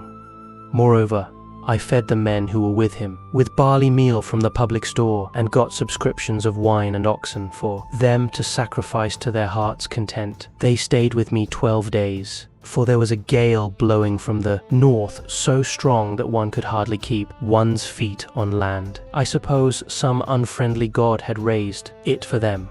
But on the 13th day the wind dropped, and they got away. Many a plausible tale did Ulysses further tell her, and Penelope wept as she listened, for her heart was melted, as the snow wastes upon the mountain tops, when the winds from southeast and west have breathed upon it and thawed it till the rivers run bank full with water. Even so did her cheeks overflow with tears, for the husband who was all the time sitting by her side. Ulysses felt for her and was sorry for her, but he kept his eyes as hard as horn or iron, without letting them so much as quiver, so cunningly did he restrain his tears. Then, when she had relieved herself by weeping, she turned to him again and said, "Now, stranger, I shall put you to the test, and see whether or not you really did entertain my husband and his men, as you say you did. Tell me then how he was dressed, what kind of a man he was to look at, and so also with his companions." "Madam," answered Ulysses, "it is such a long time ago that I can hardly say. 20 years are come and gone since he left my home and went elsewhither. But I will tell you as well as I can recollect. Ulysses wore a mantle of purple wool, double-lined, and it was fastened by a gold brooch with 2 catches for the pin. On the face of this there was nothing. There was a device that showed a dog holding a spotted fawn between his forepaws and watching it as it lay, panting upon the ground. Everyone marveled at the way in which these things had been done in gold, the dog looking at the fawn and strangling it while the fawn was struggling convulsively to escape. As for the shirt that he wore next his skin, it was so soft that it fitted him like the skin of an onion, and glistened in the sunlight to the admiration of all the world. He said, "That is not the same as the clothes of the women who beheld it. Furthermore I say, and lay my saying to your heart, that I do not know whether Ulysses wore these clothes when he left home, or whether one of his companions had given them to him while he was on his voyage, or possibly someone at whose house he was staying made him a present of them, for he was a man of many friends, and had few equals among the Achaeans. I myself gave him a sword of bronze and a beautiful purple mantle with a shirt that went down to his feet, and I sent him on board his ship with every mark of honor. He had a servant with him, a little older than himself, and I can tell you what he was like. His shoulders were hunched, he was dark, and he had thick curly hair. His name was Eurybates, and Ulysses treated him with greater familiarity than he did any of the others, as being the most like-minded with himself. Penelope was moved still more deeply as she heard the indisputable proofs that Ulysses laid before her, and when she had again found relief in tears, she said to him, "Stranger, I was already disposed to pity you, but henceforth you shall be honored and made welcome in my house. It was I who gave Ulysses the clothes you speak of. I took them out of the storeroom and folded them up myself, and I gave him also the gold brooch to wear as an ornament. Alas, I shall never welcome him home again. It was by an ill fate that he ever set out for that detested city whose very name I cannot bring myself even to mention." Then Ulysses answered, "Madam, wife of Ulysses, do not disfigure yourself further by grieving thus bitterly for your loss, though I can hardly blame you for doing so. A woman who has loved her husband and borne him children would naturally be grieved for her loss. She was a woman who loved her husband and borne him children would naturally be grieved for her loss. The god many people grieved at losing him, even though he were a worse man than Ulysses, who they say was like a god. Still, cease your tears and listen to what I can tell you. I will hide nothing from you, and can say with perfect truth that I have lately heard of Ulysses as being alive and on his way home. He is among the Thesprotians, and is bringing back much valuable treasure that he has begged from one and another of them. But his ship and all his crew were lost as they were leaving the Thrinacian island. For Jupiter and the Thranians and the sun god were angry with him because his men had slaughtered the sun god's cattle, and they were all drowned to a man. But Ulysses stuck to the keel of the ship and was drifted on to the land of the Phaeacians, who are near of kin to the immortals, and who treated him as though he had been a god, giving him many presents and wishing to escort him home safe and sound. In fact, Ulysses would have been here long ago had he not thought better to go from land to land gathering wealth, for there is no man living who is so wily as he is. There is no one can compare with him. Phaedon, king of the Thesprotians, told me all this, and he swore to me, making drink offerings in his house as he did so, that the ship was by the waterside, and the crew found who would take Ulysses to his own country. He sent me off first, for there happened to be a Thesprotian, but he showed me all the treasure Ulysses had got together, and he had enough lying in the house of King Phaedon to keep his family for 10 generations. But the king said Ulysses had gone to Dodona, that he might learn Jupiter's mind from the high oak tree, and know whether after so long an absence he should return to Ithaca openly or in secret, so you may know he is safe and will be here shortly. He is close at hand and cannot remain away from home much longer. Nevertheless, I will confirm my words with an oath and call Jupiter, who is the first and mightiest of all gods, to witness, as also that hearth of Ulysses, to which I have now come, that all I have spoken shall surely come to pass. Ulysses will return in this selfsame year. With the end of this moon and the beginning of the next, he will be here. May it be even so, answered Penelope. If your words come true, you shall have such gifts and such goodwill from me that all who see you shall congratulate you. But I know very well how it will be. Ulysses will not return, neither will you. Get your escort hence, for so surely as that Ulysses ever was, there are now no longer any such masters in the house as he was to receive honorable strangers or to further them on their way home. And now, you maids, wash his feet for him and make him a bed on a couch with rugs and blankets, that he may be warm and quiet till morning. Then at daybreak wash him and anoint him again, that he may sit in the cloister and take his meals with Telemachus. It shall be the worse for any one of these hateful people who is uncivil to him. Like it or not, he shall have no more to do in this house, For how, sir, shall you be able to learn whether or not I am superior to others of my sex, both in goodness of heart and understanding, if I let you dine in my cloisters, squalid and ill-clad? Men live but for a little season. If they are hard and deal hardly, people wish them ill so long as they are alive, and speak contemptuously of them when they are dead. But he that is righteous and deals righteously, the people tell of his praise among all lands, and many shall call him blessed. Ulysses answered, Madam, I have forsworn rugs and blankets from the day that I left the snowy ranges of Crete to go on shipboard. I will lie as I have lain on many a sleepless night hitherto. Night after night have I passed in any rough sleeping place, and waited for morning. Nor again do I like having my feet washed. I shall not let any of the young hussies about your house touch my feet. But if you have any old and respectable woman who has gone through as much trouble as I have, I will allow her to wash them. To this Penelope said, My dear sir, of all the guests who ever yet came to my house, there never was one who spoke in all things with such admirable propriety as you do. There happens to be in the house a most respectable old woman, the same who received my poor dear husband in her arms the night he was born, and nursed him in infancy. She is very feeble now, but she shall wash your feet. Come here, said she, Euryclea, and wash your master's age mate. I suppose Ulysses' hands and feet are very much the same now as his are, for trouble ages all of us dreadfully fast. On these words the old woman covered her face with her hands. She began to weep and made lamentation, saying, My dear child, I cannot think whatever I am to do with you.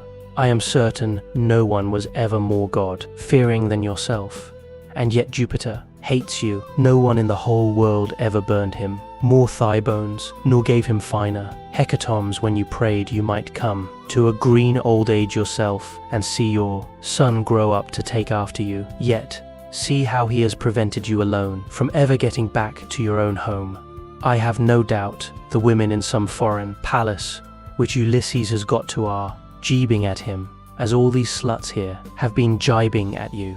I do not wonder at your not choosing to let them wash you after the manner in which they have insulted you. I will wash your feet myself gladly. Enough, as Penelope has said that I am todo so. I will wash them both for Penelope's sake, and for your own, for you have raised the most lively feelings of compassion in my mind. And let me say this moreover, which pray attend to. We have had all kinds of strangers in distress come here before now, but I make bold to say that no one ever yet came who was so like Ulysses in figure, voice, and feet as you are. Those who have seen us both, answered Ulysses, have always said we were wonderfully like each other, and now you have noticed it too. Then the old woman took the cauldron in which she was going to wash his feet, and poured plenty of cold water into it, adding hot till the bath was warm. Ulysses sat by the fire, but ere long he turned away from the light, for it occurred to him that when the old woman had hold of his leg, she would recognize a certain scar which it bore, whereon the whole truth would come out.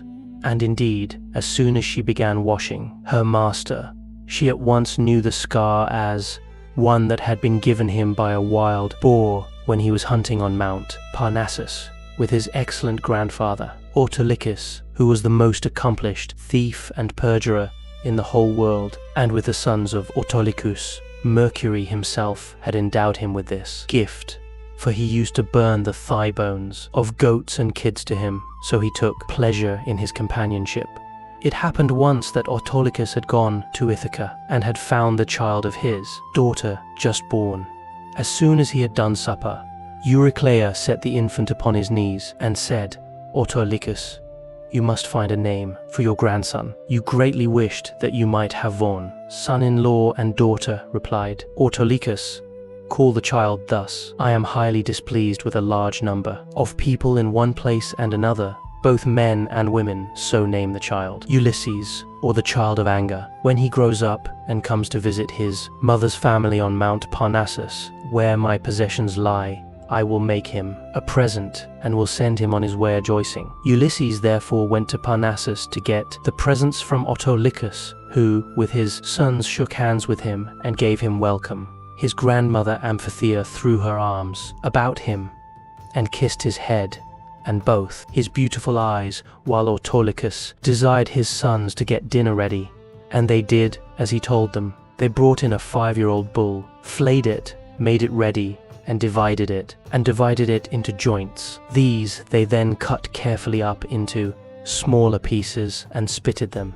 They roasted them sufficiently and served the portions round. Thus, through the livelong day, to the going down of the sun they feasted, and every man had his full share, so that all were satisfied. But when the sun set, and it came on dark, they went to bed and enjoyed the boon of sleep. When the child of morning, the one-fingered dawn, appeared, the sons of Autolycus went out with their hounds, hunting, and Ulysses went too. They climbed the wooded slopes of Parnassus, and soon reached its breezy, upland valleys. But as the sun was beginning to beat upon the fields, fresh, risen from the slow, still currents of Oceanus, they came to a mountain dell. The dogs were in front, searching for the tracks of the beast they were chasing, and after them came the sons of Autolycus, among whom was Ulysses, close behind the dogs, and he had a long spear in his hand. Here was the lair of a huge boar, among some thick brushwood, so dense that the wind and rain could not get through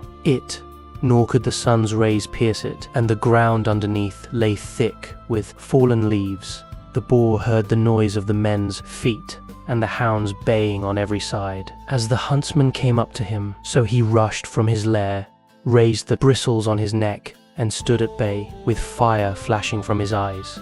Ulysses was the first to raise his spear, and try to drive it into the brute, but the boar was too quick for him, and charged him sideways, ripping him above the knee with a gash that tore deep, though it did not reach the bone. As for the boar, Ulysses hit him on the right shoulder, and the point of the spear went right through him, so that he fell, groaning in the dust, until the life went out of him. The sons of Autolycus busied themselves with the carcass of the boar and bound Ulysses' wound. Then, after saying a spell to stop the bleeding, they went home as fast as they could. But when Autolycus and his sons had thoroughly healed Ulysses, they made him some splendid presents and sent him back to Ithaca with much mutual goodwill. When he got back, his father and mother were rejoiced to see him and asked him all about it and how he had hurt himself to get the scar. So he told them how the boar had ripped him when he was out hunting with Autolycus and his sons on Mount Parnassus. As soon as Euryclea had got the scarred limb in her hands and had well hold of it, she recognized it and dropped the foot at once. The leg fell into the bath, which rang out and was overturned, so that all the water was spilt on the ground. Euryclea's eyes between her joy and her grief filled with tears, and she could not speak. But she caught Ulysses by the beard and said, "My dear child, I am sure you must be Ulysses himself, only I did not know you till I had actually touched and handled you." As she spoke, she looked towards Penelope, as though wanting to tell her that her dear husband was in the house. But Penelope was unable to look in that direction and observe what was going on, for Minerva had diverted her attention. So Ulysses caught Euryclea by the throat with his right hand, and with his left drew her close to him and said, "Nurse, do you wish to be the ruin of me? You who nursed me at your own breast, now that, after 20 years of wandering, I am at last come to my own home again, since it has been borne in upon you by heaven to recognize me. Hold your tongue, and do not say a word about it to anyone else in the house, for if you do, I tell you, and it shall surely be, that if heaven grants me to take the lives of these suitors, I will not spare you, though you are my own nurse, when I am killing the other women." "My child," answered Euryclea, "what are you talking about? You know very well that nothing can either bend or break me. I will hold my tongue like a stone or a piece of iron. Furthermore, let me say, and lay my saying to your heart, when heaven has delivered the suitors into your hand, I will give you a list of the women in the house who have been ill-behaved, and of those who are guiltless." And Ulysses answered, "Nurse, you ought not to speak in that way. I am well able to form my own opinion about one and all of them. Hold your tongue, and leave everything to heaven."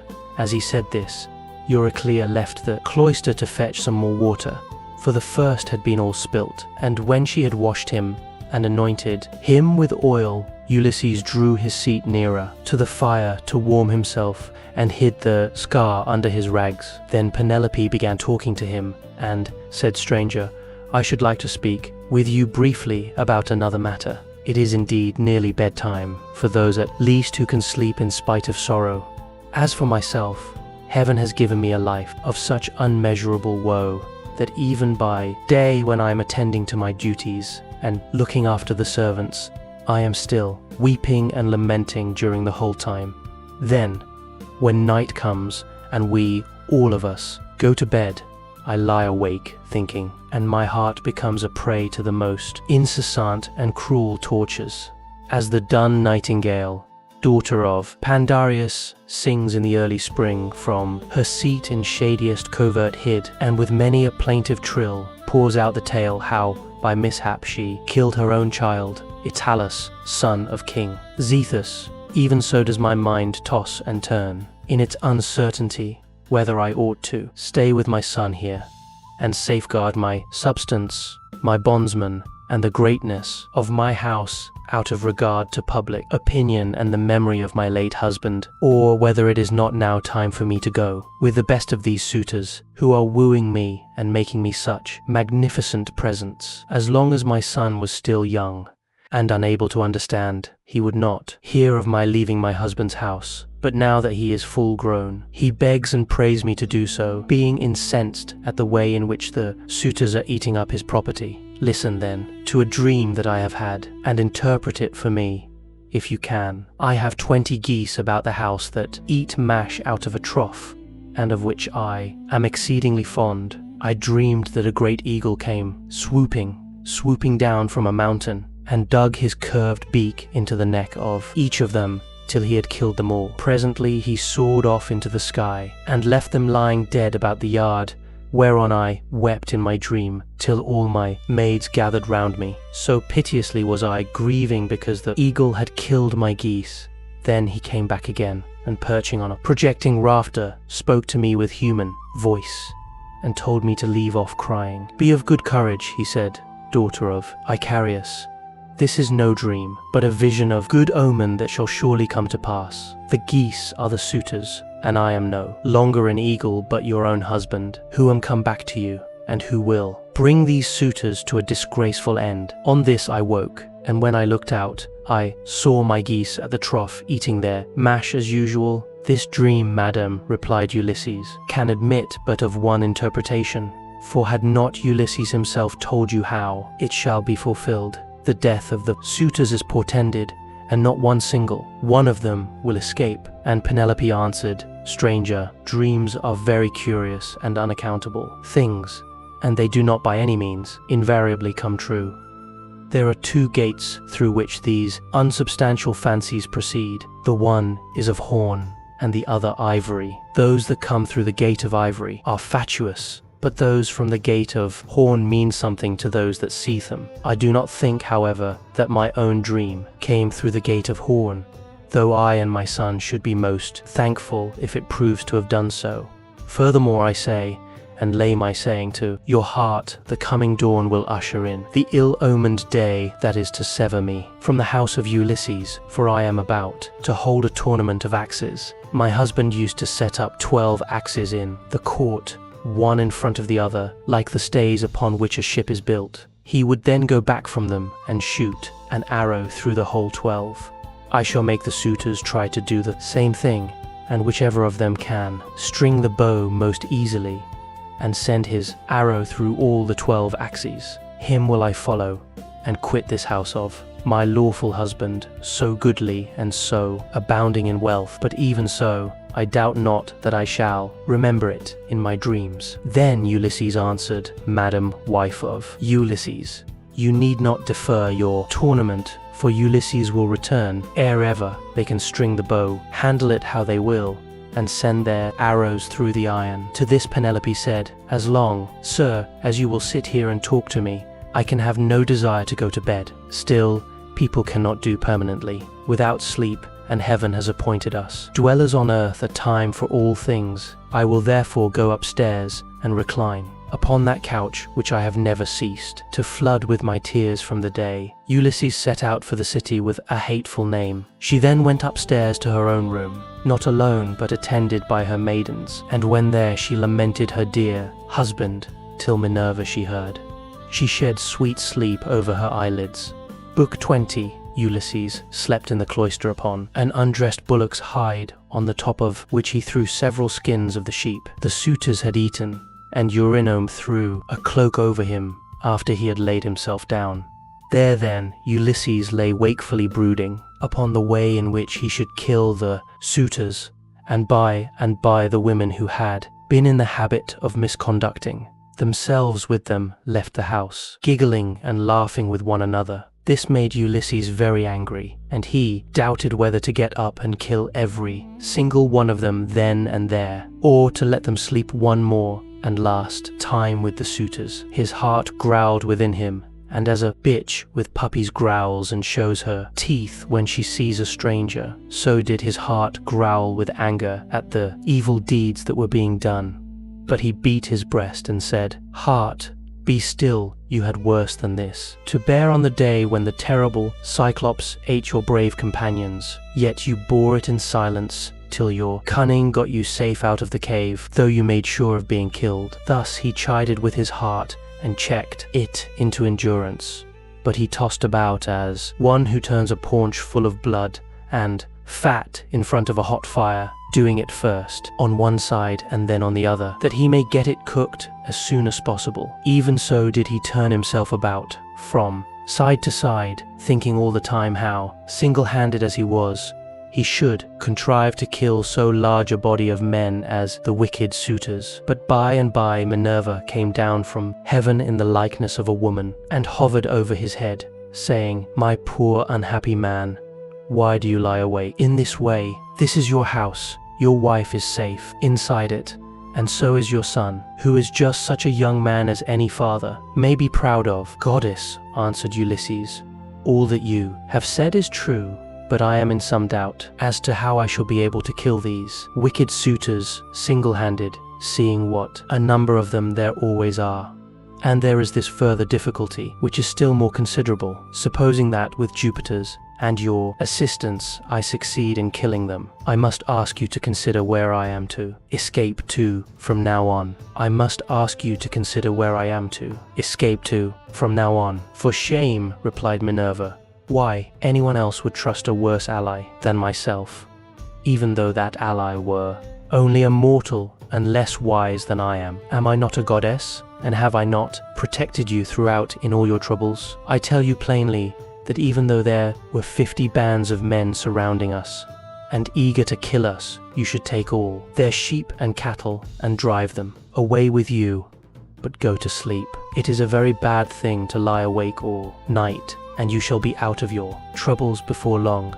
As she spoke, she shed sleep over his eyes, and then went back to Olympus. While Ulysses was thus yielding himself to a very deep slumber that eased the burden of his sorrows, his admirable wife awoke, and sitting up in her bed, began to cry. When she had relieved herself by weeping, she prayed to Diana, saying, "Great goddess, Diana, daughter of Jupiter, drive an arrow into my heart and slay me, or let some whirlwind snatch me up and bear me through paths of darkness till it drop me into the mouths of overflowing Oceanus, as it did the daughters of Pandareus. The daughters of Pandareus lost their father and mother, for the gods killed them, so they were left orphans. But Venus took care of them and fed them on cheese, honey, and sweet wine. Juno taught them to excel all women in beauty of form and understanding. Diana gave them an imposing presence, and Minerva endowed them with every kind of accomplishment. But one day, when Venus had gone up to Olympus to see Jove about getting them married, for well does he know both what shall happen and what not happen to everyone, the storm winds came and spirited them away to become handmaids to the dread Aeaea. Even so, I wish that the gods who live in heaven would hide me from mortal sight, or that fair Diana might strike me, for I would fain go even beneath the sad earth if I might do so, still looking towards Ulysses only, and without having to yield myself to a worse man than he was. Besides, no matter how much people may grieve by day, they can put up with it, so long as they can sleep at night. For when the eyes are closed in slumber, people forget good and ill alike, whereas my misery haunts me even in my dreams. This very night, methought there was one lying by my side who was like Ulysses as he was when he went away with his host, and I rejoiced, for I believed that it was no dream, but the very truth itself. On this the day broke, but Ulysses heard the sound of her weeping, and it puzzled him, for it seemed as though she already knew him and was by his side. Then he gathered up the cloak and the fleeces on which he had put them, and set them on a seat in the cloister. But he took the bullock's hide out into the open. He lifted up his hands to heaven and prayed, saying, Father Jove, since you have seen fit to bring me over land and sea to my own home, after all the afflictions you have laid upon me, give me a sign out of the mouth of someone, or other of those who are now waking within the house, and let me have another sign of some kind from outside. Thus did he pray. Jove heard his prayer, and forthwith thundered high up among the clouds from the splendor of Olympus, and Ulysses was glad when he heard it. At the same time, within the house, a miller, woman from hard by in the mill room, lifted up her voice and gave him another sign. There were 12 miller women whose business it was to grind wheat and barley, which are the staff of life. The others had ground their task and had gone to take their rest, but this one had not yet finished, for she was not so strong as they were. And when she heard the thunder, she stopped grinding and gave the sign to her master. Father Jove, said she, you who rule over heaven and earth, you have thundered from a clear sky without so much as a cloud in it, and this means something for somebody. Grant the prayer then of me, your poor servant who calls upon you, and let this be the very last day that the suitors dine in the house of Ulysses.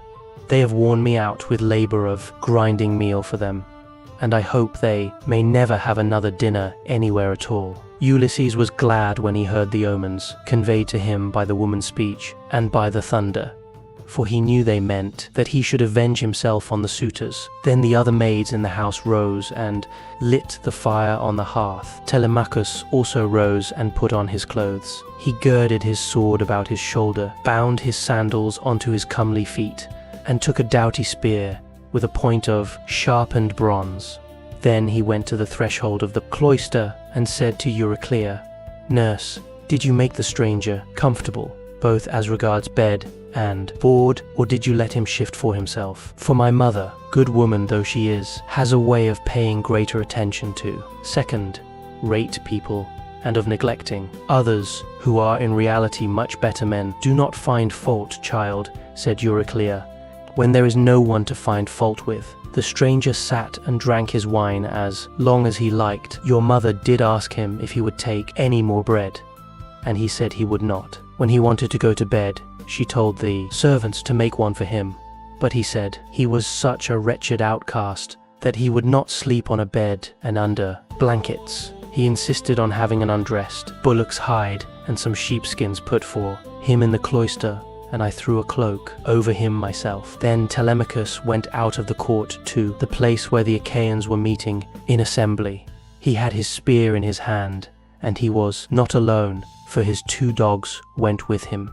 But Euryclea called the maids and said, Come, wake up, set about sweeping the cloisters and sprinkling them with water, to lay the dust, put the covers on the seats, wipe down the tables, some of you, with a wet sponge, clean out the mixing jugs and the cups, and go for water from the fountain at once. The suitors will be here directly. They will be here early, for it is a feast day. Thus did she speak, and they did, even as she had said. 20 of them went to the fountain for water, and the others set themselves busily to work about the house. The men who were in attendance on the suitors also came up and began chopping firewood. By and by the women returned from the fountain, and the swineherd came after. them with the 3 best pigs he could pick out. These he let feed about the premises. And then he said good-humouredly to Ulysses, stranger, are the suitors treating you any better now, or are they as insolent as ever? May heaven, answered Ulysses, requite to them the wickedness with which they deal high-handedly in another man's house without any sin. A sense of shame. Thus did they converse. Meanwhile, Melanthius the goatherd came up, for he too was bringing in his best goats for the suitors' dinner, and he had 2 shepherds with him. They tied the goats up under the gate house, and then Melanthius began jibing at Ulysses. Are you still here, stranger? Said he, to pester people by begging about the house. Why can you not go elsewhere? You and I shall not come to an understanding before we have given each other a taste of our fists. You beg without any sense of decency. Are there not feasts elsewhere among the Achaeans as well as here? Ulysses made no answer, but bowed his head and brooded. Then a third man, Philoetius, joined them, who was bringing in a barren heifer and some goats. These were brought over by the boatmen, who are there to take people over when anyone comes to them. So Philoetius made his heifer and his goats secure under the gatehouse, and then went up to the swineherd. Who, swineherd, said he, is this stranger that is lately come here? Is he one of your men? What is his family? Where does he come from? Poor fellow, he looks as if he had been some great man, but the gods give sorrow to whom they will, even to kings, if it so pleases them. As he spoke, he went up to Ulysses, and saluted him with his right hand. Good day to you, father, stranger, said he. You seem to be very poorly off now, but I hope you will have better times by and by. Father Jove, of all gods you are the most malicious. We are your own children, yet you show us no mercy in all our misery and afflictions. A sweat came over me when I saw this man, and my eyes filled with tears. For he reminds me of Ulysses, who I fear is going about in just such rags as this man's are, if indeed he is still among the living. If he is already dead and in the house of Hades, then alas, for my good master, who made me his stockman when I was quite young among the Cephallenians, and now his cattle are countless. No one could have done better with them than I have, for they have bread like ears of corn. Nevertheless, I have to keep bringing them in for others to eat, who take no heed to his son, though he is in the house, and fear not the wrath of heaven, but are already eager to divide Ulysses's property among them, because he has been away so long. I have often thought only it would not be right, while his son is living, of going off with the cattle to some foreign country. Bad as this would be, it is still harder to stay here and be ill-treated about other people's herds. My position is intolerable, and I should long since have run away and put myself under the protection of some other chief, only that I believe my poor master will yet return and send all these suitors flying out of the house. Stockman, answered Ulysses, you seem to be a very well-disposed person, and I can see that you are a man of sense. Therefore I will tell you, and will confirm my words with an oath, by Jove, the chief of all gods, and by that hearth of Ulysses, to which I am now come, Ulysses shall return before you leave this place. And if you are so minded, you shall see him killing the suitors who are now masters here, if Jove were to bring this to pass, replied the stockman. You should see how I would do my very utmost to help him. And in like manner, Eumaeus prayed that Ulysses might return home. Thus did they converse. Meanwhile, the suitors were hatching a plot to murder Telemachus. But a bird flew near them on their left hand, an eagle with a dove in its talons. On this, Amphinomus said, my friends, this plot of ours to murder Telemachus will not succeed. Let us go to dinner instead. The others assented. So they went inside and laid their cloaks on the benches and seats. They sacrificed the sheep, goats, pigs, and the heifer. And when the inward meats were cooked, they served them round. They mixed the wine in the mixing bowls, and the swineherd gave every man his cup, while Philoetius handed round the bread in the bread baskets, and Melanthius poured them out their wine. Then they laid their hands upon the good things that were before them. Telemachus purposely made Ulysses sit in the part of the cloister that was paved with stone, He gave him a shabby-looking seat at a little table to himself, and had his portion of the inward meats brought to him. With his wine in a gold cup, "Sit there," said he, "and drink your wine among the great people. I will put a stop to the jibes and blows of the suitors, for this is no public house, but belongs to Ulysses, and has passed from him to me. Therefore, suitors, keep your hands and your tongues to yourselves, or there will be mischief." The suitors bit their lips and marveled at the boldness of his speech. Then Antinous said, "We do not like such language, but we will put up with it, for Telemachus is threatening us in good earnest.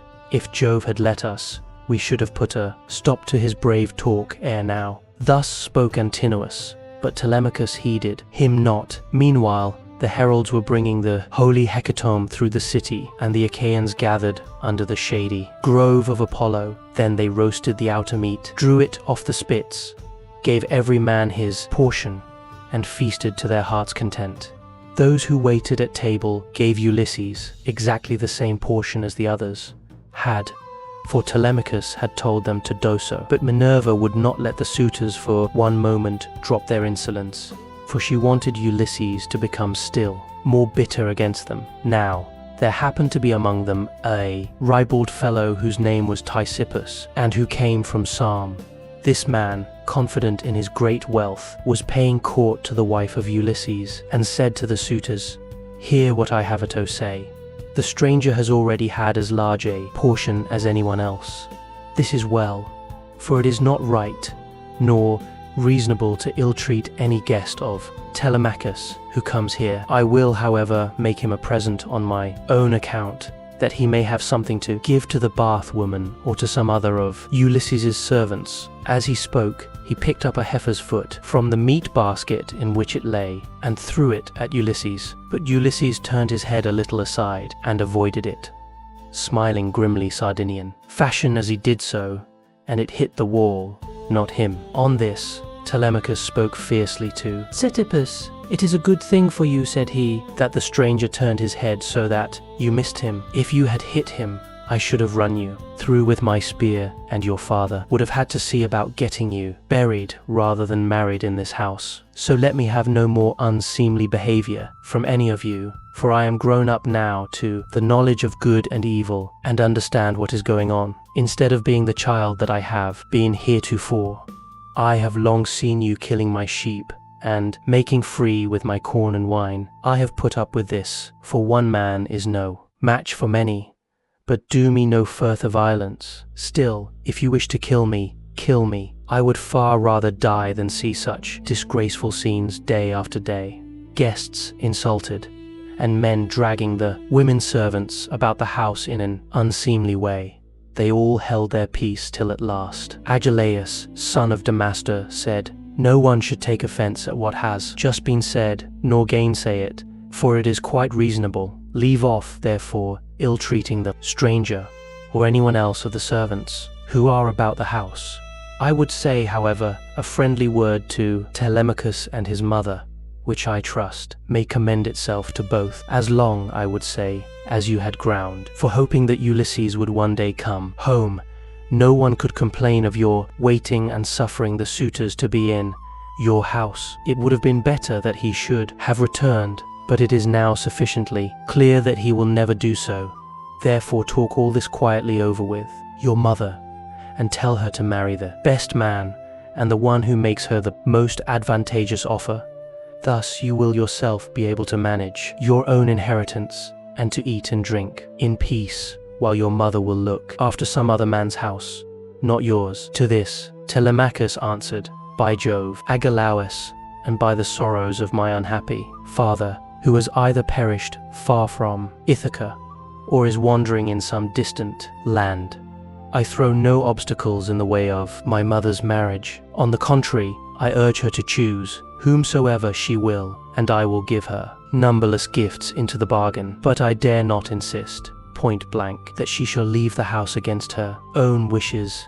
Heaven forbid that I should do this." Minerva now made the suitors fall to laughing immoderately, and set their wits wandering, but they were laughing with a forced laughter. Their meat became smeared with blood, their eyes filled with tears, and their hearts were heavy with forebodings. Theoclymenus saw this and said, "Unhappy men, what is it that ails you? There is a shroud of darkness drawn over you from head to foot. Your cheeks are wet with tears. The air is alive with wailing voices. The walls and roof beams drip blood. The gate of the cloisters and the court beyond them are full of ghosts trooping down into the night of hell. The sun is blotted out of heaven, and a blighting gloom is over all the land." Thus did he speak, and they all of them laughed heartily. Eurymachus then said, "This stranger, who has lately come here, has lost his senses. Servants, turn him out into the streets, since he finds it so dark here."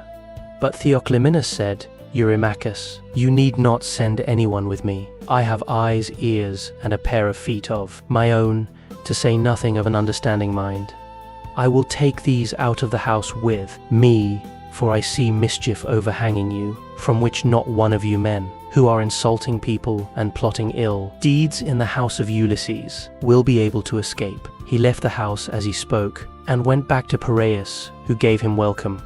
But the suitors kept looking at one another and provoking Telemachus by laughing at the strangers. One insolent fellow said to him, "Telemachus, you are not happy in your guests. First, you have this importunate tramp, who comes begging bread and wine, and has no skill for work or for hard fighting, but is perfectly useless. And now here is another fellow who is setting himself free.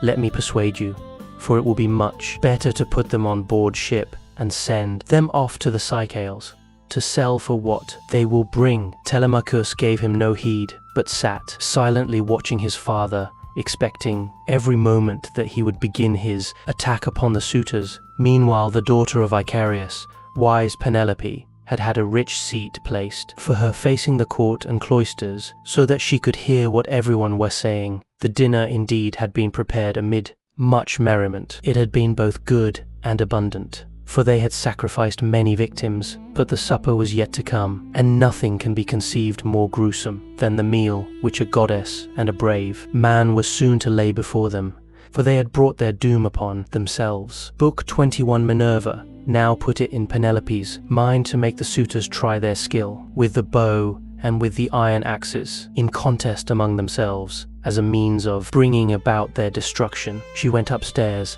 and got the storeroom key, which was made of bronze and had a handle of ivory.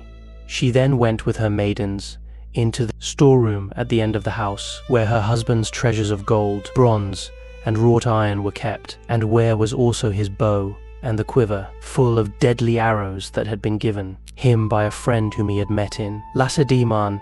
Iphitus, the son of Eurytus, the two fell in with one another in Messene at the house of Autolycus, where Ulysses was staying in order to recover a debt that was owing from the whole people. For the Messenians had carried off 300 sheep from Ithaca, and had sailed away with them, and with their shepherds. In quest of these, Ulysses took a long journey while still quite young, for his father and the other chieftains sent him on a mission to recover them.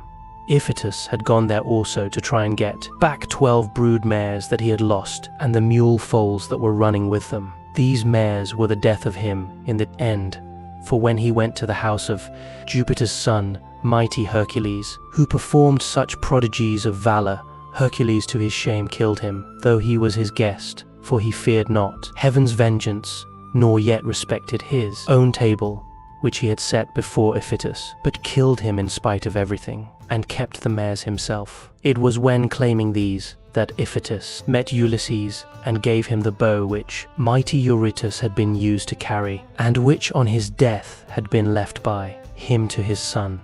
Ulysses gave him in return a sword and a spear, and this was the beginning of a fast friendship, although they never visited at one another's houses, for Jupiter's son, Hercules, killed Iphitus ere they could do so.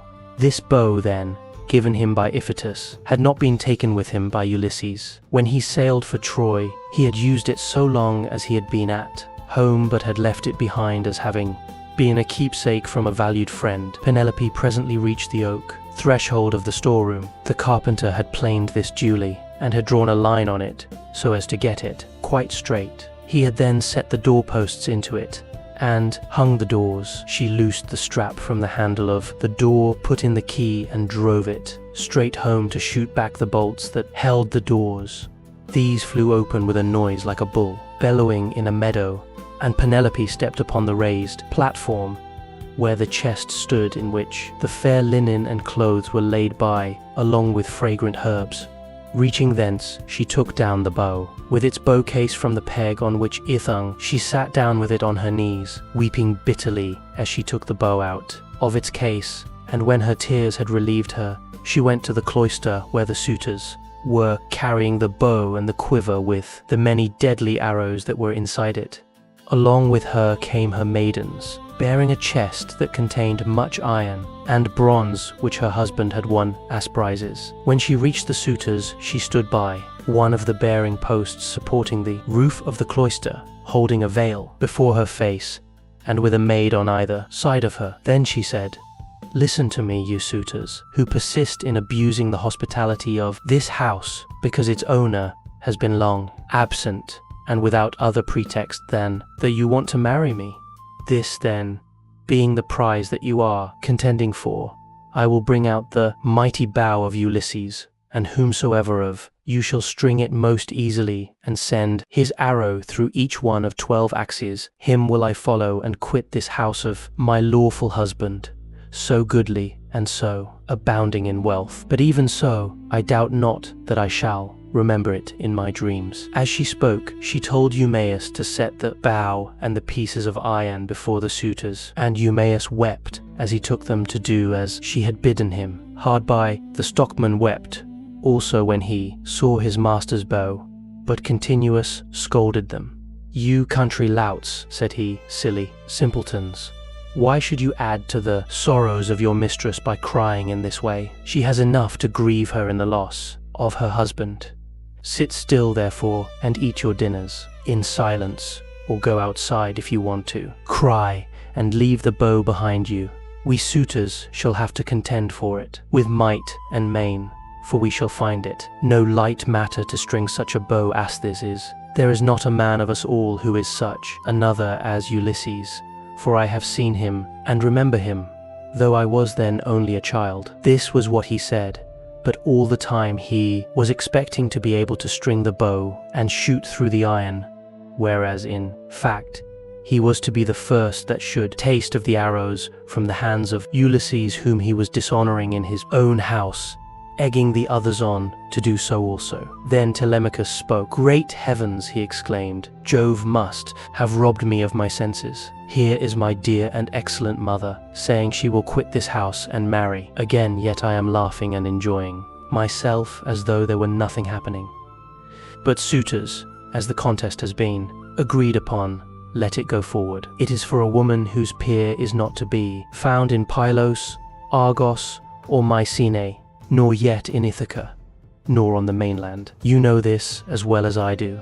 What need have I to speak in praise of my mother? Come on then, make no excuses for delay, but let us see whether you can string the bow or no. I too will make trial of it. For if I can string it and shoot through the iron, I shall not suffer my mother to quit this house with a stranger, not if I can win the prizes which my father won before me." As he spoke, he sprang from his seat, threw his crimson cloak from him, and took his sword from his shoulder. First he set the axes in a row, in a long groove which he had dug for them, and had made straight by line. Then he stamped the earth tight round them, and everyone was surprised when they saw him set them up so orderly, though he had never seen anything of the kind before. This done, he went onto the pavement to make trial of the bow.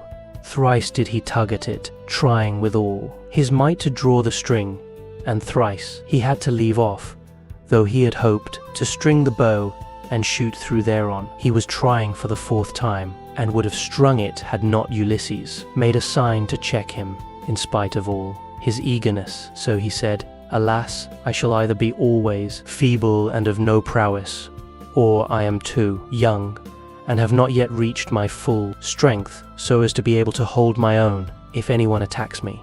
You others, therefore, who are stronger than I, take trial of the bow, and get this contest settled." On this, he put the bow down, letting it lean against the door that led into the house, with the arrow standing against the top of the bow. Then he sat down on the seat from which he had risen, and Antinous said, "Come on, each of you in his turn, going towards the right, from the place at which the cup-bearer begins when he is handing round the wine." The rest agreed, and Laodice, son of Inops, was the first to rise. He was sacrificial priest to the suitors, and sat in the corner near the mixing bowl. He was the only man who hated their evil deeds and was indignant with the others. He was now the first to take the bow and arrow, so he went on to the pavement to make his trial, but he could not string the bow, for his hands were weak and unused to hard work. They therefore soon grew tired, and he said to the suitors, "My friends, I cannot string it. Let another have it. This bow shall take the life and soul out of many a chief among us, for it is better to die than to live, after having missed the prize that we have so long striven for, and which has brought us so long together. Some one of us is even now hoping and praying that he may marry Penelope, but when he has seen this bow, let him woo and make bridal offerings to some other woman, and let Penelope marry whoever makes her the best offer, and whose lot it is to win her." On this, he put the bow down, letting it lean against the door, with the arrow standing against the tip of the bow. Then he took his seat again on the seat from which he had risen, and Antinous rebuked him, saying, "Laodice, what are you talking about? Your words are monstrous and intolerable. It makes me angry to listen to you. Shall then this bow take the life of many, a chief among us, merely because you cannot bend it yourself? True, you were not born to be an archer, but there are others who will soon string it." Then he said to Melanthius, the goatherd, "Look sharp, light a fire in the court, and set a seat hard by with a sheepskin on it. Bring us also a large ball of lard from what they have in the house. Let us warm the bow and grease it. We will then make trial of it again, and bring the contest to an end." Melanthius lit the fire and set a seat, covered with sheepskins, beside it. He also brought a great ball of lard from what they had in the house, and the suitors warmed the bow and again made trial of it, but they were none of them nearly strong enough to string it. Nevertheless, there still remained Antinous and Eurymachus, who were the ringleaders among the suitors, and much the foremost among them all. Then the swineherd and the stockman left the cloisters together, and Ulysses followed them. When they had got outside the gates and the outer yard, Ulysses said to them, "Quietly, stockman, and you, swineherd, I have something in my mind which I am in doubt whether to say or no, but I think I will say it. What manner of men would you be to stand by Ulysses if some god should bring him back here all of a sudden? Say which you are disposed to do, to side with the suitors or with Ulysses?" "Father Jove," answered the stockman, "would indeed that you might so ordain it. If some god were but to bring Ulysses back, you should see with what might and main I would fight for him." In like words, Eumaeus prayed to all the gods that Ulysses might return. When therefore he saw for certain what mind they were of, Ulysses said, "It is I, Ulysses, who am here. I have suffered much, but at last, in the 20th year, I am come back to my own country. I find that you two alone of all my servants are glad that I should do so, for I have not heard any of the others praying for my return. To you two, therefore, will I unfold the truth as it shall be. If heaven shall deliver the suitors into my hands, I will find wives for both of you. Will give you house and holding close to my own, and you shall be to me as though you were brothers and friends of Telemachus. I will now give you convincing proofs that you may know me and be assured. See, here is the scar from the boar's tooth that ripped me when I was out hunting on Mount Parnassus with the sons of Autolycus." As he spoke, he drew his rags aside from the great scar, and when they had examined it thoroughly, they both of them wept about Ulysses, threw their arms round him, and kissed his head and shoulders, while Ulysses kissed their hands and faces. In return, the sun would have gone down upon their mourning if Ulysses had not checked them, and said, "Cease your weeping. lest someone should come outside and see us and tell those who are within, when you go in, do so separately, not both together. I will go first, and do you follow afterwards. Let this moreover be the token between us. The suitors will all of them try to prevent me from getting hold of the bow and quiver. Do you therefore, Eumaeus, place it in my hands when you are carrying it about, and tell the women to close the doors of their apartment. If they hear any groaning or uproar, as of men fighting about the house, they must not come out. They must keep quiet and stay where they are at their work. And I charge you, Philoethius, to make fast the doors of the outer court, and to bind them securely at once. When he had thus spoken, he went back to the house and took the seat that he had left. Presently his 2 servants followed him inside. At this moment the bow was in the hands of Eurymachus, who was warming it by the fire. But even so he could not string it, and he was greatly grieved. He heaved a deep sigh and said, I grieve for myself and for us all. I grieve that I shall have to forego the marriage, but I do not care nearly so much about this, for there are plenty of other women in Ithaca and elsewhere. What I feel most is the fact of our being so inferior to Ulysses in strength that we cannot string his bow. This will disgrace us in the eyes of those who are yet unborn. It shall not be so, Eurymachus, said Alcinous. And you know it yourself. Today is the feast of Apollo throughout all the land. Who can string a bow on such a day as this? Put it on one side. As for the axes, they can stay where they are, for no one is likely to come to the house and take them away. Let the cup-bearer go round with his cups, that we may make our drink offerings, and drop this matter of the bow. We will tell Melanthius to bring us in some goats tomorrow, the best he has. We can then offer thigh bones to Apollo, the mighty archer, and again make trials of the bow, so as to bring the contest to an end. The rest approved his words, and thereon men servants poured water over the hands of the guests, while pages filled the mixing bowls with wine and water, and handed it round after giving every man his drink offering. Then when they had made their offerings, and had drunk each as much as he desired, Ulysses craftily said, Suitors of the illustrious queen, listen, that I may speak even as I am minded. I appeal more especially to Eurymachus, and to Alcinous, who has just spoken with so much reason.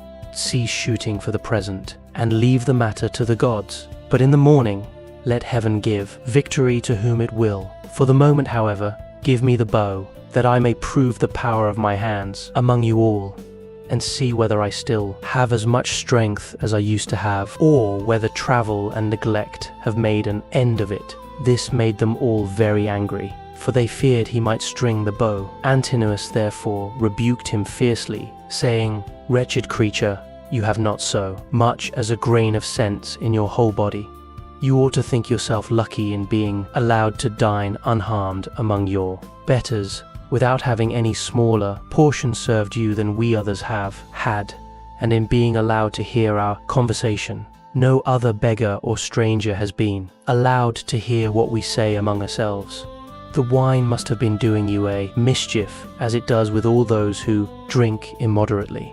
It was wine that inflamed the centaur, Eurytion, when he was staying with Perithous among the Lapithae. When the wine had got into his head, he went mad and did ill deeds about the house of Perithous. This angered the heroes who were there assembled, so they rushed at him and cut off his ears and nostrils. Then they dragged him through the doorway out of the house, so he went away crazed, and bore the burden of his crime, bereft of understanding. Henceforth, therefore, there was war between mankind and the centaurs, but he brought it upon himself through his own drunkenness. In like manner, I can tell you that it will go hardly with you if you string the bow. You will find no mercy from anyone here, for we shall at once ship you off to King Aeaea, who kills everyone that comes near him. You will never get away alive, so drink and keep quiet without getting into a quarrel with men younger than yourself. Penelope then spoke to him. Alcinous, said she, it is not right that you should ill-treat any guest of Telemachus who comes to this house. If the stranger should prove strong enough to string the mighty bow of Ulysses, can you suppose that he would take me home with him and make me his wife. Even the man himself can have no such idea. In his mind, none of you need let that disturb his feasting. It would be out of all reason." "Queen Penelope," answered Eurymachus, "we do not suppose that this man will take you away with him.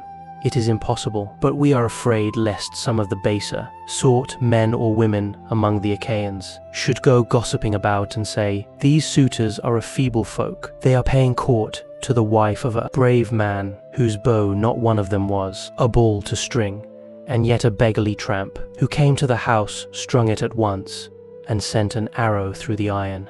This is what will be said, and it will be a scandal against us." "Eurymachus," Penelope answered, "people who persist in eating up the estate of a great chieftain and dishonoring his house must not expect others to think well of them. Why then should you mind if men talk as you think they will? This stranger is strong and well built. He says moreover that he is of noble birth. Give him the bow, and let us see whether he can string it or not, I say. And it shall surely be that if Apollo vouchsafes him the glory of stringing it, I will give him a cloak and shirt of good wear, with a javelin to keep off dogs and robbers, and a sharp sword. I will also give him sandals, and will see him sent safely wherever he wants to go." Then Telemachus said, "Mother, I am the only man either in Ithaca or in the islands that are over against Aeolus, who has the right to let anyone have the bow or to refuse it. No one shall force me one way or the other, not even though I choose to make the stranger a present of the bow outright, and let him take it away with him. Go then within the house, and busy yourself with your daily duties, your loom, your distaff, and the ordering of your servants. This bow is a man's matter, and mine above all others, for it is I who am master here." She went wandering back into the house, and laid her son's saying in her heart. Then, going upstairs with her handmaids into her room, she mourned her dear husband till Minerva sent sweet sleep over her eyelids.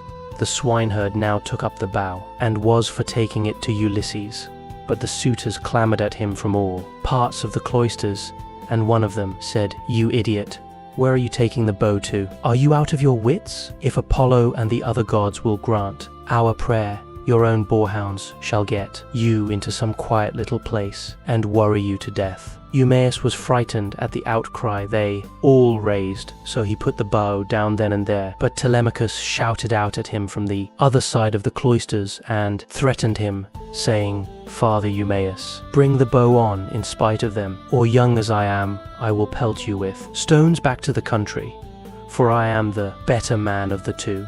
I wish I was as much stronger than all the other suitors in the house as I am than you. I would soon send some of them off sick and sorry, for they mean mischief." Thus did he speak, and they all of them laughed heartily, which put them in a better humor with Telemachus.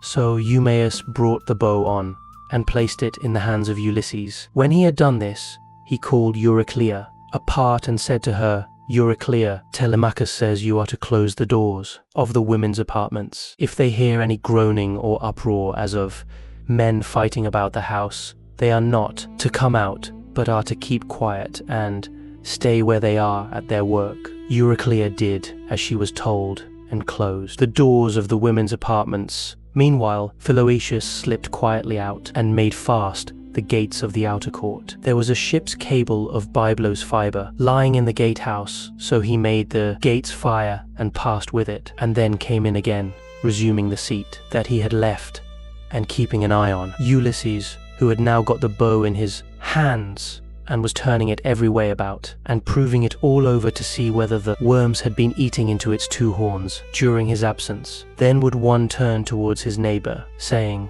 "This is some tricky old bow fancier. Either he has got one like it at home, or he wants to make one in such workmanlike style. Does the old vagabond handle it?" Another said, "I hope he may be no more successful in other things than he is likely to be in stringing this bow." But Ulysses, when he had taken it up and examined it all over, strung it as easily as a skilled bard strings a new peg of his lyre, and makes the twisted gut fast at both ends. Then he took it in his right hand to prove the string, and it sang sweetly under his touch like the twittering of a swallow.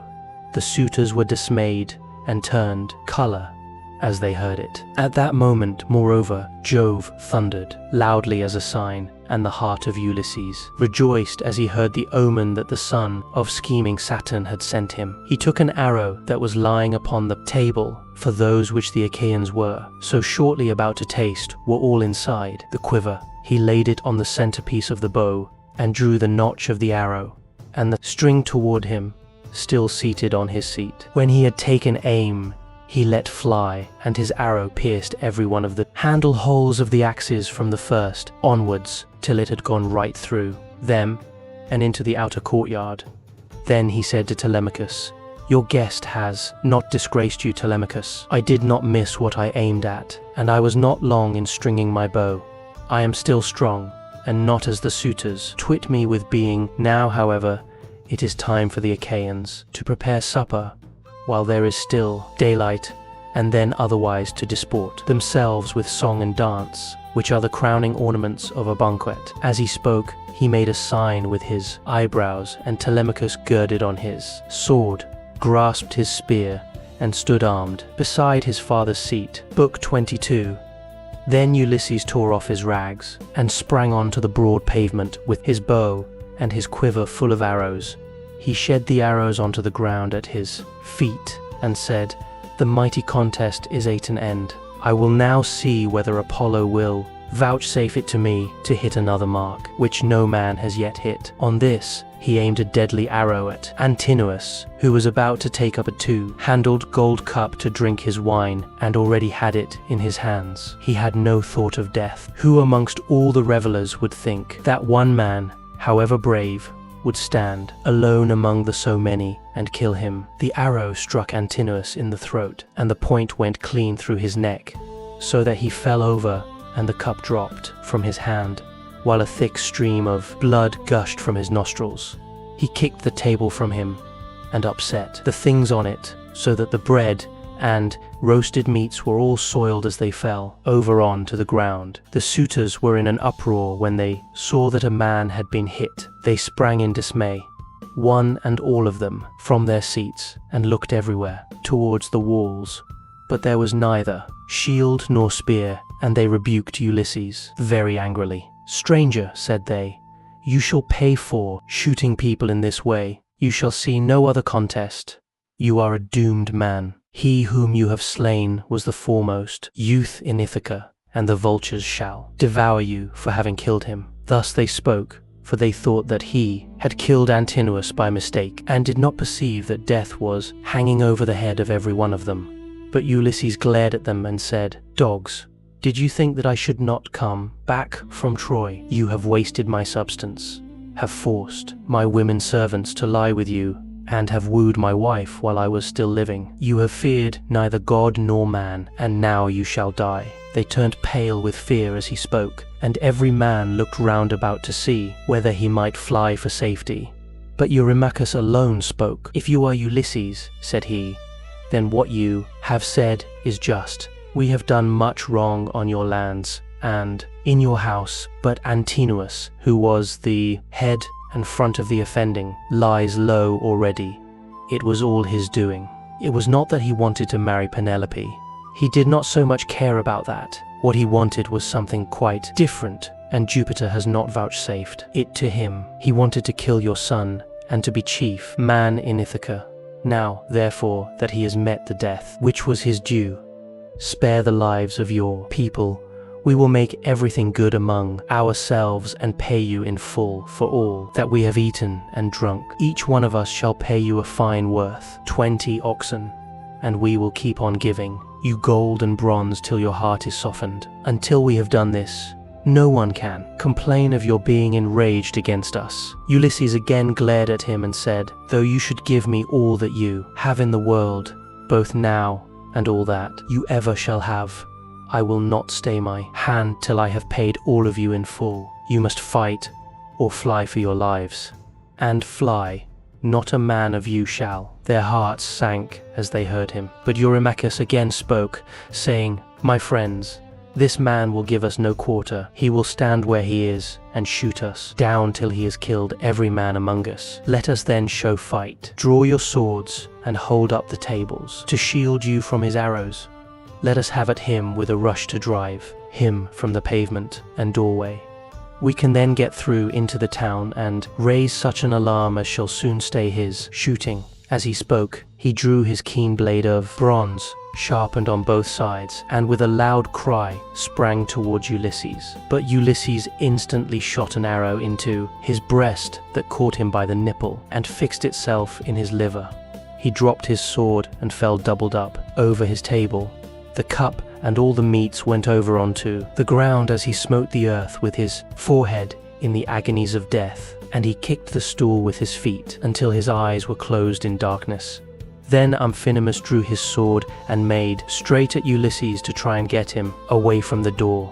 But Telemachus was too quick for him and struck him from behind. The spear caught him between the shoulders and went right through his chest, so that he fell heavily to the ground and struck the earth with his forehead. Then Telemachus sprang away from him, leaving his spear still in the body, for he feared that if he stayed to draw it out, someone of the Achaeans might come up and hack at him with his sword or knock him down. So he set off at a run and immediately was at his father's side. Then he said, "Father, let me bring you a shield, 2 spears, and a brass helmet for your temples. I will arm myself as well, and will bring other armor for the swineherd and the stockman, for we had better be armed." "Run and fetch them," answered Ulysses, "while my arrows hold out. Or when I am alone they may get me away from the door." Telemachus did as his father said, and went off to the storeroom where the armor was kept. He chose 4 shields, 8 spears, and 4 brass helmets with horsehair plumes. He brought them with all speed to his father and armed himself first, while the stockman and the swineherd also put on their armor and took their places near Ulysses. Meanwhile, Ulysses, as long as his arrows lasted, had been shooting the suitors one by one, and they fell thick on one another. When his arrows gave out, he set the bow to stand against the end wall of the house by the doorpost and hung a shield 4 hides thick about his shoulders. On his comely head he set his helmet, well wrought with a crest of horsehair that nodded menacingly above it, and he grasped 2 redoubtable bronze-shod spears. Now there was a trapdoor on the wall, while at one end of the pavement there was an exit leading to a narrow passage, and this exit was closed by a well-made door. Ulysses told Philocteus to stand by this door and guard it, for only one person could attack it at a time. But Agelaus shouted out, "Cannot someone go up to the trapdoor and tell the people what is going on? Help would come at once, and we should soon make an end of this man and his shooting." "This may not be, Agelaus," answered Melanthius. "The mouth of the narrow passage is dangerously near the entrance to the outer court. One brave man could prevent any number from getting in, but I know what I will do. I will bring you arms from the storeroom, for I am sure it is there that Ulysses and his son have put them." On this, the goat herd Melanthius went by back passages to the storeroom of Ulysses' house. There he chose 12 shields with as many helmets and spears, and brought them back as fast as he could to give them to the suitors. Ulysses' heart began to fail him when he saw the suitors putting on their armor and brandishing their spears. He saw the greatness of the danger and said to Telemachus, "Someone of the women inside is helping the suitors against us, or it may be Melanthius." Telemachus answered, "The fault, father, is mine, and mine only. I left the storeroom door open, and they have kept a sharper lookout than I have. Go, Eumaeus, put the door to, and see whether it is one of the women who is doing this, or whether, as I suspect, it is Melanthius the son of Dolius." Thus did they converse. Meanwhile, Melanthius was again going to the storeroom to fetch more armor, but the swineherd saw him and said to Ulysses, who was beside him, "Ulysses, noble son of Laertes, it is that scoundrel, Melanthius, just as we suspected, who is going to the storeroom. Say, shall I kill him, if I can get the better of him, or shall I bring him here that you may take your own revenge for all the many wrongs that he has done in your house?" Ulysses answered, "Telemachus and I will hold these suitors in check, no matter what they do. Go back, both of you, and bind Melanthius's hands and feet behind him. Throw him into the storeroom, and make the door fast behind you. Then fasten a noose about his body and string him close up to the rafters from a high-bearing post, that he may linger on in an agony. Thus did he speak, and they did, even as he had said. They went to the storeroom, which they entered before Melanthius saw them, for he was busy searching for arms in the innermost part of the room. So the two took their stand on either side of the door and waited. By and by, Melanthius came out with a helmet in one hand and an old, dry-rotted shield in the other, which had been borne by Laertes when he was young, but which had been long since thrown aside, and the straps had become unsewn.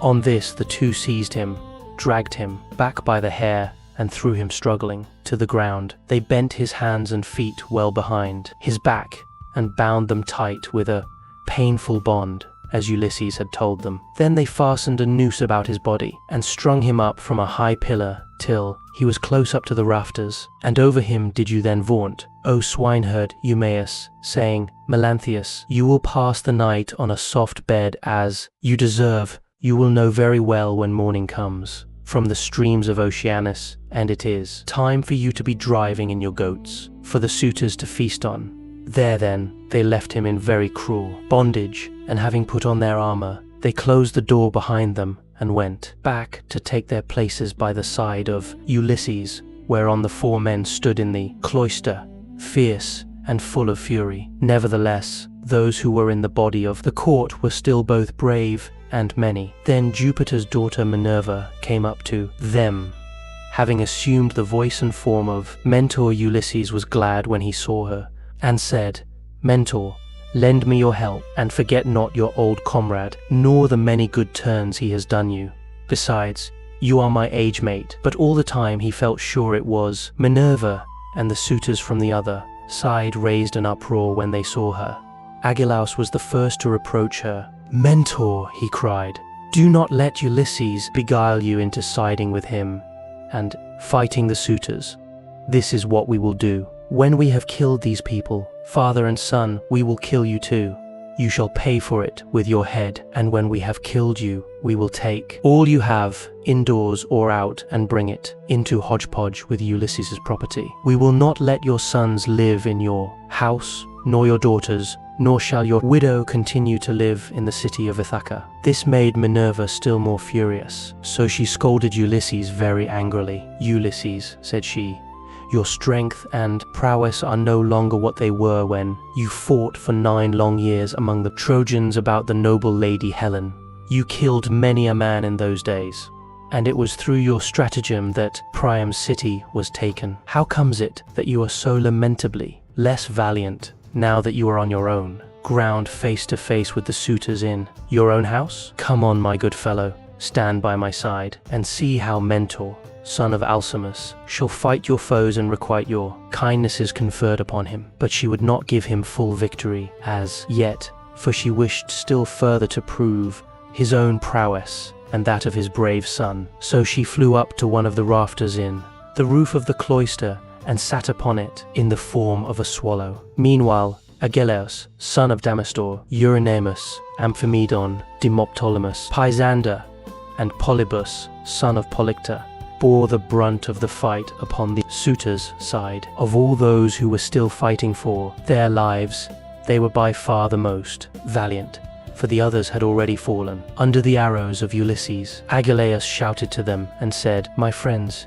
he will soon have to leave off, for Mentor has gone away after having done nothing for him but brag. They are standing at the doors, unsupported. Do not aim at him all at once, but 6 of you throw your spears first, and see if you cannot cover yourselves with glory by killing him. When he has fallen, we need not be uneasy about the others. They threw their spears as he bade them, but Minerva made them all of no effect. One hit the doorpost, another went against the door. The pointed shaft of another struck the wall, and as soon as they had avoided all the spears of the suitors, Ulysses said to his own men, my friends, I should say we, too, had better let drive into the middle of them, or they will crown all the harm they have done us by killing us outright. They therefore aimed straight in front of them and threw their spears. Ulysses killed Demoptolemus, Telemachus, Euryades, Eumaeus, and Celatus, while the stockmen killed Pisander. These all bit the dust, and as the others drew back into a corner, Ulysses and his men rushed forward and regained their spears by drawing them from the bodies of the dead. The suitors now aimed a second time, but again Minerva made their weapons for the most part without effect. One hit a bearing post of the cloister, another went against the door, while the pointed shaft of another struck the wall. Still, Amphimedon just took a piece of the top skin from off Telemachus's wrist, and Ctesippus managed to graze Eumaeus's shoulder above his shield, but the spear went on and fell to the ground. Then Ulysses and his men let drive into the crowd of suitors. Ulysses hit Eurydamas, Telemachus, Amphimedon, and Eumaeus Polybus. After this, the stockmen hit Ctesippus in the breast and taunted him, saying, "Foul-mouthed son of Polythersus, do not be so foolish as to talk wickedly another time, but let heaven direct your speech, for the gods are far stronger than men. I make you a present of this advice to repay you for the foot which you gave Ulysses when he was begging about in his own house." Thus spoke the stockmen, and Ulysses struck the son of Damastor with a spear in close fight, while Telemachus hit Leocritus, son of Evenor, in the belly, and the dart went clean through him, so that he fell forward, full on his face, upon the ground. Then Minerva, from her seat on the rafter, held up her deadly aegis, and the hearts of the suitors quailed. They fled to the other end of the court, like a herd of cattle maddened by the gadfly in early summer, when the days are at their longest, as eagle-beaked, crook-taloned vultures from the mountains swoop down on the smaller birds that cower in flocks upon the ground, and kill them, for they cannot either fight or fly, and lookers-on enjoy the sport. Even so did Ulysses and his men fall upon the suitors, and smite them on every side. They made a horrible groaning as their brains were being battered in, and the ground seethed with their blood. Laodice then caught the knees of Ulysses, and said, "Ulysses, I beseech you, have mercy upon me, and spare me. I never wronged any of the women in your house, either in word or deed, and I tried to stop the others. I saw them, but they would not listen, and now they are paying for their folly. I was their sacrificing priest. If you kill me, I shall die without having done anything to deserve it, and shall have got no thanks for all the good that I did." Ulysses looked sternly at him, and answered, "If you were their sacrificing priest, you must have prayed many a time that it might be long before I got home again, and the Lord said that you might marry my wife and have children by her. Therefore you shall die." With these words, he picked up the sword that Aeaea had dropped when he was being killed, and which was lying upon the ground. Then he struck Laodice on the back of his neck, so that his head fell rolling in the dust while he was yet speaking. The minstrel Phemius, son of Terpes, he who had been forced by the suitors to sing to them, now tried to save his life. He was standing near towards the trapdoor, and held his lyre in his hand. He did not know whether to fly out of the cloister and sit down by the altar of Jupiter that was in the outer court, and on which both Laertes and Ulysses had offered up the thigh bones of many an ox, or whether to go straight up to Ulysses and embrace his knees. But in the end, he deemed it best to embrace Ulysses' knees, so he laid his lyre on the ground between the mixing bowl and the silver-studded seat. Then, going up to Ulysses, he caught hold of his knees and said, "Ulysses, I beseech you have mercy on me and spare him. You will be sorry for it afterwards if you kill a bard who can sing both for gods and men as I can. I make all my lays myself, and heaven visits me with every kind of inspiration. I would sing to you as though you were a god. Do not therefore be in such a hurry to cut my head off. Your own son Telemachus will tell you that I did not want to frequent your house and sing to the suitors after their meals, but they were too many and too strong for me, so they made me." Telemachus heard him, and at once went up to his father. "Hold," he cried, "the man is guiltless. Do him no hurt, and we will spare Medon too, who was always good to me when I was a boy, unless Philœtius or Eumaeus has already killed him, or he has fallen in your way." When you were raging about the court, Medon caught these words of Telemachus, for he was crouching under a seat beneath, which he had hidden by covering himself up with a freshly flayed heifer's hide. So he threw off the hide, went up to Telemachus, and laid hold of his knees. "Here I am, my dear sir," said he. "Stay your hand therefore, and tell your father, or he will kill me in his rage against the suitors for having wasted his substance, and been so foolishly disrespectful to yourself." Ulysses smiled at him and answered, "Fear not. Telemachus has saved your life, that you may know in future, and tell other people how greatly better good deeds prosper than evil ones. Go therefore outside the cloisters into the outer court, and be out of the way of the slaughter, you and the bard, while I finish my work here inside."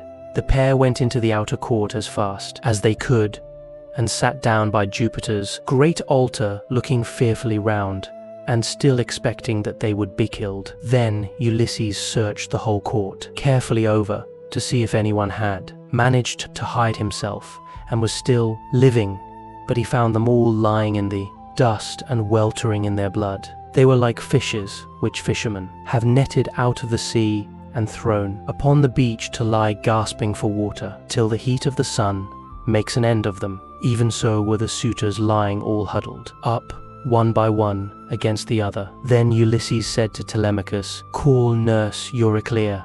I have something to say to her." Telemachus went and knocked at the door of the women's room. "Make haste," said he, "you old woman who have been set over all the other women in the house. Come outside. My father wishes to speak to you." When Euryclea heard this, she unfastened the door of the women's room and came out, following Telemachus. She found Ulysses among the corpses, bespattered with blood and filth, like a lion that has just been devouring an ox. And his breast and both his cheeks are all bloody, so that he is a fearful sight. Even so was Ulysses besmirched from head to foot with gore. When she saw all the corpses and such a quantity of blood, she was beginning to cry out for joy, for she saw that a great deed had been done. But Ulysses checked her. "Old woman," said he, "rejoice in silence. Restrain yourself, and do not make any noise about it. It is an unholy thing to vaunt over dead men. Heaven's doom and their own evil deeds have brought these men to destruction, for they respected no man in the whole world, neither rich nor poor, who came near them. And they have come to a bad end as a punishment for their wickedness and folly. Now, however, tell me which of the women in the house have misconducted themselves, and who are innocent." "I will tell you the truth, my son," answered Euryclea. "There are 50 women in the house whom we teach to do things such as carding wool and all kinds of household work. Of these, 12 in all have misbehaved, and have been wanting in respect to me, and also to Penelope.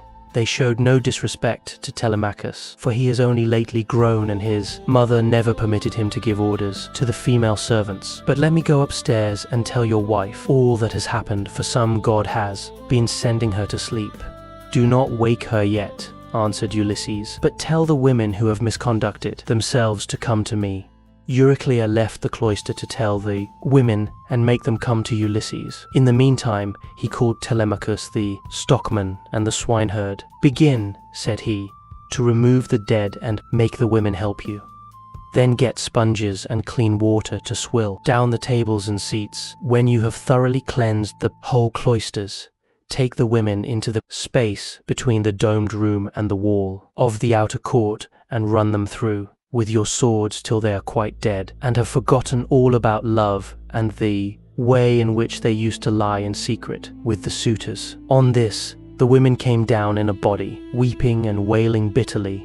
First they carried the dead bodies out, and propped them up against one another in the gatehouse. Ulysses ordered them about, and made them do their work quickly, so they had to carry the bodies out. When they had done this, they cleaned all the tables and seats with sponges and water, while Telemachus and the 2 others shoveled up the blood and dirt from the ground, and the women carried it all away out of doors. Then, when they had made the whole place quite clean and orderly, they took the women out and hemmed them in the narrow space between the wall of the domed room and that of the yard, so that they could not get away. And Telemachus said to the other 2, "I shall not let these women die a clean death, for they were insolent to me and my mother and used to sleep with the suitors. So saying, he made a ship's cable fast to one of the bearing posts that supported the roof of the domed room and secured it all around the building at a good height, lest any of the women's feet should touch the ground, and as thrushes or doves beat against a net that has been set for them in a thicket just as they were getting to their nest, and a terrible fate awaits them. Even so did the women have to put their heads in nooses one after the other, and die most miserably. Their feet moved convulsively for a while, but not for very long. As for Melanthius, they took him through the cloister into the inner court. There they cut off his nose and his ears. They drew out his vitals and gave them to the dogs raw, and then in their fury they cut off his hands and his feet. When they had done this, they washed their hands and feet and went back into the house, for all was now over. And Ulysses said to the dear old nurse Euryclea, "Bring me sulphur, which cleanses all pollution, and fetch fire also, that I may burn it, and purify the cloisters. Go, moreover, and tell Penelope to come here, with her attendants, and also all the maid servants that are in the house." "All that you have said is true," answered Euryclea, "but let me bring you some clean clothes, a shirt and cloak. Do not keep these rags on your back any longer. It is not right." "First, light me a fire," replied Ulysses. She brought the fire and sulphur as he had bidden her, and Ulysses thoroughly purified the cloisters and both the inner and outer courts. Then she went inside to call the women and tell them what had happened, whereon they came from their apartment with torches in their hands and pressed round Ulysses to embrace him, kissing his head and shoulders and taking hold of his hands. It made him feel as if he should like to weep, for he remembered every one of them. Book 23. Euryclea now went upstairs, laughing to tell her mistress that her dear husband had come home. Her aged knees became young again, and her feet were nimble for joy as she went up to her mistress and bent over her head to speak to her. "Wake up, Penelope, my dear child," she exclaimed, "and see with your own eyes something that you have been wanting to. Here at last, Ulysses has at last indeed come home again, and has killed the suitors who were giving so much trouble in his house, eating up his estate and ill-treating his son." "My good nurse," answered Penelope, "you must be mad. The gods sometimes send some very sensible people out of their minds and make foolish people become sensible. This is what they must have been doing to you, for you always used to be a reasonable person. Why should you thus mock me when I have trouble enough already, talking such nonsense and waking me up out of a sweet sleep that had taken possession of my eyes and closed them? I have never slept so soundly from the day my poor husband went to that city with the ill-omened name. Go back again into the women's room. If it had been anyone else who had woke me up to bring me such absurd news, I should have sent her away with a severe scolding. As it is, your age shall protect you." "My dear child," answered Euryclea, "I am not mocking you. It is quite true as I tell you that Ulysses has come home again. He was the stranger whom they all kept on treating so badly in the cloister. Telemachus knew all the time that he had come back, but kept his father's secret, that he might have his revenge on all these wicked people." Then Penelope sprang up from her couch with her arms round Euryclea and wept for joy. "But my dear nurse," said she, "explain, Thistome, if he has really come home, as you say, how did he manage to overcome the wicked suitors single-handed, seeing what a number of them there always were?" "I was not there," answered Euryclea, "and do not know. I only heard them groaning while they were being killed. We sat crouching and huddled up in a corner of the women's room with the doors closed, till your son came to fetch me because his father sent him. Then I found Ulysses standing over the corpses that were lying on the ground, all round him, one on top of the other. You would have enjoyed it if you could have seen him standing there, all bespattered with blood and filth, and looking just like a lion. But the corpses are now all piled up in the gatehouse that is in the outer court, and Ulysses has lit a great fire to purify the house with sulphur. He has sent me to call you. You come with me that you may both be happy together after all. For now at last the desire of your heart has been fulfilled. Your husband has come home to find both wife and son alive and well, and to take his revenge in his own house on the suitors who behaved so badly to him."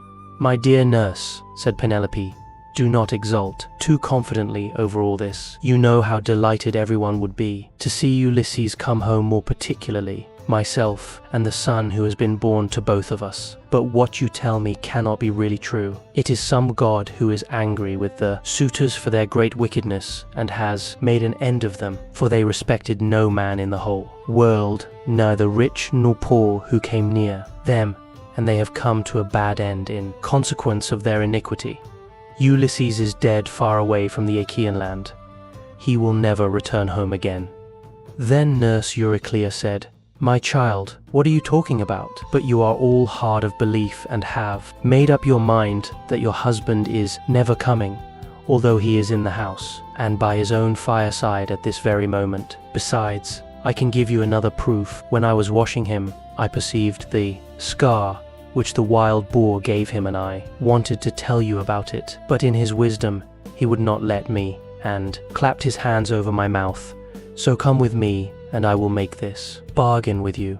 If I am deceiving you, you may have me killed by the most cruel death you can think of." "My dear nurse," said Penelope, "however wise you may be, you can hardly fathom the counsels of the gods.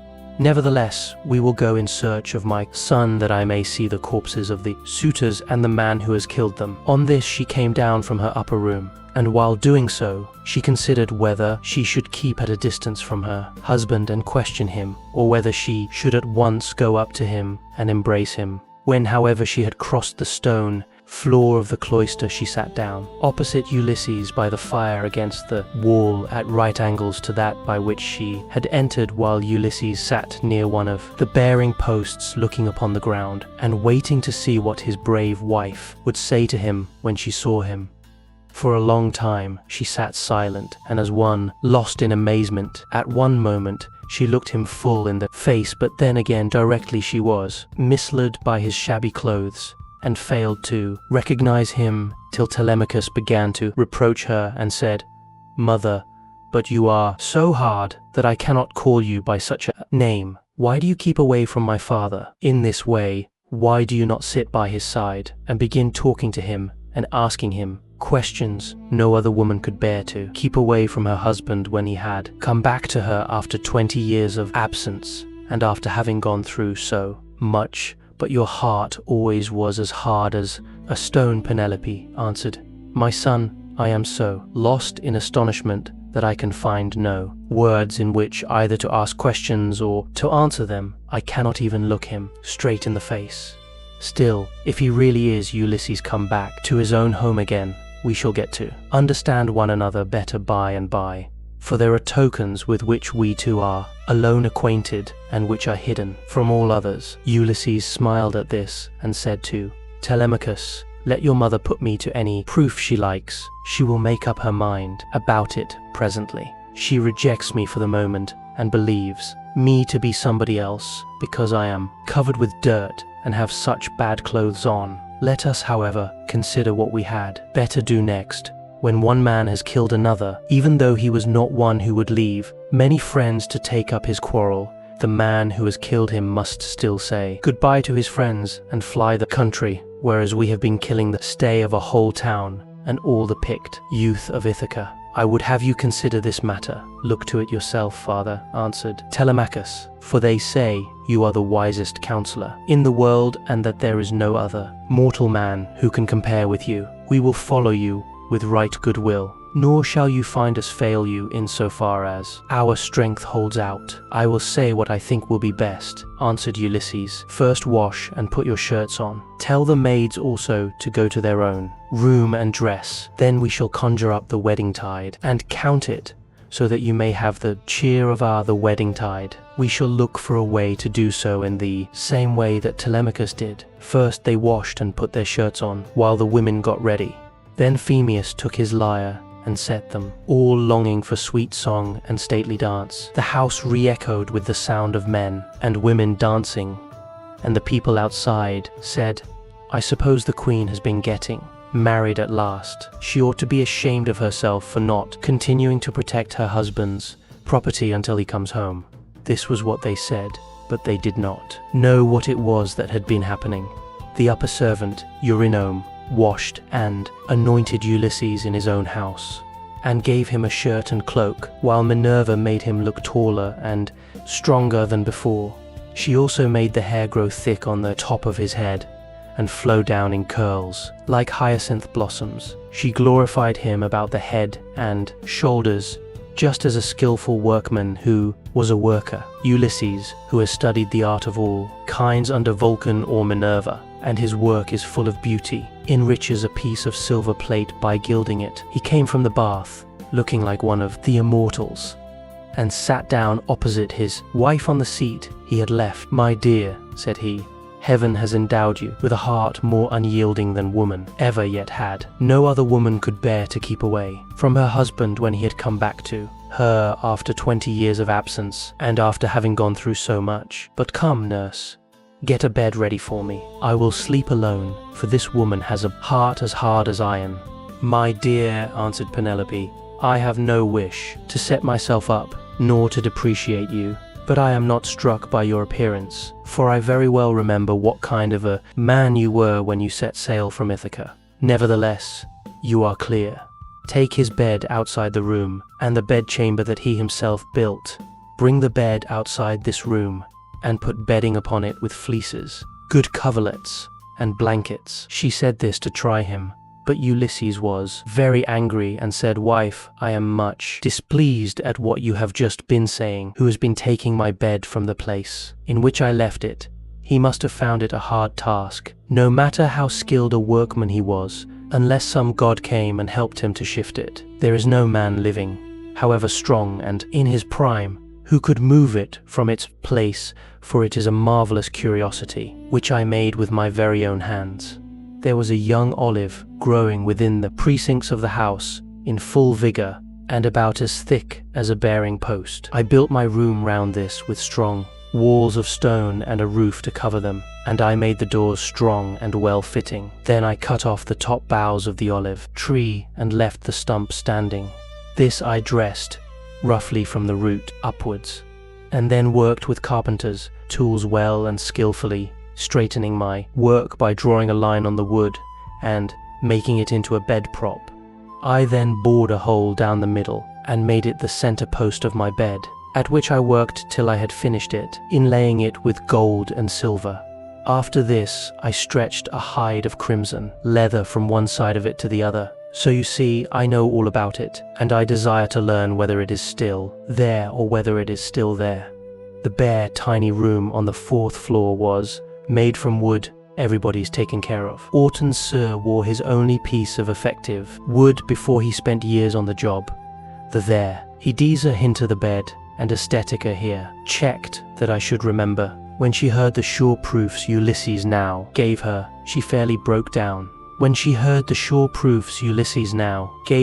She fairly broke down. She flew weeping to his side, flung her arms about his neck, and kissed him. He flew all permission to put on some of his armor, and Dingan left. Clorweg cooled. "Self, do not be angry with me, Ulysses," she cried, "when who are the wisest of mankind, you, and Perilla you?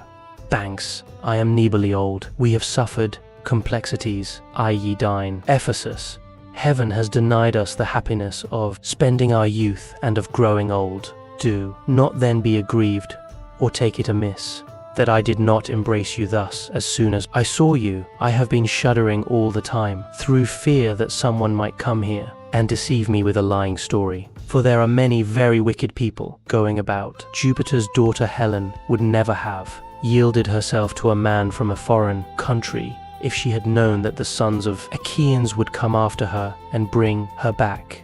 Heaven put it in her heart to do wrong, and she gave no thought to that sin which has been the source of all our sorrows. Now, however, that you have convinced me, by showing that you know all about our bed, which no human being has ever seen, but you and I, and a single maid servant, the daughter of Actor, who was given me by my father on my marriage, and who keeps the doors of our room. Hard of belief though I have been, I can mistry. I can trust no longer." Then Ulysses in his turn melted and wept, as he clasped his dear and faithful wife to his bosom. as the sight of land is welcome to men who are swimming towards the shore, when Neptune has wrecked their ship with the fury of his winds and waves. A few alone reach the land, and these, covered with brine, are thankful when they find themselves on firm ground and out of danger. Even so was her husband welcome to her, as she looked upon him, and she could not tear her two fair arms from about his neck.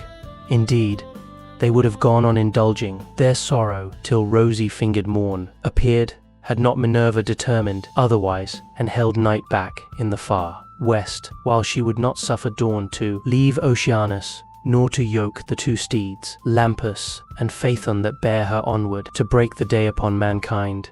At last, however, Ulysses said, "Wife, we have not yet reached the end of our troubles. I have an unknown amount of toil still to undergo. It is long and difficult, but I must go through with it. For thus the shade of Tiresias prophesied concerning me on the day when I went down into Hades to ask about my return and that of my companions. But now let us go to bed, that we may lie down and enjoy the blue night, blessed boon of sleep." "You shall go to bed as soon as you please," replied Penelope, "now that the gods have sent you home to your own good house and to your country. But as heaven has put it in your mind to speak of it, tell me about the task that lies before you. I shall have to hear about it later, so it is better that I should be told at once." "My dear," answered Ulysses, "why should you press me to tell you? Still, I will not conceal it from you, though you will not like it. I do not like it myself, for Tiresias bade me travel far and wide, carrying an oar, till I came to a country where the people have never heard of the sea, and do not even mix salt with their food. They know nothing about ships, nor oars that are as the wings of a ship. He gave me this certain token, which I will not hide from you. He said that a wayfarer should meet me and ask me whether it was a winnowing shovel that I had on my shoulder. On this I was to fix my oar in the ground, and sacrifice a ram, a bull, and a boar to Neptune, after which I was to go home and offer hecatombs to all the gods in heaven, one after the other. As for myself, he said that death should come to me from the sea, and that my life should ebb away very gently when I was full of years and peace of mind, and my people should bless me.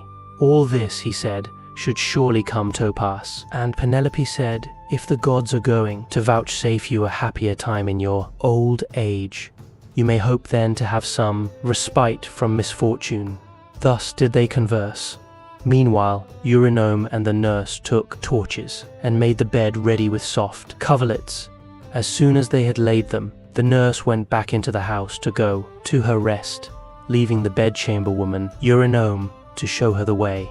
So Eurydice and Penelope to bed by torchlight. When she had conducted them to their room, she went back, and they then came joyfully to the rights of their own old bed. Telemachus, Philoetius, and the swineherd now left off dancing and made the women leave off also. They then laid themselves down to sleep in the cloisters. When Eurydice and Penelope had had their fill of love, why fell talking with one another. She told him how much she had had to bear. In seeing the house filled with diseases, he was filled with a crowd of wicked suitors who had killed so many sheep, and feel free to touch her skin and say, "Now I have grew debtor oxen on her account, and had drunk so many casks of wine." Ulysses in his turn told her what he had suffered, and how much trouble he had himself given to other people. He told her everything, and she was so delighted to listen that she never went to sleep till he had ended his whole story. He began with his victory over the Chicones, and how he thence reached the fertile land of the Lotus Eaters. He told her all about the Cyclops, and how he had punished him for having so ruthlessly eaten his brave comrades. How he then went on to Aeolus, who received him hospitably and furthered him on his way. But even so, he was not to reach home, for to his great grief a hurricane carried him out to sea again. How he went on to the Laestrygonian city, Telethon, where the people destroyed all his ships with their crews, save himself and his own ship.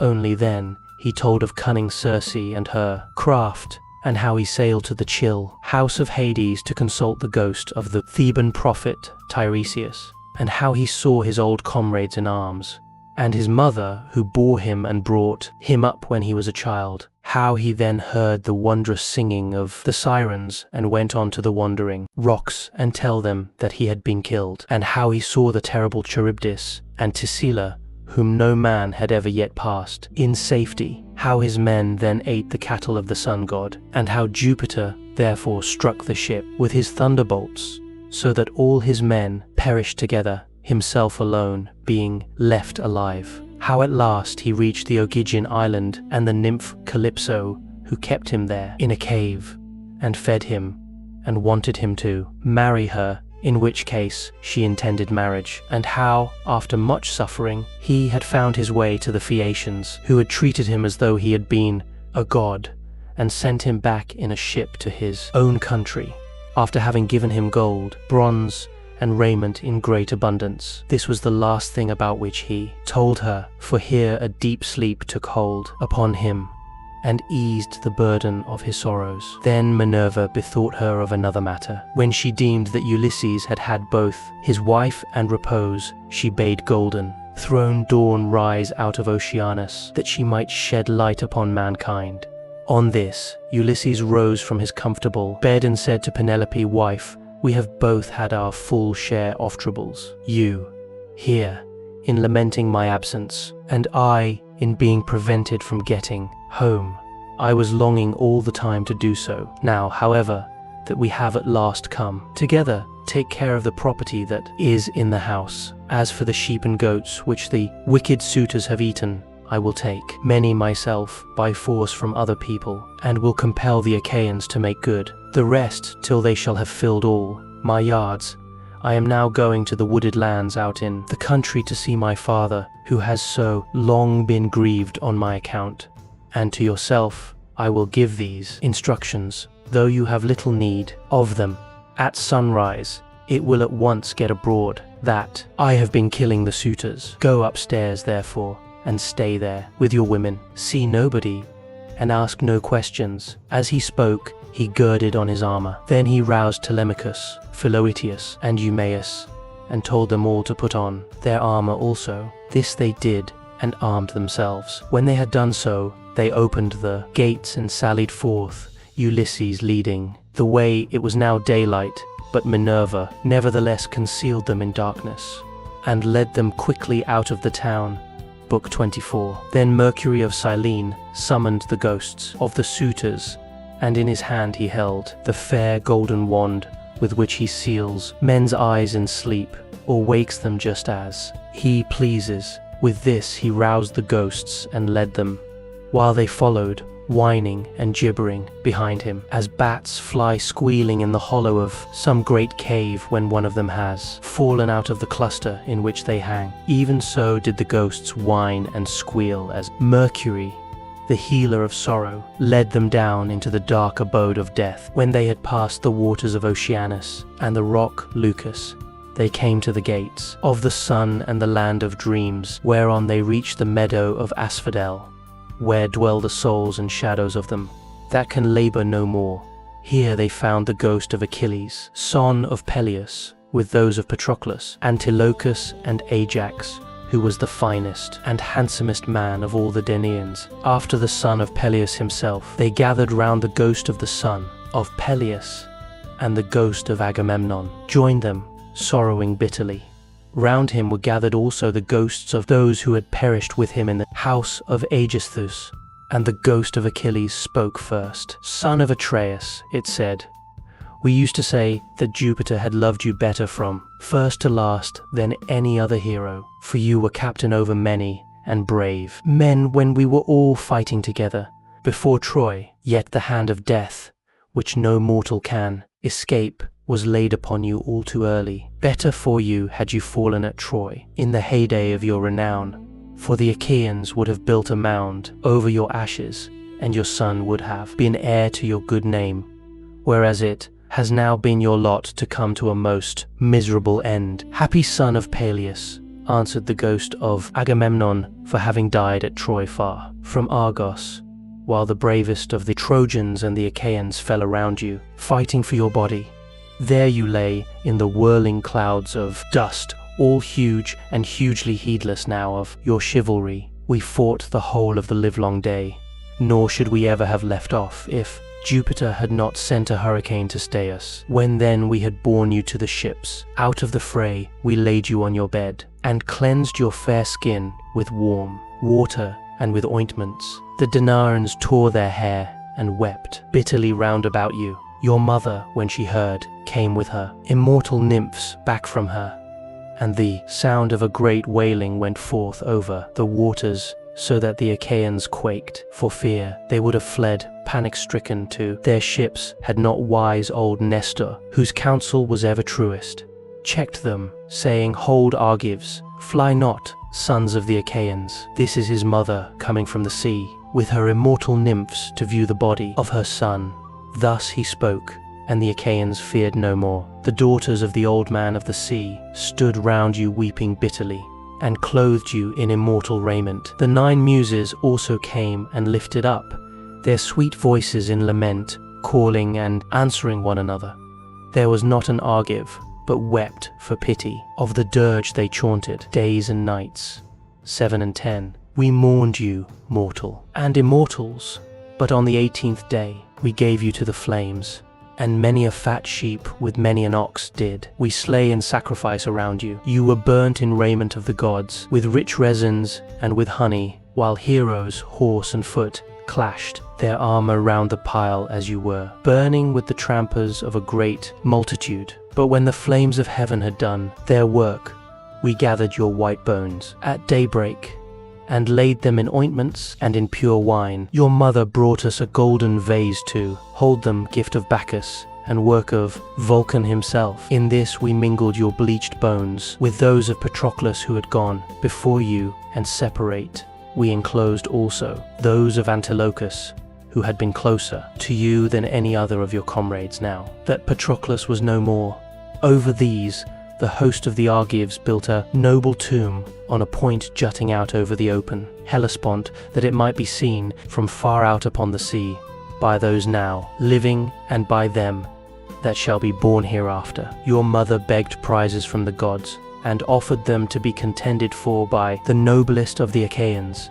You must have been present at the funeral of many a hero, when the young men gird themselves and make ready to contend for prizes on the death of some great chieftain. But you never saw such prizes as silver-footed Thetis offered in your honor, for the gods loved you well. Thus, even in death your fame, Achilles, has not been lost, and your name lives evermore among all mankind. But as for me, what solace had I when the days of my fighting were done? For Jupiter willed my destruction on my return by the hands of Aegisthus and those of my wicked wife. Thus did they converse, and presently Mercury came up to them with the ghosts of the suitors who had been killed by Ulysses. The ghosts of Agamemnon and Achilles were astonished at seeing them, and went up to them at once. The ghost of Agamemnon recognized Amphimedon, son of Melanius, who lived in Ithaca and had been his host. So it began to talk to him. "Amphimedon," it said, "what has happened to all you fine young men, all of an age too, that you have come down here under the ground? One could pick no finer body of men from any city. Did Neptune raise his winds and waves against you when you were at sea, or did your enemies make an end of you on the mainland when you were cattle lifting, or sheep stealing, or while fighting in defense of their wives and city? Answer my question, for I have been your guest. Do you not remember how I came to your house with Menelaus to persuade Ulysses to join us with his ships against Troy? It was a whole month ere we could resume our voyage, for we had hard work to persuade Ulysses to come with us." And the ghost of Amphimedon answered, "Agamemnon, son of Atreus, king of men, I remember everything that you have said, and will tell you fully and accurately about the way in which our end was brought about. Ulysses had been long gone, and we were courting his wife, who did not say point blank that she would not marry, nor yet bring matters to an end. And she told me in the letter that it was her husband that had been killed. The clock had gone by in time for the wedding, but none of the other women, including the Voltar Demois, by whom I spoke, had come to my room, and the other women had not, as it were, gone. When I heard that the marriage to Ulysses was done, I said to the Tigran, who was and when the time has come for me to marry, I have no fear, for I know that the upper position of the church is mine. All this is because I have learned how to ride with such a big voice. He is very rich, and the women of the place will talk if he is laid out without a paw. This is what she said, and we assented. Whereupon we could see her working upon her great web all day long, but at night she would unpick the stitches again by torchlight. She fooled us in this way for 3 years without our finding it out. But as time wore on, and she was now in her 4th year, in the waning of moons and many days had been accomplished, one of her maids, who knew what she was doing, told us, and we caught her in the act of undoing her work, so she had to finish it whether she would or no. And when she showed us the robe she had made after she had had it washed, its splendor was as that of the sun or moon. Then some malicious god conveyed Ulysses to the upland farm where his swineherd lives. Thither presently came also his son, returning from a voyage to Pylos, and the two came to the town when they had hatched their plot for our destruction. Telemachus came first, and then after him, accompanied by the swineherd, came Ulysses, clad in rags and leaning on a staff as though he were some miserable old beggar.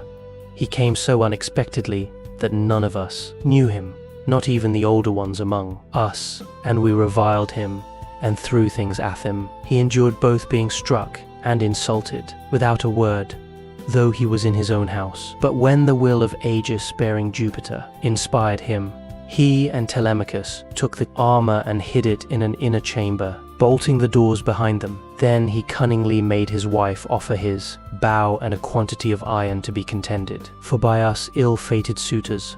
And this was the beginning of our end, for not one of us could string the bow, nor nearly do so. When it was about to reach the hands of Ulysses, he took his sword and bowed his, and when it was about to reach the hands of Ulysses, we all shouted out that it should not be given him, no matter what he might say. But Telemachus insisted on his having it. When he had got it in his hands, he strung it with ease and sent his arrow through the iron. Then he stood on the floor of the cloister and poured his arrows on the ground, glaring fiercely about him. First he killed Alcinous, and then, aiming straight before him, he let fly his deadly darts, and they fell thick on one another. It was plain that some one of the gods was helping them, for they fell upon us with might and main throughout the cloisters. And there was a hideous sound of groaning as our brains were being battered in and the ground seethed with our blood. This, Agamemnon, is how we came by our end. Our bodies are lying still, uncared for, in the house of Ulysses, for our friends at home do not yet know what has happened, so that they cannot lay us out and wash the black blood from our wounds, making us die. This, which brings a moan over us, according to the offices due to the... And we are not alone in this. We are all alone in this, and we are all alone in departed. Happy Ulysses, son of Laertes, replied the ghost of Agamemnon. You are indeed blessed in the possession of a wife endowed with such rare excellence of understanding, and so faithful to her wedded lord as Penelope, the daughter of Icarius. The fame, therefore, of her virtue shall never die, and the immortals shall compose a song that shall be welcomed to all mankind, in honor of the constancy of Penelope. How far otherwise was the wickedness of the daughter of Tyndareus who killed her lawful husband? Her song shall be hateful among men, for she has brought disgrace on all womankind, even on the good ones. Thus did they converse in the house of Hades deep down within the bowels of the earth. Meanwhile, Ulysses and the others passed out of the town and soon reached the fair and well-tilled farm of Laertes, which he had reclaimed with infinite Telebor. Here was his house, with a lean-to running all round it, where the slaves who worked for him slept and sat and ate, while inside the house there was an old Sicel woman who looked after him in this, his country farm. When Ulysses got there, he said to his son and to the other two, "Go to the house and kill the best pig that you can find for dinner. Meanwhile, I want to see whether my father will know me or fail to recognize me after so long an absence." He then took off his armor and gave it to Eumaeus and Philoetius, who went straight on to the house while he turned off into the vineyard to make trial of his father. As he went down into the great orchard, he did not see Dolius, nor any of his sons, nor of the other bondsmen, for they were all gathering thorns to make a fence for the vineyard. At the end of the day, the sons of Ulysses and the others came out to the place where the old man had told them. He therefore found his father alone, hoeing a vine. He had on a dirty old shirt, patched and very shabby. His legs were bound round with thongs of ox hide to save him from the brambles, and he also wore sleeves of leather. He had a goat-skin cap on his head, and was looking very woebegone. When Ulysses saw him so worn, so old, and full of sorrow, he stood still under a tall tree near the house at the end of the day, and began to weep. He doubted whether to embrace him, kiss him, and tell him all about his having come home, or whether he should first question him and see what he would say. In the end, he deemed it best to be crafty with him, so in this mind he went up to his father, who was bending down and digging about a plant. "I see, sir," said Ulysses, "that you are an excellent gardener. What pains you take with it, to be sure. There is not a single plant, not a fig, tree, vine, olive, pear, nor flower bed, but bears the trace of your attention. I trust, however, that you will not be offended if I say that you take better care of your garden than of yourself. You are old, unsavory, and very meanly clad. It cannot be because you are idle that your master takes such poor care of you. Indeed, your face and figure have nothing of the same. The slave about them, and proclaim you of noble birth. I should have said that you were one of those who should wash well, eat well, and lie soft at night, as old men have a right to do. But tell me, and tell me true, whose bondman are you, and in whose garden are you working? Tell me also about another matter. Is this place that I have come to really Ithaca? I met a man just now who said so. He was a dull fellow, and had not the patience to hear my story out when I was asking him about an old friend of mine, whether he was still living, or was already dead, and in the house of Hades. Believe me when I tell you that this man came to my house once when I was in my own country, and never yet did any stranger come to me whom I liked better. He said that his family came from Ithaca, and that his father was Laertes, son of Arcesius. I received him hospitably, making him welcome to all the abundance of my house, and when he went away, I gave him all customary presents. I gave him 7 talents of fine gold, and a cup of solid silver with flowers chased upon it. I gave him 12 light cloaks, and as many pieces of tapestry. I also gave him 12 cloaks of single fold, 12 rugs, 12 fair mantles, and an equal number of shirts. To all this I added 4 good-looking women skilled in all useful arts, and I let him take his choice. His father shed tears and answered, "Sir, you have indeed come to the country that you have named, but it has fallen into the hands of wicked people. All this wealth of presents has been given to no purpose. If you could have found your friend here, alive in Ithaca, he would have entertained you hospitably, and would have required you to give him all the gifts he received. He was a generous, and your presents amply, when you left him, as would have been only right, considering what you had already given him. But tell me, and tell me true, how many years is it since you entertained this guest, my unhappy son, as ever was? Alas, he has perished far from his own country. The fishes of the sea have eaten him, or he has fallen a prey to the birds and wild beasts of some continent. Neither his mother, nor I his father, who were his parents, could throw our arms about him and wrap him in his shroud. Nor could his excellent and richly dowered wife Penelope bewail her husband as was natural upon his deathbed, and close his eyes according to the offices due to the departed. But now, tell me truly, for I want to know who and whence are you. Tell me of your town and parents.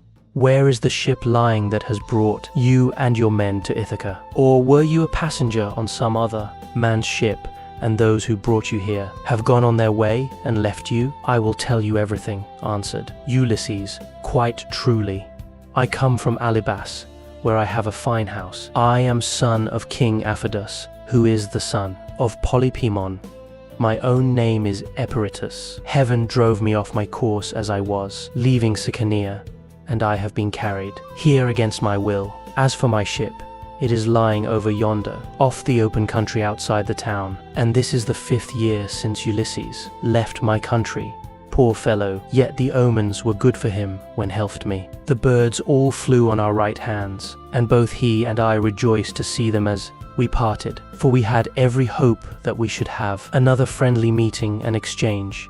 Presents. A dark cloud of sorrow fell upon Laertes as he listened. A dark cloud of sorrow fell upon Laertes as he listened. He filled both hands with the dust from off the ground and poured it over his grey head, groaning heavily as he did so. The heart of Ulysses was touched, and his nostrils quivered as he looked upon his father. Then he sprang towards him, flung his arms about him, and kissed him, saying, "I am he, father, about whom you are asking. I have returned after having been away for 20 years, but cease your sighing and lamentation. We have no time to lose, for I should tell you that I have been killing the suitors in my house to punish them for their insolence and crimes. If you really are my son Ulysses," replied Laertes, "and have come back again, you must give me such manifest proof of your identity as shall convince me." "First observe this scar," answered Ulysses, "which I got from a boar's tusk when I was hunting on Mount Parnassus. You and my mother had sent me to Autolycus, my mother's home. You and my mother had sent me to Autolycus, my mother's father, to receive the presents which, when he was over here, he had promised to give me. Furthermore, I will point out to you the trees in the vineyard which you gave me, and I asked you all about them as I followed you round the garden. We went over them all, and you told me their names and what they all were. You gave me 13 pear trees, 10 apple trees, and 40 fig trees. You also said you would give me 50 rows of vines. There was corn planted between each row, and they yield grapes of every kind when the heat of heaven has been laid heavy upon them." Laertes' strength failed him when he heard the convincing proofs which his son had given him. He threw his arms about him, and Ulysses had to support him, or he would have gone off into a swoon. But as soon as he came to, and was beginning to recover his senses, he said, "The new gods are still in Olympus, after all, if the suitors have really been punished for their iniquity, insolence, and folly. Nevertheless, I am much afraid that I shall have all the townspeople of Ithaca up here directly, and they will be sending messengers everywhere throughout the cities of the Cephallenians." Ulysses answered, "Take heart, and do not trouble yourself about that, but let us go into the house hard by your garden. I have already told Telemachus, Philoethius, and Eumaeus to go on there and get dinner ready as soon as possible." Thus conversing, the two made their way towards the house. When they got there, they found Telemachus with the stockman and the swineherd, cutting up meat and mixing wine with water. Then the old sequel woman took Laertes inside and washed him and anointed him with oil. She put him on a good cloak, and Minerva came up to him and gave him a more imposing presence, making him taller and stouter than before. When he came back, his son was surprised to see him looking so like an immortal, and said to him, "My dear father, someone of the gods has been making you much taller and better looking." Laertes answered, "Would, by Father Jove, Minerva, and Apollo, that I were the man I was when I ruled among the Cephallenians and took Nericum, that strong fortress on the foreland. If I were still what I then was and had been in our house yesterday with my armor on, I should have been able to stand by you and help you against the suitors. I should have killed a great many of them, and you would have rejoiced to see it." Thus did they converse. But the others, when they had finished their work and the feast was ready, left off working and took each his proper place on the benches and seats. Then they began eating. By and by old Dolius and his sons left their work and came up for their mother. The sequel woman who looked after Laertes, now that he was growing old, had been to fetch them. When they saw Ulysses and were certain it was he, they stood there lost in astonishment. But Ulysses scolded them good-naturedly and said, "Sit down to your dinner, old man, and never mind about your surprise. We have been wanting to begin for some time and have been waiting for you." Then Dolius put out both his hands and went up to Ulysses. "Sir," said he, seizing his master's hand and kissing it at the wrist. "We have long been wishing you home, and now heaven has restored you to us after we had given up hoping. All hail, therefore, and may the gods prosper you. But tell me, does Penelope already know of your return, or shall we send someone to tell her, old man?" answered Ulysses. "She knows already, so you need not trouble about that." On this he took his seat, and the sons of Dolius gathered round Ulysses to give him greeting and embrace him one after the other. Then they took their seats in due order near Dolius their father. While they were thus busy getting their dinner ready, rumour went round the town and noised abroad the terrible fate that had befallen the suitors. As soon, therefore, as the people heard of it, they gathered from every quarter, groaning and hooting before the house of Ulysses. They took the dead away, buried every man his own, and put the bodies of those who came from elsewhere on board the fishing tran. They took the dead away, buried every man his own, and put the bodies of those who they took the Nisan according vessels, for the fishermen to take each of them to came from elsewhere on board the fishing tran, his own place. He then met angrily in the place of assembly, and when they were got together, Eupeithes rose to speak. He was overwhelmed with grief for the death of his son Antinous, who had been the first man killed by Ulysses. So he said, weeping bitterly, "My friends, this man has done the Achaeans great wrong. He took many of our best men away with him in his fleet, and he has lost both ships and men. Now, moreover, on his return he has been killing all the foremost men among the Cephallenians. Let us be up and doing before he can get away to Pelos or to Elis, where the Epeans rule, or we shall be ashamed of ourselves forever afterwards. It will be an everlasting disgrace to us if we do not avenge the murder of our sons and brothers. For my own part, I should have no more pleasure in life, but had rather die at once. Let us be up then, and after them, before they can cross over to the mainland." He wept as he spoke, and everyone pitied him. But Medon and the bard Phemius had now woke up, and came to them from the house of Ulysses. Everyone was astonished at seeing them, but they stood in the middle of the assembly, and Medon said, "Hear me, men of Ithaca. Ulysses did not do these things against the will of heaven. I myself saw an immortal god take the throne. I saw a form of Mentor and stand beside him.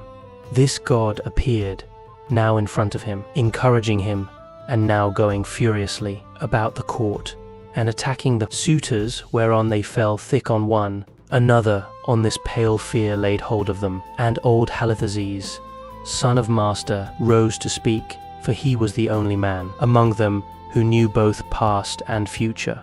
So he spoke to them plainly and in all honesty, saying, "Men of Ithaca, it is all your own fault that things have turned out as they have. You would not listen to me, nor yet to Mentor, when we bade you check the folly of your sons who were doing much wrong in the wantonness of their hearts, wasting the substance and dishonoring the wife of a chieftain, who they thought would not return. Now, however, let it be as I say, and do as I tell you. Do not go out against Ulysses, or you may find that you have been drawing down evil on your own heads." This was what he said, and more than half raised a loud shout, and at once left the assembly, but the rest stayed where they were, for the speech of Halitherses displeased them, and they sided with Eupeithes. They therefore hurried off for their armor, and when they had armed themselves they met together in front of the city, and Eupeithes led them on in Thesity, and they were in their folly. He thought he was going to avenge the murder of his son, whereas in truth he was never to return, but was himself to perish in his attempt. Then Minerva said to Jove, "Father, son of Saturn, king of kings, answer me this question. What do you propose to do? Will you set them fighting still further, or will you make peace between them?" And Jove answered, "My child, why should you ask me? Was it not by your own arrangement that Ulysses came home and took his revenge upon the suitors? Do whatever you like, but I will tell you what I think will be the most reasonable arrangement. Now that Ulysses is revenged, let them swear to a solemn covenant in virtue of which he shall continue to rule, while we cause the others to forgive and forget the massacre of their sons and brothers. Let them then all become friends as heretofore, and let peace and plenty reign." This was what Minerva was already eager to bring about, so down she darted from off the topmost summits of Olympus. Now, when Laertes and the others had finished dinner, Ulysses began by saying, "Some of you go out and see if they are not getting close up to us." So one of Dolius's sons went, as he was bid. Standing on the threshold he could see them all quite near, and said to Ulysses, "Here they are. Let us put on our armor at once." They put on their armor as fast as they could, that is to say, Ulysses, his 3 men, and the 6 sons of Dolius. Laertes also and Dolius did the same, warriors by necessity, in spite of their grey hair. When they had all put on their armor, they opened the gate and sallied forth, Ulysses leading the way. Then Jove's daughter Minerva came up to them, having assumed the form and voice of Mentor. Ulysses was glad when he saw her, and said to his son Telemachus, "Telemachus, now that you are about to fight in an engagement which will show every man's mettle, be sure not to disgrace your ancestors who were eminent for their strength and courage all the world over." "You say truly, my dear father," answered Telemachus, "and you shall see, if you will, that I am in no mind to disgrace your family." Laertes was delighted when he heard this. "Good heavens," he exclaimed, "what a day I am enjoying! I do indeed rejoice at it. My son and grandson are vying with one another in the matter of valor." On this, Minerva came close up to him and said, "Son of Arceisius, best friend I have in the world, pray to the blue-eyed damsel and to Jove, her father, then poise your spear and hurl it." As she spoke, she infused fresh vigor into him, and when he had prayed to her, he poised his spear and hurled it. He hit Eupathus's helmet, and the spear went right through it, for the helmet stayed it not, and his armor rang, rattling round him as he fell heavily to the ground. Meantime, Ulysses and his son fell upon the front line of the foe and smote them with their swords and spears. Indeed, they would have killed every one of them and prevented them from ever getting home again. Only Minerva raised her voice aloud and made everyone pause. "Men of Ithaca," she cried, "cease this dreadful war and settle the matter at once, without further bloodshed." On this pale fear seized everyone. They were so frightened that their arms dropped from their hands and fell upon the ground at the sound of the sword. They heard the sound of the goddess's voice, and they fled back to the city for their lives. But Ulysses gave a great cry, and gathering himself together, swooped down like a soaring eagle. Then the son of Saturn sent a thunderbolt of fire that fell just in front of Minerva. So she said to Ulysses, "Ulysses, noble son of Laertes, stop this warful strife, or Jove will be angry with you." Thus spoke Minerva, and Ulysses obeyed her gladly. Then Minerva assumed the form and voice of Mentor, and presently made a covenant of peace between the 2 contending parties. Thank you for listening. The end of The Odyssey by Homer, translated by Samuel Butler, narrated by Janus. "Hard that I cannot call you by such a name. Why do you keep away from my father in this way? Why do you not sit by his side and begin talking to him and asking him questions no other woman could bear to keep away from her husband when he had come back to her after 20 years of absence, and after having gone through so much? But your heart always was as hard as a stone." Penelope answered, "My son, I am so lost in astonishment that I can find no words in which either to ask questions or to answer them. I cannot even look him straight in the face. Still, if he really is Ulysses come back to his own home again, we shall get to understand one another better by and by, for there are tokens with which we 2 are alone acquainted and which are hidden from all others." Ulysses smiled at this and said to Telemachus, "Let your mother put me to any proof she likes. She will make up her mind about it presently. She rejects me for the moment and believes me to be somebody else because I am covered with dirt and have such bad clothes on. Let us, however, consider what we had better do next.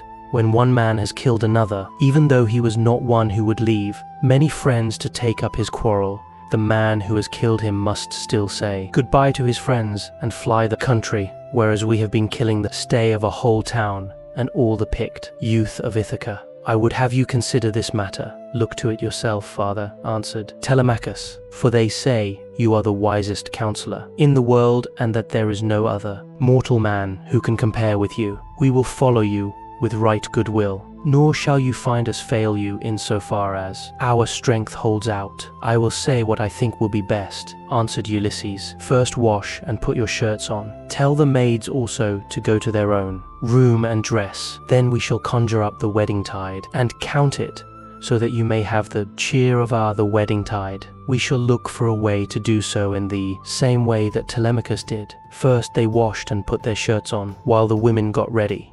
Then Eumaeus took his lyre and set them, all longing for sweet song and stately dance. The house re-echoed with the sound of men and women dancing, and the people outside said, I suppose the queen has been getting married at last. She ought to be ashamed of herself for not continuing to protect her husband's property until he comes home. This was what they said, but they did not know what it was that had been happening. The upper servant, Eumaeus, washed and anointed Ulysses in his own house, and gave him a shirt and cloak, while Minerva made him look taller and stronger than before. She also made the hair grow thick on the top of his head, and flow down in curls, like hyacinth blossoms. She glorified him about the head and shoulders, just as a skillful workman who was a worker. Ulysses, who has studied the art of all kinds under Vulcan or Minerva, and his work is full of beauty, enriches a piece of silver plate by gilding it. He came from the bath, looking like one of the immortals, and sat down opposite his wife on the seat he had left. My dear, said he, heaven has endowed you with a heart more unyielding than woman ever yet had. No other woman could bear to keep away from her husband when he had come back to her after 20 years of absence, and after having gone through so much. But come, nurse, get a bed ready for me. I will sleep alone, for this woman has a heart as hard as iron. My dear, answered Penelope, I have no wish to set myself up, nor to depreciate you, but I am not struck by your appearance, for I very well remember what kind of a man you were when you set sail from Ithaca. Nevertheless, you are clear. Take his bed outside the room, and the bedchamber that he himself built. Bring the bed outside this room, and put bedding upon it with fleeces, good coverlets, and blankets. She said this to try him, but Ulysses was very angry and said, Wife, I am much displeased at what you have just been saying. Who has been taking my bed from the place in which I left it? He must have found it a hard task, no matter how skilled a workman he was, unless some god came and helped him to shift it. There is no man living, however strong and in his prime, who could move it from its place, for it is a marvelous curiosity, which I made with my very own hands. There was a young olive growing within the precincts of the house, in full vigor, and about as thick as a bearing post. I built my room round this with strong walls of stone and a roof to cover them, and I made the doors strong and well-fitting. Then I cut off the top boughs of the olive tree and left the stump standing. This I dressed roughly from the root upwards, and then worked with carpenter's tools well and skillfully, straightening my work by drawing a line on the wood and making it into a bed prop. I then bored a hole down the middle and made it the center post of my bed, at which I worked till I had finished it, inlaying it with gold and silver. After this I stretched a hide of crimson leather from one side of it to the other. So you see, I know all about it, and I desire to learn whether it is still there or whether it is still there. The bare, tiny room on the 4th floor was made from wood. Everybody's taken care of. Circe wore his only piece of effective wood before he spent years on the job. There, Aeaea hinted the bed, and Aesthetica here checked that I should remember. When she heard the sure proofs Ulysses now gave her, she fairly broke down. When she heard the sure proofs Ulysses now gave her, she fairly broke down. She flew weeping to his side, flung her arms about his neck, and kissed him. He flew all permission to put on some of his armor, and Dingan left. Clawweg cooled. Self, do not be angry with me, Ulysses, she cried, when who are the wisest of mankind, you, and Perilla you? Thanks, I am neebly old. We have suffered complexities, i.e. dine. Ephesus, heaven has denied us the happiness of spending our youth and of growing old. Do not then be aggrieved, or take it amiss, that I did not embrace you thus as soon as I saw you. I have been shuddering all the time, through fear that someone might come here and deceive me with a lying story. For there are many very wicked people going about. Jupiter's daughter Helen would never have yielded herself to a man from a foreign country if she had known that the sons of Achaeans would come after her and bring her back. Heaven put it in her heart to do wrong, and she gave no thought to that sin which has been the source of all our sorrows. Now, however, that you have convinced me, by showing that you know all about our bed, which no human being has ever seen, but you and I, and a single maid servant, the daughter of Actor, who was given me by my father on my marriage, and who keeps the doors of our room. Hard of belief though I have been, I can mistry. I can trust no longer. Then Ulysses in his turn melted and wept, as he clasped his dear and faithful wife to his bosom. As the sight of land is welcome to men who are swimming towards the shore, when Neptune has wrecked their ship with the fury of his winds and waves, a few alone reach the land, and these, covered with brine, are thankful when they find themselves on firm ground and out of danger. Even so was her husband welcome to her, as she looked upon him, and she could not tear her two fair arms from about his neck. Indeed, they would have gone on indulging their sorrow till rosy-fingered morn appeared, had not Minerva determined otherwise, and held night back in the far west, while she would not suffer dawn to leave Oceanus, nor to yoke the two steeds, Lampus and Phaethon, that bear her onward to break the day upon mankind.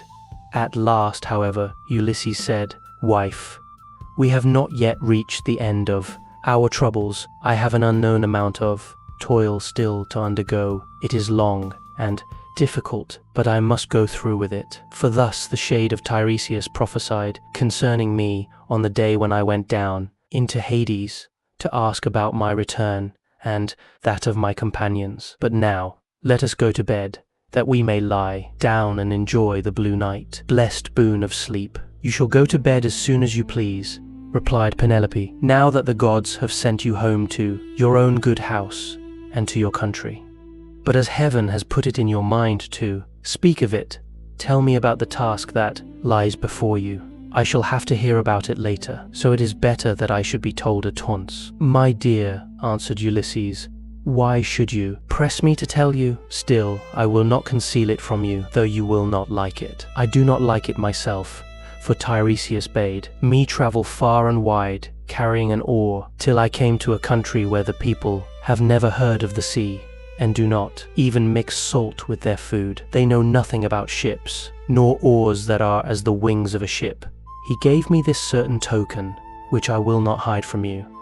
He said that a wayfarer should meet me and ask me whether it was a winnowing shovel that I had on my shoulder. On this I was to fix my oar in the ground, and sacrifice a ram, a bull, and a boar to Neptune, after which I was to go home and offer hecatombs to all the gods in heaven, one after the other. As for myself, he said that death should come to me from the sea, and that my life should ebb away very gently when I was full of years and peace of mind, and my people should bless me.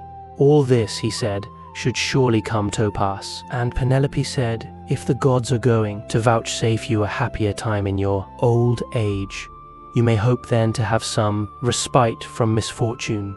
Thus did they converse. Meanwhile, Eurynome and the nurse took torches and made the bed ready with soft coverlets.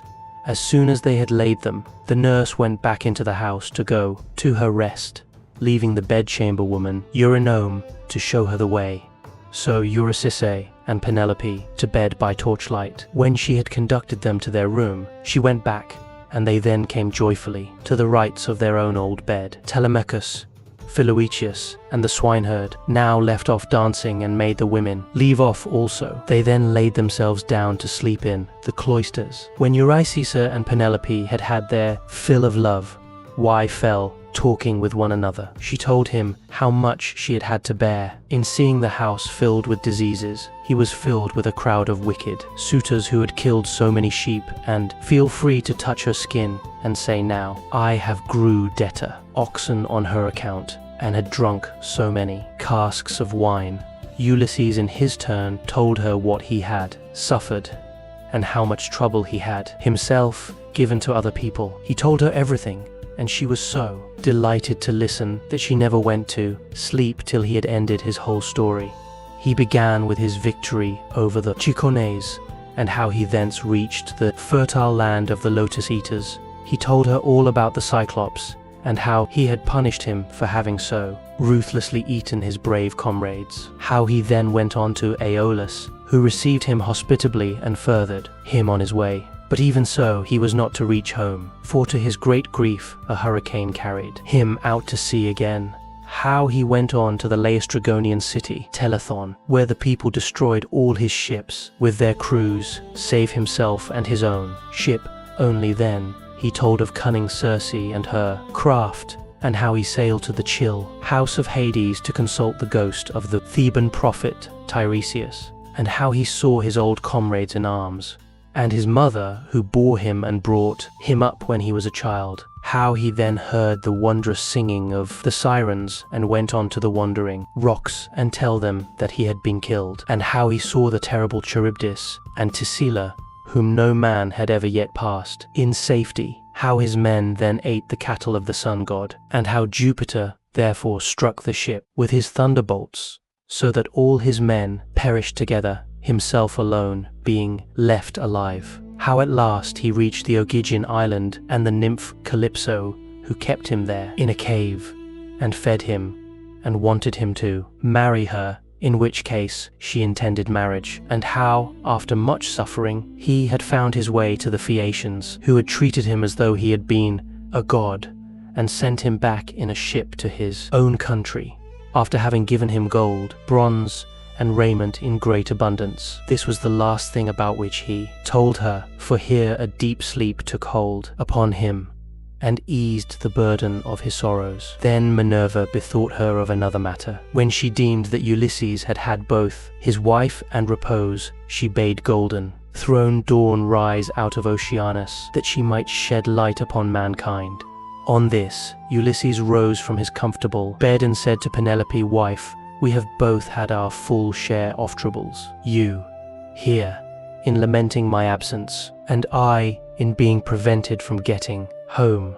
I was longing all the time to do so. Now, however, that we have at last come together, take care of the property that is in the house. As for the sheep and goats which the wicked suitors have eaten, I will take many myself by force from other people, and will compel the Achaeans to make good the rest till they shall have filled all my yards.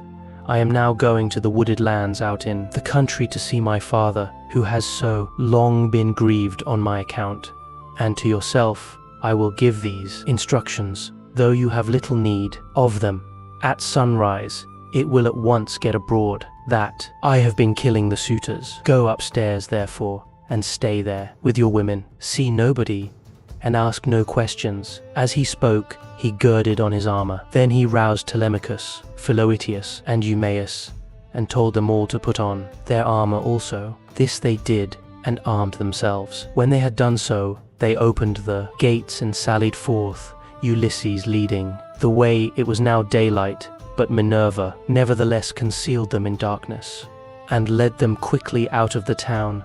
Book 24. Then Mercury of Cyllene summoned the ghosts of the suitors, and in his hand he held the fair golden wand with which he seals men's eyes in sleep, or wakes them just as he pleases. With this he roused the ghosts and led them, while they followed, whining and gibbering behind him, as bats fly squealing in the hollow of some great cave when one of them has fallen out of the cluster in which they hang. Even so did the ghosts whine and squeal as Mercury, the healer of sorrow, led them down into the dark abode of death. When they had passed the waters of Oceanus and the rock Lucus, they came to the gates of the sun and the land of dreams, whereon they reached the meadow of Asphodel, where dwell the souls and shadows of them that can labor no more. Here they found the ghost of Achilles, son of Peleus, with those of Patroclus, Antilochus, and Ajax, who was the finest and handsomest man of all the Danaans. After the son of Peleus himself, they gathered round the ghost of the son of Peleus, and the ghost of Agamemnon joined them, sorrowing bitterly. Round him were gathered also the ghosts of those who had perished with him in the house of Aegisthus, and the ghost of Achilles spoke first. Son of Atreus, it said, we used to say that Jupiter had loved you better from first to last than any other hero, for you were captain over many and brave men when we were all fighting together before Troy. Yet the hand of death, which no mortal can escape, was laid upon you all too early. Better for you had you fallen at Troy in the heyday of your renown, for the Achaeans would have built a mound over your ashes, and your son would have been heir to your good name, whereas it has now been your lot to come to a most miserable end. Happy son of Peleus, answered the ghost of Agamemnon, for having died at Troy far from Argos, while the bravest of the Trojans and the Achaeans fell around you, fighting for your body. There you lay in the whirling clouds of dust, all huge and hugely heedless now of your chivalry. We fought the whole of the livelong day, nor should we ever have left off if Jupiter had not sent a hurricane to stay us. When then we had borne you to the ships, out of the fray we laid you on your bed, and cleansed your fair skin with warm water and with ointments. The Danaans tore their hair and wept bitterly round about you. Your mother, when she heard, came with her immortal nymphs back from her, and the sound of a great wailing went forth over the waters, so that the Achaeans quaked for fear. They would have fled panic-stricken to their ships had not wise old Nestor, whose counsel was ever truest, checked them, saying, Hold, Argives, fly not, sons of the Achaeans. This is his mother coming from the sea, with her immortal nymphs to view the body of her son. Thus he spoke, and the Achaeans feared no more. The daughters of the old man of the sea stood round you weeping bitterly, and clothed you in immortal raiment. The 9 muses also came and lifted up their sweet voices in lament, calling and answering one another. There was not an Argive but wept for pity of the dirge they chaunted days and nights. 7 and 10. We mourned you, mortal and immortals, but on the 18th day we gave you to the flames, and many a fat sheep with many an ox did we slay and sacrifice around you. You were burnt in raiment of the gods, with rich resins and with honey, while heroes, horse and foot, clashed their armor round the pile as you were, burning with the trampers of a great multitude. But when the flames of heaven had done their work, we gathered your white bones at daybreak, and laid them in ointments and in pure wine. Your mother brought us a golden vase to hold them, gift of Bacchus, and work of Vulcan himself. In this we mingled your bleached bones with those of Patroclus who had gone before you, and separate we enclosed also those of Antilochus, who had been closer to you than any other of your comrades now that Patroclus was no more. Over these the host of the Argives built a noble tomb on a point jutting out over the open Hellespont, that it might be seen from far out upon the sea by those now living and by them that shall be born hereafter. Your mother begged prizes from the gods and offered them to be contended for by the noblest of the Achaeans.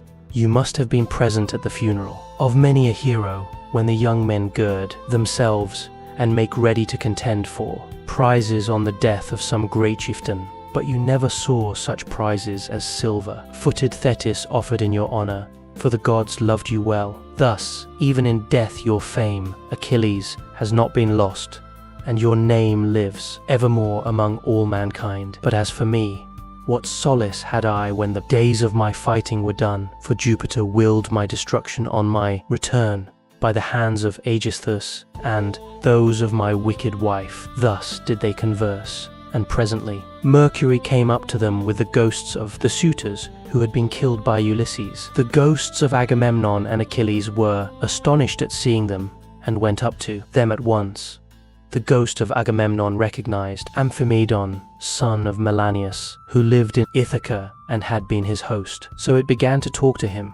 Amphimedon, it said, what has happened to all you fine young men, all of an age too, that you have come down here under the ground. One could pick no finer body of men from any city. Did Neptune raise his winds and waves against you when you were at sea, or did your enemies make an end of you on the mainland when you were cattle lifting, or sheep stealing, or while fighting in defense of their wives and city? Answer my question, for I have been your guest. Do you not remember how I came to your house with Menelaus to persuade Ulysses to join us with his ships against Troy? It was a whole month ere we could resume our voyage, for we had hard work to persuade Ulysses to come with us. And the ghost of Amphimedon answered, Agamemnon, son of Atreus, king of men, I remember everything that you have said, and will tell you fully and accurately about the way in which our end was brought about. Ulysses had been long gone, and we were courting his wife, who did not say point blank that she would not marry, nor yet bring matters to an end. And she told me in the letter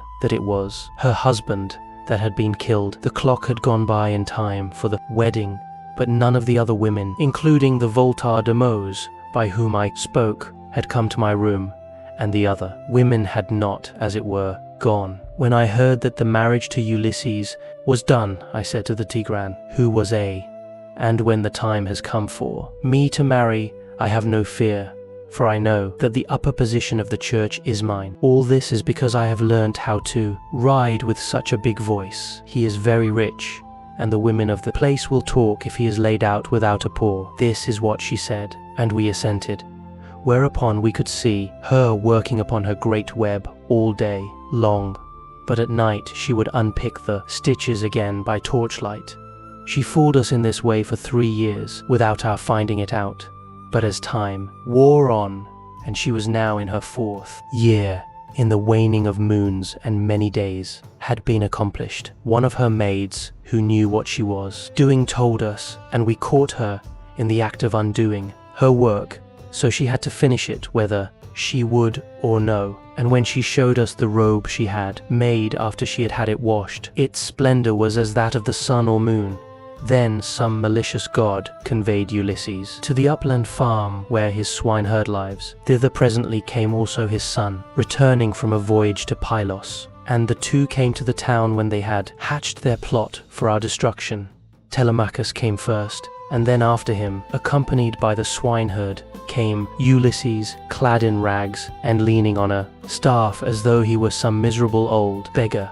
He came so unexpectedly that none of us knew him, not even the older ones among us, and we reviled him and threw things at him. He endured both being struck and insulted without a word, though he was in his own house. But when the will of Aegis-bearing Jupiter inspired him, he and Telemachus took the armor and hid it in an inner chamber, bolting the doors behind them. Then he cunningly made his wife offer his bow and a quantity of iron to be contended for by us ill-fated suitors.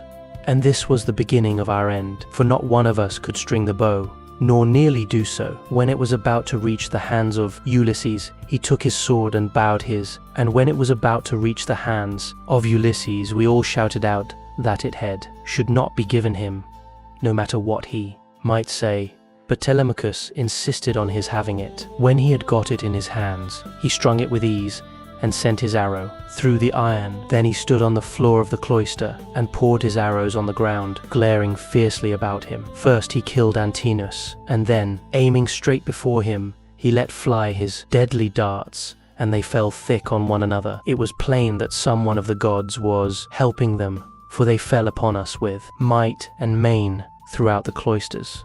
And there was a hideous sound of groaning as our brains were being battered in and the ground seethed with our blood. This, Agamemnon, is how we came by our end.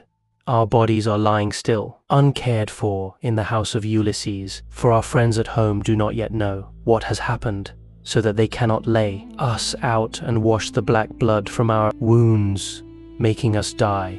This, which brings a moan over us, according to the offices due to the... And we are not alone in this. We are all alone in this, and we are all alone in departed. Happy Ulysses, son of Laertes, replied the ghost of Agamemnon. You are indeed blessed in the possession of a wife endowed with such rare excellence of understanding, and so faithful to her wedded lord as Penelope, the daughter of Icarius. The fame, therefore, of her virtue shall never die, and the immortals shall compose a song that shall be welcomed to all mankind, in honor of the constancy of Penelope. How far otherwise was the wickedness of the daughter of Tyndareus who killed her lawful husband. Her song shall be hateful among men, for she has brought disgrace on all womankind, even on the good ones. Thus did they converse in the house of Hades deep down within the bowels of the earth. Meanwhile Ulysses and the others passed out of the town, and soon reached the fair and well-tilled farm of Laertes, which he had reclaimed with Infinitelabor. Here was his house, with a lean-to running all round it, where the slaves who worked for him slept and sat and ate, while inside the house there was an old Sicel woman who looked after him in this, his country farm. When Ulysses got there, he said to his son and to the other two, "Go to the house and kill the best pig that you can find for dinner. Meanwhile, I want to see whether my father will know me or fail to recognize me after so long an absence." He then took off his armor and gave it to Eumaeus and Philoetius, who went straight on to the house, while he turned off into the vineyard to make trial of his father. As he went down into the great orchard, he did not see Dolius, nor any of his sons, nor of the other bondsmen, for they were all gathering thorns to make a fence for the vineyard. At the end of the day, the sons of Ulysses and the others came out to the place where the old man had told them. He therefore found his father alone, hoeing a vine. He had on a dirty old shirt, patched and very shabby. His legs were bound round with thongs of ox hide to save him from the brambles, and he also wore sleeves of leather. He had a goat-skin cap on his head, and was looking very woebegone. When Ulysses saw him so worn, so old, and full of sorrow, he stood still under a tall tree near the house at the end of the day, and began to weep. He doubted whether to embrace him, kiss him, and tell him all about his having come home, or whether he should first question him and see what he would say. In the end, he deemed it best to be crafty with him, so in this mind he went up to his father, who was bending down and digging about a plant. "I see, sir," said Ulysses, "that you are an excellent gardener. What pains you take with it, to be sure. There is not a single plant, not a fig, tree, vine, olive, pear, nor flower bed, but bears the trace of your attention. I trust, however, that you will not be offended if I say that you take better care of your garden than of yourself. You are old, unsavory, and very meanly clad. It cannot be because you are idle that your master takes such poor care of you. Indeed, your face and figure have nothing of the same. The slave about them, and proclaim you of noble birth. I should have said that you were one of those who should wash well, eat well, and lie soft at night, as old men have a right to do.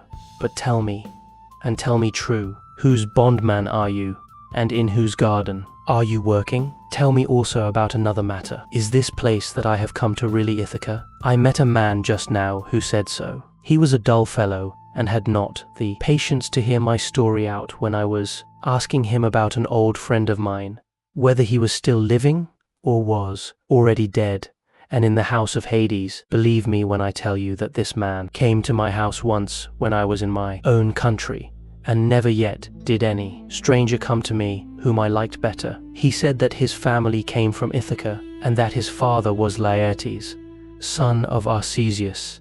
I received him hospitably, making him welcome to all the abundance of my house, and when he went away, I gave him all customary presents. I gave him 7 talents of fine gold, and a cup of solid silver with flowers chased upon it. I gave him 12 light cloaks, and as many pieces of tapestry. I also gave him 12 cloaks of single fold, 12 rugs, 12 fair mantles, and an equal number of shirts. To all this I added 4 good-looking women skilled in all useful arts, and I let him take his choice. His father shed tears and answered, "Sir, you have indeed come to the country that you have named, but it has fallen into the hands of wicked people. All this wealth of presents has been given to no purpose. If you could have found your friend here, alive in Ithaca, he would have entertained you hospitably, and would have required you to give him all the gifts he received. He was a generous, and your presents amply. When you left him, as would have been only right, considering what you had already given him. But tell me, and tell me true, how many years is it since you entertained this guest, my unhappy son, as ever was? Alas, he has perished far from his own country. The fishes of the sea have eaten him, or he has fallen a prey to the birds and wild beasts of some continent. Neither his mother, nor I his father, who were his parents, could throw our arms about him and wrap him in his shroud. Nor could his excellent and richly dowered wife Penelope bewail her husband as was natural upon his deathbed, and close his eyes according to the offices due to the departed. But now, tell me truly, for I want to know who and whence are you. Tell me of your town and parents. Where is the ship lying that has brought you and your men to Ithaca? Or were you a passenger on some other man's ship, and those who brought you here have gone on their way and left you? I will tell you everything, answered Ulysses, quite truly. I come from Alybas, where I have a fine house. I am son of King Aphidas, who is the son of Polypemon. My own name is Eperitus. Heaven drove me off my course as I was, leaving Sicania, and I have been carried here against my will. As for my ship, it is lying over yonder, off the open country outside the town, and this is the 5th year since Ulysses left my country. Poor fellow, yet the omens were good for him when helped me. The birds all flew on our right hands, and both he and I rejoiced to see them as we parted, for we had every hope that we should have another friendly meeting and exchange presents. A dark cloud of sorrow fell upon Laertes as he listened. A dark cloud of sorrow fell upon Laertes. As he listened, he filled both hands with the dust from off the ground and poured it over his grey head, groaning heavily as he did so. The heart of Ulysses was touched, and his nostrils quivered as he looked upon his father. Then he sprang towards him, flung his arms about him, and kissed him, saying, I am he, father, about whom you are asking. I have returned after having been away for 20 years, but cease your sighing and lamentation. We have no time to lose, for I should tell you that I have been killing the suitors in my house to punish them for their insolence and crimes. If you really are my son Ulysses, replied Laertes, and have come back again, you must give me such manifest proof of your identity as shall convince me. First observe this scar, answered Ulysses, which I got from a boar's tusk when I was hunting on Mount Parnassus. You and my mother had sent me to Autolycus, my mother's home. You and my mother had sent me to Autolycus, my mother's father, to receive the presents which, when he was over here, he had promised to give me. Furthermore, I will point out to you the trees in the vineyard which you gave me, and I asked you all about them as I followed you round the garden. We went over them all, and you told me their names and what they all were. You gave me 13 pear trees, 10 apple trees, and 40 fig trees. You also said you would give me 50 rows of vines. There was corn planted between each row, and they yield grapes of every kind when the heat of heaven has been laid heavy upon them. Laertes' strength failed him when he heard the convincing proofs which his son had given him. He threw his arms about him, and Ulysses had to support him, or he would have gone off into a swoon. But as soon as he came to, and was beginning to recover his senses, he said, the new gods are still in Olympus, after all, if the suitors have really been punished for their iniquity, insolence, and folly. Nevertheless, I am much afraid that I shall have all the townspeople of Ithaca up here directly, and they will be sending messengers everywhere throughout the cities of the Cephallenians. Ulysses answered, take heart, and do not trouble yourself about that, but let us go into the house hard by your garden. I have already told Telemachus, Philoethius, and Eumaeus to go on there and get dinner ready as soon as possible. Thus, conversing, the two made their way towards the house. When they got there, they found Telemachus with the stockman and the swineherd, cutting up meat and mixing wine with water. Then the old sequel woman took Laertes inside and washed him and anointed him with oil. She put him on a good cloak, and Minerva came up to him and gave him a more imposing presence, making him taller and stouter than before. When he came back, his son was surprised to see him looking so like an immortal, and said to him, "My dear father, someone of the gods has been making you much taller and better looking." Laertes answered, "Would by Father Jove, Minerva, and Apollo, that I were the man I was when I ruled among the Cephallenians and took Nericum, that strong fortress on the foreland. If I were still what I then was and had been in our house yesterday with my armor on, I should have been able to stand by you and help you against the suitors. I should have killed a great many of them, and you would have rejoiced to see it." Thus did they converse. But the others, when they had finished their work and the feast was ready, left off working and took each his proper place on the benches and seats. Then they began eating. By and by old Dolius and his sons left their work and came up for their mother. The sequel woman who looked after Laertes, now that he was growing old, had been to fetch them. When they saw Ulysses and were certain it was he, they stood there lost in astonishment. But Ulysses scolded them good-naturedly and said, "Sit down to your dinner, old man, and never mind about your surprise. We have been wanting to begin for some time and have been waiting for you." Then Dolius put out both his hands and went up to Ulysses. "Sir," said he, seizing his master's hand and kissing it at the wrist, "we have long been wishing you home, and now heaven has restored you to us after we had given up hoping. All hail therefore, and may the gods prosper you. But tell me, does Penelope already know of your return, or shall we send someone to tell her?" "Old man," answered Ulysses, "she knows already, so you need not trouble about that." On this he took his seat, and the sons of Dolius gathered round Ulysses to give him greeting and embrace him one after the other. Then they took their seats in due order near Dolius their father.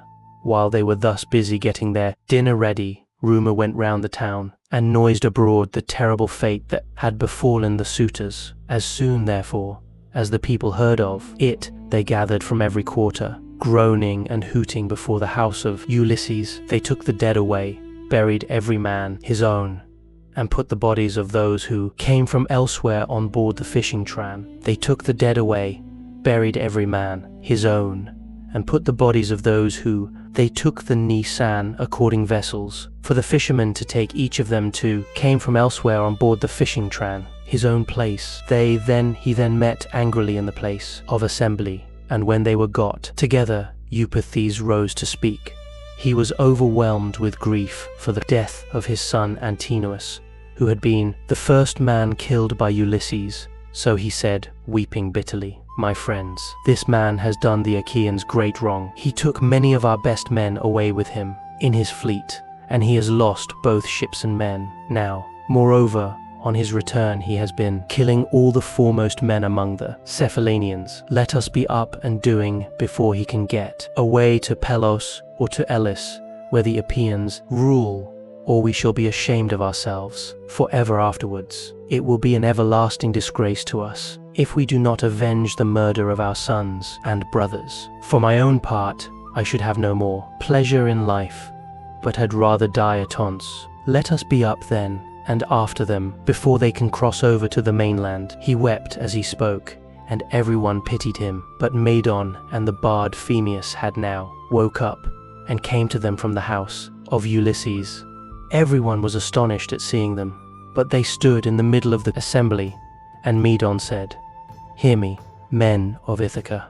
Ulysses did not do these things against the will of heaven. I myself saw an immortal god take the throne. I saw a form of Mentor and stand beside him. This god appeared, now in front of him, encouraging him, and now going furiously about the court, and attacking the suitors, whereon they fell thick on one another. On this pale fear laid hold of them, and old Halitherses, son of Master, rose to speak, for he was the only man among them who knew both past and future. So he spoke to them plainly and in all honesty, saying, "Men of Ithaca, it is all your own fault that things have turned out as they have. You would not listen to me, nor yet to Mentor, when we bade you check the folly of your sons who were doing much wrong in the wantonness of their hearts, wasting the substance and dishonoring the wife of a chieftain, who they thought would not return. Now, however, let it be as I say, and do as I tell you. Do not go out against Ulysses, or you may find that you have been drawing down evil on your own heads." This was what he said, and more than half raised a loud shout, and at once left the assembly, but the rest stayed where they were, for the speech of Halitherses displeased them, and they sided with Eupeithes. They therefore hurried off for their armor, and when they had armed themselves they met together in front of the city, and Eupeithes led them on in Thesity. And they were in their folly. He thought he was going to avenge the murder of his son, whereas in truth he was never to return, but was himself to perish in his attempt. Then Minerva said to Jove, "Father, son of Saturn, king of kings, answer me this question. What do you propose to do? Will you set them fighting still further, or will you make peace between them?" And Jove answered, "My child, why should you ask me? Was it not by your own arrangement that Ulysses came home and took his revenge upon the suitors? Do whatever you like, but I will tell you what I think will be the most reasonable arrangement. Now that Ulysses is revenged, let them swear to a solemn covenant, in virtue of which he shall continue to rule, while we cause the others to forgive and forget the massacre of their sons and brothers. Let them then all become friends as heretofore, and let peace and plenty reign." This was what Minerva was already eager to bring about, so down she darted from off the topmost summits of Olympus. Now, when Laertes and the others had finished dinner, Ulysses began by saying, "Some of you go out and see if they are not getting close up to us." So one of Dolius's sons went, as he was bid. Standing on the threshold he could see them all quite near, and said to Ulysses, "Here they are. Let us put on our armor at once." They put on their armor as fast as they could, that is to say, Ulysses, his 3 men, and the 6 sons of Dolius. Laertes also and Dolius did the same, warriors by necessity, in spite of their grey hair. When they had all put on their armor, they opened the gate and sallied forth, Ulysses leading the way. Then Jove's daughter Minerva came up to them, having assumed the form and voice of Mentor. Ulysses was glad when he saw her, and said to his son Telemachus, "Telemachus, now that you are about to fight in an engagement which will show every man's mettle, be sure not to disgrace your ancestors who were eminent for their strength and courage all the world over." "You say truly, my dear father," answered Telemachus, "and you shall see, if you will, that I am in no mind to disgrace your family." Laertes was delighted when he heard this. "Good heavens," he exclaimed, "what a day I am enjoying! I do indeed rejoice at it. My son and grandson are vying with one another in the matter of valor." On this, Minerva came close up to him and said, "Son of Arceisius, best friend I have in the world, pray to the blue-eyed damsel and to Jove, her father, then poise your spear and hurl it." As she spoke, she infused fresh vigor into him, and when he had prayed to her, he poised his spear and hurled it. He hit Eupathus's helmet, and the spear went right through it, for the helmet stayed it not, and his armor rang, rattling round him as he fell heavily to the ground. Meantime, Ulysses and his son fell upon the front line of the foe and smote them with their swords and spears. Indeed, they would have killed every one of them and prevented them from ever getting home again. Only Minerva raised her voice aloud and made everyone pause. "Men of Ithaca," she cried, "cease this dreadful war and settle the matter at once, without further bloodshed." On this pale fear seized everyone. They were so frightened that their arms dropped from their hands and fell upon the ground at the sound of the sword. They heard the sound of the goddess's voice, and they fled back to the city for their lives. But Ulysses gave a great cry, and, gathering himself together, swooped down like a soaring eagle. Then the son of Saturn sent a thunderbolt of fire that fell just in front of Minerva. So she said to Ulysses, "Ulysses, noble son of Laertes, stop this warful strife, or Jove will be angry with you." Thus spoke Minerva, and Ulysses obeyed her gladly. Then Minerva assumed the form and voice of Mentor, and presently made a covenant of peace between the two contending parties. Thank you for listening. The end of The Odyssey by Homer, translated by Samuel Butler, narrated by Janus.